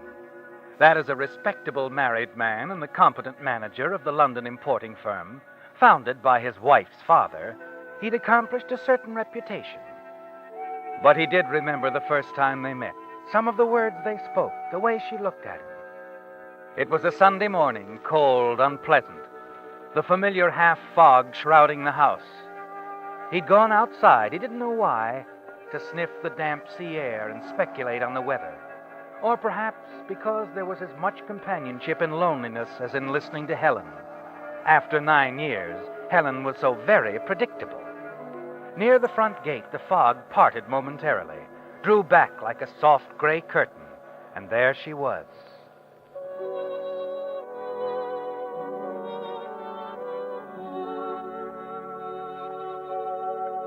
She came walking up the road, hesitated as you discovered one another, silently, and then... Hello. Well, hello. I'm sorry, but I've been walking forever, it seems. I wonder if you could direct me. I'm trying to find the Belden residence. Really? And now that you've found it... Have I? I'm Charles Belden. Oh, Mr. Belden. Of course you don't know me, but I came in response to the ad. Ad? In the London Courier. Perhaps Mrs. Belden placed it. Regarding a housekeeper? Oh, yes. You didn't write her, talk to her on the telephone? No. No, I thought it best to meet her, talk to her in person. I understand you've a problem because of the distance. Quite a problem, yes. Matter of fact, we haven't been able to persuade anyone to stay very long. However, I think it's best that I talk to Mrs. Belden? Yes, that's it. More in her province, you know. Come along. I believe she's back from her morning stroll. Daily ritual with her, you know. Here, I'll take your cake. Oh, you're very kind, Mr. Belden. Not at all.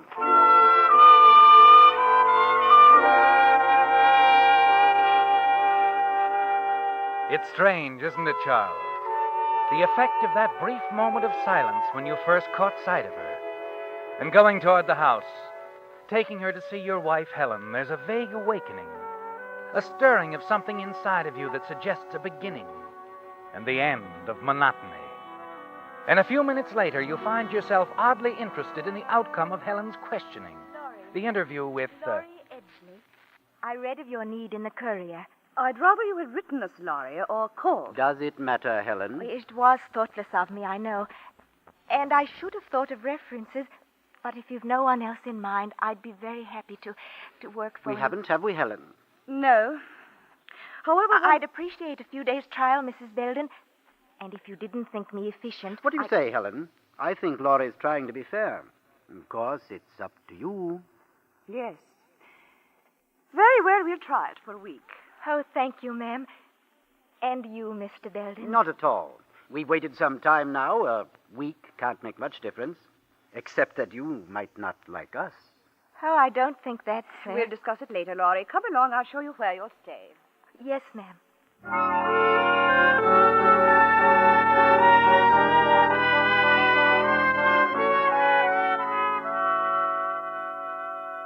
The way she looks at you.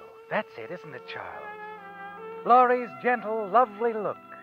It lingers in your mind, fading in and out of focus as you think about it and consider its meaning. Somehow it's more than a grateful glance, Charles. You're certain of it. And it remains with you in the days that follow, in the long drive to London and the dull hours at the office. What have we decided on the shipment of Cloy's name, Mr. Belden? Being held at the Southampton warehouse, you know. Mr. Belden. Yes, Laurie? What's that, Mr. Belden? Oh, sorry, Jameson. What was it now? The Cloysonet, that shipment. Oh, yes. Why, I see no reason why we shouldn't accept it.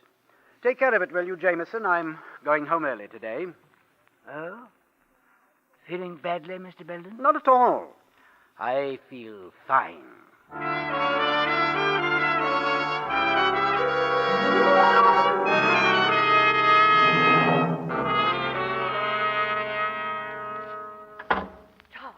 In here. What is it, Helen? Close the door. Charles, that young woman. We've got to get rid of her. Laurie, isn't she satisfactory? Oh, as a housekeeper, she's excellent. Well, then I don't understand. It happened early this afternoon. Oh, Charles, it upset me. So Mrs. Wilton drove up from the village. Oh, that busybody. She came to discuss the elections at the club. You know I'm running for the presidency, and I'm counting on her support to put me All right. What happened? Well, Laurie didn't answer the door. I finally had to do it myself. Is that all? Helen, the girl simply hasn't caught on to the routine of things. It isn't that I'm trying to tell you. I spoke to her when Mrs. Wilton had gone. Charles, she asked if she did everything else to our satisfaction, would we mind if she didn't answer the door or take telephone calls? What? Exactly my reaction. Naturally, I demanded an explanation. Well, did she give one? It isn't satisfactory. Not to me, Charles. What did she tell you? A wild tale. Something about coming out here to get away from someone. Oh? A man. He's in love with her. She professes to be terrified of him. Says that he's threatened to kill her. And you don't believe her? Believe her? There's more to it than that. The girl's a fugitive, Charles. Something of the sort. I wonder. Wonder? Yes. She seems so gentle, Helen. So harmless and gentle. And we've had so much trouble getting anyone to stay. Do you mean you don't think we should do anything about it? Well, if you insist, I'll talk to her. But you're not at all alarmed about leaving me way out here alone with her. Charles, I'll never understand you. You're careless of me, thoughtless, disinterested in everything. Even my father's company. Helen, please don't speak that. No, you're going to talk to that girl. Charles, dismiss her. Tonight. She just doesn't seem to... Oh, I'm sorry. It's all right, Laurie. Come in. I'm going to bed, Charles. Good night. Good night, Mrs. Belden. Laurie. Yes, Mr. Belden. Laurie, we've just been talking, and... Yes? Mrs. Belden, told me how well you did your work today, and... It's all right, Laurie. I'll get that. You don't have to answer the phones or the front door, ever. And you're going to be all right. Right here. Oh, thank you, Mr. Belden. Thank you very much.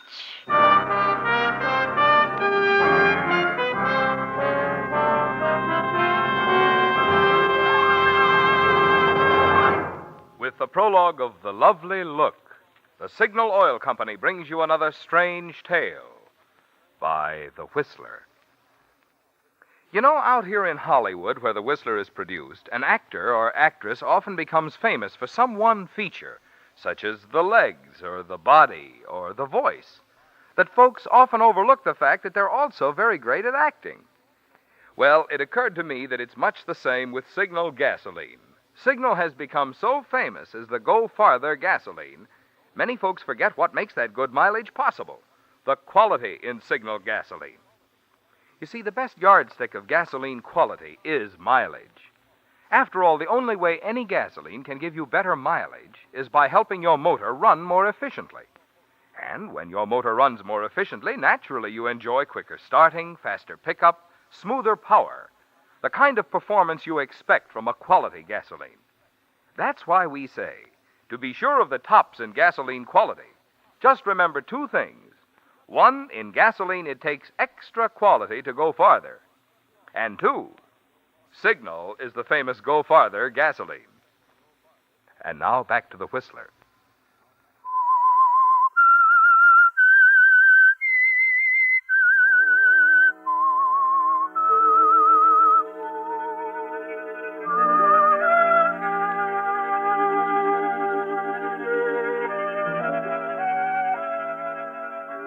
You couldn't dismiss her, could you, Charles?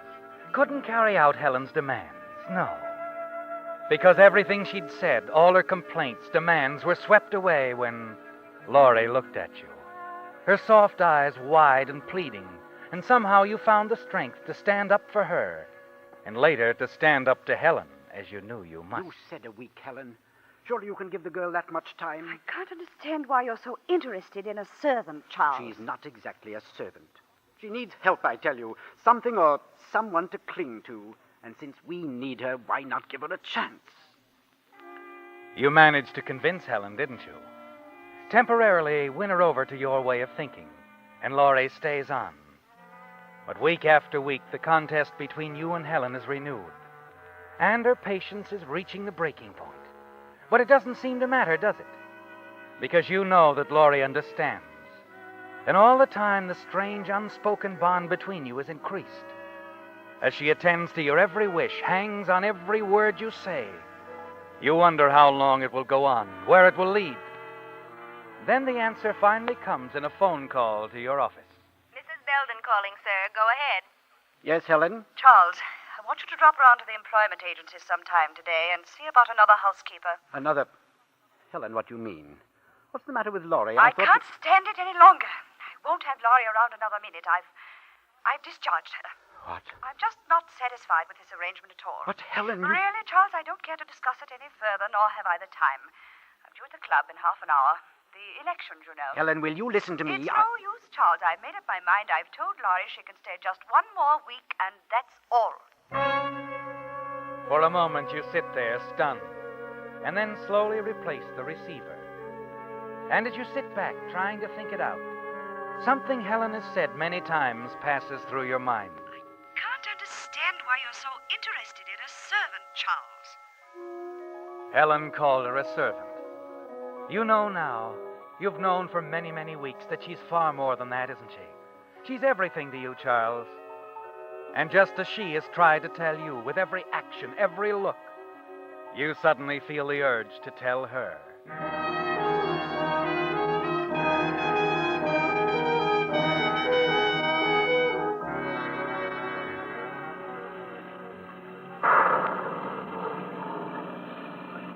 An hour later, you're racing across the English countryside, the rain driving against you as the car swerves perilously along the narrow cliff road.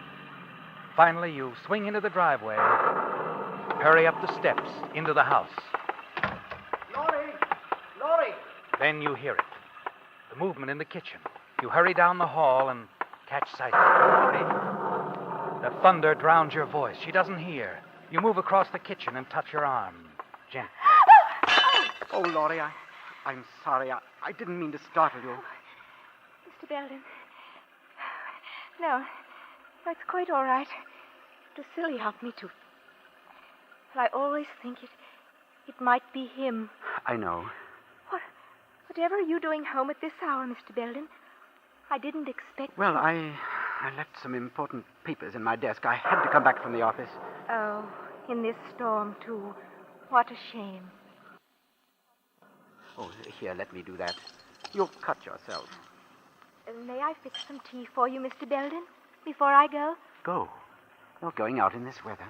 Oh, it'll be clearing soon. And this is my day off, you know. Oh, yes, of course. I thought I'd go down to the village. I have some things to buy. Laurie, don't go. What?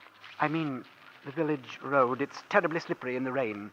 On the way here, my car skidded, almost went over the cliffs. Oh, how awful. You could have been killed. Would you have cared, Laurie? Why, of course, Mr. Belden. You've been so kind to me. Laurie, listen to me. You can't go away. You mustn't. But Mrs. Belden said... Oh, she's quick-tempered. She says a lot of things she doesn't really mean. Besides, I can't let you go. Well, I suppose I could stay until you got someone else. That isn't what I mean, Laurie. It's... Well, I know I'm handling this rather badly. I don't quite know how to say it. You see, I've never really been in love before. In love? Don't you understand? Please. I want to marry you, Laurie. But you are married. Laurie, I'll change all that, and when please, I'm free... Please, Mr. Belden, you mustn't talk that way. I had to let you know how I felt.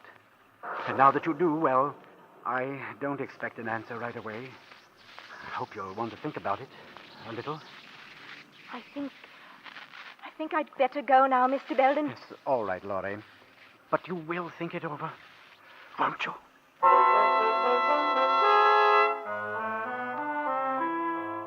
You watch Laurie as she hurries out. Somehow you feel confident that she'll want you to find a way to rid yourself of Helen. But that isn't going to be easy. Divorce is out of the question. Helen would certainly oppose it. And even if she didn't, a divorce would leave you penniless. The importing business, the house, everything belongs to Helen. Moments later in the library, you pour yourself a drink, pace the floor, try to find the answer to your problem. You're so engrossed with your thoughts, you don't hear the car in the driveway, the sound of the front door, and you don't feel the eyes watching you from the hallway. And then... Charles. What?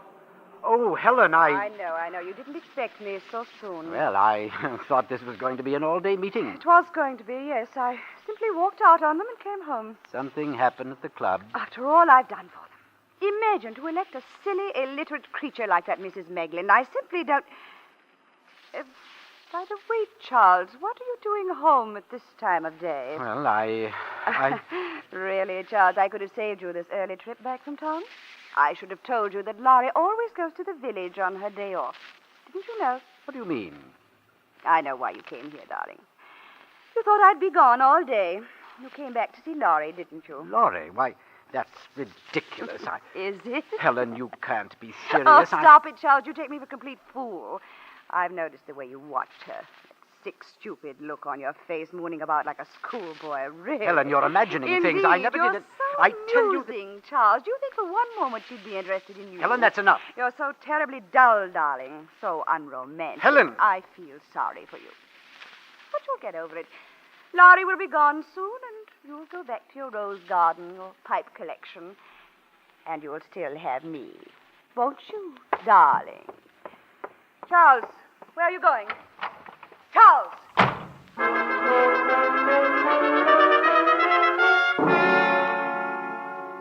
As you hurry out of the house to your car, the rage within you gradually subsides.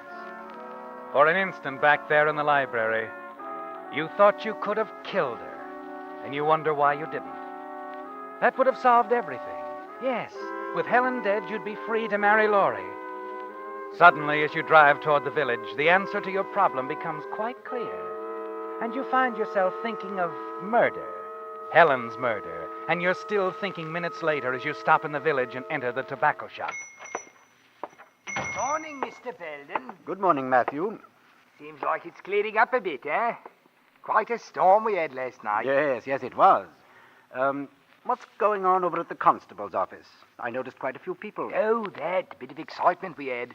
Constable and some of the lads brought a man down from the cliffs. Oh, the cliffs? Tourist chap, staying over at the inn. Decided he'd take a bit of a stroll early this morning. Lost his footing. Good thing for him he wasn't killed. I see. What'll it be, Mr. Belden? Same as usual, Matthew. Small tin. Righto. Lucky chap, that one. Dropped some 15, 20 feet down to a ledge, he did. Only thing stopped him from going all the way. Bruised him up a bit, hurt his leg, about all. He was lucky, all right. There you are, Mr. Belden. Thank you. Might be wise to caution Mrs. Belden about what happened this morning. She still goes for a walk along the cliffs every morning, doesn't she? Oh, yes. Yes, she does. The cliffs are dangerous in this kind of weather. Yes, you're quite right. Never can tell what might happen, you know. No, you never can tell.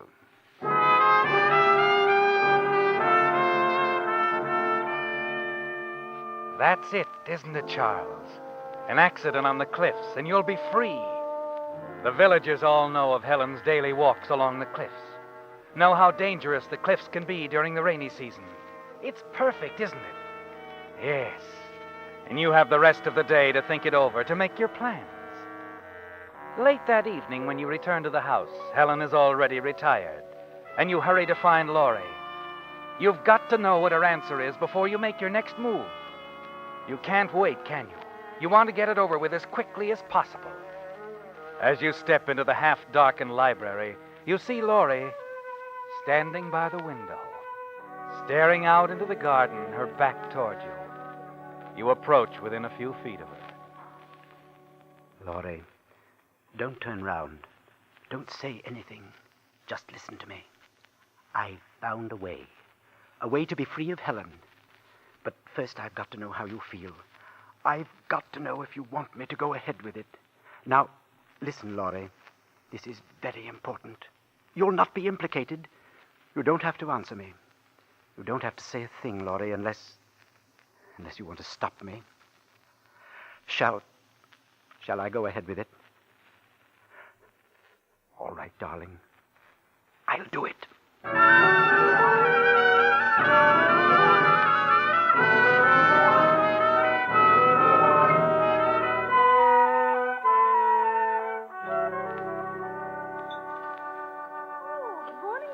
Morning, my dear. My, you're up bright and early. Rather a surprise.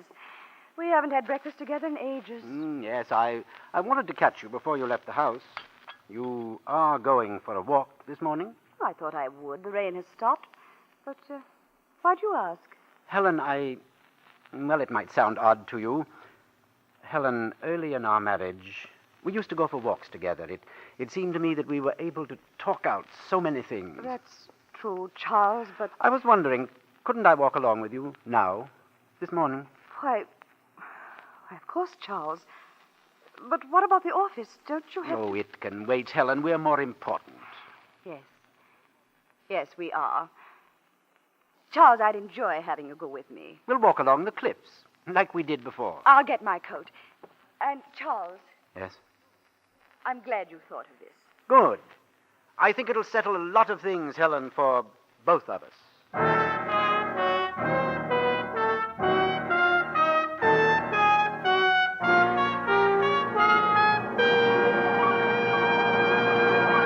The Whistler will return in just a moment with the strange ending to tonight's story.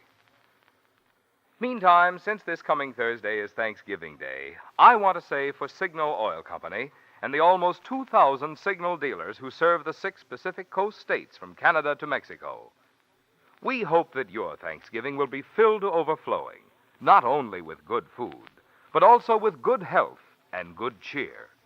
Certainly all of us can be thankful from the bottom of our hearts that we're living in America, the land of abundance and freedom for all. We of the Signal Oil Company like to feel that in our 17 years of serving the West, we have played a part in furthering the way of life that is America. Because Signal dealers are in business for themselves, they are carrying on the tradition of the independent businessman who has played such an important role in building America.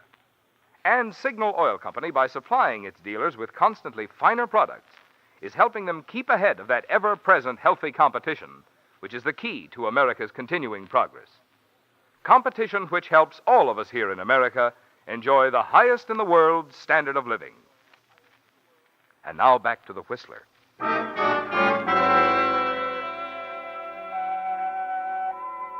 It's all over now, isn't it, Charles? The walk you took along the cliffs with Helen was the last one you'll ever have to take with her. And as you turn away from the precipice, the fog moves in around you, and you hurry back along the path toward the house. You're anxious to see Laurie again, talk to her, gain the reassurance that sweeps over you every time she looks at you. There's magic in those moments, isn't there, Charles? An enchantment and beauty that cannot be denied. And after the weeks of waiting, you've settled it finally. And Laurie need never leave the house that will now be yours. Laurie! Laurie! Oh, there you are. Oh, is something wrong? No, Laurie. It's over. Exactly as I said. Over? It'll seem like an accident, Laurie. I'm sure of it. It's happened to someone from the hotel in the village. They'll think it was the same with Helen. Your wife? Don't you understand, Laurie? Helen's dead. If they come round, just tell them we missed her this morning. Thought she'd gone for a walk. You've killed her. Laurie. No, don't come near me. Don't touch me. Laurie! She turns, hurries away. You take a few steps after her, then stop. It's the shock, isn't it, Charles? You can feel it yourself now. The realization of what you've done. But you'll be all right, and so will Laurie. You wonder if you should go on to the office, give her time to think. And then suddenly you hear the sound of Helen's car from the drive and rush to the window. Laurie, driving toward the village. Good Lord.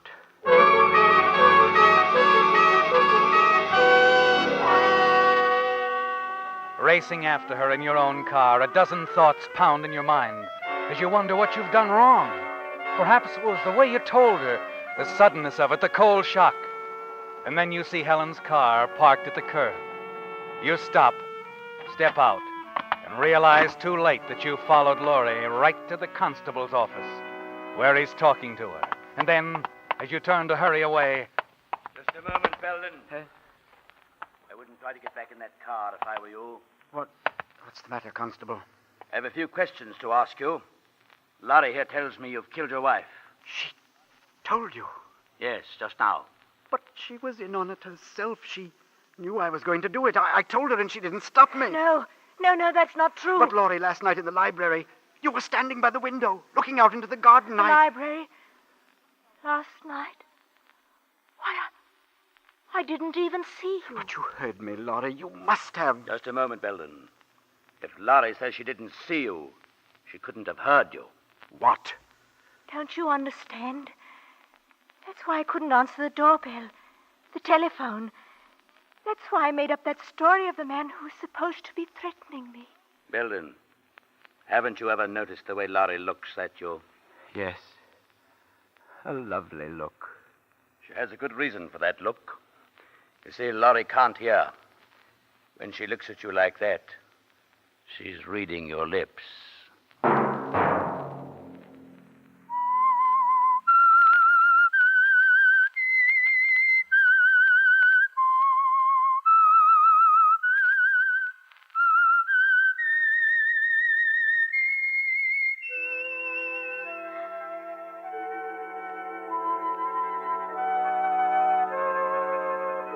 Let that whistle be your signal for the Signal Oil program, The Whistler, each Sunday night at this same time.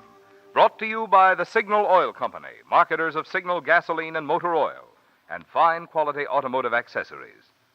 Signal has asked me to remind you, to get the most driving pleasure, drive at sensible speeds, be courteous, and obey traffic regulations. It may save a life, possibly your own.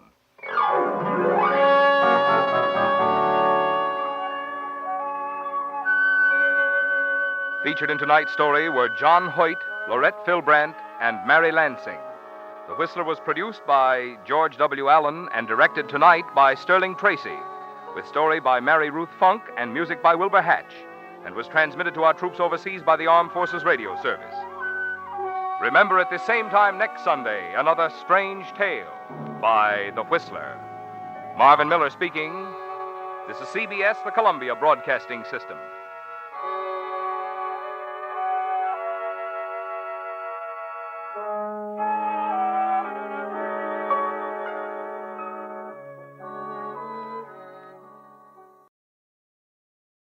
Let every go signal remind you that you do go farther with Signal gasoline.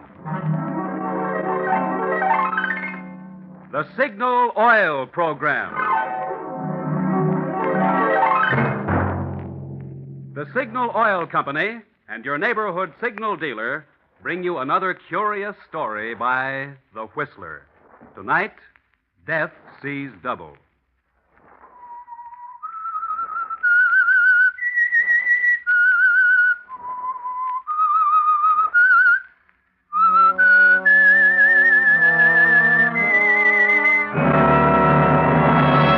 I am the Whistler, and I know many things, for I walk by night.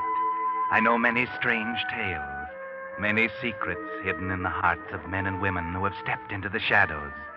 Presently I'll tell you of nameless terrors of which they dare not speak.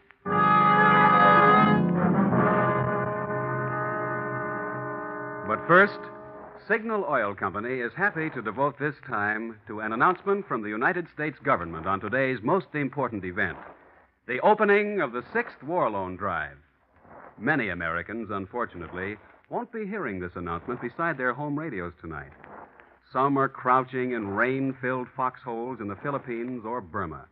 Others are slogging through cold and mud in northern Italy, or in France, plagued by the new German stratosphere bomb. But they're not complaining.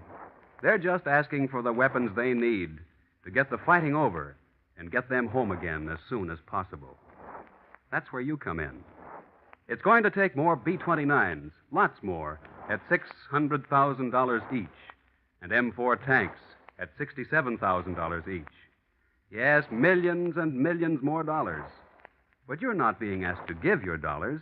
Just invest them in the world's safest investment, a United States war bond. Make it a $100 bond this time. Your war bond dollars not only pay you excellent interest while ensuring your future security, but they say to the boys we sent over there, you're not quitting, neither am I, till it's over there. And now, The Whistler.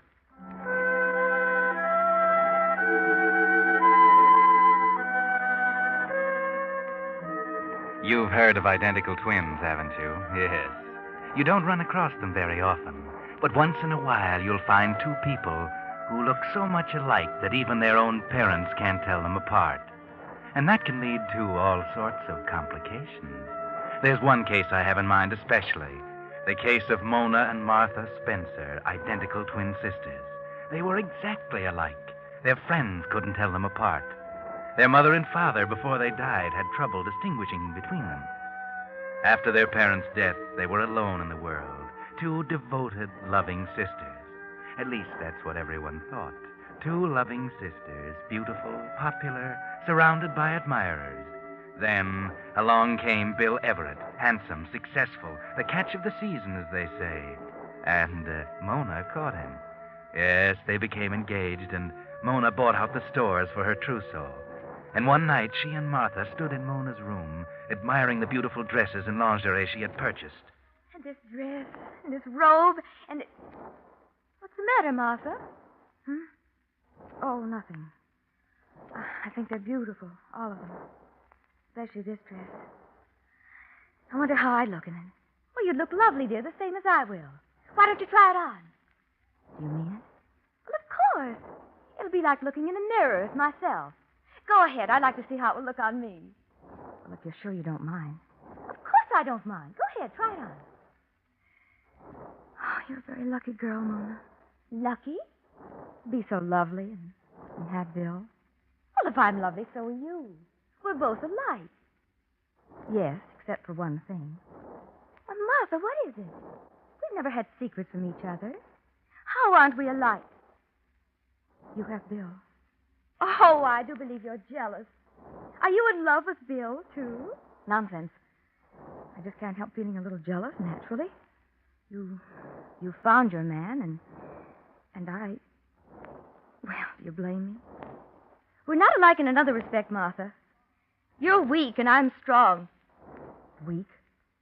Yes. I found my man, as you put it, because I made up my mind to find him. You should do the same.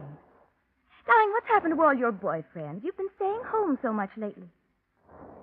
Well, I just haven't felt like going out, that's all. Martha, sometimes I don't understand you. You're so moody lately. Oh, that's probably Bill. Run down and let him in like a good girl. I'll be dressed in a minute. All right.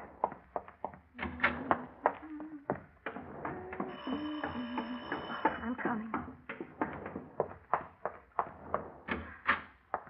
Hello, Bill. Hello, Mona. Oh, wearing your new dress, huh? Oh, yes, but Well, it's beautiful. Well, get your coat. We're late. Oh, but Bill, Oh, I'm sorry. I forgot. Oh, really? Well, that's hardly the way to kiss a sister. Huh? Oh. I've been trying to tell you, Bill. I'm Martha.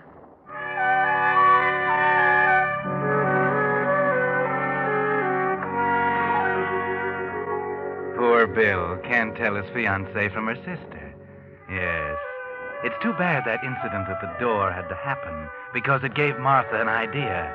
She tried to put it out of her mind, but she couldn't. She thought about it all evening while Mona and Bill were out having a good time. Tell me from Mona. Couldn't tell me from Mona. Not even when he kissed me. He couldn't tell. Yes, that little voice kept whispering to her over and over and over again. It wouldn't go away. The thought was there, insistent, growing. If even Bill couldn't distinguish between them, why not? Why not? By the time Mona came home, the thought had grown into a plan, and Martha was waiting for her sister. Oh, hello, Martha. Still up? Yes, I couldn't sleep. Oh, what's the matter? I've been thinking. Really? Oh, that's good. Oh, now run along to bed like a good girl. I'm dreadfully tired. Suppose you had a good time with Bill tonight. Wonderful. Where did you go? To the 74 Club in Maisie's, and... Oh, I'll tell you all about it tomorrow. Tell me now. Martha, what's the matter with you? Why are you still up? It's late. You should have been in bed long ago. I couldn't sleep. Oh, that's too bad, dear. Why not take something? I was thinking. I didn't want to sleep. Well, that's a waste of time. Now run along and get to bed. I'm certainly not going to stay and talk just because you don't want to go to bed. I'll tell you all about tonight in the morning, dear.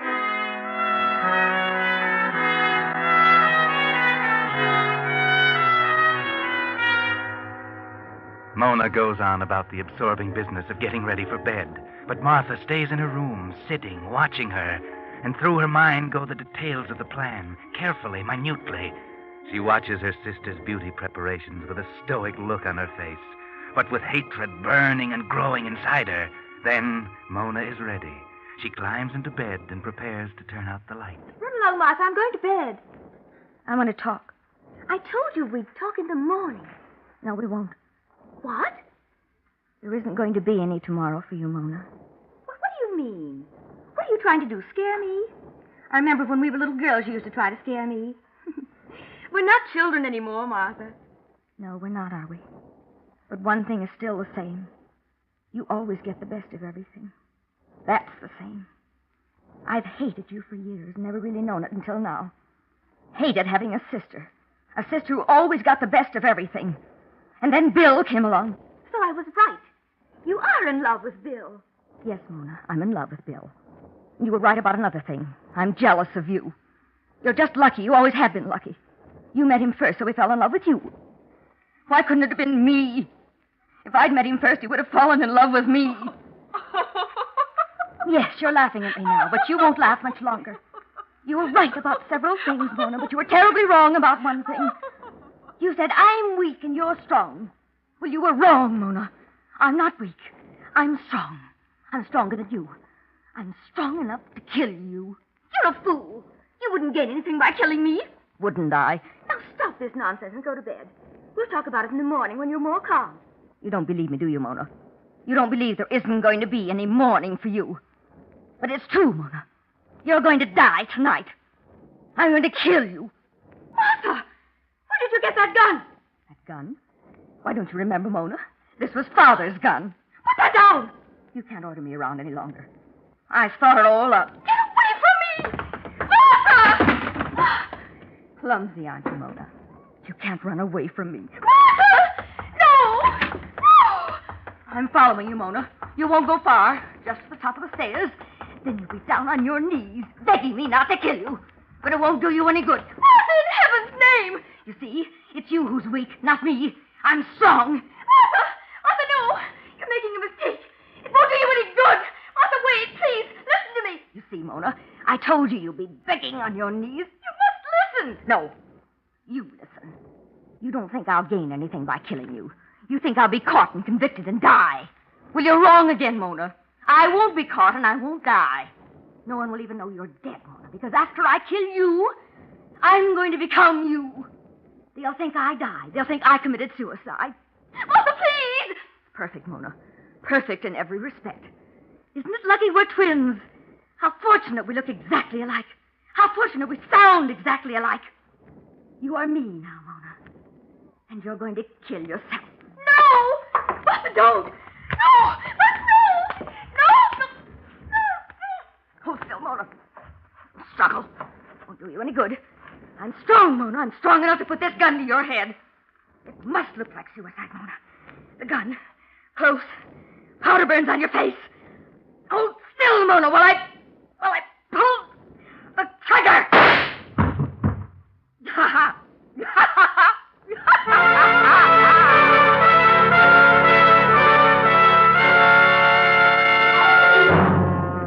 So Martha Spencer killed her twin sister, Mona. Then, carrying out her plan, she immediately assumed Mona's identity. She changed into Mona's dress, arranged the gun in Mona's hand, took Mona's engagement ring and diamond clip, dressed Mona in one of her robes, and put her dinner ring on Mona's finger. Oh, yes, it was perfect. Perfect in every detail. What could the police suspect when not even Bill Everett could tell Mona and Martha apart? Hello? Police department? I think you better come to 437 Oak Street right away. My sister just committed suicide. What? Oh, yes, I'm Mona Spencer.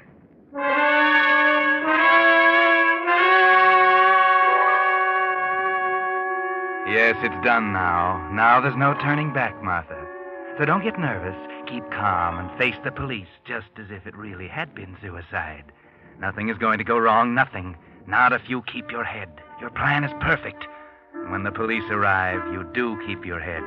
They ask only a few simple questions. And Bill, who arrives soon after, is with you to keep you steady. So you carry it off rather well. I'm sorry to subject you to these questions, Miss Spencer. I know how you must feel. Poor Martha. She threatened to kill herself, but I didn't think she'd do it. Had she been depressed recently? Oh, yes, very depressed. She seemed to be losing control of herself. She was never quite the same after our parents died. Do you suppose your forthcoming marriage had anything to do with it? Well, I'm afraid it did.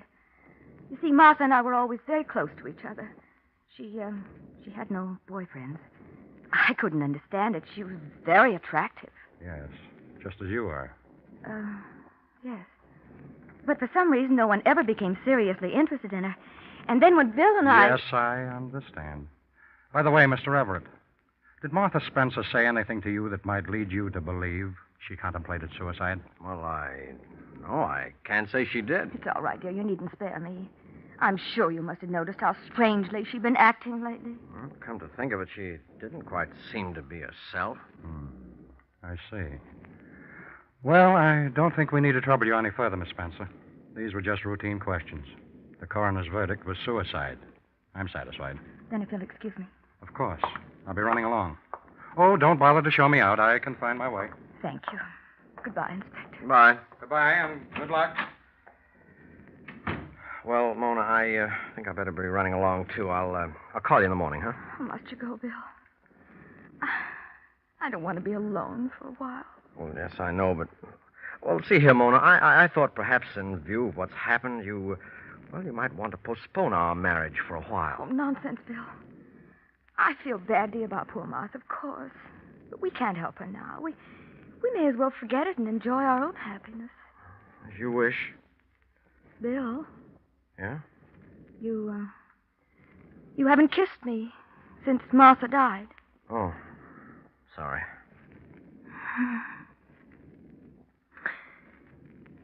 I love you, Bill. And now you're mine. Forever.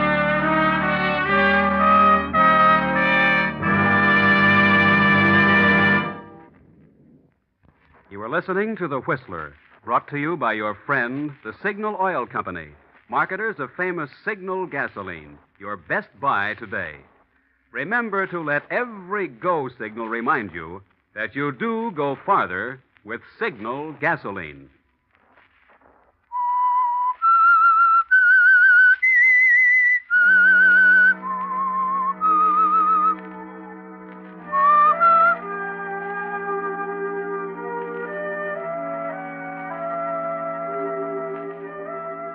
Well, several weeks went by.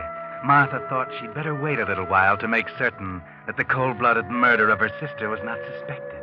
Yes, she was a clever girl, this Martha Spencer, posing as her twin sister, Mona. Martha knew she looked exactly like Mona.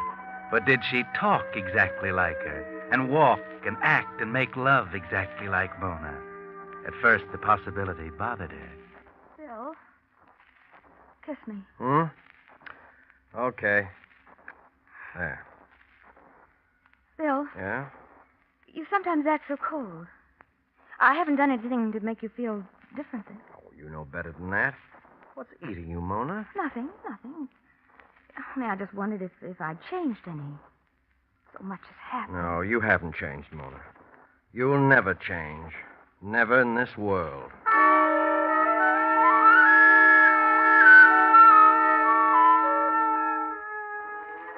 Yes, everything was going all right. Bill didn't suspect a thing, neither did the police. And after a few weeks, Martha felt secure. Bill didn't act as she had expected him to act.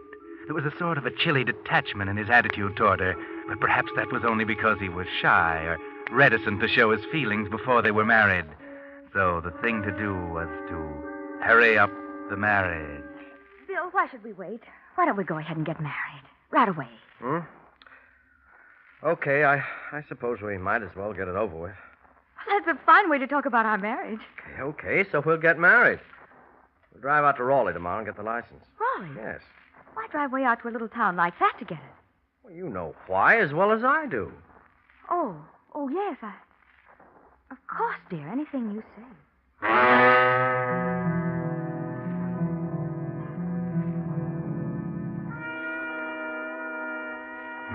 That's strange, isn't it, Martha? You don't know what he meant by that, do you? There must be some secret between Mona and Bill that you didn't know about. But never mind, it can't be very important. And he didn't suspect you. Don't worry about it as you drive out to Raleigh. Go to the courthouse and sign the application. But now there's something else. You watch amazed as Bill signs the application for a license. Bill? It's all right. I've signed correctly. Look, you can see for yourself. Bill, Stop it, Mona. What's getting into you? Next, please. Oh, yeah. Here you are. Uh-huh. Let's see now.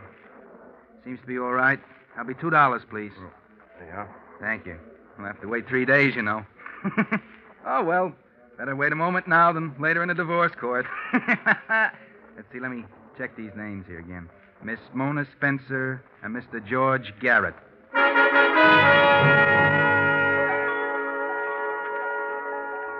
There was something wrong, something terribly wrong. Why did Bill sign the license, George Garrett? A cold chill clutched at Martha's heart, but she didn't say anything to him. On the way home, he suggested that they celebrate the occasion by going out that evening to a little roadhouse up in the mountains. She accepted, of course, and told him she'd be ready at 7.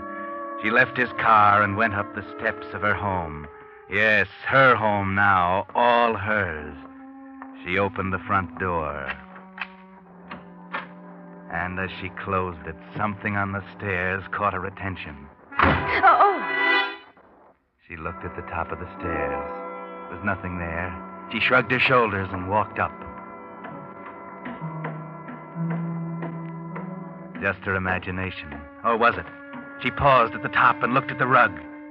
This was where she had killed Mona. She could almost see her, hear her. Martha, no! You're making a mistake. It won't do you any good. Martha, wait! Listen to me! Stop it, you fool! Yes, stop it, Martha. You're beginning to hear things. She went to her room, Mona's room. It was good to be alone, to enjoy Mona's trousseau, all those wonderful things. She slid open the closet door. Such beautiful dresses. Which one should she wear tonight? She tried to concentrate, sat down at the mirror, and there was her reflection. Mona's reflection. Oh, now isn't that a shame? Breaking that beautiful mirror and that fine bottle of perfume. She got up and paced the floor. She simply couldn't get it out of her mind. Why? Why did Bill sign his name George Garrett? And why do Mona's words keep coming back to her? You're making a mistake. It won't do you any good. Martha, wait! Listen to me! I won't think about it. I won't.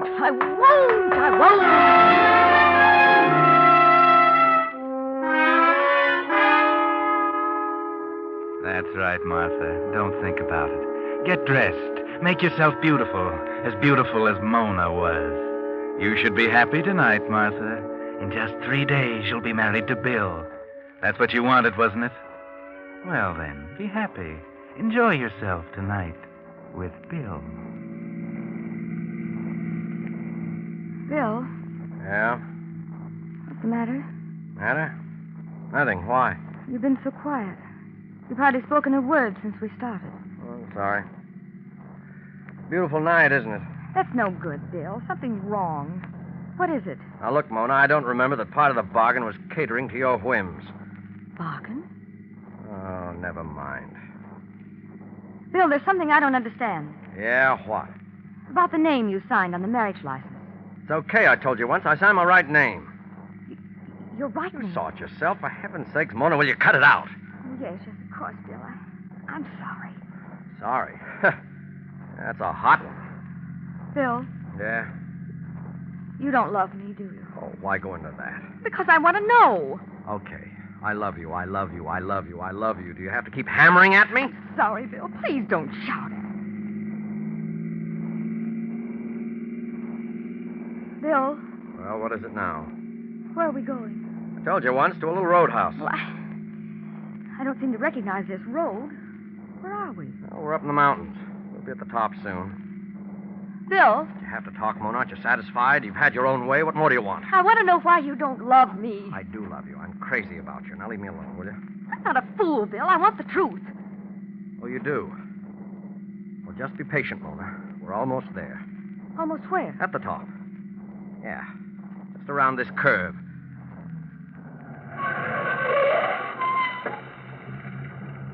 There. We're here. I don't see any roadhouse. No, there isn't any, Mona. Then why are we stopping? So you can get the truth. You're always getting everything you want. All right, Mona. Look over there. Where? Over there, while I... Bill, what are you doing? Just tying your arms. And now I'm gagging you. No, why are you doing this? There we are. No. Oh, nice and neat. How does it feel to be gagged, Mona? Oh, no, Mona, it's no use. You're going to listen to me now. You had your own way long enough. Always talking, always ordering, demanding. Well, I'm not going to go through with it, Mona. I'm not going to marry you. You can only torture a man so long, and then he does something about it. And I'm going to do something about it right now. Yes, Mona. Yes, I'm going to kill you. I've tried to reason with you. I've begged, I've pleaded, I've threatened, but you've only laughed at me. You thought because you knew my secret, you could force me to marry you. Well, you can't. I'd rather go to prison than marry you. No, I won't marry you. And I won't go to prison because this is going to look like an accident. I've got a perfect alibi, Mona. I can count for every minute of this evening. When they find you, they'll think you took that curve too fast, and they'll pronounce it accidental death. Perfect. This is your car, and there's nothing to connect me with even being here this evening. And I'll be rid of you, Mona. I'll be free to marry Lois. Oh, you didn't know Lois, did you? You didn't even know such a person existed, did you? Well, she does. And I'm in love with her. I love her, not you. And I'm going to marry her. Please, Won't do you any good to beg, Mona. I can't trust you. I trusted you once with a secret, and you tried to blackmail me into marrying you. Oh, don't know anything about that. You've got the wrong girl. I can't let you go over the cliff, bound and gagged. No, that was just to make you listen, so I could tell you why you're going to die. Wouldn't do to have them find you with your arms tied together. That wouldn't look quite like an accident, would it? Well, this is it, Mona. Now, you won't feel a thing when I bruise your pretty little head. Now, just remove the gag and the ropes. Release the brake. Engage the clutch. Start the engine.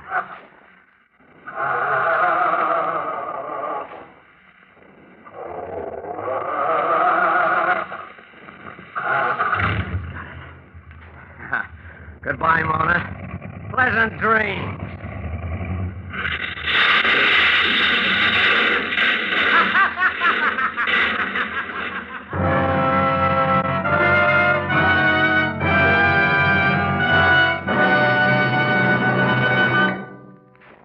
The Whistler will return in just a moment with a strange ending of tonight's story. Meantime, let's test your memory. How long has it been since you had the lubricant changed in your transmission and differential? That's an important question, because the tremendous pressure under which the gears in most modern cars operate gradually pulverizes tiny metal particles and turns even the best lubricant into a grinding, harmful abrasive. That's why, if it's been 5,000 miles or over 6 months since you had your transmission and differential lubricant changed, your neighborhood Signal gasoline dealer suggests that now is a good time to do it. Now, when you bring your car in to have its Signal safety chart lubricated for winter protection. Your Signal dealer has the equipment to thoroughly flush out the old, worn-out lubricant.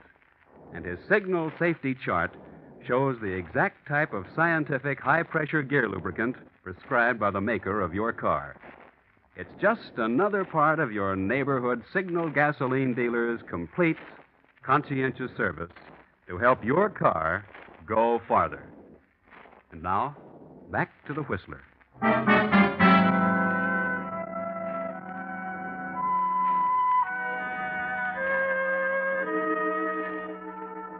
Poor William Everett, or George Garrett. That was his real name. He didn't get away with it. His alibi was foolproof enough so far as the accident was concerned. But he forgot that Inspector Dudley would check up on the marriage license and see his name signed big as life. The name of George Garrett, an escaped convict. Yes, Inspector Dudley didn't have to pin a murder on him. All he had to do was send him back to prison to finish serving a term of life imprisonment. Poor Bill. He only committed murder to protect his secret. And he never knew that it wasn't Mona he killed. It was Martha.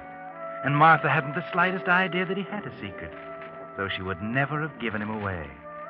Too bad Martha couldn't have known the truth before she killed Mona. Oh, well. That's what happens sometimes when you're a twin and you're in love with the same man as your sister.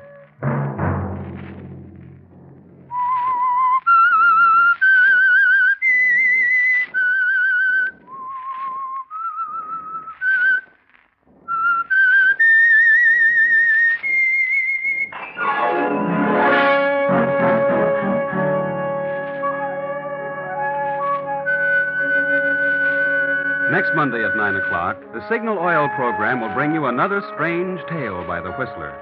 The Signal Oil program is broadcast for your entertainment by the Signal Oil Company, marketers of Signal's famous Go Farther gasoline and motor oil, and by your neighborhood Signal Oil dealer, who is at your service daily to keep your car running for the duration.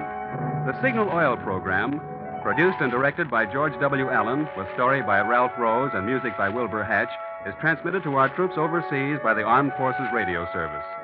Bob Anderson speaking for your friend, the Signal Oil Company, and suggesting once again that you let every go signal remind you that you do go farther with Signal gasoline. This is CBS, the Columbia Broadcasting System.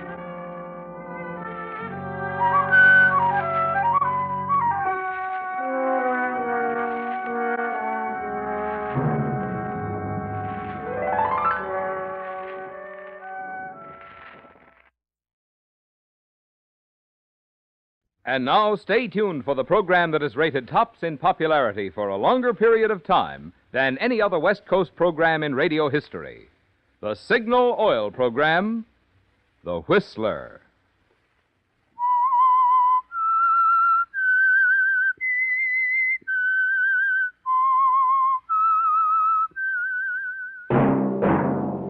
Signal, the famous Go Farther gasoline, invites you to sit back and enjoy another strange story by The Whistler.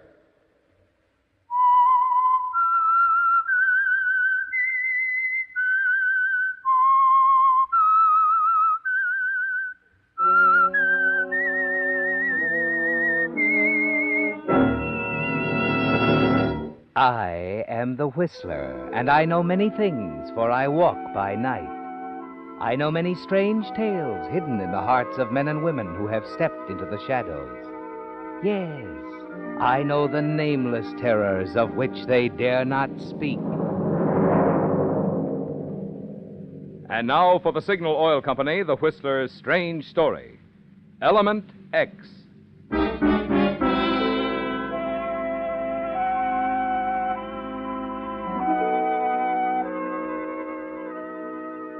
An interesting and sometimes dangerous part of living is the unexpected, the oddity of chance, circumstances beyond our control.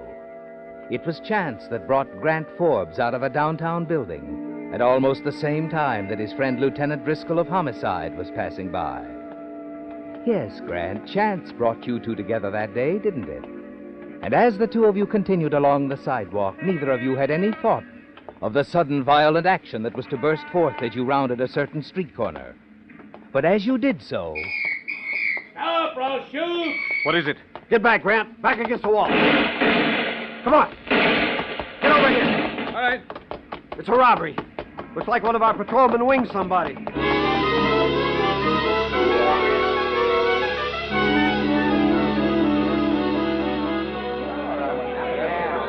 All right, keep back, folks. Get back. Give the officer a chance. What's it all about, officer? Huh? Oh, Lieutenant Driscoll. Hold up, sir. And somebody called you in time? Nope, nobody called me. Funny thing, I didn't even realize what was going on.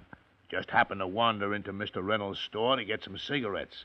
This guy turns up, starts to run out, and Reynolds yells. We heard the rest. Good work, officer. Oh, nothing to it, Lieutenant. It just happened.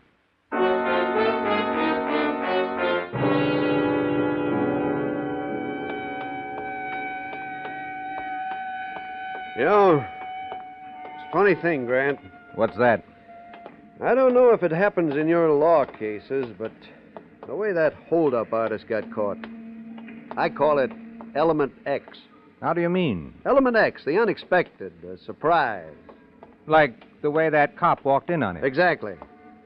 Or sometimes maybe it's a woman who happens to be looking out the window, talking to a neighbor. She gets a look at a license plate and notices the color of a car. Yeah, I'd rather be on this side of the law. Oh, I don't know, Lieutenant. Element X can be taken care of, figured out. Hmm? These hoods ought to consult a good lawyer first. Instead of later, huh? Yeah. No, Grant, I've seen it too often. You can't beat the unpredictable. It's what I always look for in a case. Here's my car. Drop you someplace, Counselor? Counselor? That's a laugh. I haven't counseled 3 people in the last month. Come on, hop in. No, thanks, Lieutenant. Maybe that wounded guy back there is a possible client. Oh, cut it out, Grant. Things aren't that bad. Anyway, we got him nailed. Yeah, I suppose.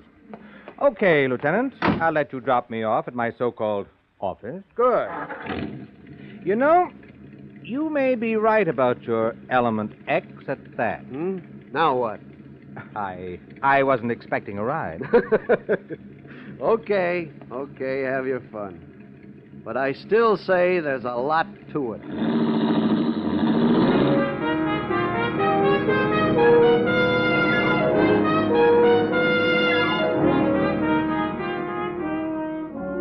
It was many weeks after you talked to your friend, Lieutenant Driscoll, wasn't it, Grant? Yes, and they were weeks that seemed like months. And then came that phone call that was to make so much difference. What was that name again? Markham. Floyd Markham. I'd like for you to drop out here to Malibu, Mr. Forbes. Discuss a certain domestic matter. You won't be in town the next few days, Mr. Markham? Look, Forbes, if you'd prefer that I contact another attorney... Oh, no. I'll be there. Malibu, you say? That's right. You know the turnoff just past Sunset? Yes, I do. My place is all by itself, just past that Signal Oil station, on the beachfront. Red cottage, flagstone front. It's called Surfside. You'll be here? I'll be there. Tonight, please. 10 sharp. Tonight, 10 sharp. Check.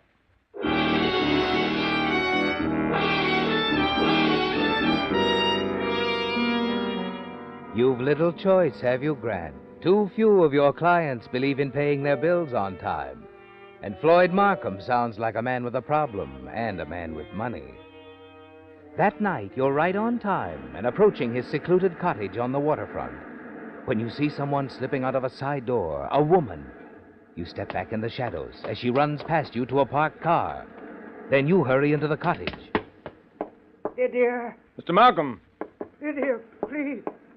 What have you done? Lydia. Mr. Markham. Lydia. Lydia. You know at a glance that the man at your feet is through, don't you, Grant? You stoop down quickly and beside him, rummage through his wallet as he continues to mumble dazedly. His identification tells you for certain that he's Floyd Markham, the man who sent for you. And you're afraid it's too late to find out why. But there is something you must know, isn't there? Yes, because you've certainly walked into something. You lean very close to Markham, call in his ear. Mr. Markham, who was it? Who is Lydia? Lydia. My wife. Your wife? Lydia Markham. She shot you. Ran out of here. Yes. Lydia. Mr. Markham. Mr. Markham. So long, Mr. Markham. You know, I just might show your little Lydia how to get around Element X.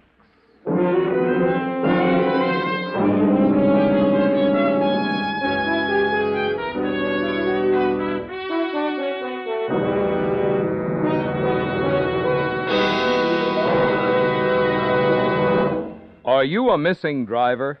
I mean, a driver who is missing something? You are if you're not powering your car with Signal, the famous Go Farther gasoline.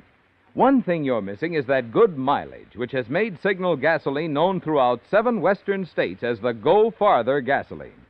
But equally important, you're missing the clean-cut, efficient performance, which makes Signal's good mileage possible.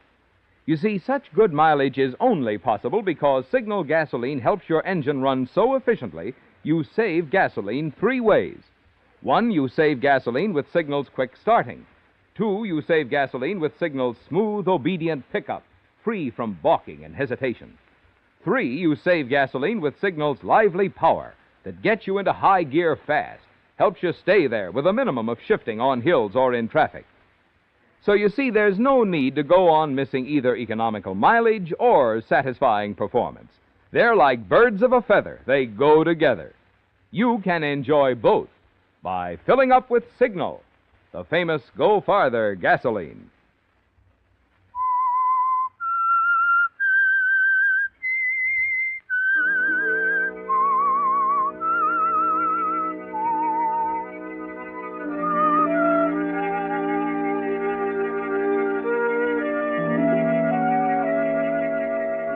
Well, Grant, your visit to the Malibu cottage of Floyd Markham, the way you walked in on his murder, was right along the lines of your friend Lieutenant Driscoll's theories about Element X, the unforeseen.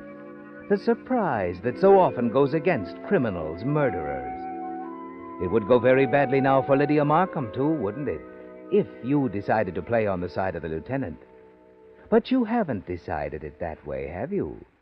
No. Instead, you let a week go by. A week of watching the newspapers to see what the police know. A week in which Floyd Markham's funeral takes place, with his wife putting in an appearance as a grief-stricken, confused widow. And then you decide to pay a call on Lydia Markham. You look up the address, a fashionable Los Angeles apartment. You stand calmly at the door. Wait until Lydia herself appears in answer to the buzzer. Yes? Mrs. Markham? Yes? I would like to talk to you on behalf of a client of mine. Oh, my card. Grant Forbes, counselor at law. Permit me to explain, Mrs. Markham. My client was a witness to a sort of an accident. A shooting, I believe. Ralph. Ralph! Huh? What's the matter, hon? Who's this? A Mr. Forbes. Grant Forbes, counselor at law. Ralph, I think we should talk to him. All right, we'll talk to him. Come in, Mr. Forbes. Thank you. I'm Ralph Leonard. You should know, too, that Mrs. Markham has undergone a strain. You see, her husband... I know about the late Mr. Markham. Oh? Well, look, what is this? A bad debt pitch or something?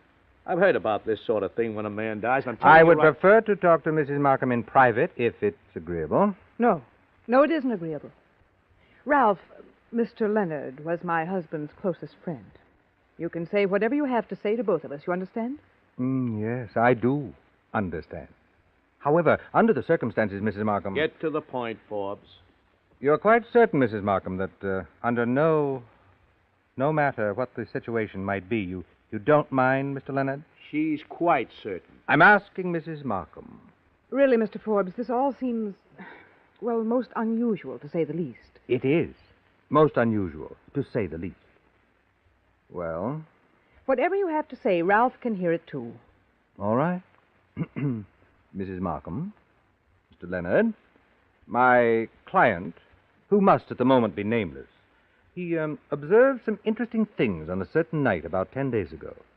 More specifically, it was the night that Mr. Markham... Ralph, what's he telling us? The night that Mr. Markham, how did the newspapers phrase it? Oh, yes. Died at the hands of a person or persons unknown.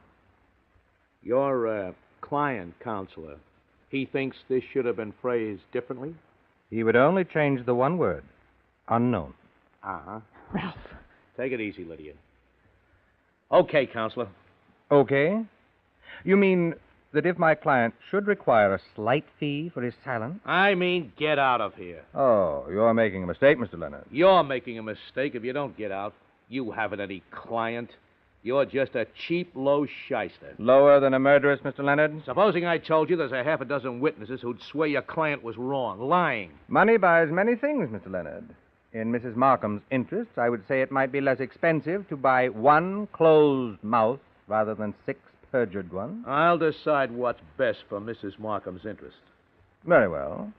My client won't like this, however. Good day, counselor. Perhaps the last good day for Mrs. Markham. Oh, relax, Mr. Leonard. I'm going. You walk out of the apartment, Grant. You're not sure, are you? Not sure how stubborn Ralph Leonard intends to be. And then, as you're waiting for the elevator to take you down... Mr. Forbes. Oh, Mrs. Markham. I slipped out the service door. I haven't much time. Only please tell your client that, well, to wait a few days. To wait a few days? I'll arrange something. I mean about the fee. Oh, yes. You have my card, Mrs. Markham. I'll hear from you soon. Very soon. I promise. Mrs. Markham. Yes? If this is a stall, something to get me off guard while your dear friend Ralph figures out how to get me out of the way... Oh, no, I give you my word. He doesn't even know I'm out here. Now, please, Mr. Forbes, trust me. Oh, I'm the trusting sort, Mrs. Markham. Very much so. All right. I'll give you what you ask. A few days. Thank you. Thank you very much. Good day, Mrs. Markham. I'll be looking forward to making any reasonable settlement for my client.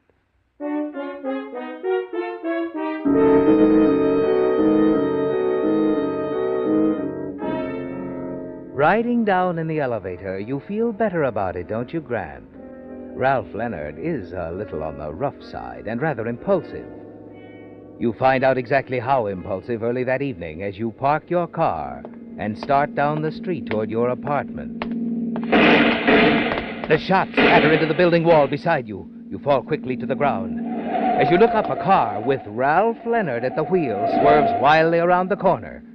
And as you get to your feet, you realize grimly that Ralph Leonard has decided to make certain of your silence, however drastic his method. You're afraid to return to your office, and you decide it would be unwise to stay overnight in your own apartment.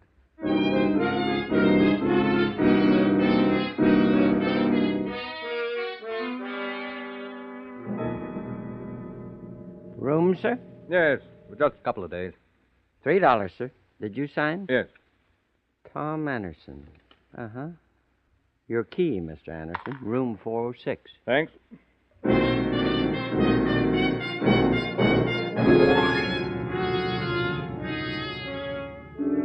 It's all you can do for the present, isn't it, Grant? Hide in a cheap hotel room under the name of Tom Anderson while you think things out. Ralph Leonard is a problem, isn't he? A serious one. He's out to kill you, to protect Lydia Markham, and perhaps her money as well. But the following day, you hit upon a neat and simple plan for eliminating Ralph without risk to yourself.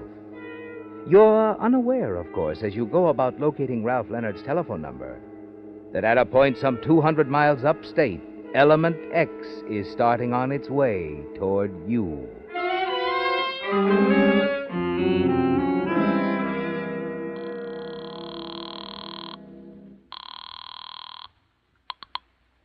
Hello? Mr. Leonard? Yes, who is this? This is your friend, the counselor, remember? Oh, yeah. Yeah, I remember. I'd like to make a deal, Mr. Leonard. Look, I told you we're A not deal interested. between us. I'm talking about a partnership. A partnership? Right. You play ball with me, and we can make ourselves a little money. Go on, counselor.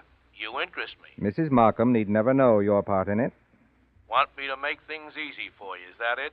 and we split the profits. Well, Now, look, I told you as far as I was concerned, yes. suppose we get together and sort of talk this over, huh? Fine. I'll pick the spot. Call you back later. Good, good.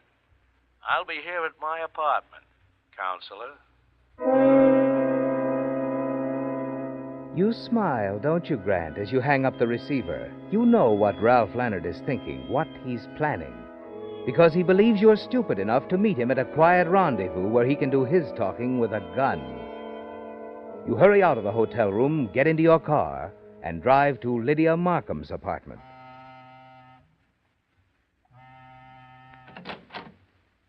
Oh, it's you. May I come in, Mrs. Markham? All right.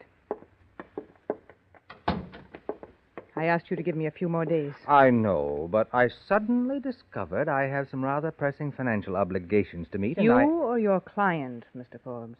Oh, come, Mrs. Markham. Surely you must have guessed your friend Ralph did. Yes. Aren't you going to ask me to sit down? Oh, of course. And allow me to serve cocktails. Thanks, no.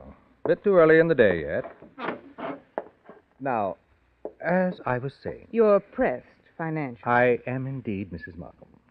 A few thousand would tide me over for a while. A few thousand? You're surprised? Yes, that's all. For the time being, at least. Oh, I see. You needn't mention it to Mr. Leonard. No, I won't. But, well, I don't have the money here now. Can you come back tonight? If you don't mind, I'd rather we met somewhere else. Mr. Leonard won't be here. I'd rather we met elsewhere. All right. I'll phone you later. Tell you where. I see. Well, now, if there's nothing further... There is. Oh? I think I will have that martini after all.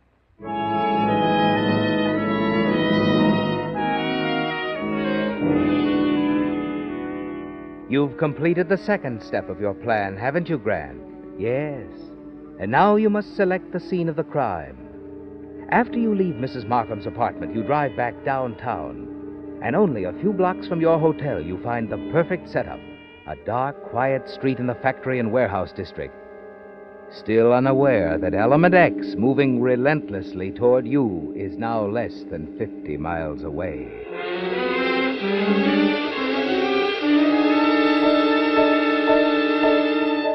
A few minutes before 9, you step into a phone booth in a drugstore across the street from Ralph Leonard's apartment. Yes, Counselor. I was wondering when you'd call. Still interested in talking business, Mr. Leonard? Of course I am. Good. Suppose we meet on the southeast corner of 17th and Shannon, warehouse district. Know where it is? I'll find it, Counselor. There's a building entrance about 15 feet south. Wait for me in there. I'll leave right away.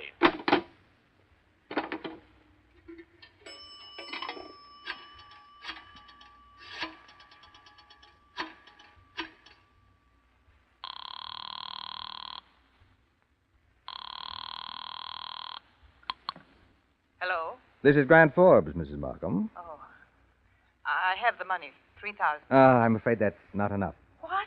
But you said... I know. That was this afternoon. Now I need 10 grand. 10,000? But... That's right. But where can I get that kind of money at this time of night? Be reasonable. You look, you've got jewelry. Well, yes, but... That'll do till tomorrow. Tomorrow? When your bank opens, you can get me the rest of the 10,000. You might as well get used to this. Yours was a very expensive murder, baby. Yes, wasn't it? Oh, and if you're thinking of calling your boyfriend, Mr. Leonard, when I hang up, don't bother. He just left his apartment building. You think of everything, don't you? I do.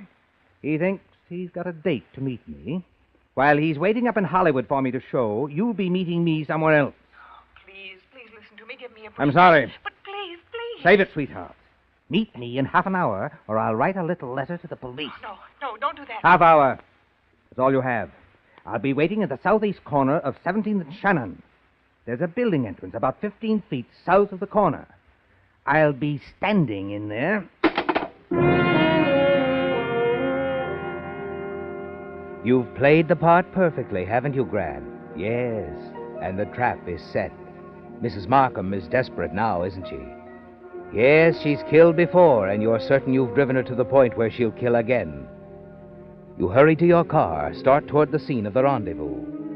While only a few miles away now, Element X is moving toward 17th and Shannon. But you've forgotten all about Element X, haven't you, Ralph?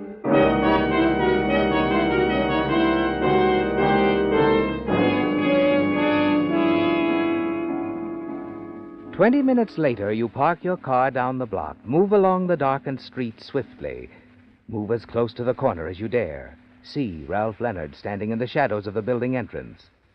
You turn back now, ease down the street, and turn into a small bar a few doors away. Howdy. Evening. What'll it be? Let's see. Scotch and soda, I guess. Right. Things sort of quiet around here, aren't they? Yep. Not much doing this time of night. Why stay open? Oh, business picks up later when the shift from the factories get off. A lot of the boys come in for a beer. Oh, I see. Here you are, sir. Thanks. Have one on me? Well, okay. Don't mind if I do. Beer's my drink. Well, here's cheers. To success. Oh, yeah. Hey, what's that? Sounded like shots to me. It sure did. I'd say we'd better have a look, huh?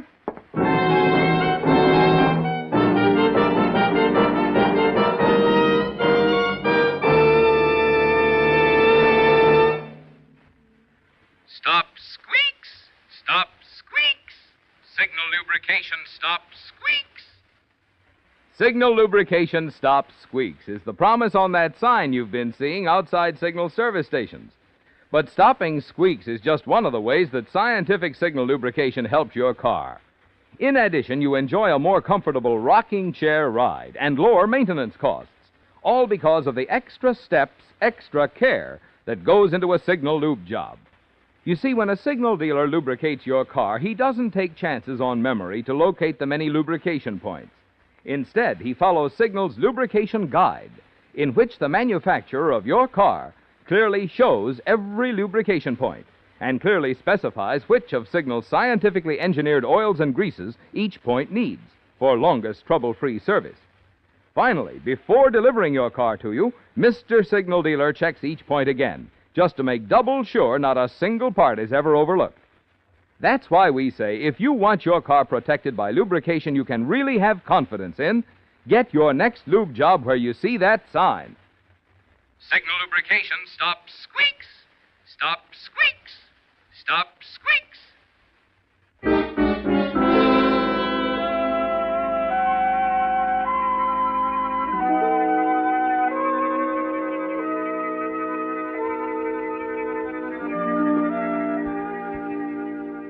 Lieutenant Driscoll from Homicide stood quietly in front of the entrance to a building some 15 feet south of 17th and Shannon, making notes in a small black book.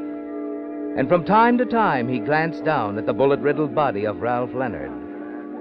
A short distance down the block, a police car was parked near a large truck and trailer. The squad car sergeant finished his questioning of the truck driver and came slowly to the spot where Lieutenant Driscoll was standing. You get a statement from the truck driver, Sergeant? Yeah, Lieutenant. According to him, he was barreling down the street at a pretty good clip when suddenly a woman driving a green sedan whipped around the corner and started pumping shots at this man Leonard, standing in this entryway here. Mm-hmm. Go on. One of the bullets went wild, hit the front truck tire, and there was a blowout. The truck went out of control, crashed into the front of that barn. Mm-hmm. Truck hit a guy as he was coming out, just missed the bartender. Now the guy hurt bad? He died just a few minutes ago. Name's Forbes, Grant Forbes. Grant Forbes? The attorney? That's what his card says. Did you know him, Lieutenant? Yeah. Yeah, I know him. Did Grant say anything before he died? Plenty. Told me who was driving that green car and who fired those shots. Mrs. Lydia Markham. Element X. Element X? Huh, that's what Forbes said before he died. That's what he called the truck. Element X. Hmm. What do you suppose he meant by that? Well, it was sort of a theory, Sergeant, between us. Now it's a dead secret.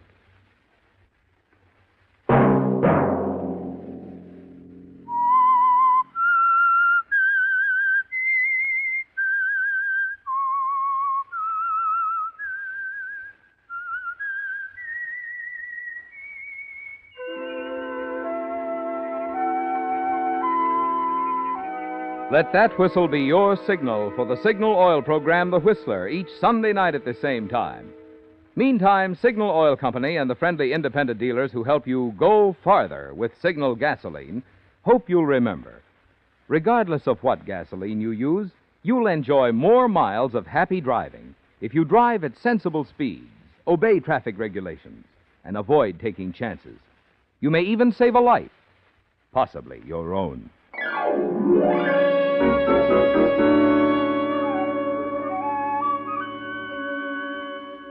Featured in tonight's story were Ted Osborne, Joe Gilbert, Eddie Marr, Tom Tully, Jack Moyles, and Britt Wood, with Marvin Miller standing in for Bill Foreman as the Whistler. The Whistler was produced and directed by George W. Allen, with story by Adrian Jondeau, music by Wilbur Hatch, and was transmitted overseas by the Armed Forces Radio Service. The Whistler is entirely fictional, and all characters portrayed on The Whistler are also fictional. Any similarity of names or resemblance to persons living or dead is purely coincidental. Remember to tune in at the same time next Sunday when the Signal Oil Company will bring you another strange story by the Whistler entitled Prescription for Death, in which a dangerous killer fleeing the police seeks sanctuary in the home of an old sweetheart and her respectable husband and walks into an even more dangerous situation. This is Marvin Miller speaking for the Signal Oil Company. Stay tuned now for Our Miss Brooks, starring Eve Arden, which follows immediately over most of these stations. This is the CBS Radio Network.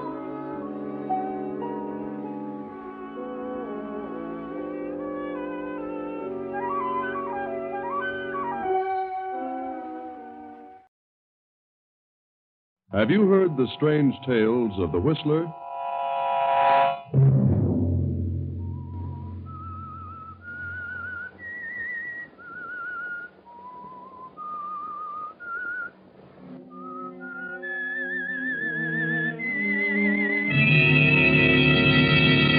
I'm the Whistler. My plan is sound, mathematically sound. It cannot fail. It's perfect.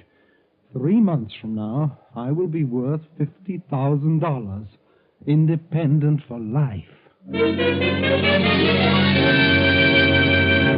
Another Sunday night, and again CBS presents The Whistler. I, the Whistler, know many things, for I walk by night. I know many strange tales, many secrets hidden in the hearts of men and women who have stepped into the shadows. And so I tell you tonight the amazing tale of Fool's Gold. Herbert Lang is chief teller of the Amalgamated Bank. A thrifty man of 43, Herbert has been an employee at a small salary for over 20 years. Honest and punctual, his reputation is above reproach. Herbert is thin, slightly bald, bespectacled, and unmarried. Herbert is a poor man, but he has a plan. He won't always be poor, because he's developed his plan for 10 years. And 10 years should bring mathematical perfection to any plan. For 5 years now, it has been working. And by the 1st of June, 3 months from now, I will be worth $50,000. Herbert studies the figures on the little pad before him, writes a total of 50,000, and smiles behind his bifocals. Then an abrupt sound breaks his meditation. Herbert? Huh? The auditors just found another shortage, and they've traced it. Shortage? Another? Yes. $3,000. They've traced it? Definitely. Third one this year. And to whom did they trace it, Mr. Faber? That young fellow, Barton. He denies it, of course, but the evidence is all against him. Barton, I can't understand what happens to young men lately. I do my best to hire the ones I think are on him. I wish you'd exercise a little more care. Oh, I know they have the best of references. I should think by now you'd be able to judge character at a glance. I'd have sworn by that boy, Mr. Faber. They've taken him down to the police station. Oh, what a shame. Very embarrassing, Mr. Faber. I feel as though I'm responsible. Oh, now, don't take it that way, Herbert. After all, we're insured. But it is annoying to both of us. We all make mistakes in judgment now and then. Besides, you've had your nose to the wheel without a vacation for 3 years now. It doesn't pay, Herbert. You'll crack up. Well, I haven't felt as though I needed a vacation. And besides, when I do take one, I'd like to have it all in one lump. I've always wanted to tour Europe or some foreign land. 2 weeks mean nothing. I understand. I feel the same way, but what chance is there? I do think you need a rest from this place. I'll let you know when I'm really tired, Mr. Faber. I doubt it. I will say that I admire your devotion to duty. Thank you, Mr. Faber. It's good to hear you say that. I want you to know that I appreciate the opportunity of being with the firm for 20 years. Yeah. Oh, there's a board of directors meeting this afternoon. I'm going to try to get you a raise. Oh, that's all right. Whatever they decide will be for the best. I wouldn't want the board to think I was dissatisfied here. You're 43, Herbert, and alone, unmarried. That isn't right. And you're not the type of man to tackle marriage on your salary. Well, I've been thinking about it. I have plans. I've saved a bit. I found the right woman. Oh, Mr. Faber, I may surprise you one of these days. Yeah. Drop into my office after the board meeting. I may have some news for you. Make it around 3. Thank you, sir. Thank you. Herbert sits at his desk smiling. What complete confidence they have in him. What a perfect setup. 3,000 more accounted for. 3 more months and I'll have reached my goal. 50,000 and independent for life in South America. With a move of sudden decision, Herbert slaps on his hat, walks out of the bank, and pays a visit to Hazel Yates at her apartment. What are you doing away from the bank at this hour of the day, Herbert? Well, I'm out to lunch. I thought I'd drop by. Oh, that's nice. I'm certainly surprised. Hazel, exactly 3 months from now, I'm going to take a vacation. You certainly need one. It's been ages since you've been away from your work for more than a day. Yes, I know, but I had to keep my nose to the grindstone. But now it's different. What do you mean? Well, I've kept it a secret, but now I can tell you. I'm going to get married. Married? Herbert, you're going to get married. That's right. But I thought you never considered marriage because you felt you couldn't support a wife. Oh, that's true, but now it's different. I didn't want to say anything till I was sure. What are you talking about? Hazel, for several years now, I've been working on a problem, a plan that cannot fail, because it's mathematically correct. What? Herbert, you frighten me. It has to do with the stock market. I've worked it over and over. Stock market? Gambling? Oh, no, not gambling. Not the way I worked it out. Lots of people have thought they'd found the secret to playing the market. And what happened? Well, this isn't a theoretical plan. This has already worked, proven. Already worked? I set myself a goal, an amount of money I felt sufficient to live on, in ease for the rest of my life, $50,000. Beyond that sum, I would not attempt to go. $50,000? Yes, I've placed every dime to use according to the plan, and I've not missed once. Herbert, you mean you have $50,000? Well, not quite, but we'll have by the 1st of June. Well, I can't get over it. I'm amazed. Oh, it's very simple. I have got 3,000 to go, and then I'm through. 3,000? Oh, that frightens me, Herbert. Why don't you be satisfied with what you have? You may lose it all in trying to get the other 3. Oh, not a chance. I set myself a goal, and I intend to reach it. Very well. I hope you're right. Then I'm going on a long vacation. How long will you get? Oh, from next June on and on. From June on? Well, how can you do that? I'm not going to work another day. Why should I? I'll be independent. I'm going to quit. Quit your job? Yes, and take a long trip to South America. I'm going to live there. Why, 50,000 there is like 200,000 here. What more could you ask for? I see. And you're going to get married? Yes, I am. I haven't asked her yet, but I'm confident. Who is she? Do I know her? Yes, she's wonderful. Well, I wish you lots of happiness, Herbert. Would you like to live in South America, Hazel? What? Yes, I would. Then you and I will be married June 1st. Oh, Herbert, you mean you're asking me? Yes. Now, don't say a word about this. Now, it's a secret. Don't tell a soul. Promise? Oh, yes, Herbert, I promise. Oh, darling, I thought you were never going to ask me. I want to surprise you. Oh, I've never been so thrilled in my life. I've got to run along now, dear. I'll see you later this evening.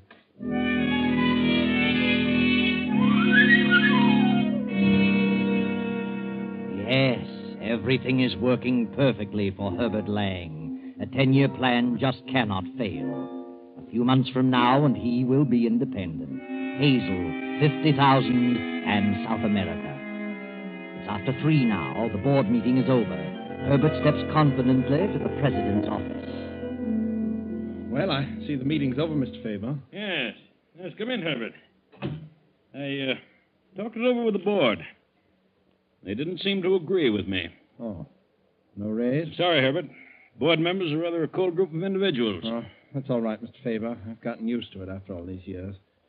They're a very selfish lot. A whole lot of stock. Someone else does the work. They draw big dividends. It's all they're interested in. Well, I hold stock too, Herbert. Oh, I know, sir. But you take a more personal interest in the employees because, well, you're an active officer. Oh, yes, of course. Well, maybe they'll see their way clear next year. I'm certainly not one to become impatient. No, Herbert. I'll run along now. Just a minute. I haven't quite finished. Oh, no, sir? I had quite a session with the board. For the life of me, I don't understand one of them. What do you mean, sir? They were up in arms about that latest shortage. Oh, but I had nothing to do with that. Do they think I took it? No, certainly not. But, well, they do think you are indirectly responsible. Brought up the fact that the 5 men you've hired in the past 10 years have all been sent to the penitentiary. Oh, but how can I tell by looking at a man that they were all recommended? The board thinks you've been working too hard, Herbert. That you need a rest. What? They've instructed me to give you an extended vacation. Extended vacation? How long? Indefinitely. Effective in 2 weeks. Oh, but that's impossible, Mr. Faber. I just couldn't do that. Why, I have a tremendous amount of special work on the books. I just couldn't attend to that in the next 2 weeks. The board at first wanted your vacation to be effective tomorrow night. Well, that's ridiculous. You know that, sir. Who else here could step in and take over in a moment's notice? Yeah, of course. That's true. Do you think you could straighten things around in 2 weeks if you had special assistance? Special assistance? Yes, but I won't need any help, sir. I'll be able to handle it myself. Well, as soon as you finish, take a nice long trip. You need it, Herbert. Very well, sir. Oh, yes. By the way, the board has voted you a $500 bonus. Have they? They only give a bonus on retirement. Why don't you tell me the truth, Mr. Faber? Sorry, Herbert. That's the way they feel. Nothing I can do about it. Oh, you'll let me hear from you from time to time. Retired at 43. Well, good night, Mr. Faber.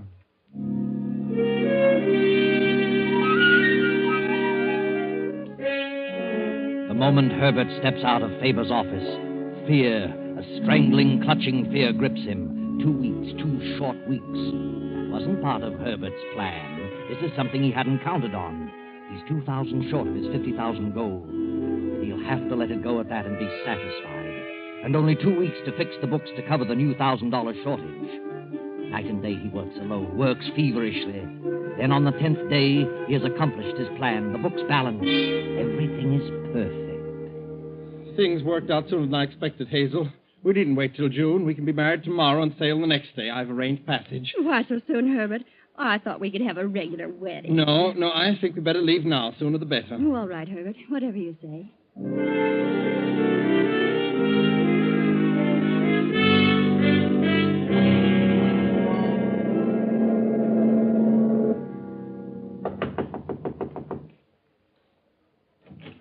Yeah? Good evening, Mr. Evans. Anything you or Mrs. Evans wish, just press the button. Thank you, Steward. I'll arrange for your deck chairs in the morning. Thank you. Yes, you're welcome, Mr. Evans. Why did he keep saying Mr. Evans? Did he say Evans? Yes, Mr. and Mrs. Evans. Strange. Must have confused us with someone else. I'll put him straight on that in the morning. What did you do with the passports, Herbert? Well, they're in my coat. May I see mine? Yes, of course. Later. We'd best get along to dinner now. I always thought a person had to appear and sign his passport before an official. Oh, no, not always. May I see my passport, Herbert? What's wrong with you, Hazel? Please, Herbert. I'd like to see it. Very well. There you are. Herbert, why are we traveling under the name of Evans? Well, it's better that way, incognito, you know. How did you get this passport without my signing for it? This isn't my signature. Who signed it? That doesn't matter. I got it. You better study that signature and be able to copy it when we arrive in port. Don't worry, darling. It's done this way every day. I don't believe you. You're hiding from someone, running from something. Oh, that's silly. $50,000. The stock market. What are you getting at? Now I am suspicious. Are you, Hazel? You stole that money. Stock market. Well, you never made a dime on the stock market in your life. Aren't you being a bit silly, Hazel? So this was your plan. A system. Stealing from the bank and blaming others. That's what happened to my brother 2 years ago. That's why he was sent to jail. All right, Hazel. You're in this too now, so I'll tell you. I did have a plan, and it worked. No one will ever be able to trace it to me. And I'll take care of your brother later. I've sent all the money to a man in Brazil, man I know. Sent him several packages and asked him to hold them pending my arrival. He doesn't know what's in them.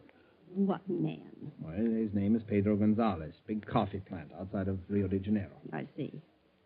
You and I are the only ones who know, Hazel. Supposing I tell what I know. You'll be an accomplice? But my brother will be cleared. I told you your brother will be taken care of. The only way my brother can be compensated is to be cleared of the charge. No, is that so? And I intend to clear him, regardless of what happens to me. Hazel, you're being awfully silly about this. Last call for dinner, Hazel. Come along now. I don't want any dinner. Oh. Then let's step up on the top deck, huh? Let's just talk this over. A lot of things you don't understand, Hazel. I'm sure I can explain things to your satisfaction. I certainly need some fresh air. I'm terribly sorry to have upset you like this, Hazel.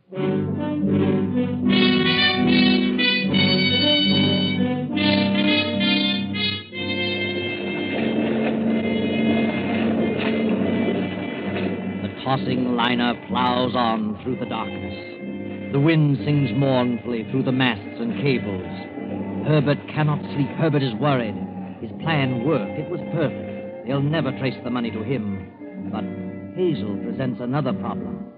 It is morning now, 9 a.m. The steward steps up to Herbert's stateroom door. But, Hazel, why don't you look at this sensibly? It isn't as though I'd done a murder. Why take on so? You aren't the first woman who discovered something about her husband. I made a mistake, and I'm sorry. It's done in the past. Now, why not look forward to the future together? Yes? You rang, sir. Yes, well, my wife isn't feeling well this morning, steward. Oh, I'm sorry, sir. I'll have something sent down, darling. Is breakfast still being served, steward? Yes, sir, for a few minutes yet. Then come along, please. She'd better have something light, huh? Grapefruit, coffee, and dry toast. Yes, sir. And how about a soft-boiled egg? Well, Is she seasick? No, she isn't seasick. She's just emotionally upset, you know. You know how a woman gets sometime over nothing. Oh, yes, I know, sir. I think an egg will be nice. Very well. Grapefruit, coffee, toast. Dry toast. Dry. And an egg.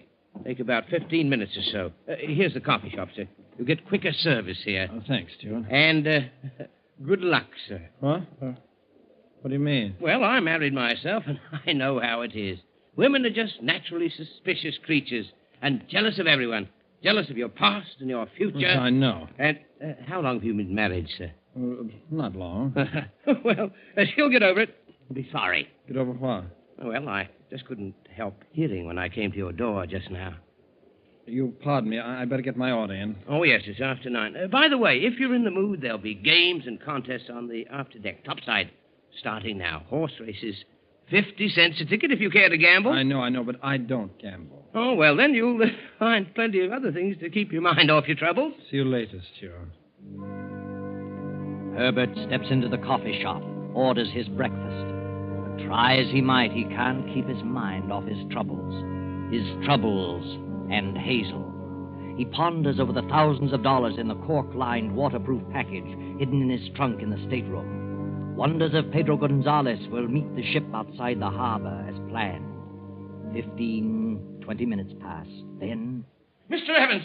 Mr. Evans! Yes, what is it? What's wrong with you? It's your wife, sir. It's your wife. What are you trying to say? She isn't in the stateroom. No sign of her. Well, she must have decided to walk around. No. Will you calm down, please? Look at this. I found this on the dressing table. A note? Let's have it. It must have just happened, sir. It says 9:10 a.m. Herbert, I cannot reconcile myself to such a situation. The very thought of being married to such a man as you sickens me to the depth of my soul. I can't go on. And don't think you will escape punishment for the suffering you've caused. Goodbye. Hazel. He's jumped over. 9:10. Just 12 minutes ago. I was a little fool. I'll phone the bridge. Give me the bridge. She was out of her mind. Bridge? Stop ship. Man overboard. Man overboard.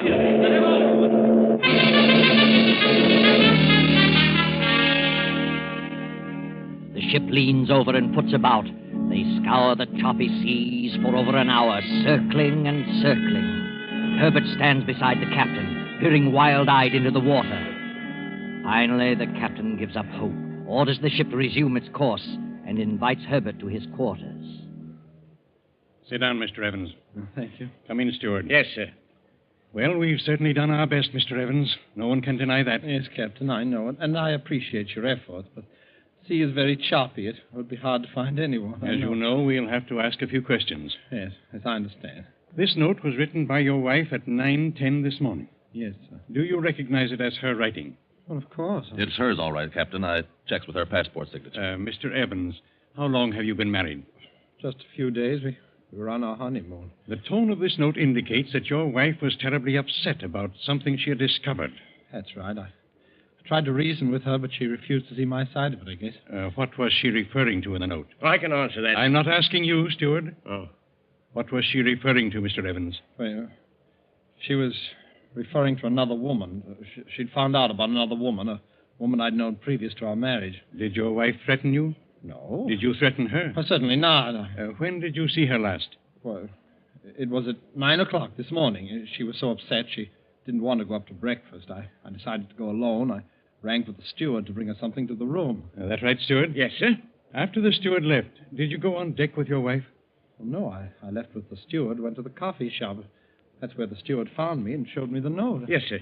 As I stepped up to the stateroom to answer the call, I heard them arguing.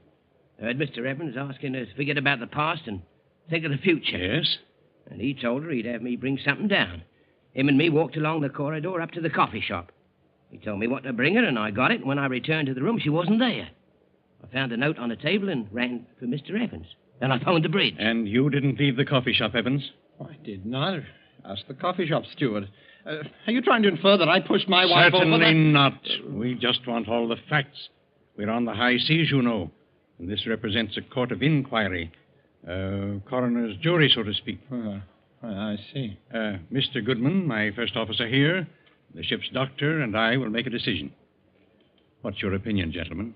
According to the steward's statement and the note, I'd say suicide. Mine is the same opinion. Very well. I agree with you.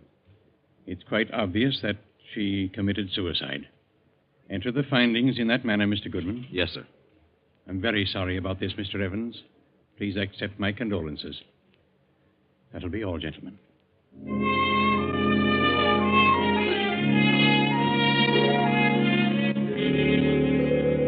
And so Herbert, very sad but far less worried, goes back to his stateroom to think.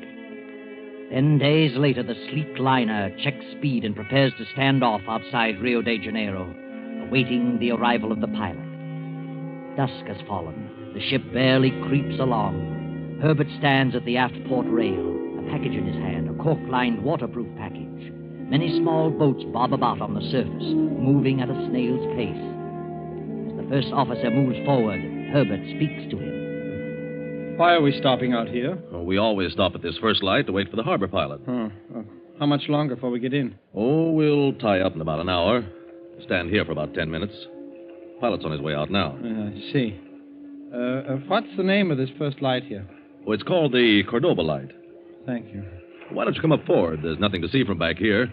All the excitement will be up ahead. Yes, I'll go up there in a moment. What's that you have there? Huh? Oh, this. Camera? No, it's a manuscript. Why the oilskin wrapping? You think we might go down? Oh, no, Well, I guess I am a little superstitious. After all, we did sail on Friday the 13th. Well, I'll see you up forward.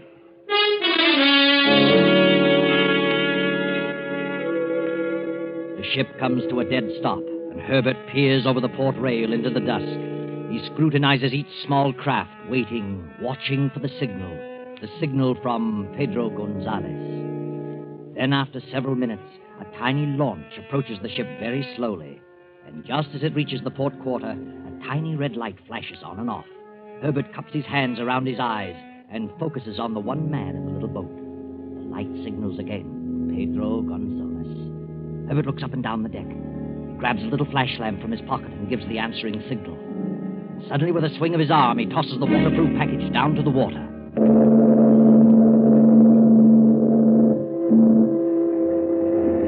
He's got it. Good work, Pedro. The man grabs the package, and the little launch moves away and heads up the coast as the liner churns off up the harbor. Herbert smiles a smile of relief and steps briskly with self-satisfaction toward the bow.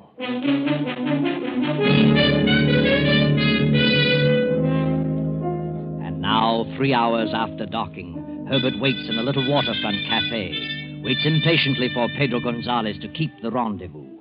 But Pedro is already an hour late, and Herbert has begun to worry. You would like more wine, senor? Huh? Oh, yes, please. I'll have another wine. By the way, waiter, do you know of Pedro Gonzalez? Pedro Gonzalez? Si, senor. Oh, have you seen him this evening? No, senor. Oh. Well, bring me the wine, please. I'll wait a little longer. Si.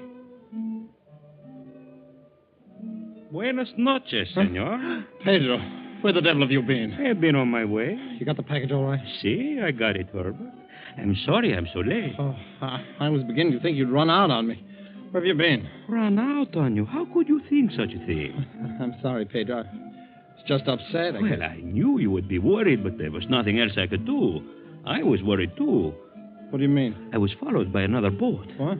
See? And no sooner had I pulled away from our ship and headed up to my cabin than another boat started following me. What kind of a boat? I do not know. It could have been a government cutter. So I headed out to sea and then cut in behind them. They kept right after me, so the minute I... care for some wine, Senor Gonzalez? Hmm? Oh, no, gracias. We are leaving at once. Gracias, senor. Come, Herbert. Let us get away from here. My car is outside. We will drive up to my place on the coast. Of course. Here you are, waiter.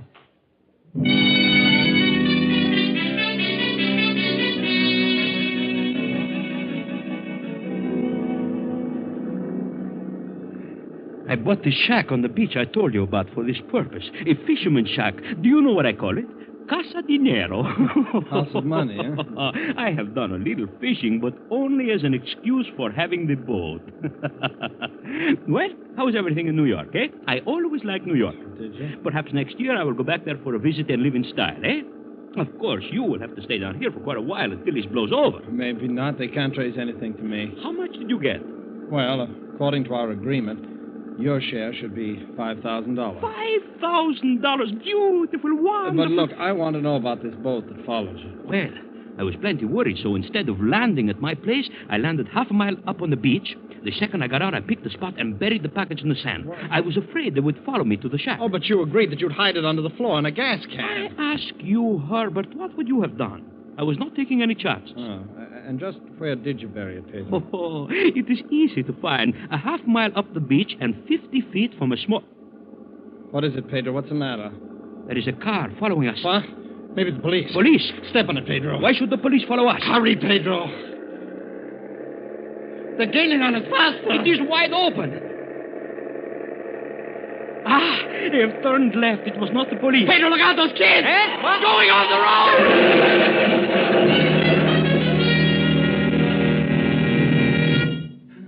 Pedro, you didn't hit them. Pedro, are you all right? Pedro, can you hear me? Pedro, tell me. Tell me, where is it? You've got to tell me. The money. Pedro, where did you bury the money? You can't die. You've got to tell me. Pedro, where did you... But poor Pedro was dead, quite dead. And with him died the hopes, the plans, the 20-year plan of Herbert Lang, the perfect crime that ended in failure. Herbert was a thief, but worse still, he followed it up with murder. Oh, yes, Herbert killed Hazel, choked her, and threw her over the first night out. She wasn't in the room that following morning. The steward only thought she was. And Herbert himself forged the suicide note. For 2 years now, a thin, emaciated, glassy-eyed figure has been wandering around a Brazilian beach, digging holes in the sand. No one knows why, and no one cares. Just another simple-minded derelict. And poor Herbert Lang will go on digging for a long, long time. I know.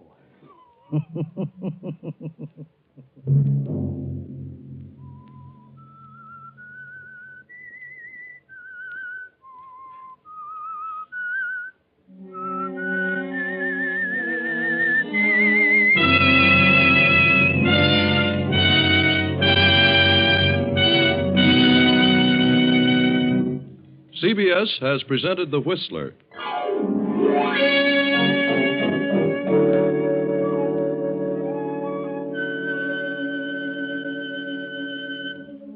Original music for this production was composed and conducted by Wilbur Hatch. The Whistler is written and directed by J. Donald Wilson and originates from Columbia Square in Hollywood. Next week, same time, I, the Whistler, return to tell you another unusual tale. Good night. This is the Columbia Broadcasting System.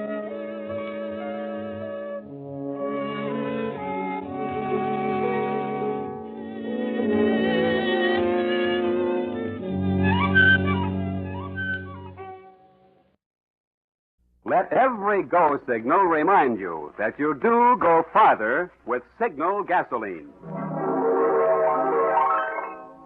The Signal Oil Program.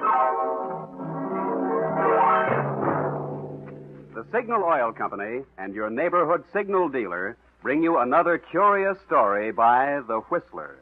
Tonight, Lie or Consequences.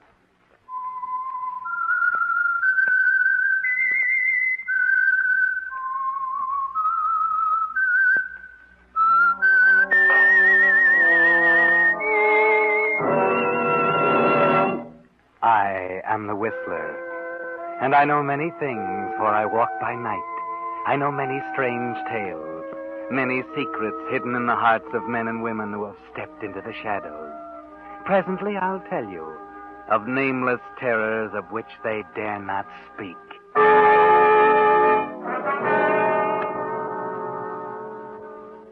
Before the Whistler tells you his story, I think you'd enjoy hearing about a Signal gasoline station in San Francisco, California, that's been run by the same owner, Frank Miley, for 20 years. When I tell you that many customers have been dealing with Frank Miley the full 20 years he's been serving San Francisco, you'll know he really has something to offer. And that something is longer car life.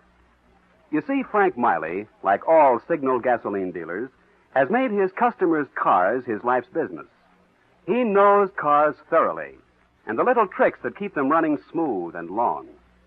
When customers leave their cars with Frank Miley's Signal station, they know every part, including the important unseen parts, is going to receive the thorough, conscientious service it needs. Because Frank Miley, like your neighborhood Signal gasoline dealer, is in his own business and will be there year after year to back up his work. Well, that in a nutshell is why cars serviced by independent Signal dealers with Signal quality products actually do go farther. And it's why now, when your car has to last out the duration, is a mighty good time for you to get acquainted with your neighborhood Signal gasoline dealer. And now, the Whistler.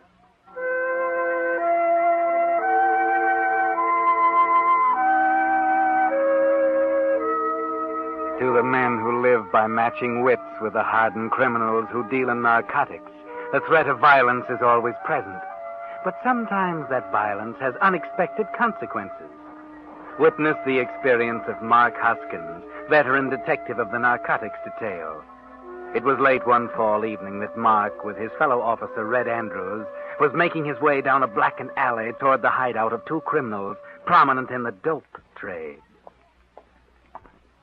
The door right up the top. Open up. But if we should need it, I spotted it this afternoon when I cased the setup. Anybody see you? No, nobody but the druggist. I just bought a package of cigarettes. Okay. Well, come on. Let's go get your promotion. What do you mean by that? We've been on this assignment a long time. If we crack it, you know the old man will give you a promotion. Why just me? Are you kidding? You're the fair-haired boy. I'm a dog around this department. The chief's had a knife in my back a long time. He likes an excuse to twist it. You'll get the promotion. You sound jealous, Mark. Maybe I am. Come on, let's go. Better stay in close to the wall. Right. Red, look out. Somebody under the stairs. You bet there's somebody under the stairs. Hey, behind you, Mark. Huh? There's another with a blackjack. Oh, I see you. Let's go, Joe. I knew I'd catch up with you, Finley. No, you haven't, Papa. Oh, nuts. They got away, Mark. Mark! Hey, Mark. Mark, you all right? Hey, Mark. Oh, they really let you have one that time, didn't they? Hey, what's going on up there? I heard shooting. Come here. It's all right. We're police. Well, what's wrong? Look, did you see a couple of guys duck out of the alley? Yes, just after the shooting. They jumped into a car and drove off. Yeah, that's what I was afraid of. Hey, what's wrong with this guy? They blackjacked him. Look. Yeah? Go into that drugstore on the corner. You can go through the back door. Call an ambulance while I take care of him. Police ambulance? Yeah. Well, who shall I tell him wants it? Red Andrews. Okay.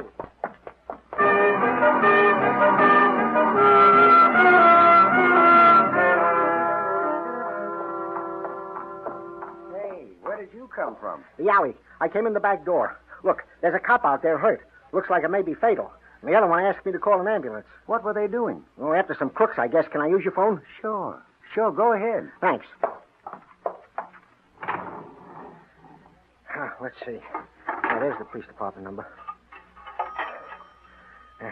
Wonder how bad that guy's hurt.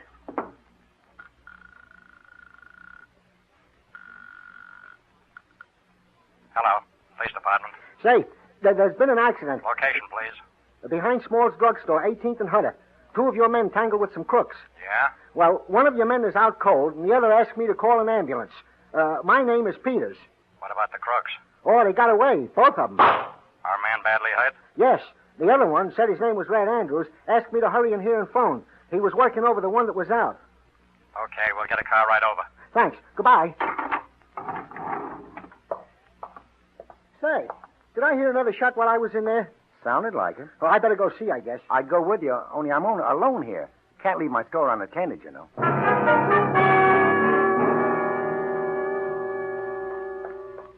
got the police, all right. They said they'd send an ambulance right away. Hey. Who are you? You're the one that was knocked out. Those crooks. I gotta get... And the him. crooks. Look, he's hurt now. I gotta get those crooks. Yeah. Now, look, just take it easy. An ambulance is coming. I gotta take a look at this. Hey, this man isn't just hurt. He's dead.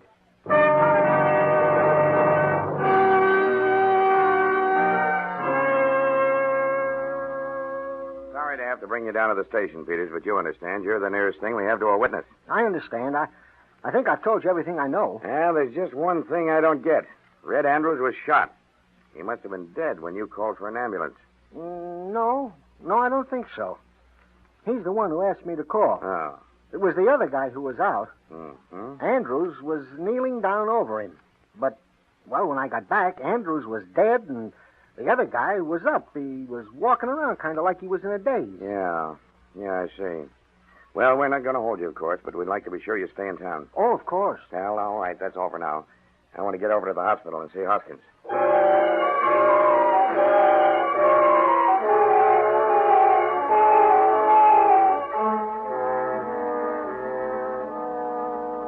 Well, Hoskins, you managed to butch another one, didn't you? Take the knife out of my back, Chief. We got a tough break, that's all. Yeah. Red Andrews got such a tough break that it killed him. Couldn't you guys have been on your toes? They must have been tipped off. They were laying for us under the stairs. Yeah? Well, regardless of how it happened, I'm holding you responsible for catching the guys that did it. I don't like to have my men bumped off, especially men like Andrews. Do you think I'd have let it happen if I could have helped it? I don't know. Well, that's not the point, anyway. The point is after you were knocked out, somebody killed Red Andrews. Well, Beretti and Finley must have come back. Probably, but it's up to you to prove it and bring them in.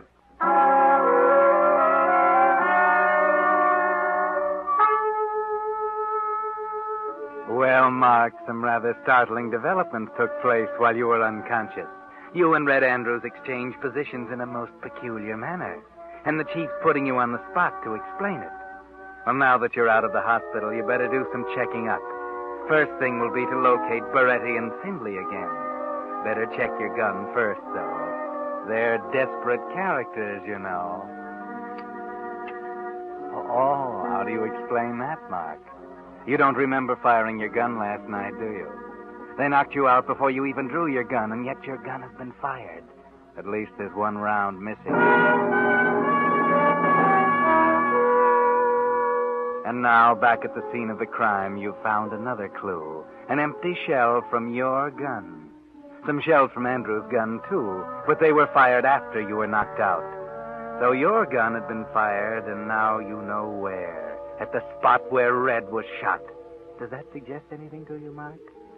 No, it couldn't be. I didn't like him, but I couldn't have been that much out of my head. Could I?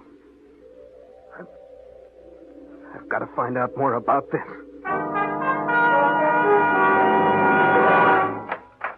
Good morning. Good morning. Can I get something for you? Were you the druggist on duty here last night? Yes, it's hard to get help these days. I have to work night and day. Yeah, I understand a guy called an ambulance from here last night. Yes, that's right. Did he say anything to you? Just that there were a couple of officers in the alley and that one of them had been hurt. I see. How long was he in here? Oh, about 4 minutes, I guess. Did you see anyone else while he was phoning? No. No, I didn't. But see here. Who are you?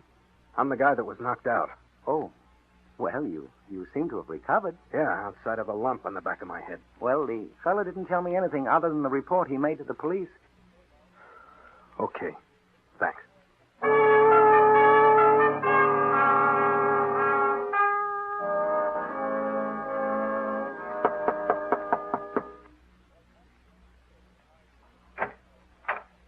Yes? Is your name Peters? Yes. You're the guy who called the ambulance about that affair behind Small's drugstore last night, aren't you? That's right. Come in. Oh, thanks. They told me at the department you'd probably be willing to answer some questions. And, who are you? Take a good look. Don't you recognize me? Oh, yes. Yes, you're the one The one that was knocked out. Yeah.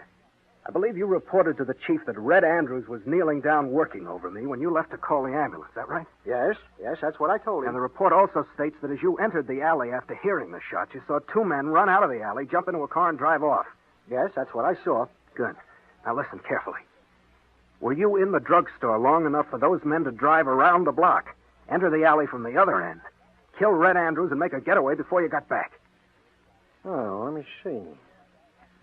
I imagine it took less than 5 minutes, but, well, yes, I believe there would have been time for that. Thanks a lot, mister. I guess that just about answers my question. I've got a hunch that's exactly what happened. I beg your pardon, but I don't think so. Huh? Why not? Because when I left to call the ambulance, you were lying flat on your face across the alley. If they'd have driven back, they'd have run over you. Or, if you'd been up and around, I think they'd have shot you, too.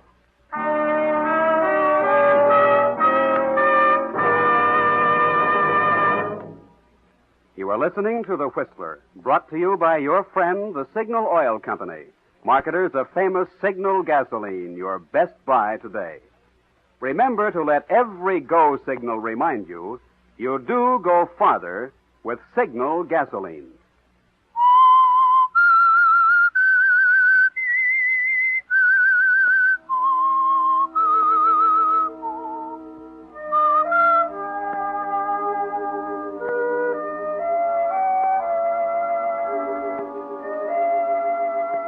Well, Mark, your theory of Finley and Beretti having come back and killed Red has been blasted. This is beginning to simmer down to far too few suspects, isn't it? From the way the evidence is pointing, you're going to be incapable of weighing it in an unbiased manner. It's placing too much suspicion on you. Of course, you're not ready to face an admission yet, not even to yourself.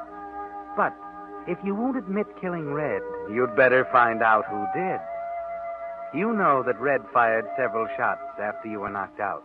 But that doesn't mean that Finley and Beretti couldn't have fired some, too. Maybe they shot Red during the fight, and it didn't kill him instantly. Maybe he had the bullet in him all the time he was working over you. It's worth investigating, Mark. The coroner could help you there. Hello, Doc. Oh, hello, Hoskins. Glad to see you. Doc, can I speak to you for a minute? Certainly. Sit down. Thanks. Look, you did the autopsy on Red Andrews this morning, didn't you? Yes. Terrible thing. You determined the cause of death? And that's right. He died of injuries sustained from a gunshot. Doc, were you able to tell from the nature of the wound how long Red lived after the shot was fired? Oh, yes. Definitely? Definitely. What would you say, Doc? Could he have lived 10 minutes, 5 minutes? Well, if Red Andrews lived 10 seconds after that shot was fired, would have been a miracle. What? Yeah, he was shot through the heart, close range. Died instantly.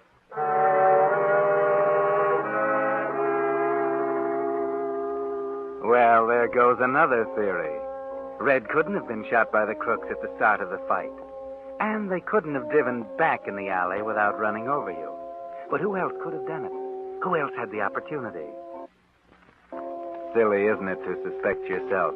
But the fact remains that Red Andrews was the fair-haired boy of the department. Everybody knows that. And the chief knows that you were jealous of his position because Red stood between you and promotion. Do you suppose it could have been possible that your subconscious resentment of Red could have been translated into irresponsible action while you were knocked out? Possibility or not, you better crack this thing before the chief gets such an idea, or before he puts someone else on the case to start prying around. Oh, hello, Hoskins. Hi. Say, did the lab stuff on Andrews come through you?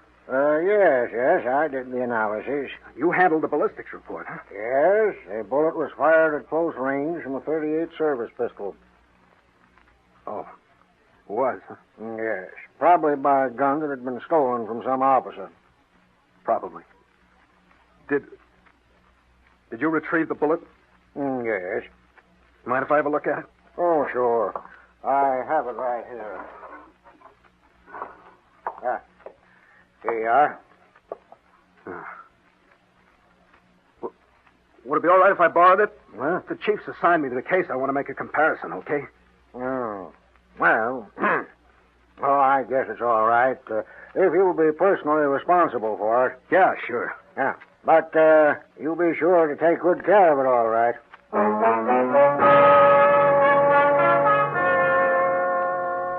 It'll be best to know for sure, won't it, Mark? Jumping to conclusion isn't good detection. You'll be perfectly safe down there in your basement. With that pillow muffling the gun, no one will hear the shot. Then you can dig the bullet out of that sawdust barrel and compare the rifling with the one that killed Andrews. Then you'll know, won't you, Mark?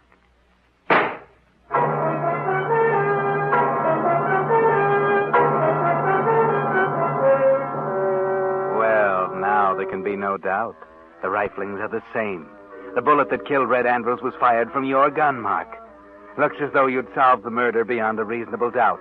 All the circumstances have pointed toward you all along. And now you've found the clinching clue. Maybe it would be best if you try to cover up what you know. Or is it too late?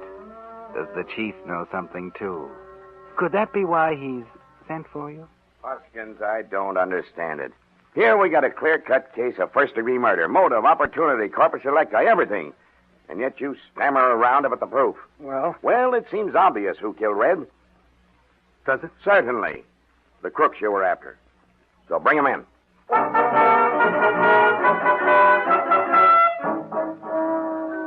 This is becoming a pretty mess, isn't it, Mark? You don't dare bring in Beretti and Finley. As long as they're suspected, suspicion will be removed from you. But if you bring them in, they'll prove that they didn't do it. And then there'll be only one suspect left. You, Mark, you. But the chief's going to put another man on the case soon if you don't turn up something. That bullet. You'd better do something about that before another detective starts snooping around. How about a switch? A bullet from a different gun instead of the one they dug out of Andrews. Maybe worth a try, Mark. Say, I brought the bullet back. Sorry I was so long. Huh? Oh, yes, the Andrews bullet. Yeah. Hope you haven't been worried about it. Huh? Well, no, I wasn't worried about it. We made a set of microfilm pictures of the bullet when it first came in.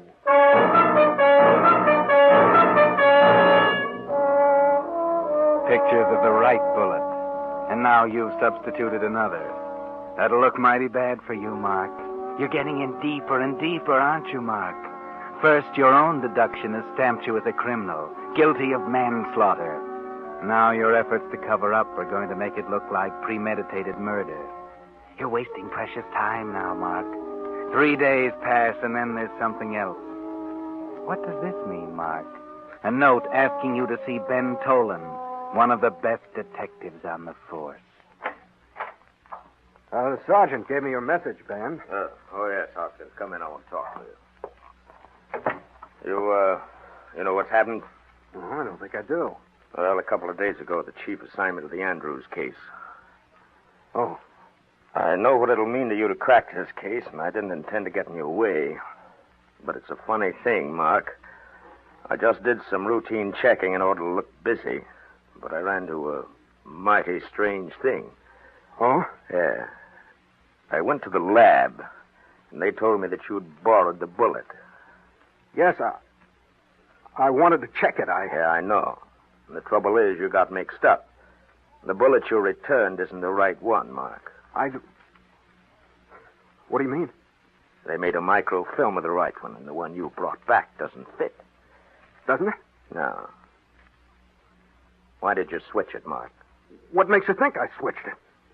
Maybe I brought back the wrong bullet, but there's no... I know you too well to think that you'd return the wrong bullet by mistake, Mark. You're too good a detective for that. What are you driving at? Just this. The bullet gave me some other ideas, and I checked up on them, too. So? I know who killed Red Andrews. You know? I think you know, too. Only I decided that I'd let you crack the case if you could. Well, Mark, you still have a chance to do it.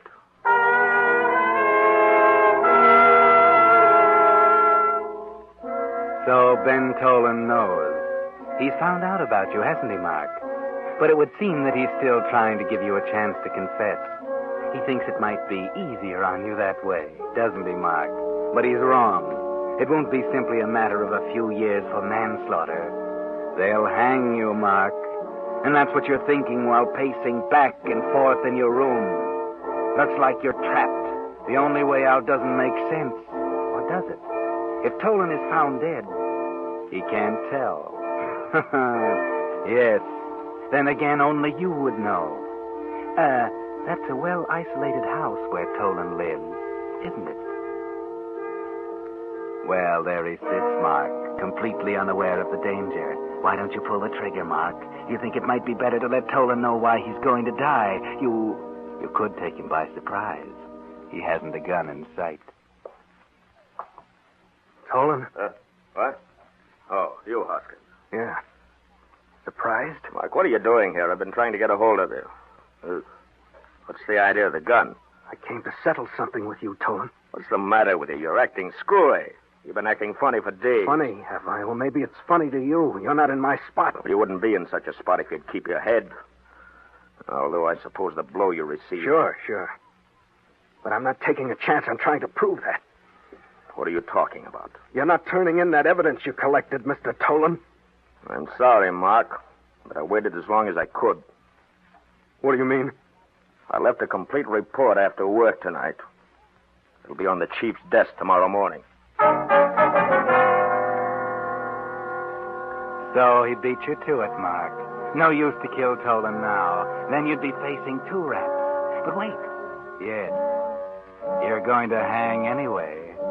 A man can only pay the supreme penalty once, Mark. You're thinking you might as well take Tolan with you. Pay him for his dirty snooping. You might have covered up if it hadn't been for him, Mark. But he's exposed you. It's his fault. Mark, put down that gun. Don't be a fool. I'm not a fool. You don't know what you're doing. Oh, yes, I do. For the first time in days, I'm thinking straight. Now, for the first time, I see exactly what I have to do. You're crazy. Maybe, but my last chance is to try a getaway. I might make it, only you aren't going to be around to know. You had to turn in the dope on me, didn't you? All right, you're going to pay for it. What are you talking about? Just this. Maybe I did kill Red. But I didn't do it on purpose, and I'm not going to lay down and take the rap for it. You were hurt badly, weren't you? What do you mean? I don't know where you got the idea, but you're wrong. You didn't kill Red Andrews.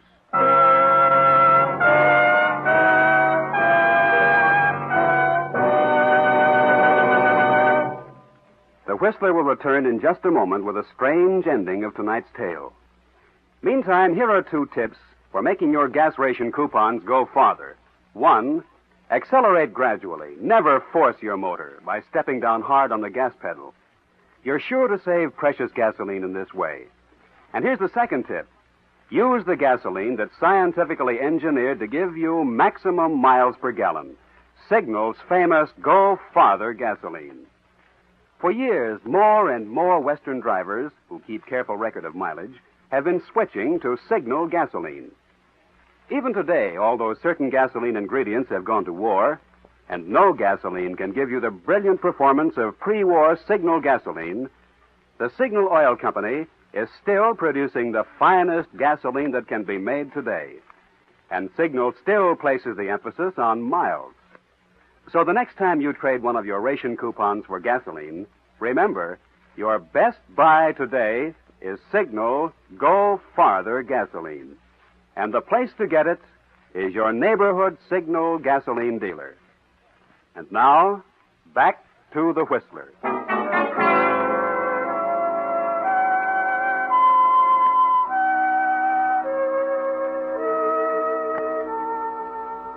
Well, Mark, you were about to kill the one man who knows you didn't kill Red Andrews.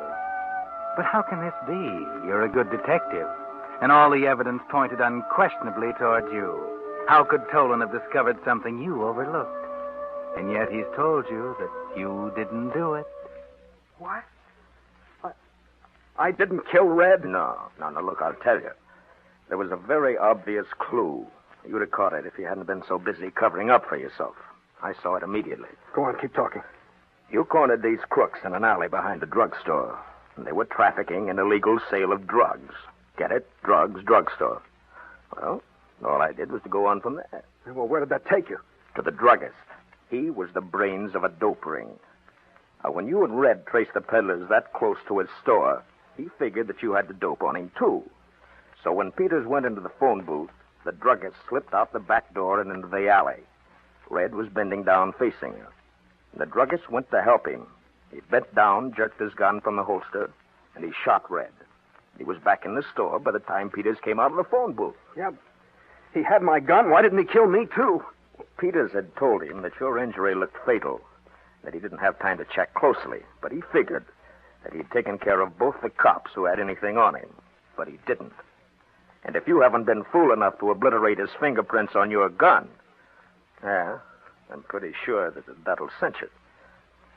Tomorrow morning, you'll be in jail for the murder of Red Andrews. Not you, Mark. Not you.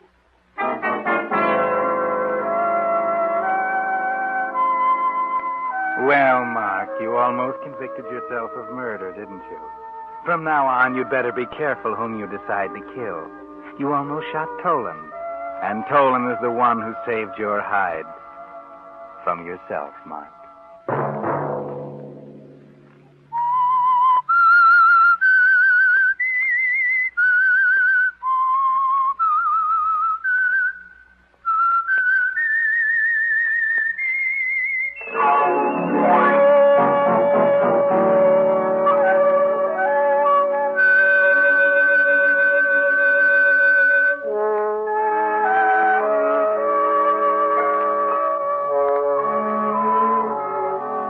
Next Monday at 9 o'clock, the Signal Oil program will bring you another strange tale by the Whistler. The Signal Oil program is broadcast for your entertainment by the Signal Oil Company, marketers of Signal's famous Go Farther gasoline and motor oil, and by your neighborhood Signal Oil dealer, who is at your service daily to keep your car running for the duration. The Signal Oil program, produced by George W. Allen, with story by Dwight Hauser, music by Wilbur Hatch, is transmitted to our troops overseas by the Armed Forces Radio Service. Bob Anderson speaking for your friend, the Signal Oil Company, and suggesting once again that you let every go signal remind you that you do go farther with Signal gasoline. This is CBS, the Columbia Broadcasting System.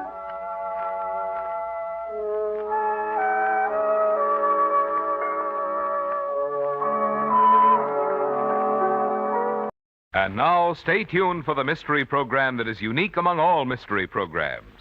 Because even when you know who is guilty, you always receive a startling surprise at the final curtain. In the Signal Oil program, The Whistler.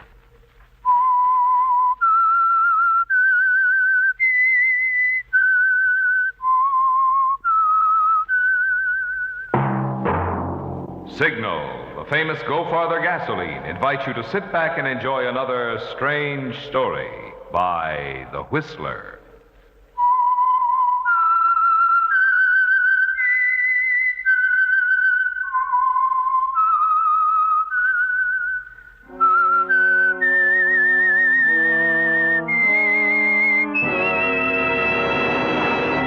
I am the Whistler, and I know many things, for I walk by night. I know many strange tales hidden in the hearts of men and women who have stepped into the shadows. Yes, I know the nameless terrors of which they dare not speak. And now for the Signal Oil Company, The Whistler's strange story. A law of physics.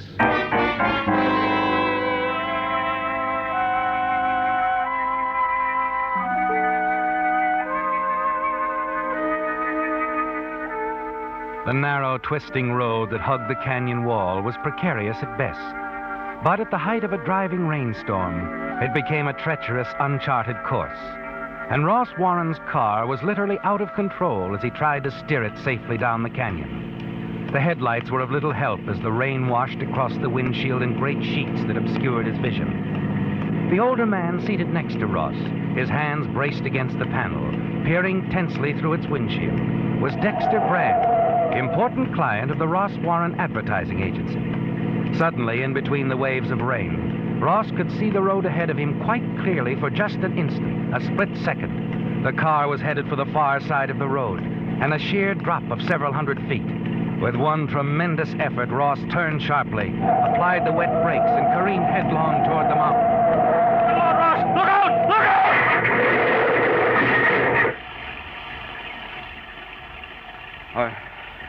Are you all right, Mr. Brand? Yes. Yes, I'm all right. Thank goodness. I'm sorry. Really sorry. I don't know what happened to this car. I couldn't see. Never seen such a storm. Now, what do we do? I don't think we have much choice, Mr. Brand.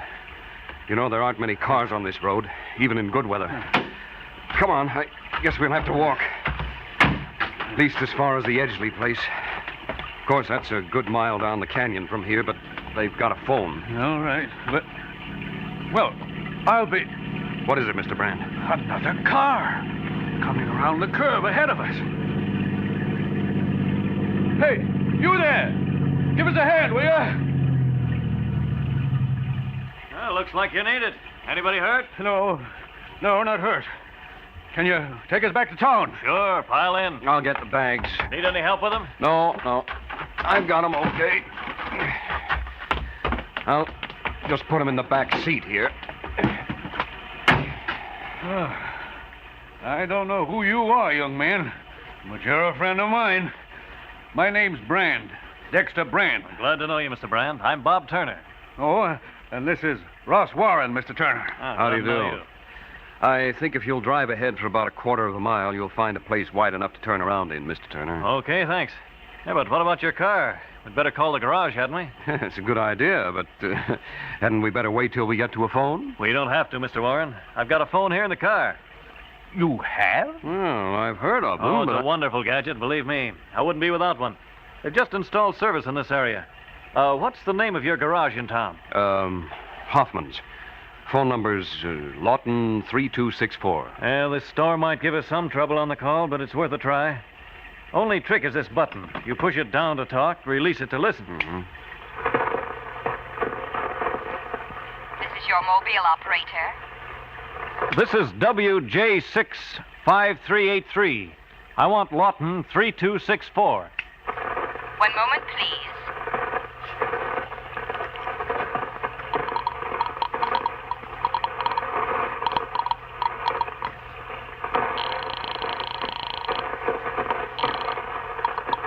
Hoffman's Garage. This is Lawton 3264. Yes, it is. I have a call for you. One moment, please. Go ahead, please. Here, Mr. Warren. The garage is on the line. Oh, thanks. Hello. This is Ross Warren. Oh, yes. This is Tom, Mr. Warren. What's the trouble? Wrecked my car on Willow Canyon Road, Tom. I'm okay, but the car's in bad shape. How far up the canyon? About 15 miles from town. Mile or so above the Edgley place. You better send a tow car and get this wreck off the road before someone piles into it. Right away, Mr. Warren. You'll be riding in with us?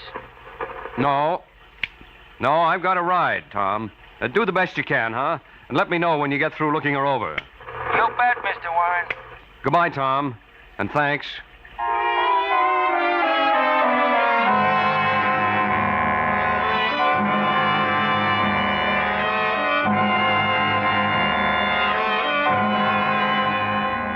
The car phone made a deep impression on Dexter Brand, your biggest client, didn't it, Ross? And you're certain that Bob Turner, owner of the car, made an even deeper one. And his dramatic appearance on the seldom-traveled road from Dexter Brand's cabin into town seems more than a mere coincidence, doesn't it? The next morning, as you reach your office, you find that it is. Oh, Mr. Warren, where have you been? I'm frantic. No, Edna, it couldn't be as bad as all that. Well, couldn't it? All morning I've been crazy looking for you. You look beautiful. Suppose you calm down and tell me Calm what... down? How can I? He's dead, I tell you. He's dead. All right, Edna, he's dead. Now, who's dead? Mr. Average American. That's who's dead. Wayne Parks? The man we're featuring in this month's ad? Yes, a stroke. And Graphic Magazine is holding their presses and howling for another layout right away because, well, how can we salute Mr. Average American when he's dead? And what are we going to do? Well, rush them next month's layout, of course. There isn't any, Mr. Warren. That was the last of the series, don't you remember? Next month, it's all different. Oh, that's right. I'd forgotten. We are in a hole, aren't we? Oh, Mr. Warren, if I may... Please, you'll have to wait. Mr. Warren is very busy now. An emergency has come up. I know. You left the door open, and I couldn't help overhearing. Mr. Warren, I'm familiar with your campaign, and I believe there's a simple way to save that ad. Mr. Turner again, huh? You seem to have a knack of turning up at just the right minute. You've got an idea. Yes. Why not change the caption, "We salute," to "We mourn Mr. Average American"? All the rest of it can remain pretty much as it is. Hey, maybe you've got something there. Edna, did you hear? Why, I think that's wonderful. I'm so relieved. All morning the magazine calling and me not knowing where you were. I don't know what you came to see me about, Mr. Turner, but the way I feel right now, you can ask anything. Oh, just make it Bob. I'm with Blaine & Blaine, Mr. Warren. The big Hollywood advertising agency? No wonder you had the know-how on that ad. Okay, Bob. What can I do for you? And you can make it Ross. Okay. Well, let me tell you a story. On my last vacation, someone looted my car, took everything, including my fishing tackle.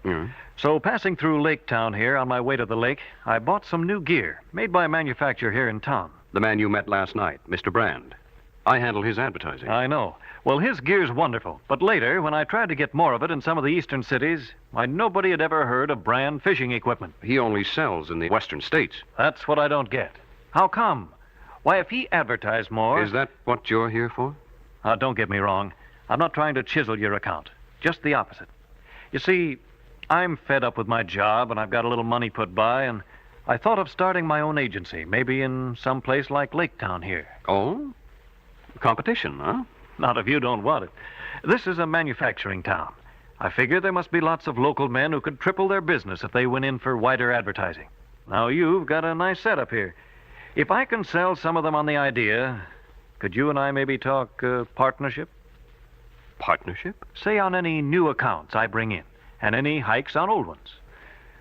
You know, Turner, I think maybe I'll give it a try. Swell. On one condition. You either sell Mr. Brand on national advertising, or you find yourself another town. Fair enough. By the way, Mr. Brand and his daughter are having dinner with me tonight. Why don't you join us? Hey, that's great. That'll give you a chance to sound out, Mr. Brand. But no passes at Kitty Brand. She's beautiful, and she's mine. Engaged, huh? Well, we haven't announced it, so mum's the word, huh? Okay, I'll be good.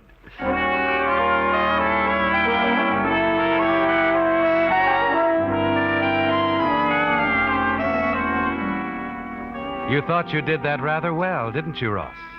Well, you know that in Dexter Brand, Bob Turner will come up against a stone wall. And you have Bob's word that if he fails, he'll leave town.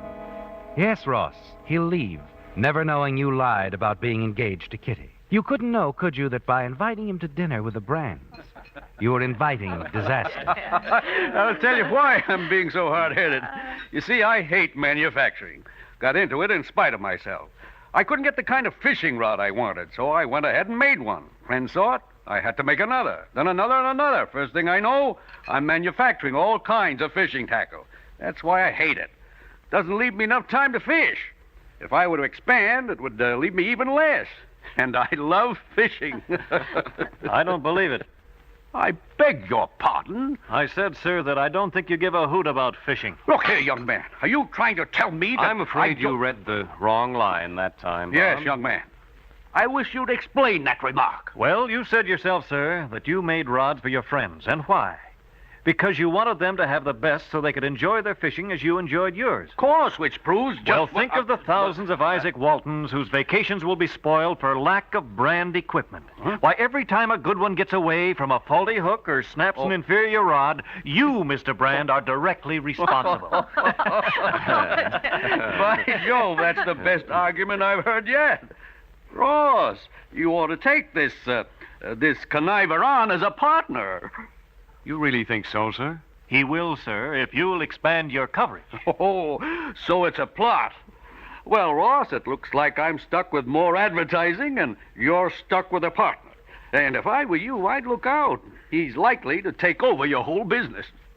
In that case, I'm afraid I'd have to find a way to dissolve the partnership.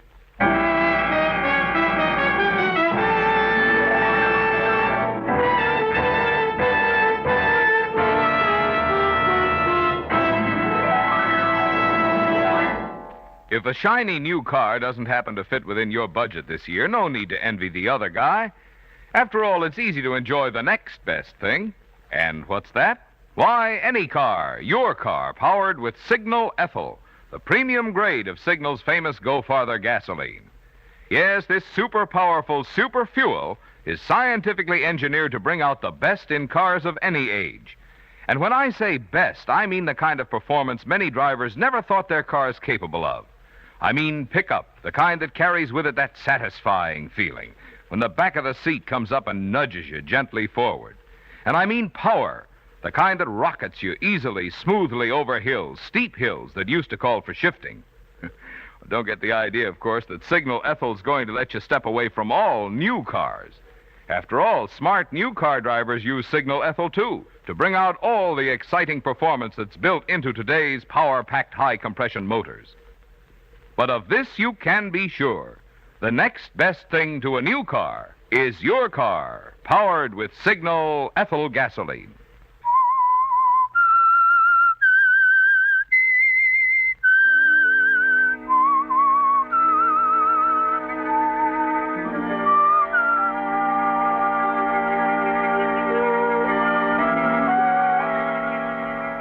Well, Ross, a lot of things have changed since Bob Turner came into your life 6 months ago in that storm on the Willow Canyon Road.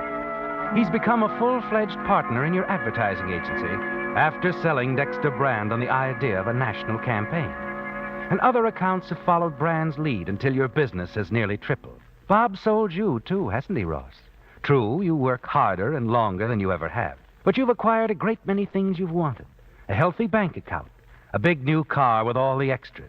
Yes, even including a car telephone. Through it all, you've had just one regret, haven't you, Ross? You haven't been able to see Kitty Brand nearly as often as you'd wanted to. But as you walk up the front steps to her home to keep your first date in weeks, you're certain that tonight will make up for all the nights you've been away from. Kitty. Hi. You the official greeter here now? Oh, only when it's the maid's night out or Dad's packing. Come in, Ross. Your father taking a trip? Well, just up to the lake. He and Bob have a theory about some special tackle or something. You couldn't prove it by me. But anyway, they're going to try it out. Come on in the library. I've mixed some cocktails. Bob's going too, huh? It's funny he didn't mention it. Oh, I think he's just driving Dad up tonight. Probably spend tomorrow fishing. Oh, I see. Here we are. Sit down, Ross. Mm-hmm. Oh, you look wonderful, Kitty. Do you mind if I drink to that? Well, let's make it that we both look wonderful, so we can both drink. That's fair enough. Yeah? To us. Because we're beautiful. Oh, I've missed you, Kitty. So much. Well, that's nice, Ross. No, it isn't nice. I don't like missing you. I don't ever want to miss you again. Oh, my. So serious. I am serious, Kitty. I don't think I realized how serious I was until I saw you again a few minutes ago. Oh, Kitty, darling, I love you. Ross, my goodness, just one swallow from a martini. I want you to marry me, Kitty. I've wanted you to for a long time. But now I'm in a position Ross, to... please, don't. Don't say these things, not now. This is the first time I've been able to say them. You've known all along. You must have... I thought I knew, Ross, but... Why did you wait so long? I had to, darling. I wanted money. Lots of money. It wouldn't have mattered before, Ross. Don't you see, it would have been all right. But now it's all different. Why, Kitty, what's so different? I just got more money now. I haven't changed. But I have. I didn't want to, Ross. Really, I didn't. But I changed in spite of myself, I guess. I'm in love, Ross. Really in love. For the first time. Kitty. But who? With a man who doesn't even know it. He's never said anything or done anything. Oh, Ross, I don't want to hurt you. But it's Bob. Bob. Bob Turner. Why the... I've told you, he's done absolutely nothing about it. I'm sure he hasn't any idea how I feel. But, well, since I do feel that way, Ross, well, there's not much I can do about it, is there? No. No, Kitty. I guess there isn't.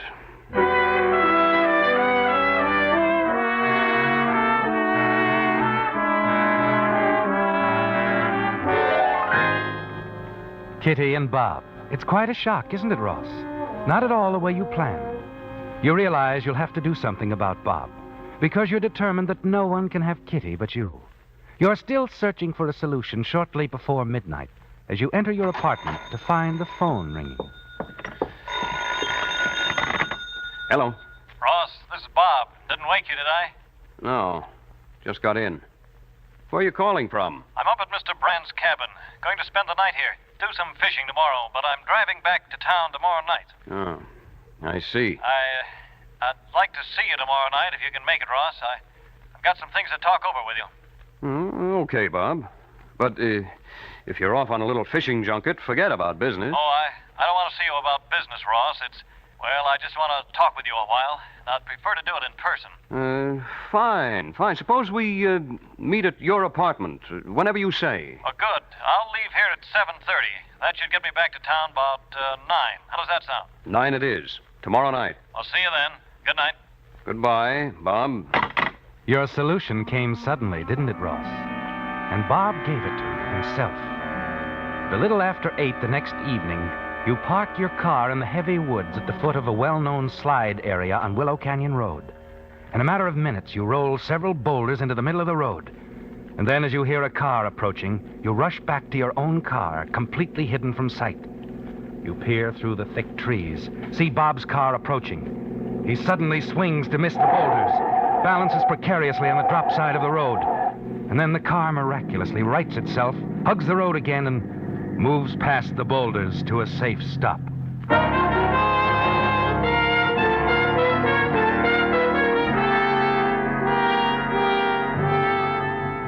You failed, didn't you, Ross? You watch Bob get out of his car, push the boulders to the side of the road, return to his car, and start for town. As you pull your car onto the road and drive slowly down the canyon toward town, you realize you must get rid of Bob Turner. Once he's out of the way, you'll control all the new business he's brought in and have a clear field with Kitty. Then it hits you, an even better plan. Then you're certain you'll not fail again. There's an automatic in your glove compartment and an alibi in your car telephone. You stop the car and place a call to Hoffman's Garage in Lake Town.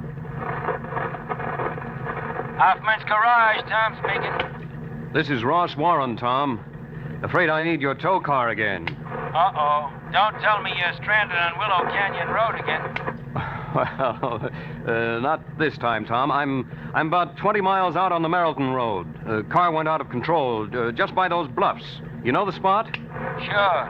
Look, Mr. Warren, we'll be there, but it may take an hour or so. The truck's out now, and there's another call ahead of you. Well, that's okay, Tom. There's no hurry. I'll wait right here in the car for you.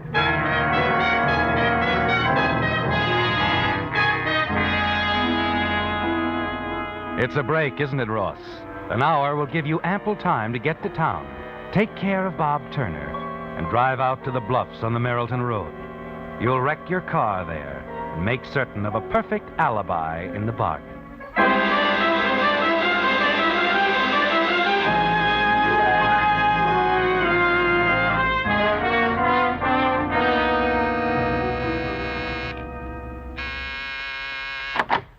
Well, Ross, you're punctual. Even a little ahead of time. I just got here. I know. Sit down. Man, I need a drink. Darn near turned the car over coming down here. Boulders in the road along that slide area. I know that, too. You do? But how? Bob, this personal matter you want to discuss with me, it's Kitty, isn't it? Well, yes, Ross, it is. I thought we could talk it out, you and I. You're in love with her. Want to marry her? Well, yes, but... Is she in love with you? I don't know. Look, Ross, this isn't the way I'd planned it. Sit down, won't you, and we'll... But this is the way I planned it. No, I won't sit down. My aim's straighter if I stand. Why, Ross, are you crazy? Put that gun away. Don't! Okay, Bob. I don't mind putting the gun away. Now.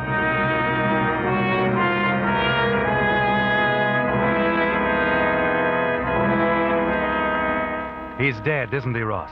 As you turn to leave, you pull the drapes aside slightly to look out. And walking toward the apartment just a few houses down, you recognize a familiar figure passing under the streetlight. It's Kitty Brand. You sigh with relief that you saw her before she could see you. Then you turn quickly, race for the back of the apartment, let yourself out the back entrance, and rush out into the night towards your car parked on the side of the street. Once there, you check your time. You have half an hour, Ross. Ample time to drive to the bluffs on the Merrilton Road. before the tow car from the Hoffman garage is due to arrive. And you make it with 5 minutes to spare. Now, to make this alibi, hold on. There. That ought to do it.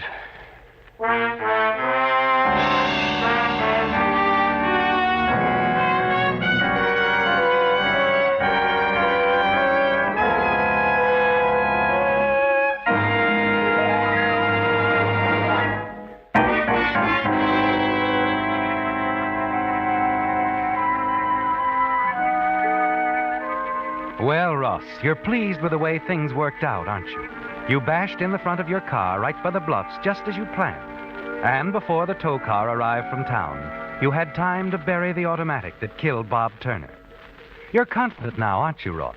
Certain that it's just a matter of time until Kitty Brand gets over the shock of Bob's death and agrees to marry you. The next day, you're properly shocked and bereaved as Lieutenant Norris calls for you in his police car. And the two of you discuss the crime as you ride along. You become so engrossed in the discussion, you're unaware that he's driven you far out from town, on the Merrilton Road. Well, naturally, I'm anxious to help all I can, Lieutenant. Bob Turner was, well, like a brother to me. I'm going to take you up on that help angle, Mr. Warren. Tom Hoffman's already pointed out the spot on the Merrilton Road where he picked up you in your car last night. Want you to verify that, if you don't mind. Why, of course. Be glad to. I didn't even notice. We're almost there, aren't we? That's right. Hey, you see, Mr. Warren, the two stories are a little confusing. What two stories? Yours and Kitty Brand's. She was out for a walk last night, dropped by Turner's apartment, and discovered his body. And she saw your car parked on a side street next to the apartment. But she couldn't have. I was... I know. Both you and Tom Hoffman say you were right here in the smashed car at the time. But that's true. Hey, that's my car there. Now, we took the liberty of bringing it back out here, Mr. Warren, to prove something to both of us. Come on over here for a minute. I'm afraid I don't understand, Lieutenant. You will. Now, just for the record, will you get in your car and show me how you placed that call to the garage last night? Why, of course. I just picked up the receiver, pushed this button, and the operator answered.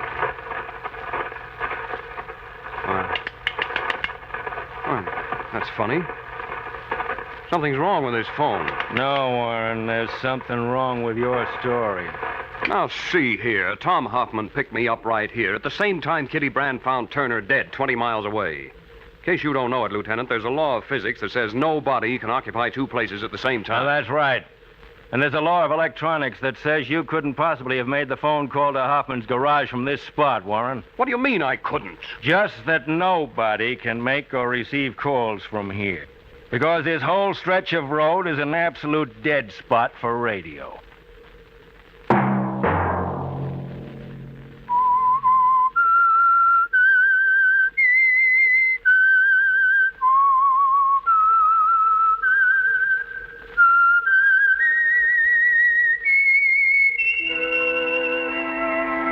Let that whistle be your signal for the Signal Oil program, The Whistler, each Sunday night at this same time.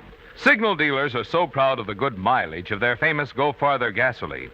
They have available free a mileage record book in which you can keep track of your own mileage, as well as other car purchases and information. This handy mileage record book is just one of the many thoughtful extras offered free by friendly, independently operated Signal service stations to add more smiles to your miles.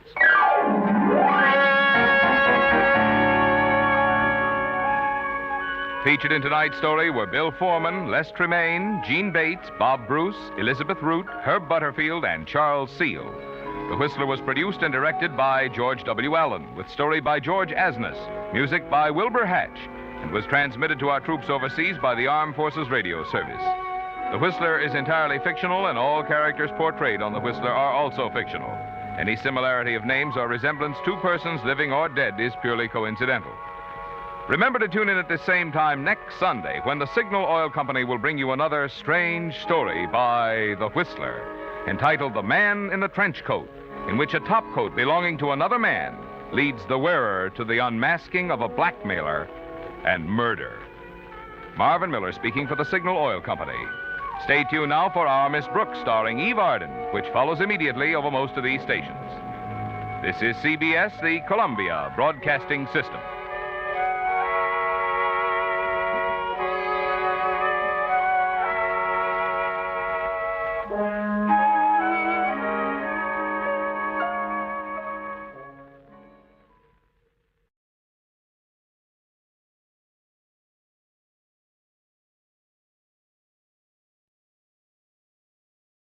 And now, stay tuned for the program that has rated tops in popularity for a longer period of time than any other West Coast program in radio history.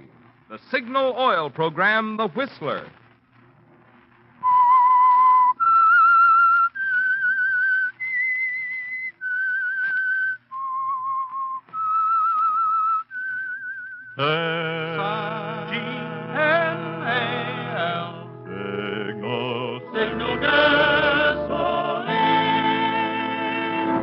Signal, the famous Go Farther gasoline, invites you to sit back and enjoy another strange story by The Whistler. For extra driving pleasure, the signal to look for is the yellow and black circle sign that identifies Signal service stations from Canada to Mexico. And for Sunday evening listening pleasure, the signal to listen for is this whistle that identifies the Signal Oil program, The Whistler.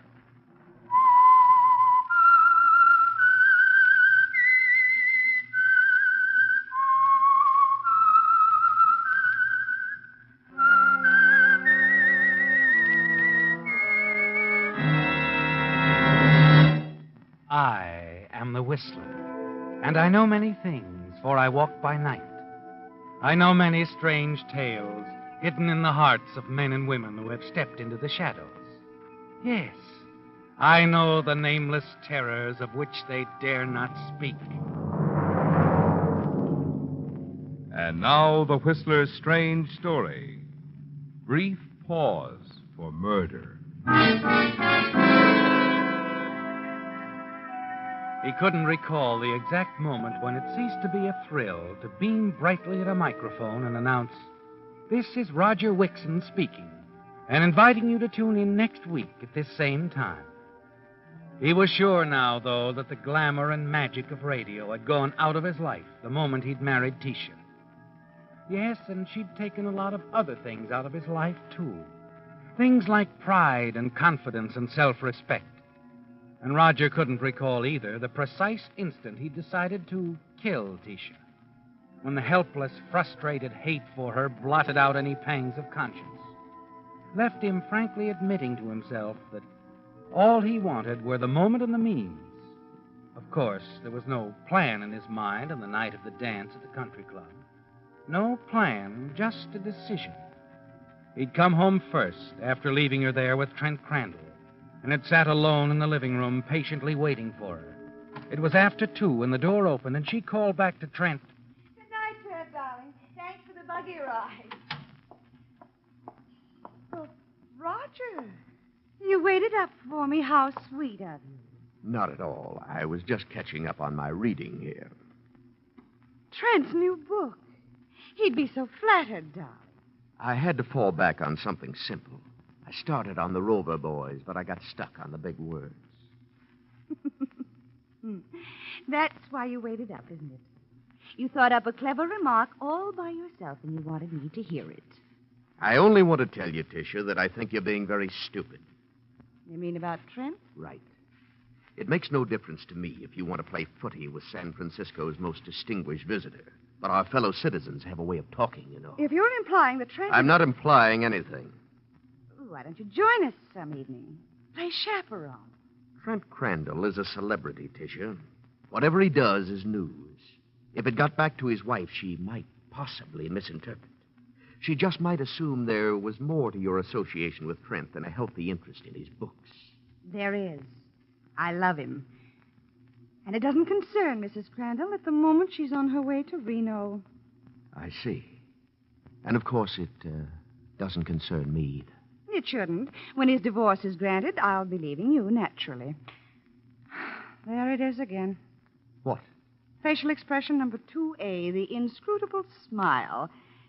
You were wearing it at the club tonight. I rather expected to see the other one. Patient suffering, I believe it's called. Good night, Tisha. You're glad I'm leaving, aren't you? That's why you smiled. Maybe. Of course, you'll have to get along without my money. I said good night, Tisha. Just good night. No recriminations? You know, I couldn't sleep a wink if I thought you were brooding over something. Why, of course not. You were brilliant tonight, Tisha. I enjoy being sneered at in front of a room full of people. Oh, and it was an inspiration, your calling my boss the program director of a peanut whistle. Mr. Gladney is an incompetent, offensive, stuffed shirt. Why shouldn't I tell him so, even if he is your boss? Very well, Tisha. Is that all? That's all. All right, darling. This is Mrs. Roger Wixon bidding you good night.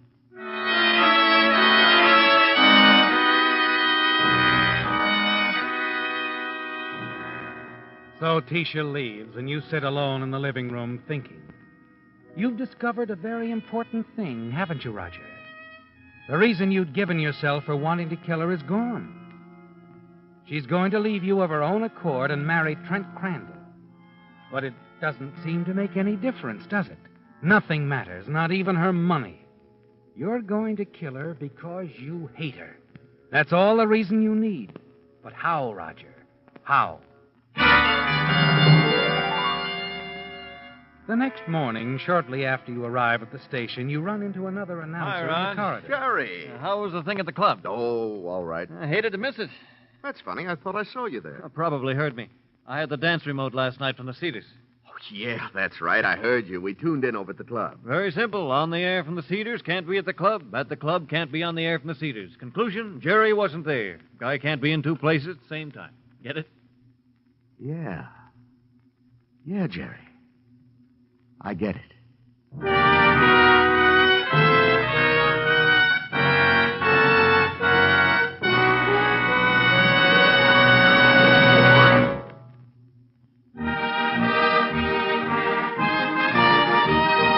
Again this week, you Whistler fans have sent in some really choice limericks. So once again, Signal has asked me to skip the regular commercial in order to present $20 Signal gasoline books to 3 of you as tokens of our appreciation. The first one tonight goes to Serian Bessinger of Santa Monica, California, for this limerick. There once was a man named Ben Bow whose gas tank would always run low. Now he saves that bother, and likewise goes farther. With Signal, Ben Bow now saves dough. Signal, signal, signal gasoline. Your car will go far with Go Father gasoline. Tonight's second $20 Signal gasoline book goes to L.F. Washburn of San Diego, California, for this limerick. There once was a driver named Schuster who's getting more miles than he used to. Since Signal he's tried, his car is his pride, and Schuster's a Signal gas booster. Signal, signal, signal gasoline. Your car will go far with Go Father gasoline. Tonight's third $20 Signal gasoline book goes to Mrs. James T. Blackistone of Laverne, California, for this limerick. There once was a trusty old steed who drank Signal gas with his feed. They thought it would kill him, but instead it did fill him with pep and astonishing speed. Signal, signal, signal gasoline. Your car will go far with Go Father gasoline. Well, that's all we have time for tonight, friends. But our thanks to all of you who sent in limericks. Listen for more lucky limericks next Sunday.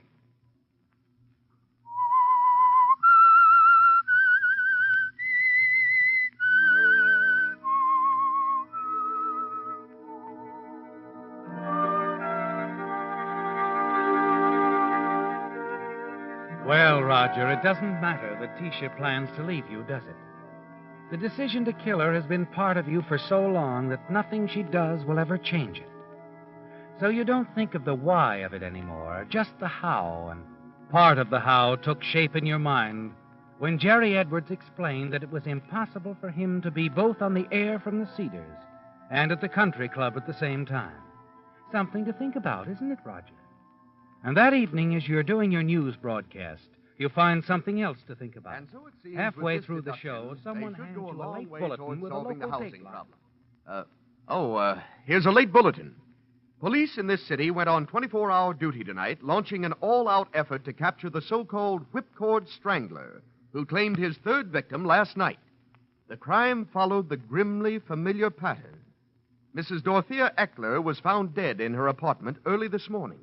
Medical reports indicate death had been caused by strangulation with a cord or thong. As in other cases, the apartment had been looted. Police warned residents to take special precautions.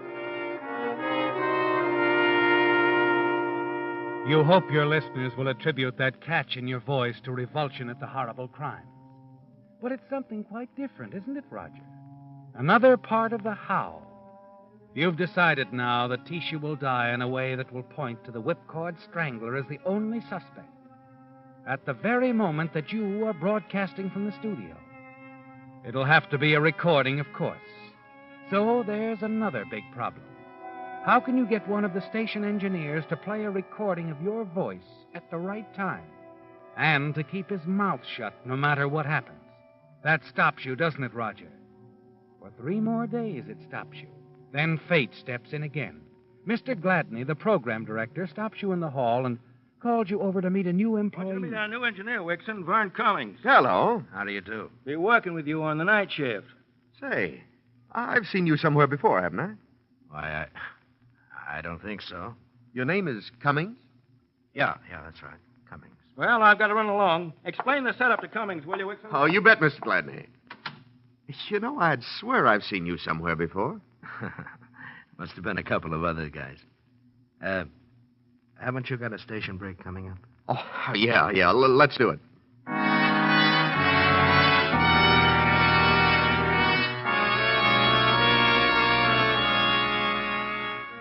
As you give the station's call letters and the time signal, you watch the new engineer through the glass of the control room. Try to imagine what he'd look like without the mustache, with a face a little less drawn, and then something clicks. You do know him. 6 years ago at another small radio station in the Midwest. You cut off your mic, and the smooth voice of the network announcer booms from a loudspeaker over your head, introducing a program of dinner music. When you re-enter the control room, Cummings is showing elaborate interest in the dials on the instrument panel before him. Say, Cummings. Yeah. I'm sure we've met before. I don't know. There are lots of faces like mine. Not exactly like it. What's that? You just might be a guy I used to know back in Kansas City. Worked at the same station. Look, I tell you, you're wrong. Why don't you let it go at that? Cut the speaker, will you? I can't hear myself think. What? Cut it down. That's better. Look, Wixon, I'm new here, and I don't want to be rude, but I've got to study this panel layout. Now, do you mind? Oh, sure. I'm sorry, Cummings. I didn't mean to bother you, but you look just like a guy I used to work with in Kansas City 6 years ago. Only his name was, Spore. Vern Spore. My name's right up there on my license. You see right up there? Why don't you take a look? Vern Cummings. Vern Spore. You know, you and this guy could have been brothers. Well, okay. I guess I'll write to the boys back at the station in Kansas City and ask if they know what became of Vern. Wixon. Huh? Wait a minute. Okay, Wixon, you win. I'd like to talk to you. Sure.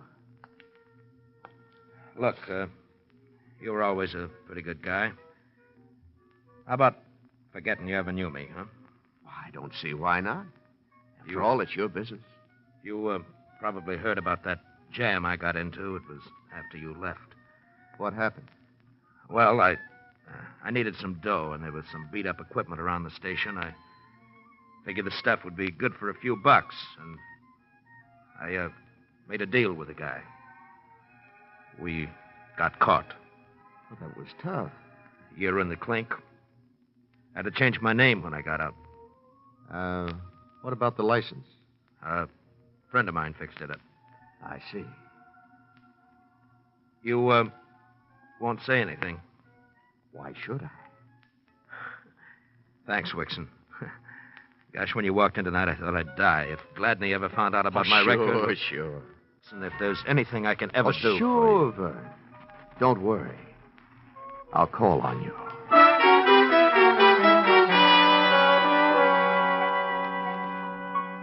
So that's all there is to the how, isn't it, Roger? Cummings is your man. He'll play ball any time you ask him. All that remains now is when. The answer to that comes unexpectedly the next evening when Lieutenant Krasner of the police department comes into the station to ask a favor. Mind if I interrupt you for a minute, Mr. Whitson? Oh, hello, Lieutenant. Not at all. Come on in. Thanks. Just been talking to Mr. Gladney. He suggested I see you about some announcements on the police benefit next week. Thought maybe you'd do them for us. Why, sure. Be glad to. When do you want them to start? Tonight, if you can. Let's see. I've got them right here. Tonight, huh? That's pretty short notice. The schedule's pretty full. Here they are. Here, I know we're throwing you a curve, but as you probably see by the papers, we've been a little busy these days. Oh, you mean the Strangler? Yeah, it's been pretty rough. Pretty rough guy. You're not telling us anything. Oh, your wife home alone while you're working here? Yes. Tell her to keep the windows locked. That's the way the guy gets in. You mean you think Nobody knows where he'll strike next. And it doesn't pay to take chances. Got any leads? A few. I got a hunch or two. I think we'll get him. I hope so. Yeah. What about the announcement? Well, let me check the schedule. Here we are. First time we can give you is the station break at 10 tomorrow night. Is that soon enough? Yeah, I guess it'll have to be. You'll do it yourself? Yes, it'll be on my shift. Thanks a lot, Wixon. I'll tell the boys at headquarters. We'll be listening.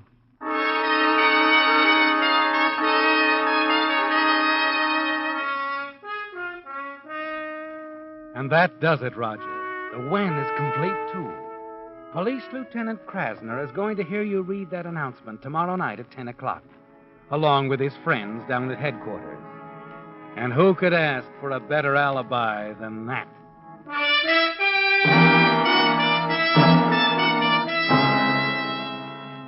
Late that night, when you and Vern Cummings are alone at the station, you walk to the control room. He's turned off the annoying loudspeaker as usual when the boss isn't around, and he glances occasionally at the dancing needle on the volume indicator to assure himself that the network program is going out to the listeners. How'd I sound on the 9 o'clock news, Vern? Okay, why? Well, did you notice anything different in my voice? Why? Be frank. I tried to give it something special tonight. How'd it sound? Well, like I said, I thought it was good. What's cooking? Look, can you keep something under your hat? Try me.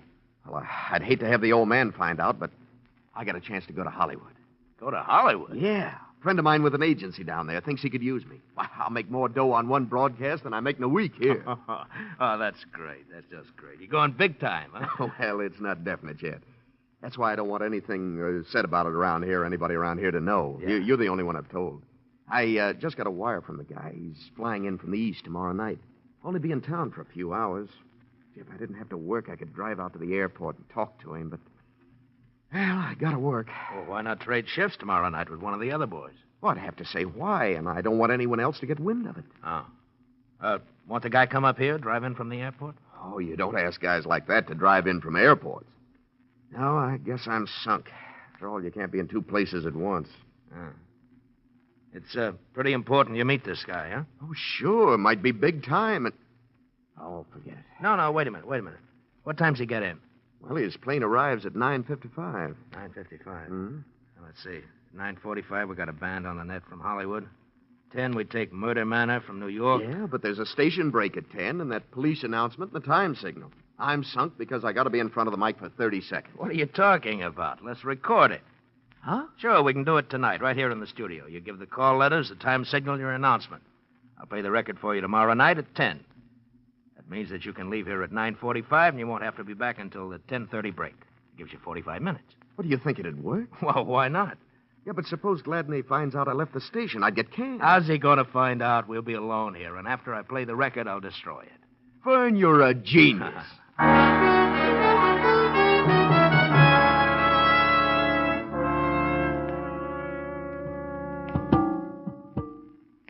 Well, there's your mic, my boy. Okay, you all set? Yeah, we're just about ready. Yeah. I'll go and I'll cue you from the booth. Right. Froggy. This is KTUX. It's 20 seconds before 10 p.m. Friends, here's a chance for you to show your appreciation. Raj. Huh? Hold it a minute, will you? What's the matter? Look, I just got an idea. Why don't you start over and purposely make a mistake and then correct it? Make a mistake? Why? Well, it's simple. You give the wrong time and then correct yourself, it'll sound more like than ever that you were actually here in the studio, you see? Nobody would ever dream it was a record. That's a good idea. Okay, let's try it. All right, watch me for cue now. This is KTUX. 20 seconds before 9 p.m. Correction, 10 p.m. Friends, here's a chance for you to show your appreciation for the men who protect your homes and your loved ones 24 hours a day, year in.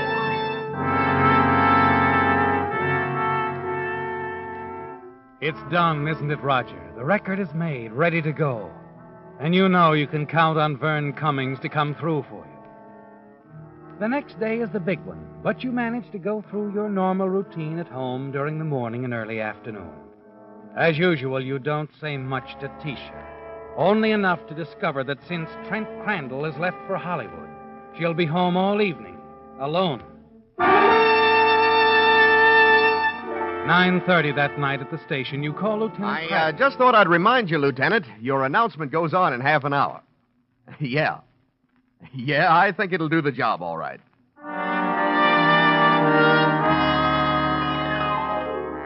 At 9:45, you give the station call letters and start out of the studio. Okay, I'll see you before 10:30, Vern. Okay, Raj. And don't forget to bust that record if the old man ever found out. Don't worry about it. I'll carry the secret to my grave.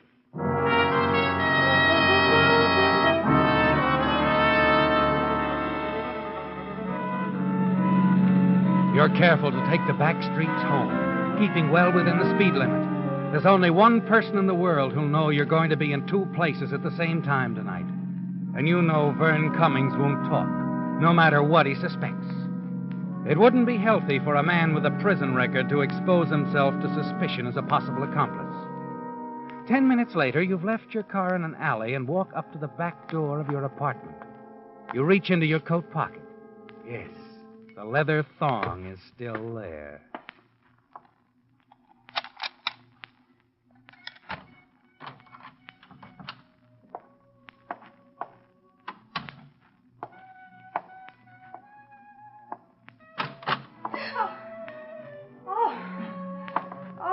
It's you, Roger. Hello, Tisha. What are you doing home so early? You scared me to death. I just thought I'd drop by and see how you were doing. You know, I've often wondered if you miss me, Tisha, during these long, lonely evenings. Answer my question, Roger. Why aren't you at the station? Is something wrong? Nothing's wrong. I just got tired, so I came home. What are you talking about? Tired, Tisha. Tired of station breaks and tired of you, Tisha. I'm tired of the farce you've made out of our marriage, if you can call it a marriage. Roger, what do you mean? It wasn't really marriage, was it, Tisha? It was only a means for you, a way you could ease that frustrated black heart of yours when Trent Crandall married somebody else, right under your nose. Why are you looking at me like that? Yes, Tisha, I'm tired of humiliation, of ridicule, of being used for a doormat, playing the clown for that crowd of stupid sophisticates. Roger, well, what are you going to do? Can't you guess, Tisha? Can't you make one small guess, darling?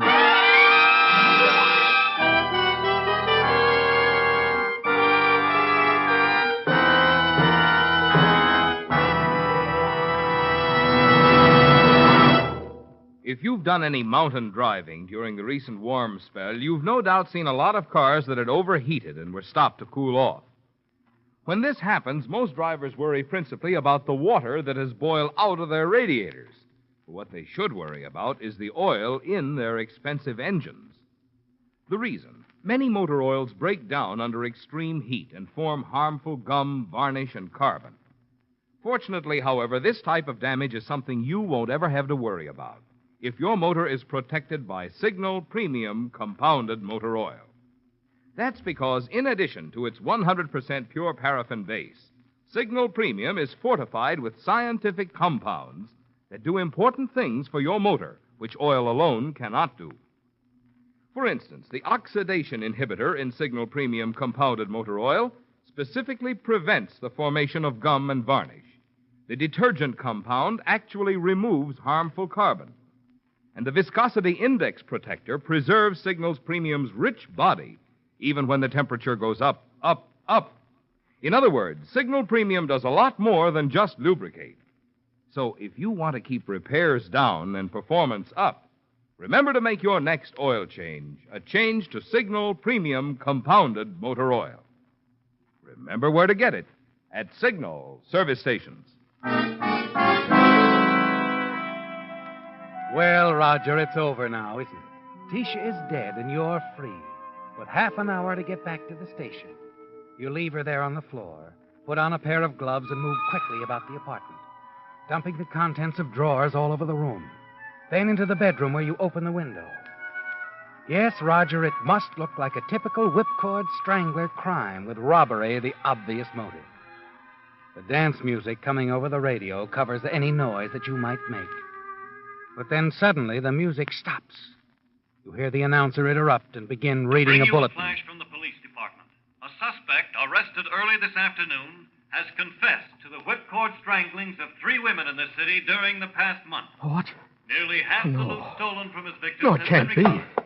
With this dangerous criminal A wave of fear sweeps over you, Roger. Quickly, you turn the radio down. This is something you hadn't counted on. One of your alibis is gone. The fall guy is in custody. You stare at the littered room, wondering if you have time to restore the place to order. No, there's no time for that. The other alibi. That's the one you'll have to depend on now. You rush back to the radio. It's just 10 o'clock. If Vern Cummings hasn't bungled, you've still got a chance. Your hand is shaking so violently you can hardly turn the dial of the station frequency, and then... This is KTUS. 20 seconds before 9 p.m. Correction, 10 p.m. Friends, here's a chance... As your own voice comes over the speaker, you begin to relax. Lieutenant Krasner, at least a dozen other police officers are listening to it down at headquarters. It doesn't matter how Tisha died or who did it. The fact remains, a man can't be at 2 places at the same time. Widows and orphans of the brave men who live in your service and die for your protection. For your protection. For your protection. For your protection. For your protection. For your protection.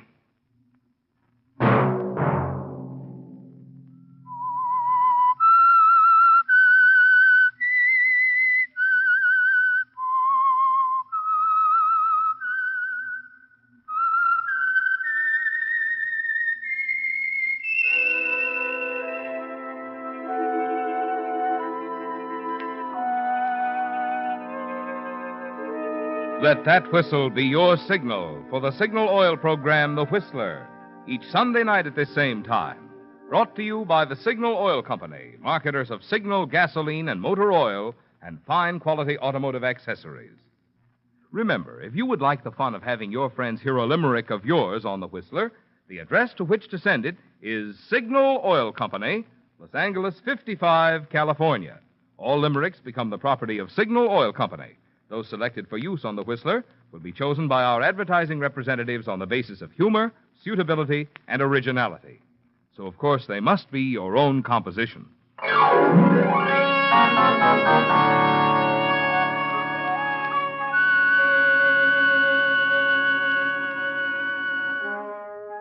Featured in tonight's story were Frank Nelson, Mary Lansing, and William Conrad. The Whistler was produced by George W. Allen, directed by Sterling Tracy, with tonight's story by Lou Houston and William Foreman, music by Wilbur Hatch, and was transmitted to our troops overseas by the Armed Forces Radio Service. The Whistler is entirely fictional, and all characters portrayed on The Whistler are also fictional. Any similarity of names or resemblance to persons living or dead is purely coincidental. Remember, at this same time next Sunday, another strange tale by The Whistler.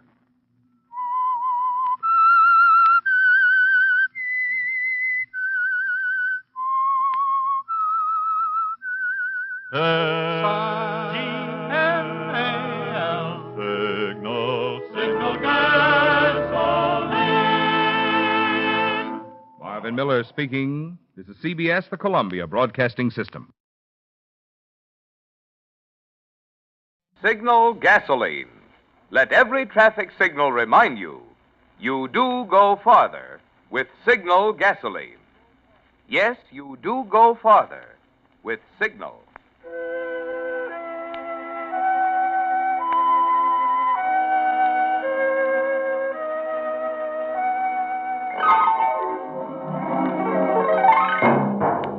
The Signal Oil Company and your neighborhood Signal dealer bring you another curious story by The Whistler. Tonight, meet Mr. Death.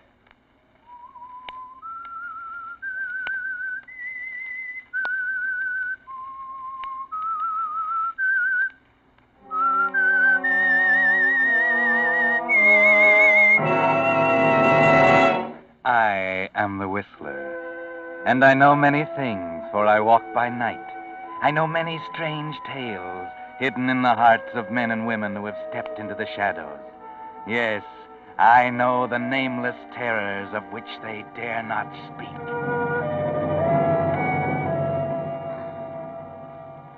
"1915 was a big year for a lot of people in New York City. Herman Arnold, for instance. Herman Arnold, the gambler, was murdered.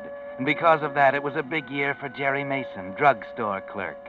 Yes, 1915 was the year Jerry Mason met Mr. Death. You see, just before he died, Herman Arnold persuaded Jerry Mason to embezzle $1,800 from the safe at Thatcher's drugstore where he worked. He was going to double it overnight. That's what Jerry told Laurie Crane, his girlfriend. Only then the news came. Arnold was murdered. The money was gone. And all Laurie could say was, Jerry, maybe we better run. Leave town. Are you crazy? They'd catch us sooner or later. I'll think of something now. Let me alone. yes, if it hadn't been for Herman Arnold and his foolproof scheme for doubling that embezzled money, Jerry Mason might never have met Mr. Death. But the meeting was in the cards that night in April 1915. Everything that happened was in preparation for the meeting. Herman Arnold's death, Mr. Thatcher's coming back from his vacation, and after Laurie's phone call. Hello? Oh, sorry I kept you waiting. The phone. Yeah. Got some aspirin? Yeah, sure. There you are. 25. Open kind of late tonight, aren't you? Here. Yeah, I was about to close up when you came in. That's 25 out of... Hey. What's the matter? Well, you gave me a $1,000 bill. Yeah, I know. There's something else I want to buy besides aspirin. Well, I can't make change for this. You can keep the change. Huh? And there are 4 more just like that one for you when you deliver. I don't get it, mister. We alone? Well, wait a minute. Yeah, we're alone. You're pretty hard up for dough, ain't you? Small matter of $1,800. Who told you? Never mind, I know. There's something we want to buy, Mr. Mason. You're the only guy in town who sells it. Yeah? This ain't ordinary merchandise, Mr. Mason. I understand you have a regular customer by the name of Ted Townley. Yeah, the newspaper columnist. What's he buy here? Has his prescriptions filled. What kind of prescription? Chlorohydrate. He can't sleep at night without it. Pretty powerful drug, ain't it? Not in small doses. I put it up for him in capsules. I see. What about large doses? What do you mean?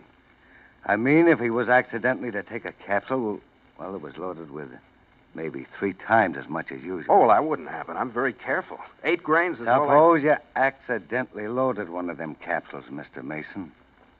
Oh. Get it? I see. You want to buy a murder? It's only murder when you get caught.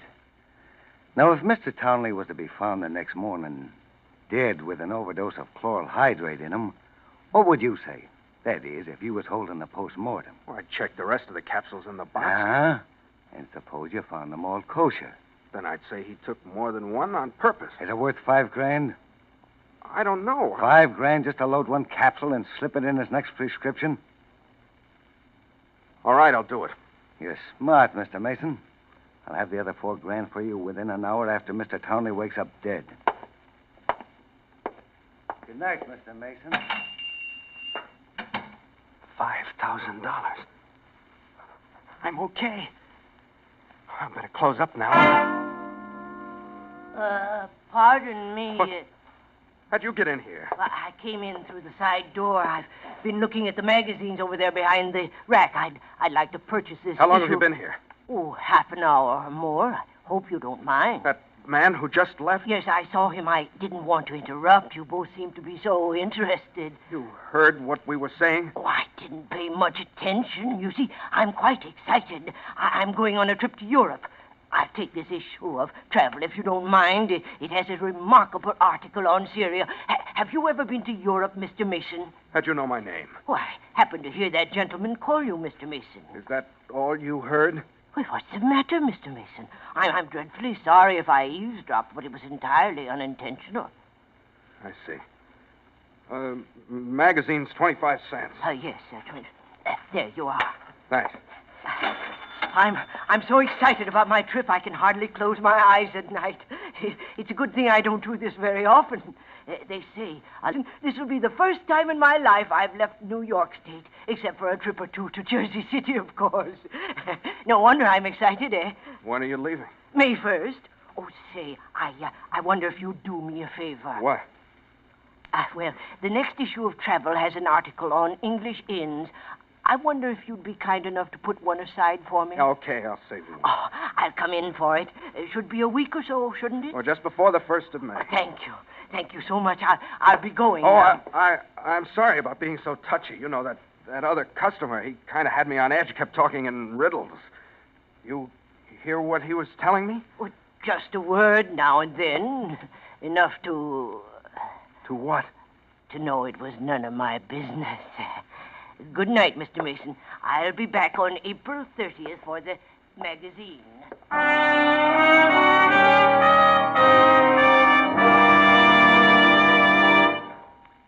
Friends, as you sit listening to The Whistler, you hear only sounds. You hear a certain creaking, and in your mind you picture a slowly opening door. Or the sound of a motor accelerating, and you visualize a car driving off. All right, here's a test for you. See if you can picture in your mind the trademark of the sponsor of this program, your neighborhood Signal gasoline dealer. I'll give you 2 seconds. Well, you were right. If you visualized a black circle with yellow letters spelling out the words Signal gasoline, and, of course, a traffic signal in the center, which is why we say let every traffic signal remind you, you do go farther with Signal gasoline.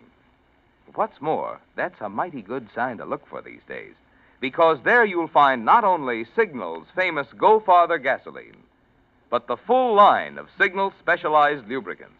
Really conscientious service, too, by experienced Signal dealers, more eager to please you because they're in business for themselves. So let the black and yellow Signal circle be your insurance of the protection your car needs to last out the duration. And now, back to the Whistler.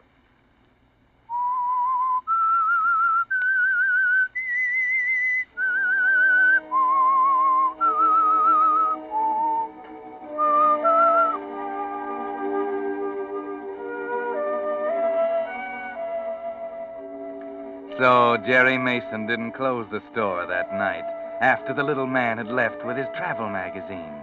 He just stood there at the counter thinking for a long time. Then he went back to the pharmacy department and took down a jar of chloral hydrate and a few gelatin capsules. Yes, it could be done easily. Simple as ABC. The easiest $5,000 he'd ever make in his life. Or perhaps the hardest. That little man with a travel book. How much had he heard? You watched him carefully, Jerry. There wasn't a sign he knew anything. Go home and get some sleep. Forget about Laurie waiting for you at her apartment. Forget about the little man. Just go home and get some sleep.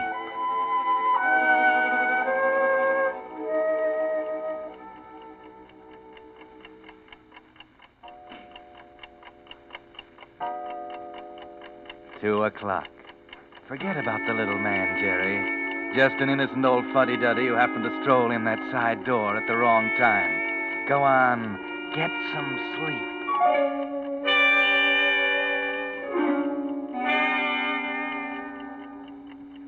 He knows He must know. He knew your name, didn't he? If he could hear that, he could hear the rest. That is, if he was listening. Wait a minute.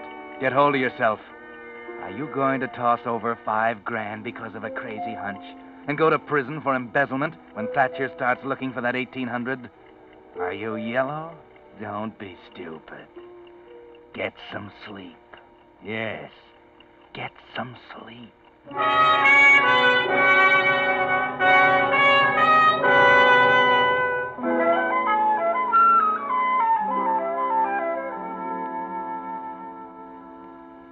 Jerry, you look like a ghost. I couldn't sleep all night. I got to decide right now. Townley will be in here for his prescription any minute. We made a wrong guess, Jerry, about the 1800. I know. I love you, Jerry. Don't let them drag you down any farther. But what about Thatcher's money? Jerry, it's murder. If I get caught, it's murder. I just can't get that guy with the magazine out of my mind. Townley's a big man, Jerry. They won't pass it off without a question. He knows too much about too many people. Well, there can only be one answer, I tell you. The guy's an addict, and everybody knows that people like that die from overdoses every day. I'm a cinch. If that little guy with the glasses is as dumb as he looks. Morning, Jerry. Oh, Mr. Townley. How's newspaper business? Rotten, thanks. Oh, this is my fiancée, Miss Crane. Miss Crane? How do you do? A word of advice, Miss Crane. Keep 'em away from the newspaper business. Fate worse than death. How about my chemicals, Jerry? Yes, sir. If you can wait, I'll have it for you in just a minute. Okay. I really mean it, Miss Crane. You do? Yep.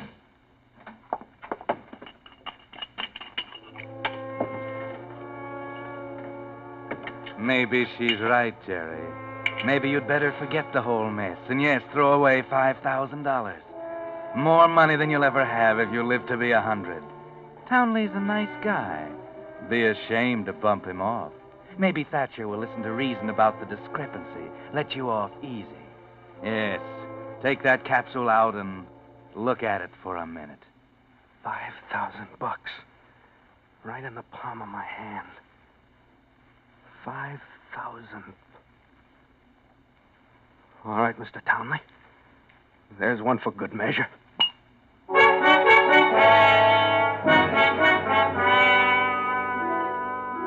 It's done, Jerry. No way of changing it now. And even you're surprised when it pays off only 2 nights later. 2 more nights without sleep, by the way. It's about midnight when you hear someone at the door. Oh, now, who could that be at this time of night? Yes? You Jeremiah T. Mason? That's right. Sorry to get you out of bed this time of night, Mr. Mason. I'm Hodges, Homicide Bureau. Homicide? Don't be alarmed. Just making a routine investigation. It hasn't come out in the papers yet, but Ted Townley, the columnist, was found dead in his apartment this afternoon. Overdose of sleeping powder. I see. Well, come in, please. Thanks. Sit down. Yeah. Well, only be a minute. I understand you're employed by the Thatcher Drug Company where Townley got his prescriptions filled. Yes, as a matter of fact, I usually put them up myself. What was the drug? Chloral hydrate. Mm-hmm. How long had he been taking it? Oh, I think about 5 years. I see. Excuse me for a minute. Sure, go ahead. Hello? Mr. Mason, Yes. you did a nice job. Oh, don't apologize, Laurie. You didn't get me out of bed. Inspector Hodges of the Homicide Squad is here. I get you. It seems Townley, the columnist, was found dead in his apartment. I'll address that dough to General Delivery. Name of Charles Henshaw. Got it? Yes, that's it. He got the drug from us. That's why the inspector's here. Take it easy, pal. Remember, they ain't got a thing on you. So long. All right. Good night, dear. I'll see you tomorrow. Sorry, Inspector. That's okay. Nothing irregular about the case, of course. Stomach contents analyzed as chloral hydrate. Doctor tells me he'd had trouble with Townley. Said the guy was turning into a regular addict. Well, if there's anything I can do... Forget it. This'll probably close it up. Don't think you'll even have to testify. Well, thanks a lot, Mason. Sorry I had to disturb you. Well, that's quite all right, Inspector. Good night, Mason. Hey, better get back to bed and get some sleep. You look like you've had a hard day.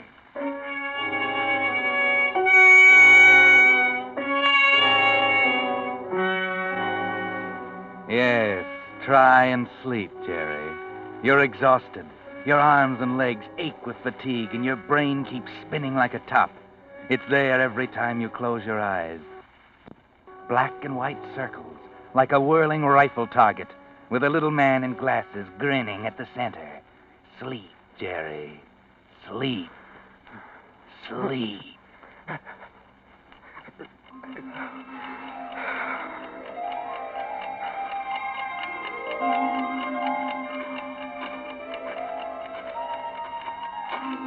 Well, what's this, Jerry? Could you be dreaming that you're walking in Central Park alone? There's not a breath of air. The leaves of the trees hang limp and motionless. It's too quiet to be real. Oh, Mason. Huh? What? Townley. Mr. Townley, you can't... Oh, yes, I can. Here, I want you to meet a friend of mine. Why, you're... No. Oh, yes, we've met before, Mr. Townley. I happened in the drugstore on the night Mr. Mason made arrangements for your departure. Mason, I want you to meet Mr. Death. Mr. Death? Right. Odd name, isn't it? Death, D-E-A-T-H.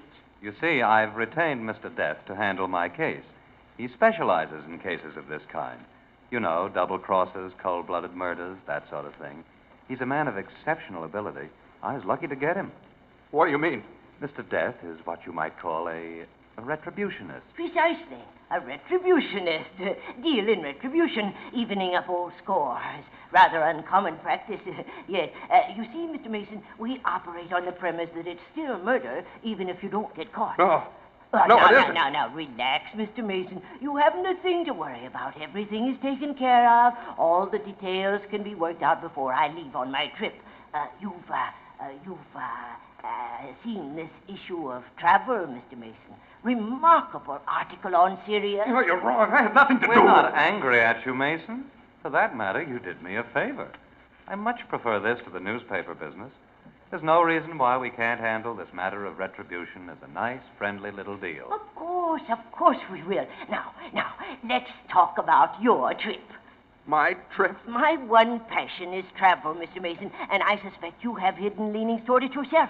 So I've arranged for you to take a trip, too. No. It'll be a much more interesting trip than mine, I assure you. I don't have the itinerary as yet. No, go away. Go away! Go away! No, go. Go. It was a dream. It was only a dream.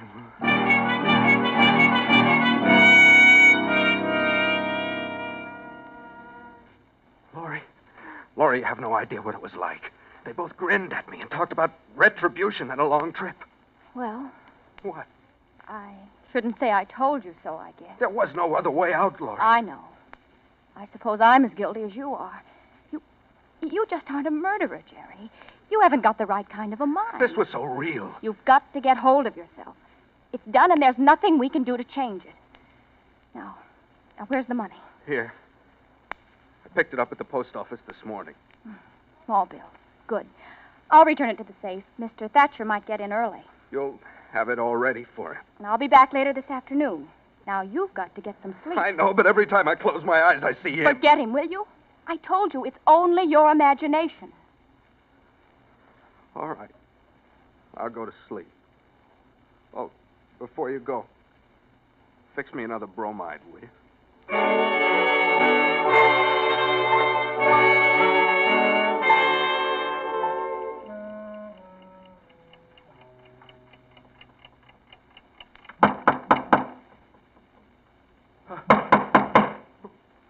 Who is it? Hello there, Mr. Mason. I'm sorry to intrude, but there are still a few things we should discuss. Go away. You're not real.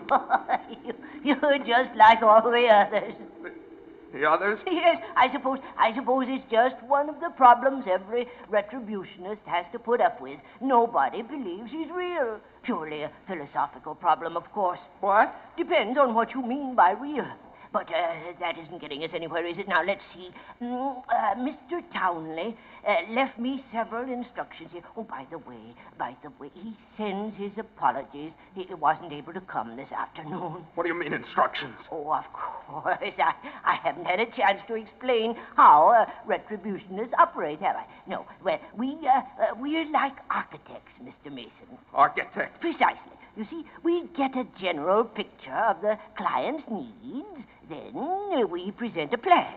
Plan for what? A blueprint for retribution, of course. You see, I have yours right here. Mr. Townley has approved of it, by the way. I see. Suppose I don't approve it. Oh, that won't affect it one way or the other. You see, Mr. Mason, once the plan is prepared and approved, the subject has nothing to do but wait. I've taken such an interest in your case, I prepared a rather original plan. If I do say so myself. You're pretty sure of yourself, aren't you? Oh, nothing is more certain than retribution, Mr. Mason. Now, let's see. Oh, yes. I wanted to discuss the time element with you. It's been rather important in your case.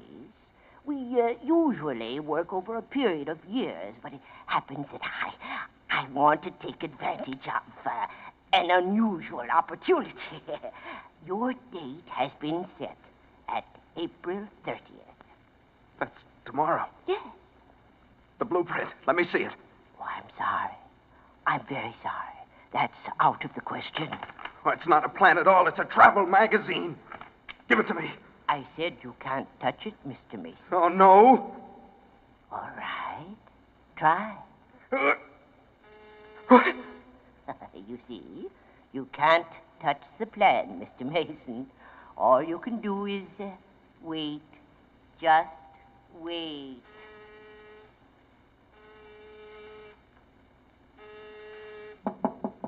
Jerry? What? Jerry, it's me, Laurie. Open the door.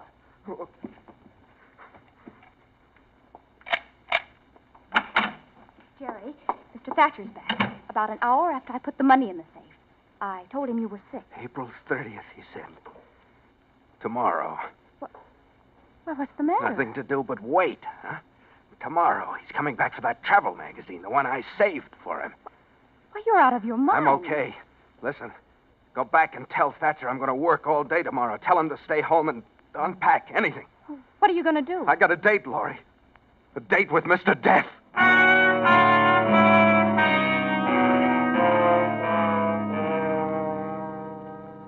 A date with Mr. Death. But remember, you were dreaming, Jerry. But now the dream's getting all mixed up with reality. That's the way your mind gets, all mixed up. You're going on your nerves now. 5 days without sleep. 5 days on double bromides. Your muscles ache, and there's a throbbing pain at the base of your skull. And though you don't sleep the rest of the night, Mr. Death's still there, grinning at you from the center of the black and white rifle target, waiting for tomorrow. He doesn't know you're not going to take it lying down, that there's something you can do besides wait, something he might not expect when he comes in as he promised he would pick up the new travel magazine.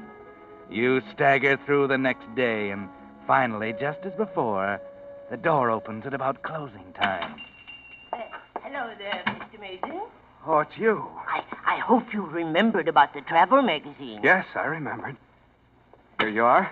Thank you. Thank you so much, Mr. Mason. 25. Yes. Say, where do you live? Up on East 78th Street, near the river. Well, I live up that way. I'm about to close up now. I'll take you home. Oh, fine.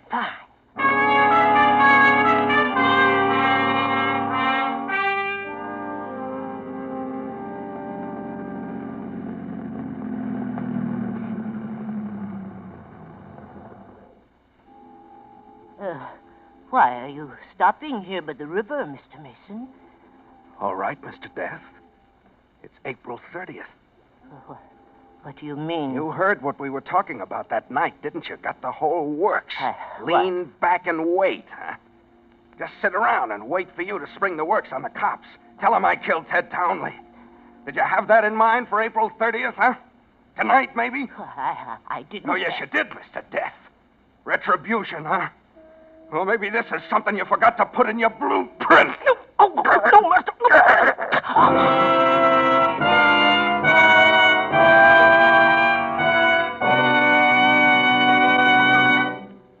The Whistler will return in just a moment with the strange ending of tonight's tale. Meantime, a question. If you could have your gasoline tailored to order, just what characteristic would you consider most important? Well, today, under gasoline rationing, the chances are you'd say mileage, which explains why so many drivers have been changing to the West's most famous longer mileage motor fuel, Signal Go Farther gasoline. You see, for years, drivers who have kept a careful record of gasoline mileage have found they do go farther with Signal gasoline. Now, naturally, with certain gasoline ingredients reserved for war, no gasoline today can give you all the zip and anti-knock quality you found in pre-war Signal gasoline, and which you'll be enjoying again in even further improved Signal post-war gasoline. But this much you can be sure of. Just as they've been doing for the past 14 years, Signal Oil Company is still producing the finest gasoline that can be made today. And the famous Signal formula still places the emphasis on mileage. So to make sure you're getting the most miles from every ration coupon, stop at the station wearing the black and yellow Signal circle and get your best buy today. Signal Go Farther gasoline. And now, back to the Whistler.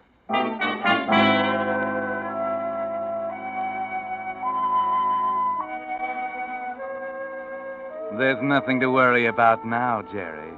Mr. Death is out of your life for good, deep in the river with a 100-pound chain around his neck. And there are no prying friends or relatives to inquire for him. You can sleep now, and it's wonderful, isn't it? No more leering faces, no more blueprints, just the good, solid black velvet of sleep. 24 hours of it, just like a baby. The old bounce is back the next night, and you can smile again. Jerry, you're sure it was? Don't worry, baby. They'll never find him. Oh, man, I feel like $1,000,000. Oh, by the way, I'm going on a trip. Mr. Thatcher told me I needed a vacation. Trip? Where? Well, look what I found in Mr. Death's pocket. Complete grand tour, first cabin all the way. Well, but you can't use that ticket, the name. No, you don't know me, baby. But what about passports? Took care of that, too. Oh, you're taking a chance, Jerry. Oh, no. I wouldn't miss this for the world. After all, Laurie, it isn't every day a guy picks up a free ride on a boat like the Lusitania. Yes, you really got yourself a free ride, Jerry. But perhaps that was part of the blueprint, too. The luxury liner Lusitania and that German torpedo off the coast of Ireland.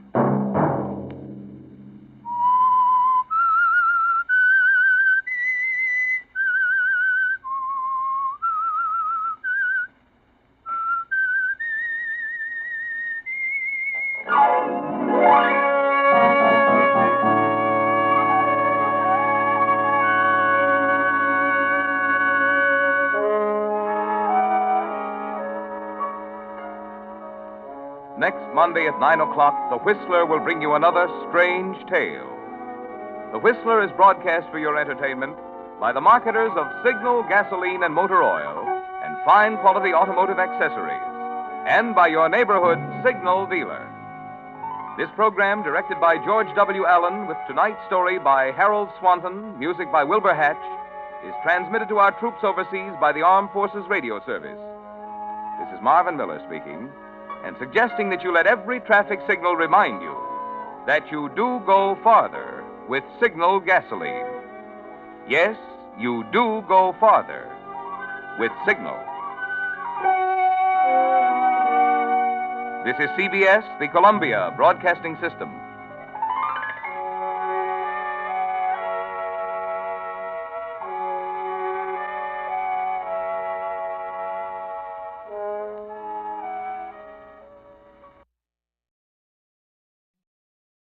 Signal Oil Program, The Whistler.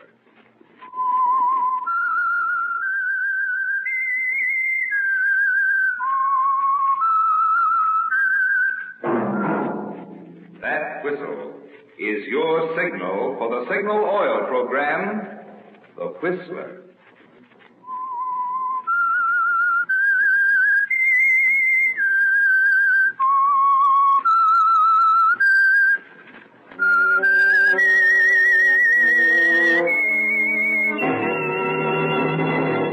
I am the Whistler, and I know many things, for I walk by night. I know many strange tales hidden in the hearts of men and women who have stepped into the shadows. Yes, I know the nameless terrors of which they dare not speak. Yes, friends, it's time for The Whistler. Rated by independent research, the most popular West Coast radio program. And remember, let every traffic signal remind you, with new Signal gasoline, you do go farther than ever. Look for the familiar big yellow and black circle sign that identifies those popular Signal service stations throughout the West from Canada to Mexico. And now, The Whistler's strange story, Stolen Murder.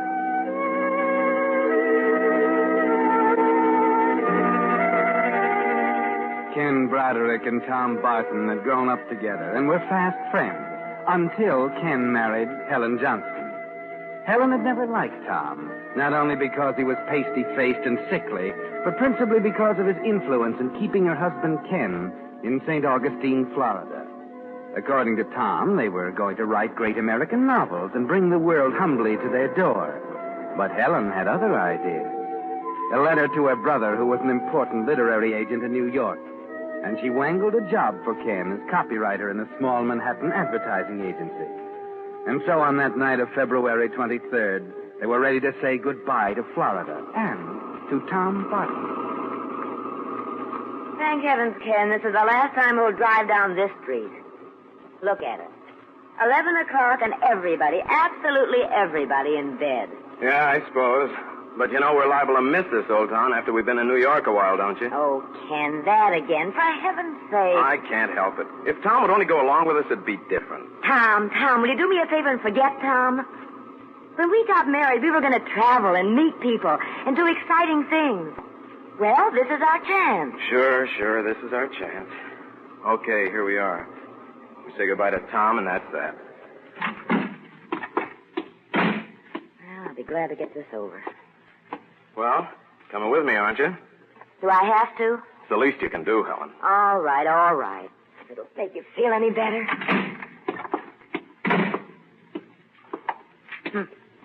Looks to me as if he's already in bed, like the rest of the dear citizens. He's probably in back working on his book.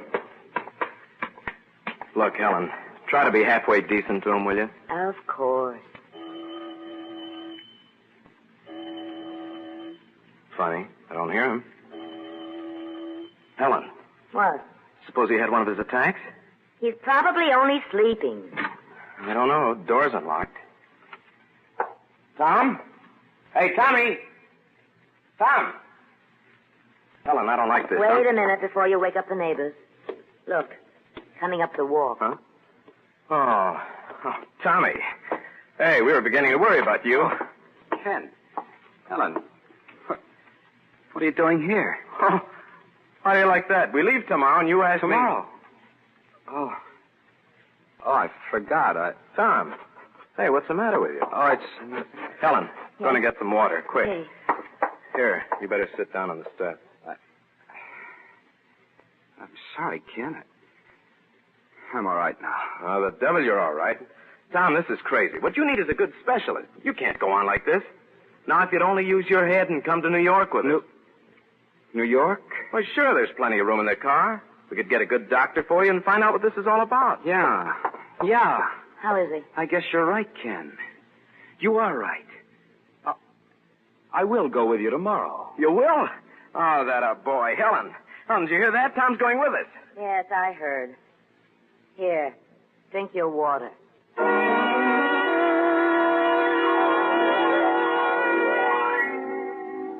So you won your point, didn't you, Ken? Tom came to New York with you. But somehow, after 6 months in the city, that doesn't seem to matter anymore. No, other things concern you now. Your dark, stifling apartment, your dreary job, Your salary that will barely pay the bills. Helen scolding and scolding. And Tom? You don't even see him. He's convinced he's going to die. And he sits in his little room frantically writing day and night. Writing the great American novel, remember? And then late one night he calls and insists that you come down to see him right away. It's nearly midnight when you get there. What gives, Tommy? You're sick again, is that it? No. Sit down, Ken. Got something to tell you. You seen Dr. Hanson? No, it's not that. But that's why you came to New York in the first place. Listen, Hanson's the best there is, and you haven't even been near Look, him. I'm sick of doctors. Anyway, it's too late now. Oh, don't say that. It's true. And I want to talk about it. Ken. Yeah? But you're going to be surprised. It's not the kind of thing we always talked about writing. It's a mystery story. Oh, great. I decided since I didn't have much time, I decided I'd write a book that would sell fast, and mysteries sell fast. So that's it, Ken. And, well, would you take it down to Helen's brother? Helen's brother? Yes. You said he was one of the biggest literary agents in New York. Oh, yeah. Well, if he likes it, he can get it read fast and published fast. If I just send it in cold, it'll take weeks, maybe months. I haven't got time to fool around, Ken. Oh, stop. I'm lucky if I last a month. Listen, will you cut out that kind of talk? If it'll make you feel any better, I'll take it to Bill tomorrow. Well, not tomorrow. It's in longhand. It'll have to be typed first. Oh, that's all right.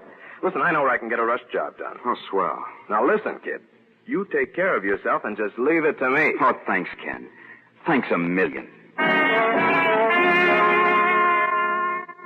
And so you take poor, sick Tom's book and you get on the bus to go home. You decide to glance through it. But after the first page, you can't put it down. You ride past your stop, excited and amazed. Tom has done what all good writers do, written about the places and people he knows. He calls the town in his book Centerville, California. But it's St. Augustine, Florida, down to the last duffer sitting in the square. Somehow you manage to get home, and toward dawn as you turn the last page, it hits you. This is a bestseller. This book means money, fame. But Tom's going to die. And he hasn't any relatives. Such a pity, isn't it? All that money and fame and nobody to enjoy it.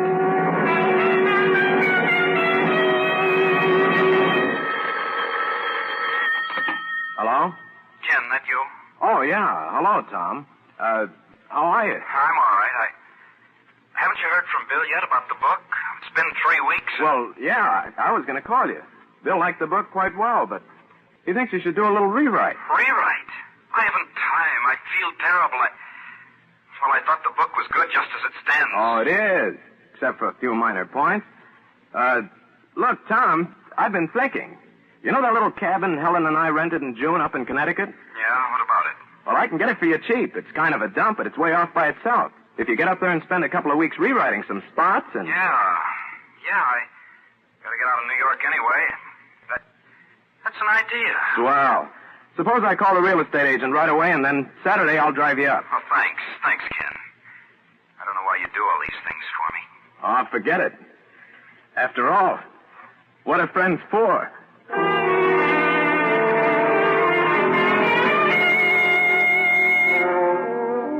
Yes, that's a question, Ken. What are friends for?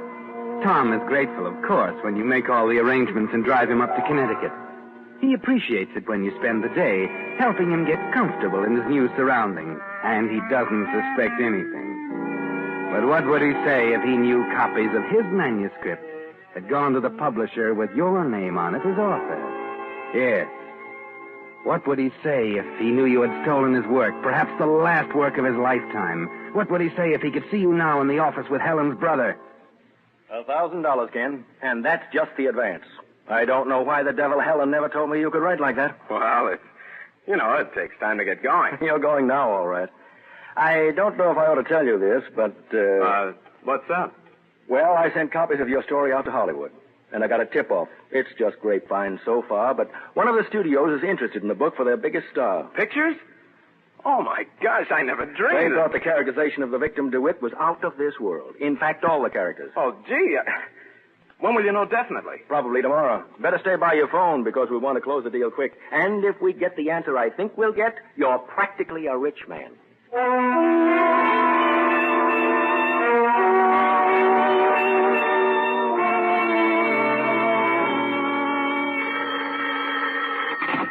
Bill? No, it's me, Tom. Tom.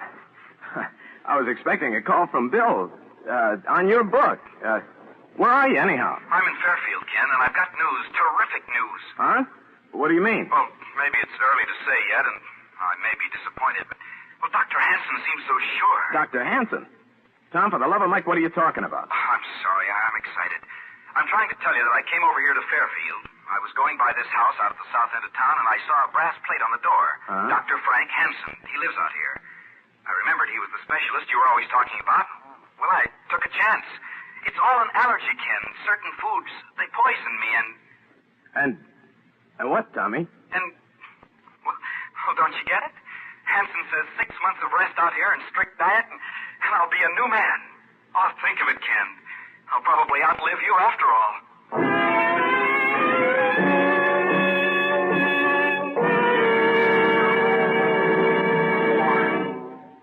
With the prologue of Stolen Murder, the Signal Oil Company brings you another strange story by The Whistler. When you look up and see a sleek airplane streaking across the sky, it's interesting to consider how modern engineering has not only made today's planes fly faster and perform better, but also get far better mileage. Now, that's interesting, because in much the same way, science has increased the mileage of new Signal gasoline by increasing its performance.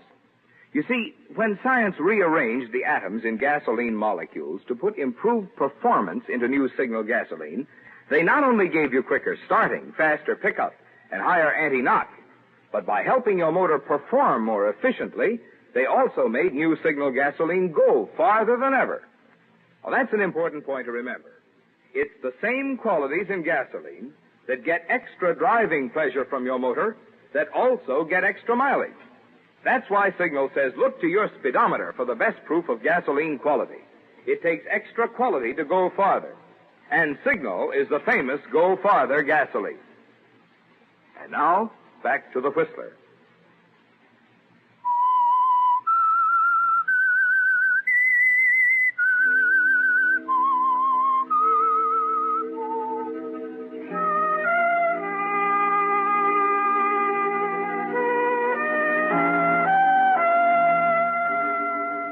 Well, there it is, Ken. There's your terrific news.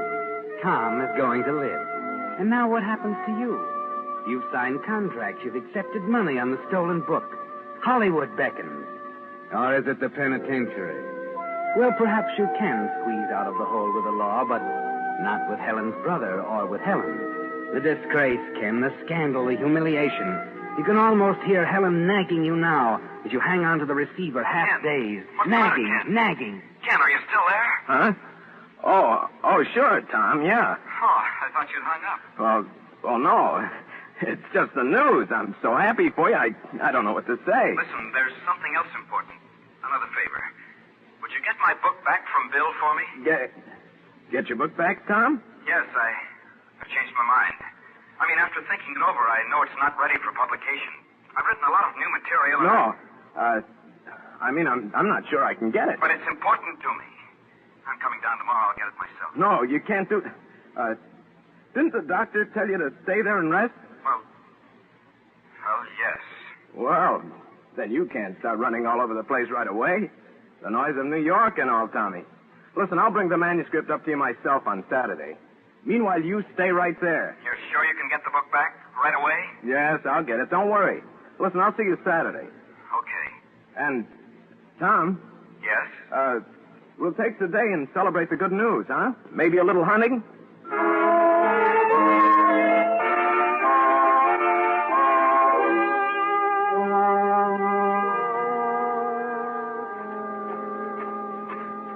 Hiya, Muscles. How's Trick? Ken, you old son of a gun, it's good to see you, boy. Hey, boy, you look great. Oh, really?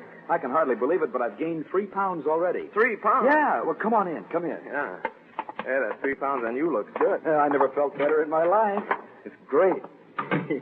Oh, well, here, sit down. Yeah, sit down. thanks. I was watching for you down toward the road. Oh? Oh, I guess I got lost. I came the back way. You mean you walked all the way from town? Yeah, I thought the walk would do me good. Oh, is that my book? Yeah, Oh, here it is. Good. Wait. This is just my original in longhand. What about the copies you had typed? Oh, I didn't think you'd want that. Look, I want all the copies.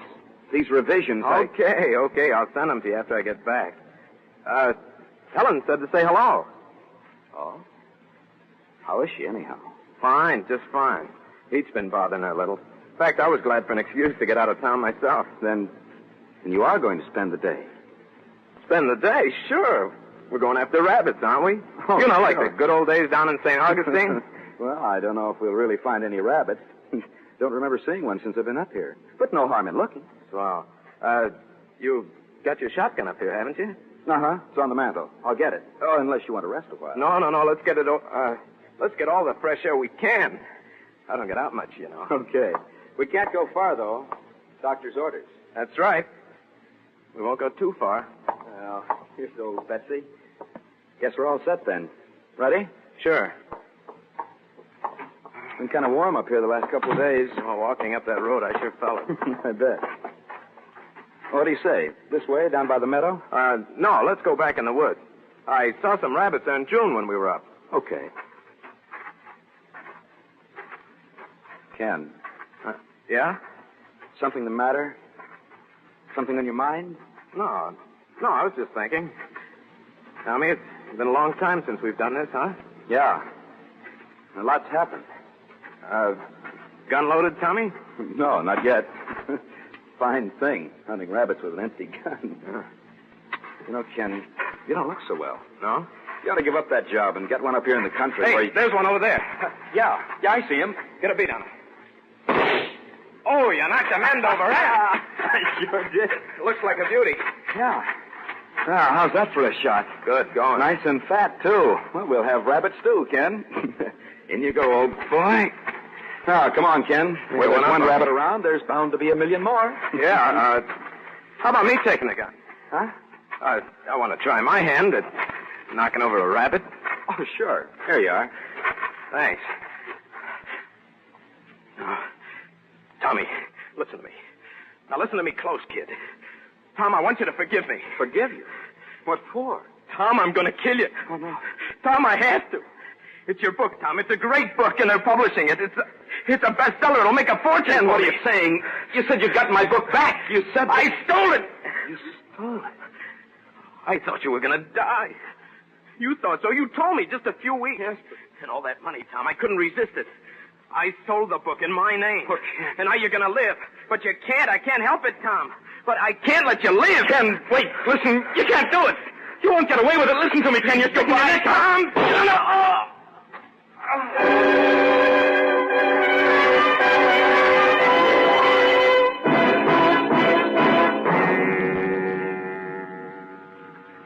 So it's done, Ken. All over. And you put the gun under the body just as you'd planned.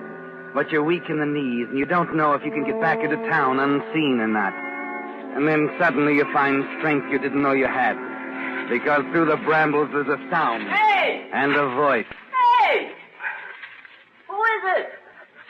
You got a rabbit? Hey! You dive for the embankment of a little stream and press yourself hard against the ground behind a rock. Hey! Good Lordy. You can see him now.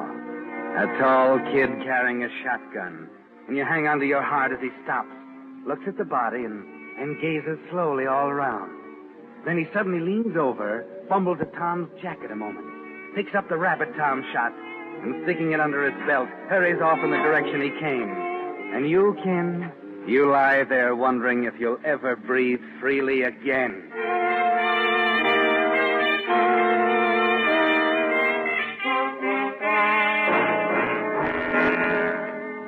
And so it's my pleasure to announce that not only will the book hit the stands tomorrow, but... Oh, come on, Bill, will you stop teasing?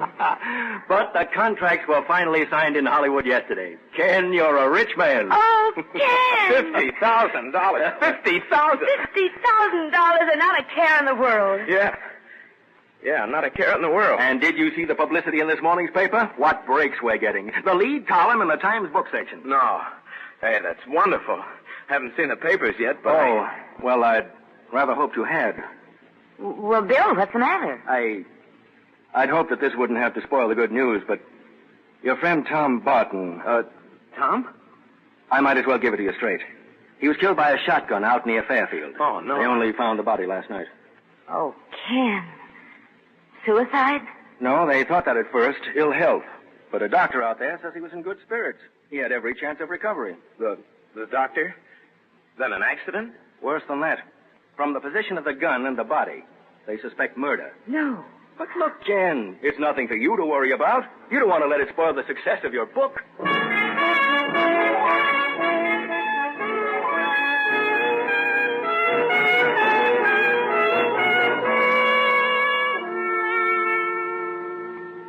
What was it you were thinking about, Ken? Breathing easily? No, not yet you can. The delay in finding the body gave you some hope. But now you know exactly what will happen. Question. His best friend. Do you know anyone who would have reason to kill him? You have to go out to Fairfield to identify the deceased. And again to answer more questions and more questions. Bill tries to comfort you with reports of great sales for the book. But every breath is still like a knife in your throat. Then the coroner's verdict. That's something to wait for, isn't it, Ken? Look, Ken, I know how much Tom meant to you. But Cut it out. I don't want to talk about it. Well, you don't have to snap my head off. You'd think the coroner's verdict can make a difference. It won't bring Tom back. Helen, for heaven's sake, will you shut up? Will you please, just once keep your mouth shut? All right, Ken. The phone. Well, don't you want to answer it? It might be news about the verdict. That's what you want, isn't it? No. Answer it. Answer it, will you? Yes? Yes. Who is it, Helen? Bill. Yes, Bill. It came through? He was a kid. Helen, what is it? Tell me now. The coroner's verdict, Ken. Yeah? A young kid. They picked him up trying to pawn Tom's watch. Uh-huh. He admitted being on the scene of the shooting and taking the watch from Tom's jacket. Confessed the whole thing. Confessed the whole thing? What, Bill? He testified that no one was there, so it just had to be accidental? The jury couldn't reach any other verdict, huh? Accidental? Accidental? Helen! You want to talk to him, Ken? Huh? Oh, no, I'll call him... No, wait. Yes, I will talk to him. I think it's time the three of us went out somewhere. To celebrate my book.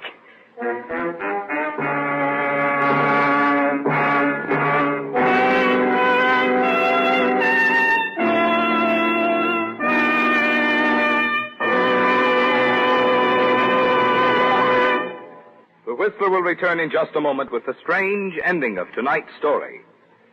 Meantime, a word about that extra something you get when you have your car serviced at independently operated Signal gasoline stations. I'm talking about that feeling of confidence and well-being you have as you drive out, knowing that your car has been thoroughly and conscientiously taken care of. You see, Signal dealers, being in business for themselves, do go out of their way to give you the kind of job they're proud to stand back of. When they lubricate your car, for instance, here's what Signal dealers do to make sure not a single point is overlooked. Instead of relying on memory, they check each point against Signal's lubrication chart, which shows every lubrication point on your car and specifies which of Signal's 9 specialized oils and greases each part should have for long, trouble-free service. But they don't even stop there. No, sir. Just to make doubly sure, they check each point again, which is why it's called Signal's double-check lubrication. That's the kind of service you want these days when your car has to last until who knows when. And that's the kind of service you get from your friendly, dealer-owned Signal service station. And now, back to the Whistler.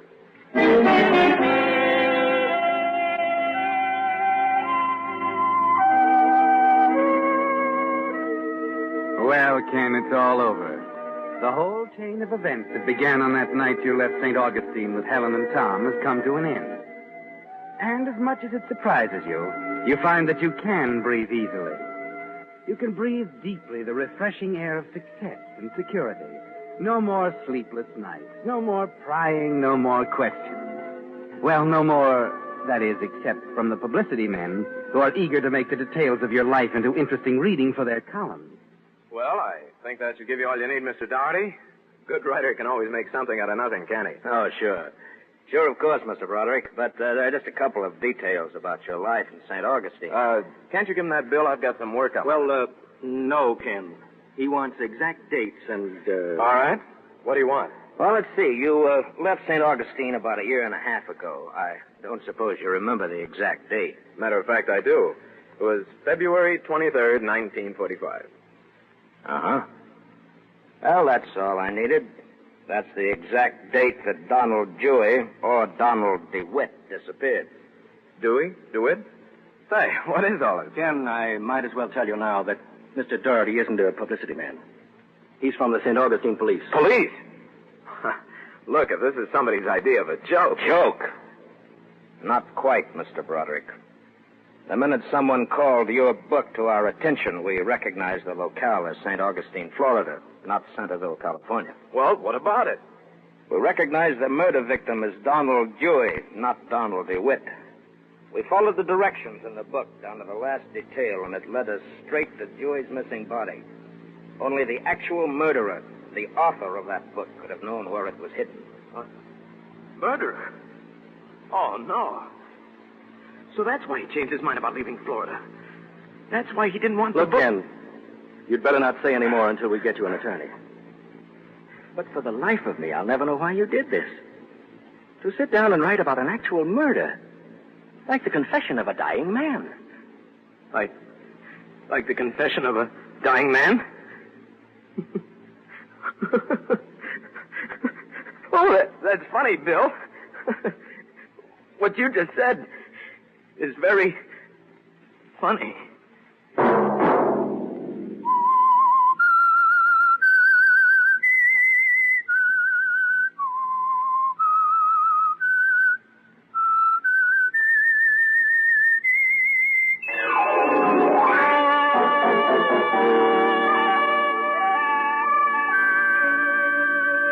Next Monday at 9 o'clock, The Whistler will bring you another strange tale. The Whistler is broadcast for your entertainment by the marketers of Signal gasoline and motor oil and fine quality automotive accessories, and by your neighborhood Signal dealer. Featured in tonight's program were Paul Frees and Howard Culver. This program, directed by George W. Allen, with tonight's story by Eleanor Beeson, music by Wilbur Hatch, is transmitted to our troops overseas by the Armed Forces Radio Service.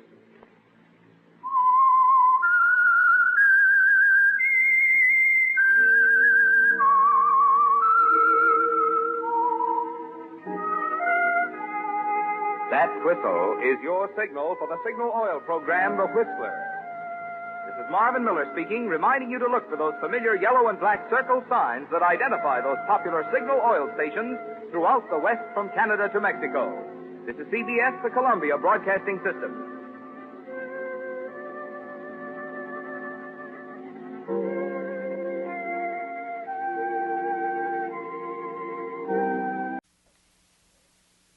Signal. New Signal. Yes, new Signal ethyl gasoline. The super fuel of tomorrow is at Signal dealers today.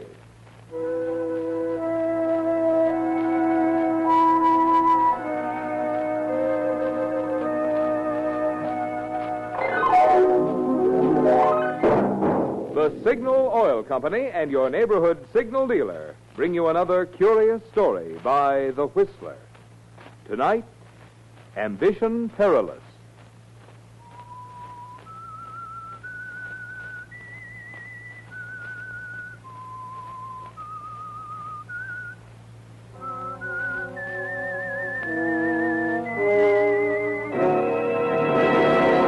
I am the Whistler, and I know many things, for I walk by night. I know many strange tales hidden in the hearts of men and women who have stepped into the shadows.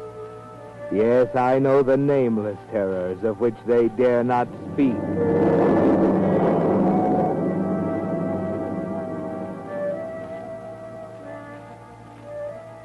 Ambition is a very powerful stimulant, a powerful urge driving men upward toward better things. Unless, of course, it's so strong that it drives them on to evil things.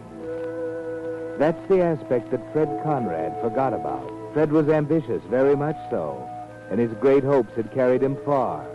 He was the most popular district attorney in a long time. And now he had his eye on the governor's chair, and the prospects looked good for the coming election. But they'd look even better, explained Art Moran, his campaign manager, if Fred agreed to Moran's great new idea. I tell you, it was a brainstorm, Fred, and it'll be a political masterstroke. The voters will eat it up. Fred Conrad, the great humanitarian, the champion of the underdog. Why, they'll vote for you in droves. It'll be a Now, cinch. wait a minute. Stop rhapsodizing and tell me what it is. Look, it came to me as I was going to bed last night. I just heard the news that the governor had issued a pardon for Max Fenton. Yes, so what? So what, he says. Remember Max Fenton, the guy who was sentenced to life for a sensational love killing 10 years ago? Of course I remember him. I convicted him. That's the point. That's just the point. Don't you see? It's great. Convicting Max Fenton was your first big triumph as a punk assistant DA, right? Right. Now, the governor, your political opponent, pardons him. So, what do? Issue a blast against the pardon? No. You give Fenton a job. A job? That's right. You meet him, shake hands with him, welcome him back into society, and give him a job. A helping hand. Get it? You take him under your wing. Oh, it'll be terrific. Wait a minute. That would mean I'd be siding with the governor, approving his pardon. Not necessarily. You don't have to prove fully. I got your statement all worked out. Besides, sometimes it pays to jump the fence a little. Yes, but suppose Fenton doesn't go straight. Supposing it doesn't work. That's the beauty of it. Let the governor worry about that. It's his baby. He issued the pardon.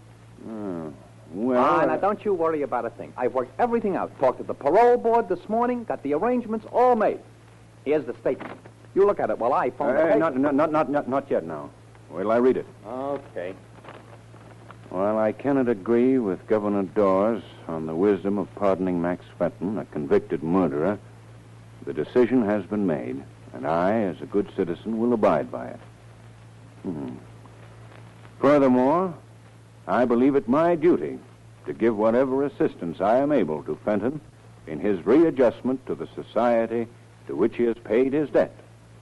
Therefore, I have decided to employ Fenton in my home and to offer him every opportunity of once again becoming a useful member of the community. How do you like it? Not bad. I'll do it.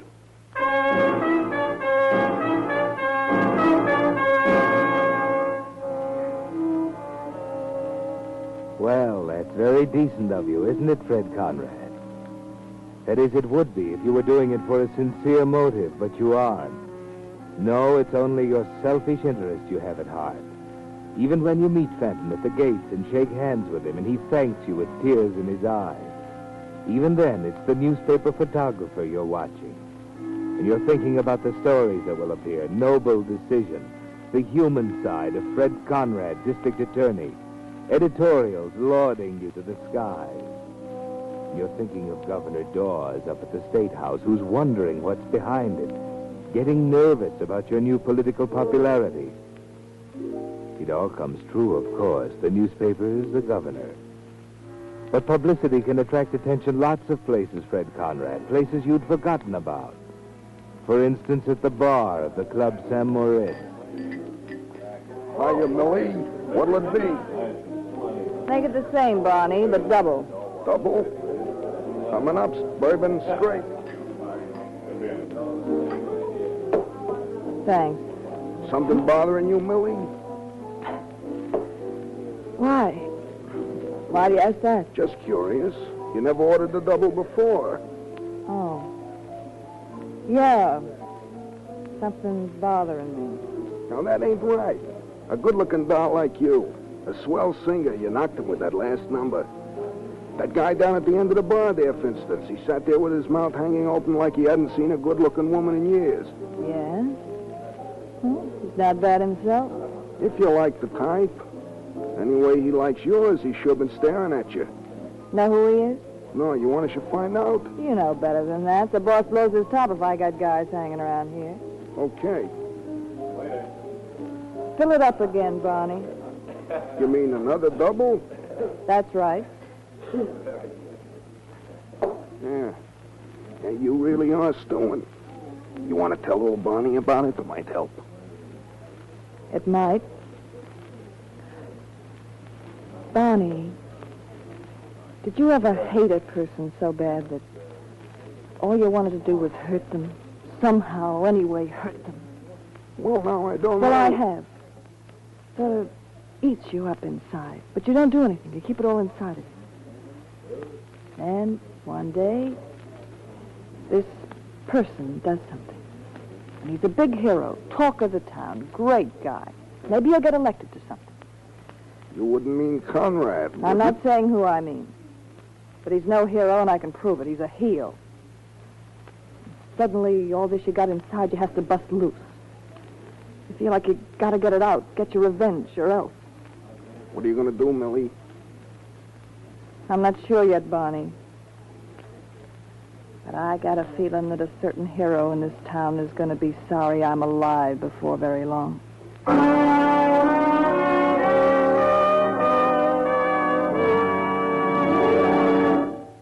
Have you tried new Signal Ethyl? If you have, then you know it's the post-war gasoline you've been waiting for. The gasoline of tomorrow that's available today at your neighborhood Signal gasoline station. Motorists who have tried it can tell you about the pep, the pickup, the anti-knock of new Signal Ethyl. Oh, but that'd be spoiling your surprise. Just get a tank full of new Signal Ethyl and make that wonderful discovery for yourself. Touch your foot to the accelerator and feel that old motor get young again. Feel that performance you never dreamed was built into your car. Oh, there's real driving fun. New Signal Ethyl driving. So make it a point to stop this week at one of the friendly stations displaying Signal's familiar yellow and black circle sign. Say, fill her up with Signal Ethyl. Be among the first to find out how much fun driving can be with new Signal Ethyl. And now, back to the Whistler.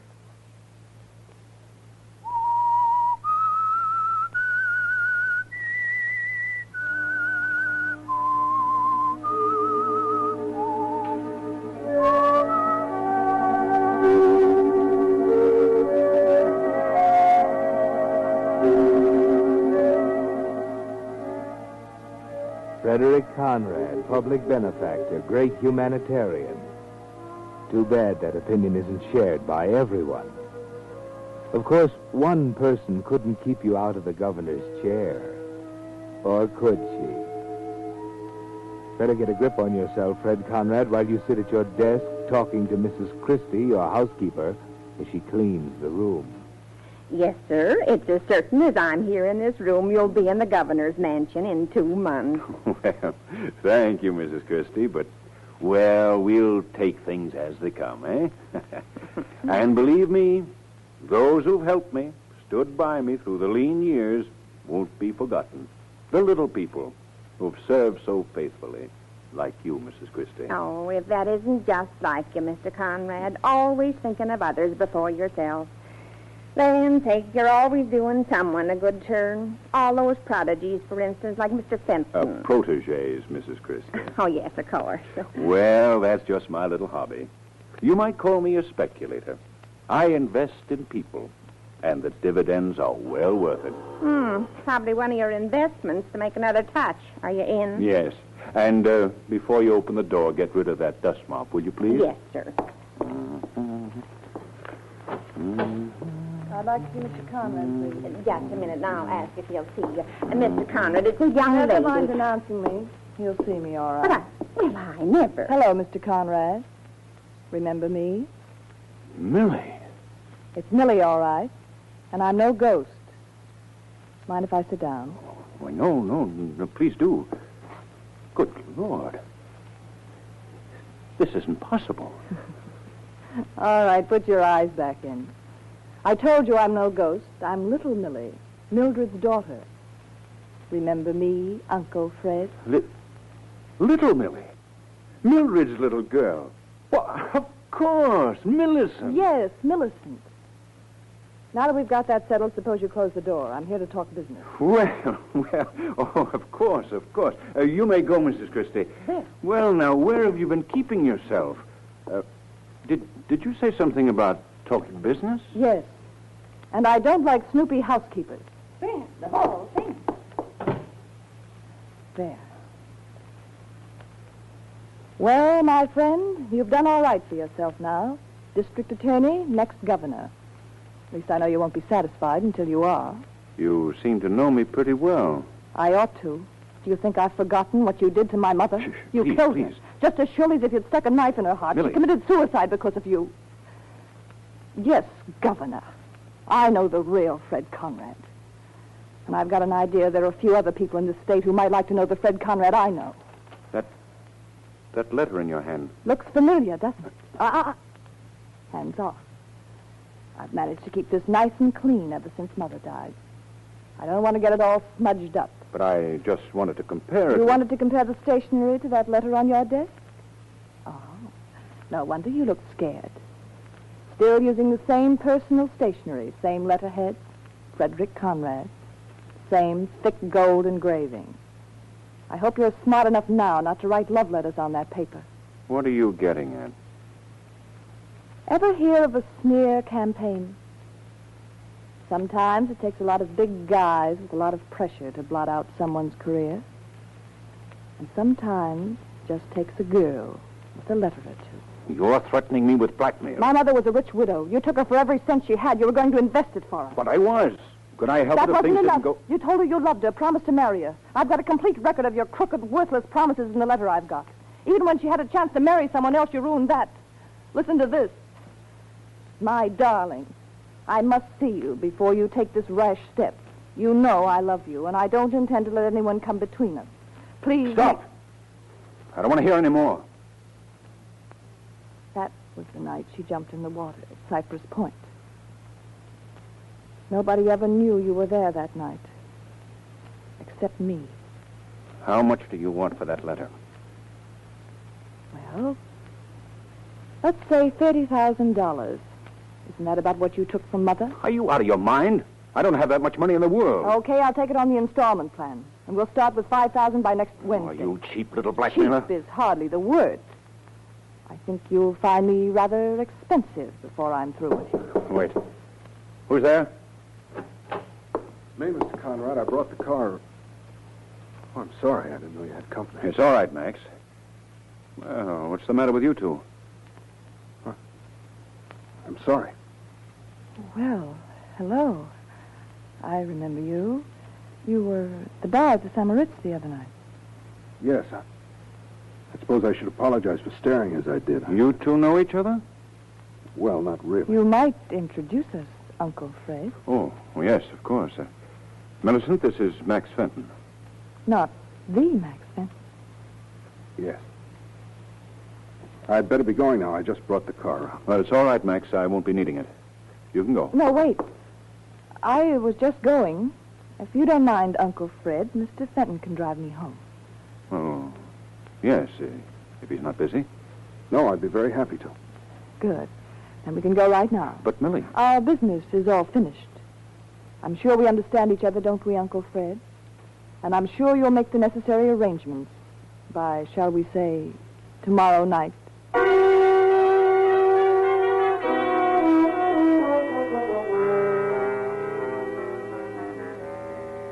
Well, Fred Conrad, the road to the governor's chair looks a little harder than it did a few minutes ago, doesn't it? It's going to be a little more costly than you figured. You've got the first $5,000 and you pay it. But then in 2 weeks, Millie wants another installment, another $5,000. This time you need help, and you get it. From Moran, your campaign manager. But the campaign fund won't stand too much, Fred. Moran has to account for that money. And he says as much the next time, when you're trying to raise the third installment, another $5,000. No, now look, Fred. I can't do it. $5,000 don't grow around on trees. And they're getting plenty strict about campaign expenses. How am I going to account for it? I don't care how you account for it, but I've got to have it. It's important, plenty important. You still don't want to tell me what it's for? No, I don't. Then I'll tell you. You're playing the sucker for a canary. Don't try to deny it. I've been checking up. This singer from the club, St. Moritz. She's been coming out to your house to see you. She's been banking big money. Put two and two together. You had no right to go snooping into my business. Your business? It's my business, too. I'm in this campaign up to my neck. And I don't intend to see you play sucker for a dame like that. Now, look, I'm not playing sucker What for do any you call dame. it? Paying big dough to the girlfriend while she makes eyes at another guy, an ex-con, your own gardener. Fenton? Yeah, Fenton. He's the apple of her eye. You mean Millie is going around with Max Fenton? Sure, behind your back. You'll be the laughing stock of this town if it ever gets out. That's why I'm telling you, Fred. There's no more money, period. You better brush that dame off fast, or I'm through. Yeah. Yeah. Maybe I better hand.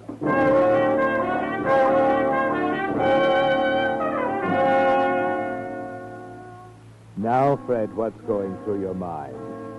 When Moran told you about Millie and Fenton, a great idea burst in your mind, didn't it? A great idea. But wait, Mr. District Attorney. You're thinking about murder. Murder, Fred Conrad. You know all about that.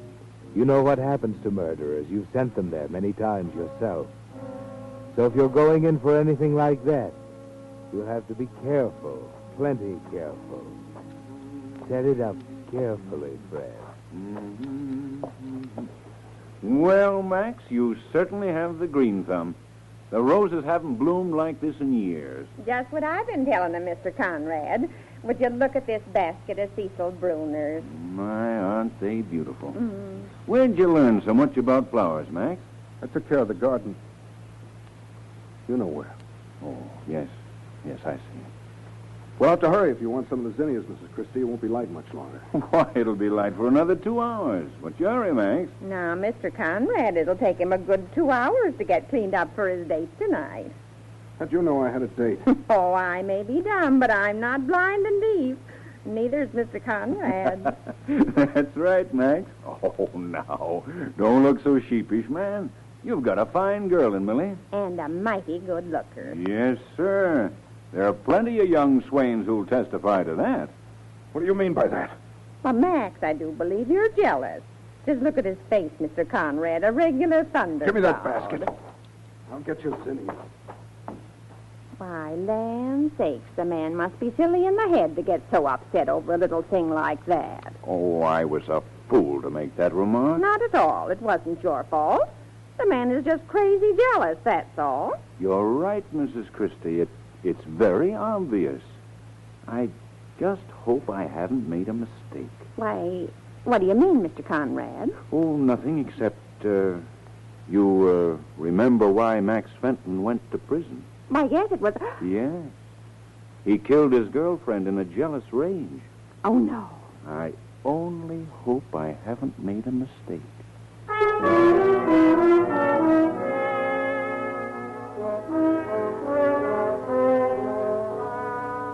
Nicely planted, Fred. Mrs. Christie will remember that later, won't she?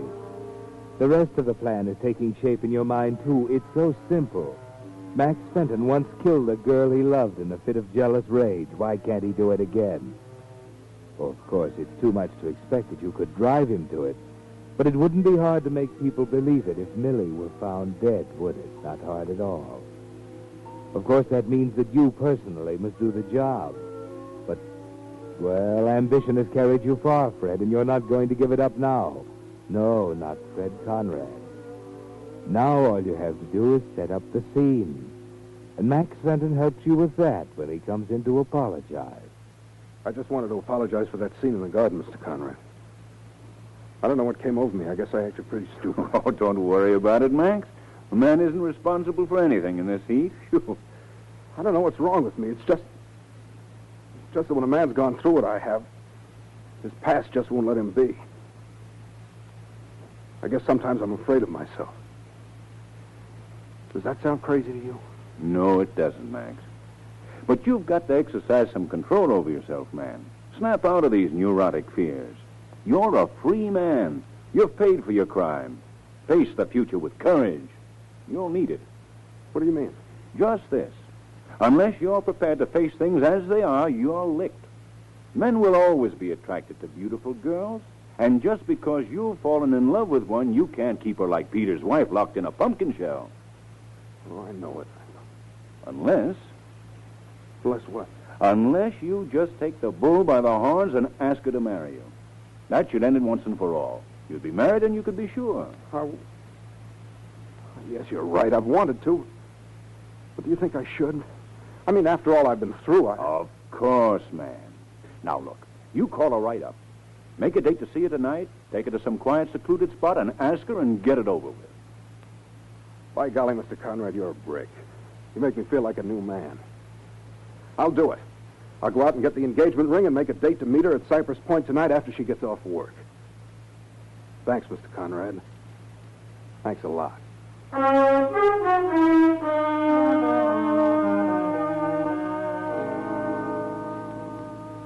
Yes, thanks, Fred Conrad, for setting everything up so well. If Max Fenton only knew how well. It's going just the way you planned. You wait long enough for Max to have made his call. Then you put in one to the same number. Hello? Hello, Millie. Are you alone? Of course I'm alone. Who's this? It's Fred Conrad. Listen, I'll have that money for you tonight. Well, tonight's only Monday. It's not due till Wednesday. But you don't understand. I'll have all of it. So what? Hey, you mean the whole amount? Yes. I had a pretty hard time raising it, but I'll have it all for you tonight. Well, it'll keep till Wednesday. I've got an important date tonight. I know all about your important date, but this needn't interfere. I'm not keeping that much cash on me any longer than I have to. I'll get it to you tonight, and you see that you have those letters. Look, I told you, I can't... What time is Max meeting you at Cypress Point? 11:30. I'll be there at 11. I'll give you the money and get the letters and be gone in 10 minutes. Say, what are you trying to pull? The setup sounds phony to me. I'm getting fed up with this business, Millie. And wash my hands of it once and for all. Either you'll agree to my proposal, or we'll just forget the whole thing. You can go ahead and carry out your threats. At this point, I'm beyond caring. Okay. Skip the dramatics. Meet you tonight at 11. And see that you're on time. I will be. And see that you remember to bring those letters.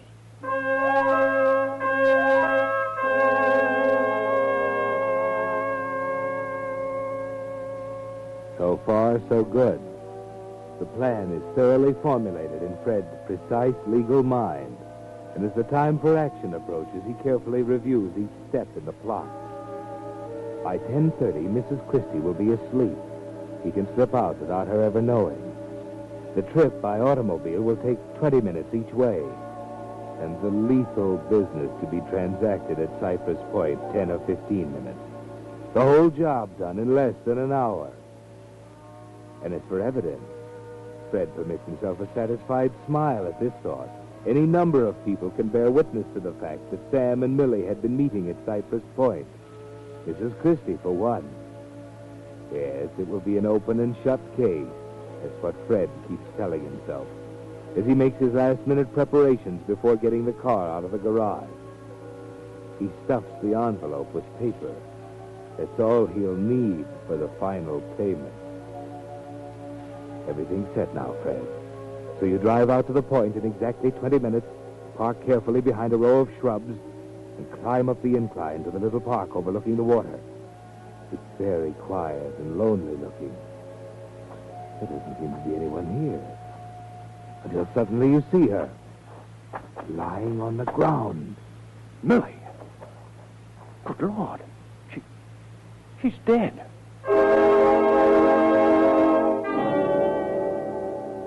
Yes, Fred, there lies Millie, dead. And the thoughts go whirling through your mind. It's even better than you'd planned. Max Fenton had done the job for you, probably in a jealous rage. Maybe Millie refused to marry him. Somehow you don't stop to wonder about the fact that Max wasn't due until 11:30. But you should have, Fred. But now it's too late. Your thoughts are rudely interrupted. Yeah, she's dead. Uncle Fred. Max! What have you done? That shouldn't interest you so much as what I'm going to do. Max, no! No, stop! Max! What are you doing, Max?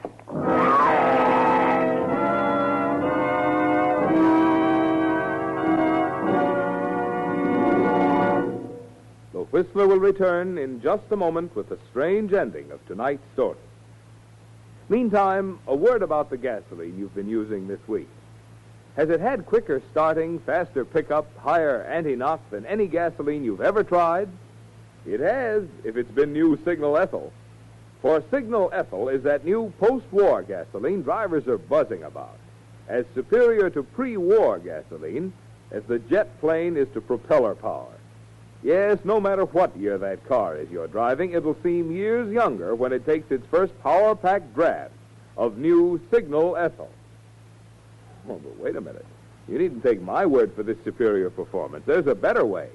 Just stop at the friendly station in your neighborhood displaying Signal's familiar yellow and black circle sign, and let a tank full of new Signal Ethyl talk for itself. See if you don't agree with me that there's an entirely new thrill in driving when the gasoline in your tank is new Signal Ethyl. And now, back to the Whistler.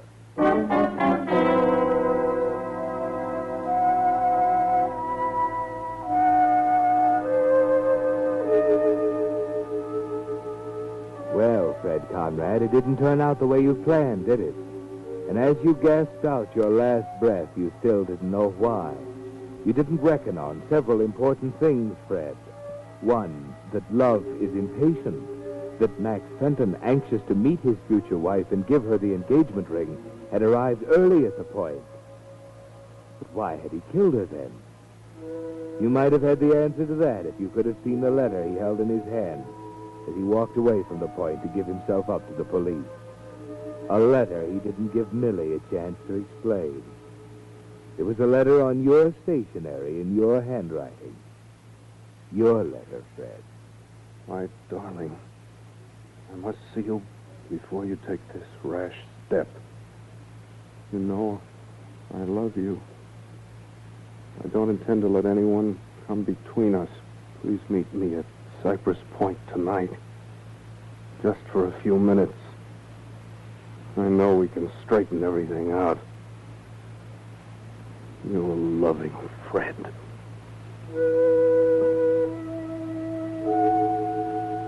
Yes, Fred, the letter you wrote Millie's mother long ago. The letter you were going to buy back with murder. The irony of it was you wouldn't have had to. You see, Millie was in love, too. She decided you'd suffered enough. Her revenge was complete. She intended to give the letters back to you tonight and keep the $10,000 she already had as a wedding present from you to her and Max Fenton. Too bad, Fred. It might have worked out so well.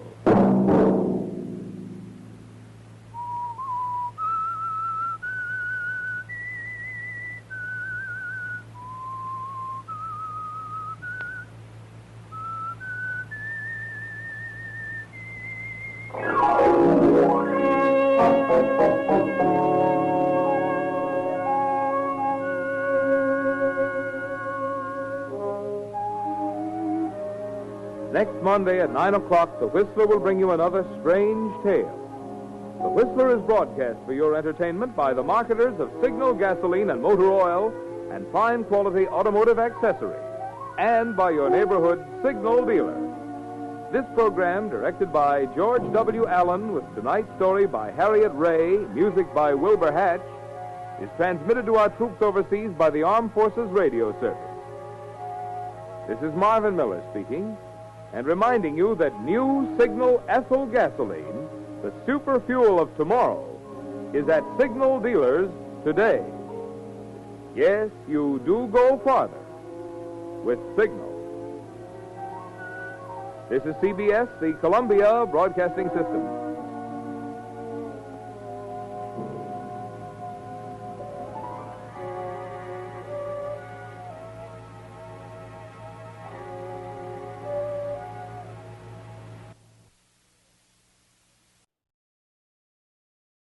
Let every go signal remind you that you do go farther with Signal gasoline. The Signal Oil Program. The Signal Oil Company and your neighborhood Signal dealer bring you another curious story by The Whistler. Tonight, 2 for the money.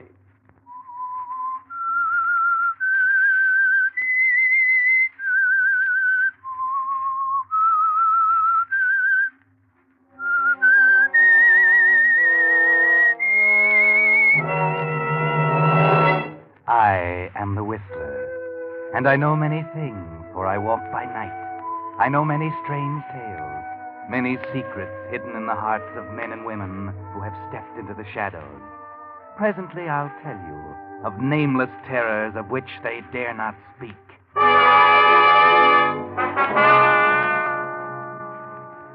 As New Year's Day 1945 draws to a close, the Signal Oil Company joins 1,800 Signal gasoline dealers in hoping that the coming year will be a good one for you and for your car, too.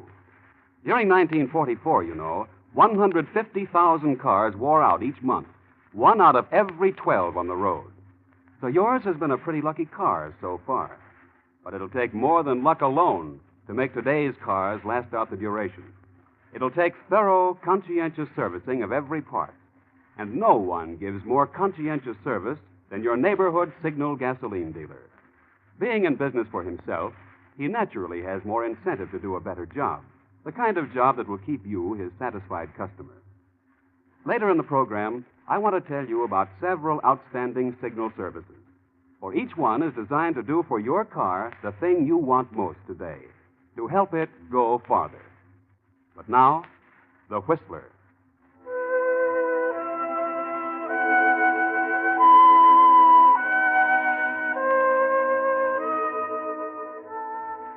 It's strange.